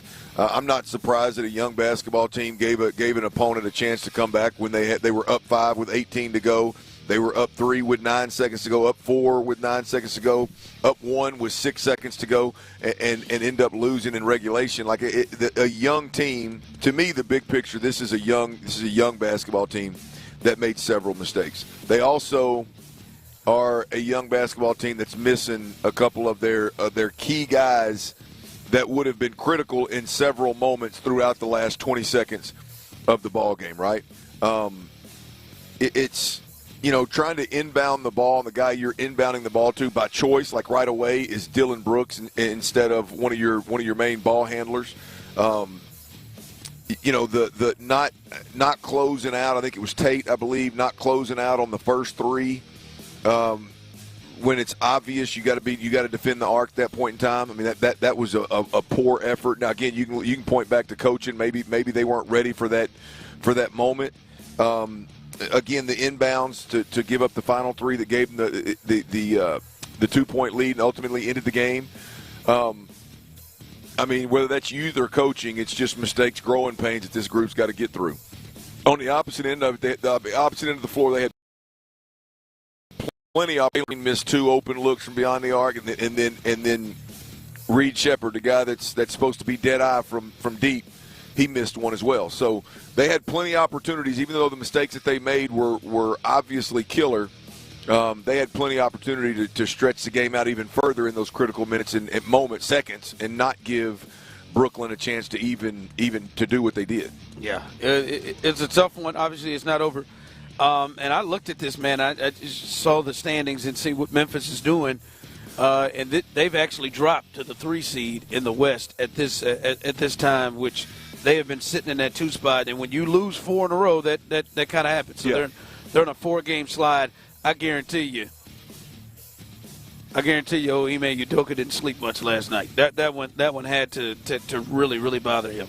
So as we said, trade deadline tomorrow. We'll get the latest from Brandon Scott, what he's hearing and feeling about what the Rockets will do. That's coming up as soon as this segment ends, a little Rockets report. But at this point, the Rockets are off tonight. They look to bounce back from a 4-game slide. 5 o'clock fire. All right. We talked about this earlier in the week. Myles Garrett, who publicly came out and said he wants to be traded. And he came through a while ago. Huh? You see him come through earlier? I saw him walk through. Yeah, he said he I wonder if he was asked about that today. But he said he wanted to be traded, and I thought did it in a very nice way. I thought it was very, very nice. Sincere. This could be potentially a battle there. It looks like it could be a potential issue. I hope that it is not the case. I hope that the Browns and him can figure this out. Oh, I don't. You don't think so? How do you think? I hope they don't. I mean, this is. I'm talking about figure out a trade. I'm hoping. To me, it feels like the Browns and Jim Haslam, that terrible ownership. Yeah. It feels like they would be the ones that would try to bury Sanders or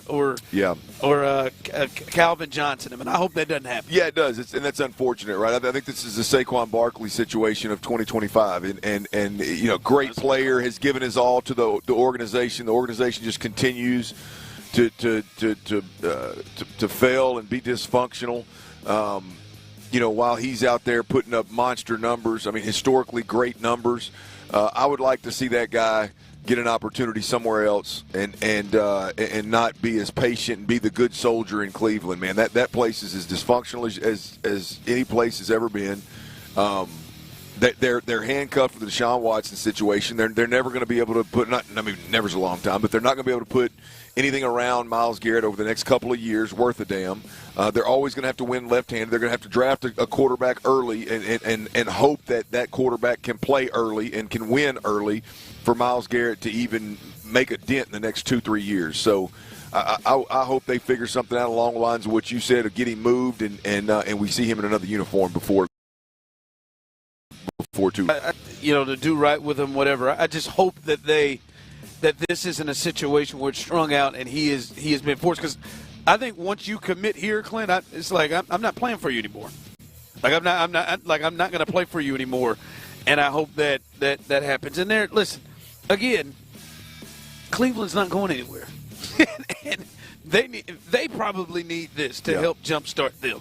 Well, that's the other side of it, right? You get 2 first-round draft picks, at least, and that would help jumpstart a rebuild.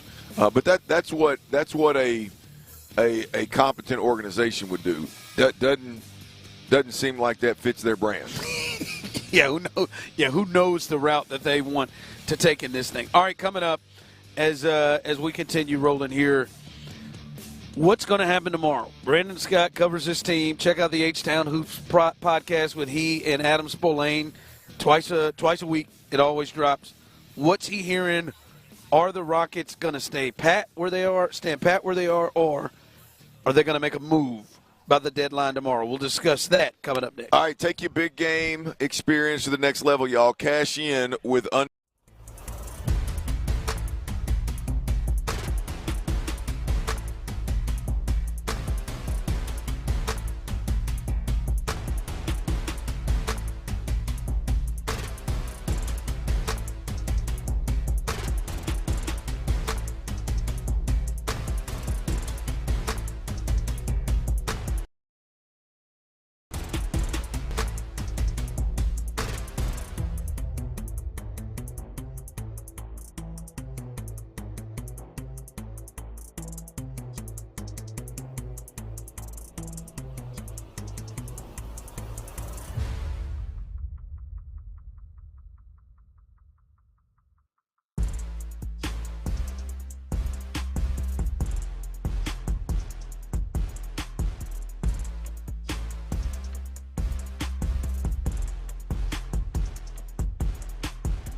your chance to win this national contest. Houston's sports leader, Sports Radio 610.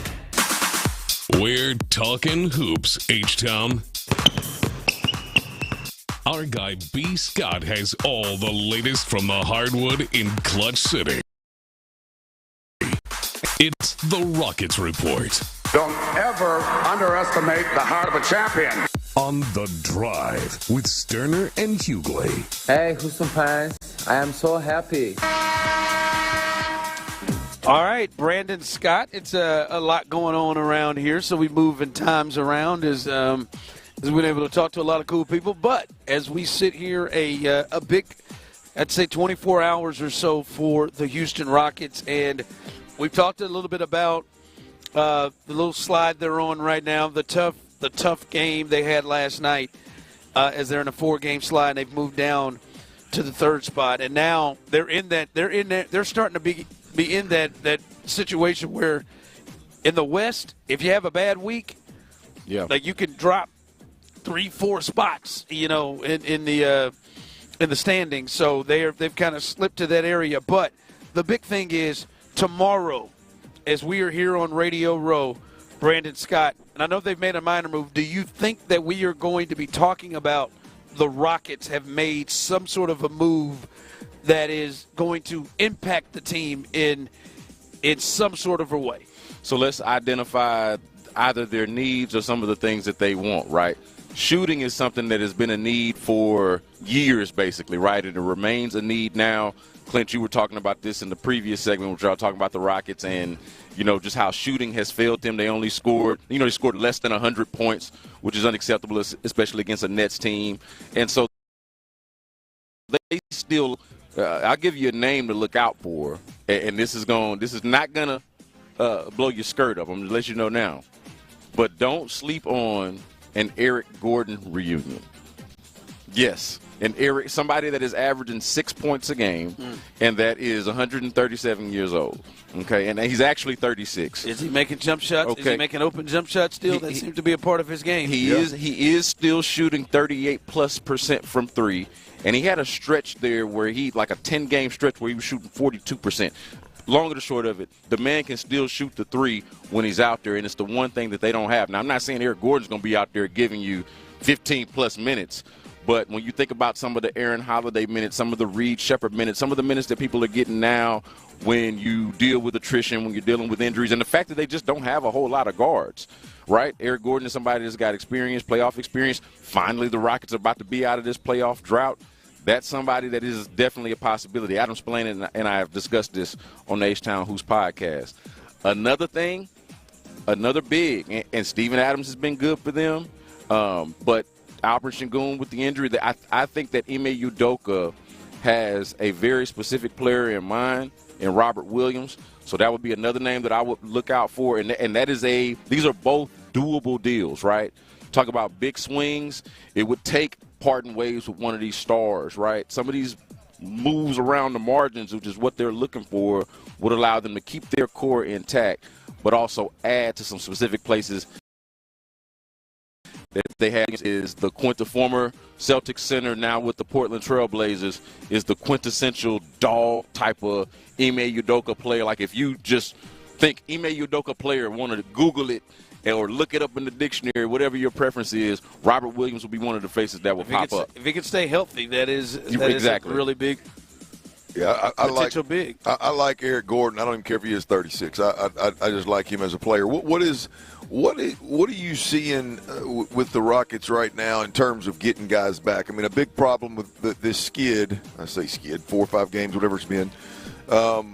And last night, watching that game down the stretch, is you just got guys on the floor in critical minutes that shouldn't be on the floor because of injury. When do you think this team gets back to whole? Yeah, so we're getting week-to-week type of language with Fred VanVleet, but and obviously Sengun is back, and he's probably just got to get back in the swing of things. But and we talked about this in various places, man, or throughout the station, like the importance of Alperen Sengun and Fred VanVleet has been highlighted through this losing streak, right? Like the fact that you didn't have Alperen Sengun for a stretch of it, and you haven't had Fred VanVleet but for, the first quarter or two of that last Brooklyn game that they played almost a week ago, 5 days ago, right? And so, and now that's a few games ago. This is not a functional offense without Fred VanVleet out there. It does not have a focal point without Alperen Sengun out there, right? So from an operations standpoint, you need Fred VanVleet. And just from a strategic standpoint, without one of them, it throws things off. Without both of them, it's damn near impossible to have a viable basketball team, NBA team out there. And so that's been a lot of the issue. That's not to excuse what happened last night, right? Like, I don't think you should have needed Fred VanVleet to not collapse at the end in the last several seconds of the game and to not throw a bad inbounds. Like, you're coming off of an inbounds play on a timeout. Like, that should never ever happen in any level of basketball, high school, much less the NBA. It shouldn't look like that. Dude, and sure, some of the more trade deadline stuff, and I'm just guessing before we get to this real quick, you don't sense any kind of a big move at all, right? I don't now. Of course, since we're talking about it, if the Devin Booker thing is real, it seems like they've shut that down, or at least we're getting reports. But here's the thing: where there's smoke, there's fire, right? That's not just a cliche, but can we say that where there's smoke, there's usually fire? Yeah, absolutely. Well, there's been smoke around them being interested in the best players on the Phoenix Suns for almost a year now, whether that be Kevin Durant or Devin Booker, okay? And their picks, the Suns picks they have. And then they go and acquire the Suns picks. So they have the Suns' future to dangle in front of them. This is why whenever you and I talk about this off the air run and you ask if they need to throw Jalen Green or Alperen Sengun or one of their potential future stars in there, I'm like, nah. In a normal logical world, yeah, you would see that, hey, get a potential star for an established one. But they didn't got their whole future dangled in front of them. They got their picks. So they're like, hey, so here's your future back, okay? Here's your future back. Here's all your picks back that we just went and got from the Nets, I believe. So yeah, they've got the Suns' future to dangle in front of them, plus whatever shrapnel they want to give them.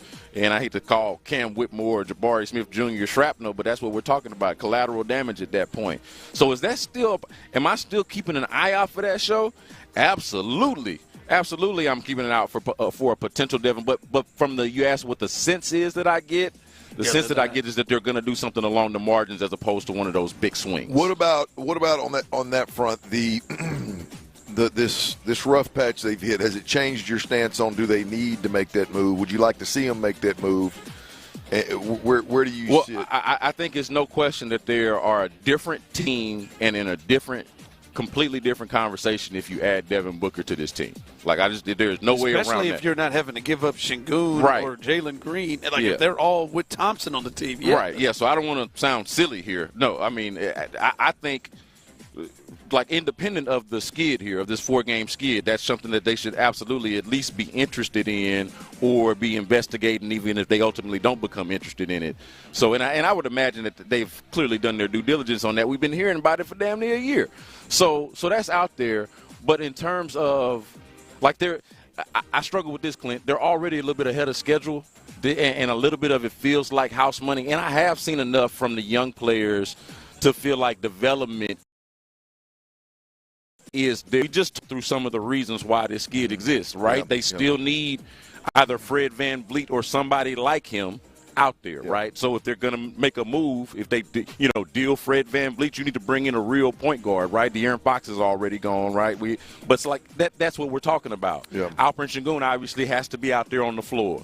So I like the team, but I absolutely think they could benefit from a big swing. Scott, it seems like the way they're built right now is all the pieces have to be healthy.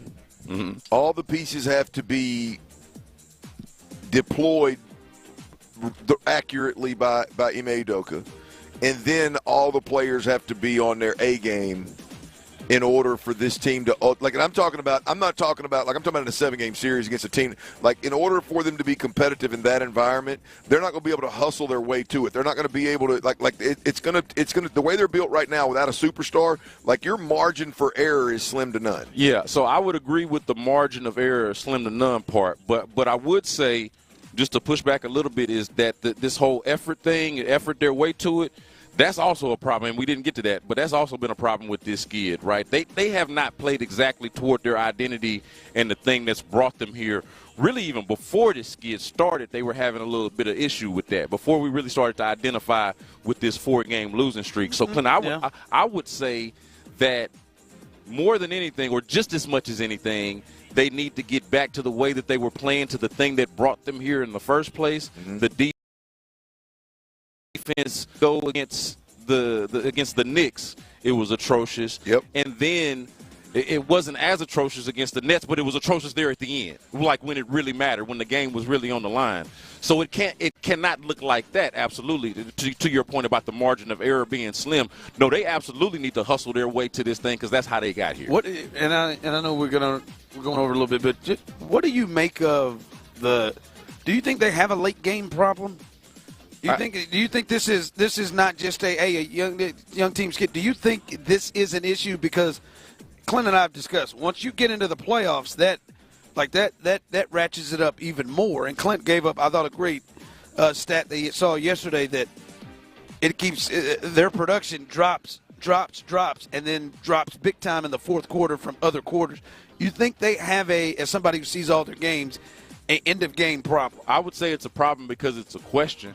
Right, like I don't have a definitive solution. I can't tell you who the play is supposed to be drawn up for. I know they have recently, and this is a credit to Amen Thompson, they have recently drawn up plays for Amen Thompson at the end of games.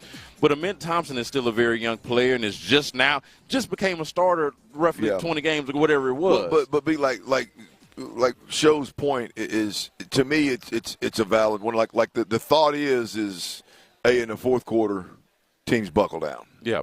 Just like they're going to do in the playoffs, right? And it's gotten to a point where, just from a ranking standpoint, you go from being really good, one of the top teams in the first 2 or 3 quarters, and it changed. Yep. I mean, it's natural to think like teams are turning it up in the fourth quarter, and you're struggling when teams turn it up. It has to be a question, something that keeps Ime Udoka up at night, for lack of a better term. Yeah. Like, what do I do?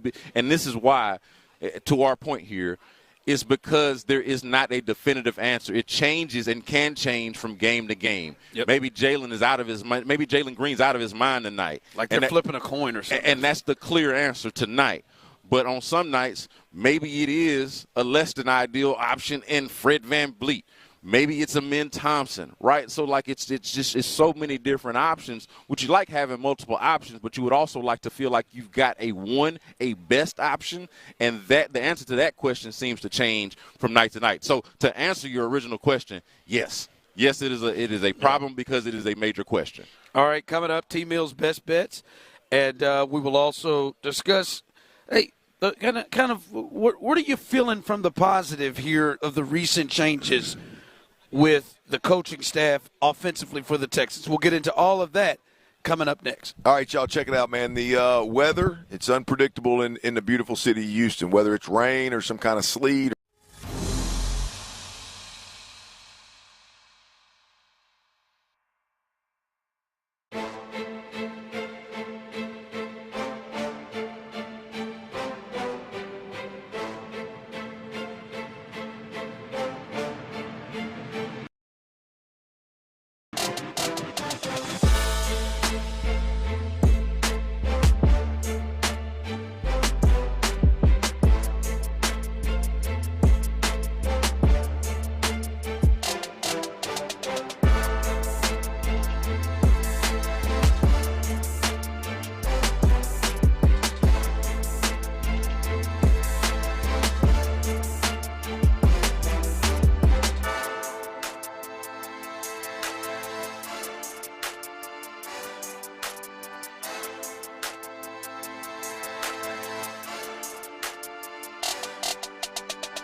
Live from New Orleans. Flight by Yingling presents Sports Radio 610 on Radio Row. Here's The Drive with Stoerner and Hughley. All right, welcome back into The Drive. Just saw this come across. We were just talking about the Rockets. It looks like Fred VanVleet and Steven Adams are doubtful for their game on Thursday against the T-Wolves with injury. So we'll see what happens there. We'll see if they will have anybody else added to this team tomorrow as the trade deadline ends, and we will make sure you know that moving forward here on Sports Radio 610, and surely we'll discuss it. T-Mill's best bets. It's his first one of the week. As he returns, we'll see what he has there. See if he can help make some money coming up. Can we talk? Yeah. Can we talk about this? What we got? What are we talking about? I am. Tyler does. You know, he's your typical degenerate. Hey, T-Mill. Yeah, that guy, and you know, he's gonna give you 5 or 6 bets. 4 for 4 with Tyler. I'm 4 for my last 4 with T. Oh, really? And now, how many has he put in? Well, 2. 2. Yeah. I think. Did you? I mean, that's $200. Did you have any problems with Chris Santiago? Did he put in any bets for you? He did not. He did not put any bets for me. I just making sure. No. I just want to let everybody know I'm 4 for 4, man. I know the record doesn't show because T didn't put my bet in. It's just no big deal. It's $200. I got to be better. Yeah. And you let me know tonight, and I will lock you in. How much you got? Okay. Just that's the. It's your confidence in you saying it the way you do, as if it happens all the time. That's what gets you in trouble. I think it'd be a little bit better if you had just a little bit of. Man, I'm gonna try my best. Hey. Like that, I think that would help. Hey, show when it gets to a point where people hit me up on Twitter like, "Hey, man, are you sure T-Mill put your bet in?" Freaking tattletales. Hey, did you double check? Oh yeah, well he told King Ding-a-ling in there. If you know Tyler, there's got the amount of times over this period that you have been. Hey, man, let me jump on that with you. The amount of times he's done that. And the amount of times that he has known that he didn't put it in, because tell me if I'm wrong. I don't know that Tyler ever really says it until he knows it hit. Like I think there have been times that he like I think you just know some of these times. I think there are another handful of didn't hit. No, so I was paying Tyler and he didn't really ever put it in. No, so I've he booked never it himself? done that. Wow, I never thought about it like that. My pockets are deep enough. I ain't got to do stuff like that. No. Look, I can't let Tyler eat that one. The truth of the matter, like he lets me know. Like the other day, he was like, he told me the other day, he said I forgot to put it was the Cavs. What's my Mitchell? Yeah. He said I forgot to put it in, man. I hope it doesn't hit. And then about midway through the fourth, well, it hit. Yeah, because I just the level that he has to be watching, like, damn. Well, I just know I'm hotter than a firecracker right now. Please don't hit. Tyler Miller says he's still real optimistic. Hey, stock's down on you, bud. Hey, man, you guys stay low. He just heard his voice and left. He's seeing red. Just heard his damn voice. He goes, stock down on that guy. On that freaking guy. Stock down. All right. No, this is something I want to go into tomorrow with as we're getting close. Remember, coming up, T-Mill's best bets. Also behind that, the Hall of Famer John McClain. He will be joining the fellas, Area 45 tonight, 640. So make sure you hear from and listen to the general. John McClain, 640. He will join Sean Bijani, Patrick Creighton, and then Chris Santiago is back in his spot. And we'll see maybe he'll start giving bets down there for them. But this is something that I want some of you all to reconvene this and talk about this tomorrow. But I honestly want to hear from the people that are getting the positive, have some positive nature, positive feel about the 2 recent moves made. I can see and sense more of the positive coming from Nick Caley. I am really struggling to see it from the offensive line situation and that coach. And I'm serious. I am really wanting to hear, and not in a way to shoot you down. I'll be honest. There are times like, hey, I'm ready. Come on, come with what you got. Hold on, so I'm locked and loaded. I've got the bullets ready to go. But I legit want to hear, like, what exciting things, what positive things that you feel. Because right now, Clint, to me, especially with the offensive line in particular, it feels like it's just all right, well, we know we got maybe some new blood. Like, that's what it feels like to me, where if there's any positive or excitement. Well, we got kind of new blood, but new blood in terms of this guy's going to have the reins to run things. Well, I mean, look, you're acknowledging – the Texans are acknowledging that Bobby Sloak was not very good, which I agree with. He struggled through some things and had a really hard time adjusting.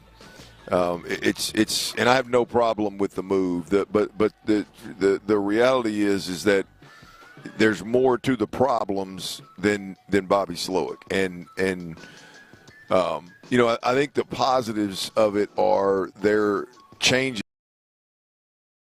Is good, and I'm sure Nick Caley is going to bring some level of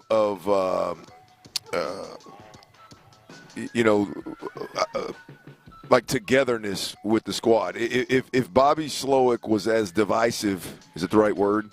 It seems like that's it. If he was a guy that I mean, for whatever reason, was really driving wedges and not willing to change and just was ruling with that iron fist that I talked about, then there's no doubt that I would imagine the next guy, being Nick Caley, is probably going to have a different style to him, and change is good. That style hopefully will move the needle on several fronts offensively. But I mean, look, for me, it is a strong we'll wait and see, and I'm talking about wait and see from what does the rest of the staff look like, to what are the practice habits, to what does D'Amico do with the current roster. Do they keep riding with the guys? Is this literally a Nick Caley assistant O-line coach and run this thing back? Like, I've got to really wait and see, Ron. So for me, there's just not a heck of a lot of excitement. There's just not a whole lot to sink your teeth into in terms of body of work that any of these guys have been responsible for. This is mean from the text line. Ron, you could have hired Greg Popovich to coach the O-line and probably get more optimism from Houston fans. I mean, he is a good coach. We don't need Sean Connery stunt double to come out here and be the offensive line coach. Yeah. I don't know about that. We'll take the other Popovich. That'll work. Well, it is interesting, and I know this is not what you asked for, but it is interesting. Like, I would say the most difficult position as it pertains to personalities to coach is going to be the offensive line. You know, you're dealing with 7 guys. You're one of them being got a C on his chest, and he's the highest paid. Is he still the highest paid guy on the team? No, he's not the highest paid guy on the team anymore. No, I think he is. Daniil Hunter's got to be making more than him, right? I don't know. Go ahead. But you know that's got to. That is the concern, the doubt. Can that guy go from assistant O-line coach, sitting in the room, obviously not saying much of anything, to, all right, we got to make some changes? Or does D'Amico and Nick make some of the roster changes and make that guy's job a little easier relative to taking control of the room? I don't know, but it's a tough ask if you're looking for excitement out of me. All right, let's make some money, Tyler. What's the best bets you got today? Yes, money. Best bets. I got 5 NBA best bets for you. As always, I'm going to list these off pretty quick here, but if you miss anything, go to my Twitter at @TMillRealDeal because I posted there as well. First off, I got an under. Wizards, Nets in the first half, under 111.5 points. Next, I got Milwaukee in the Greek Six, -6 for the Bucks at Charlotte. Then I got the Warriors Jazz tonight as they face off, over in that game, 224.5 points.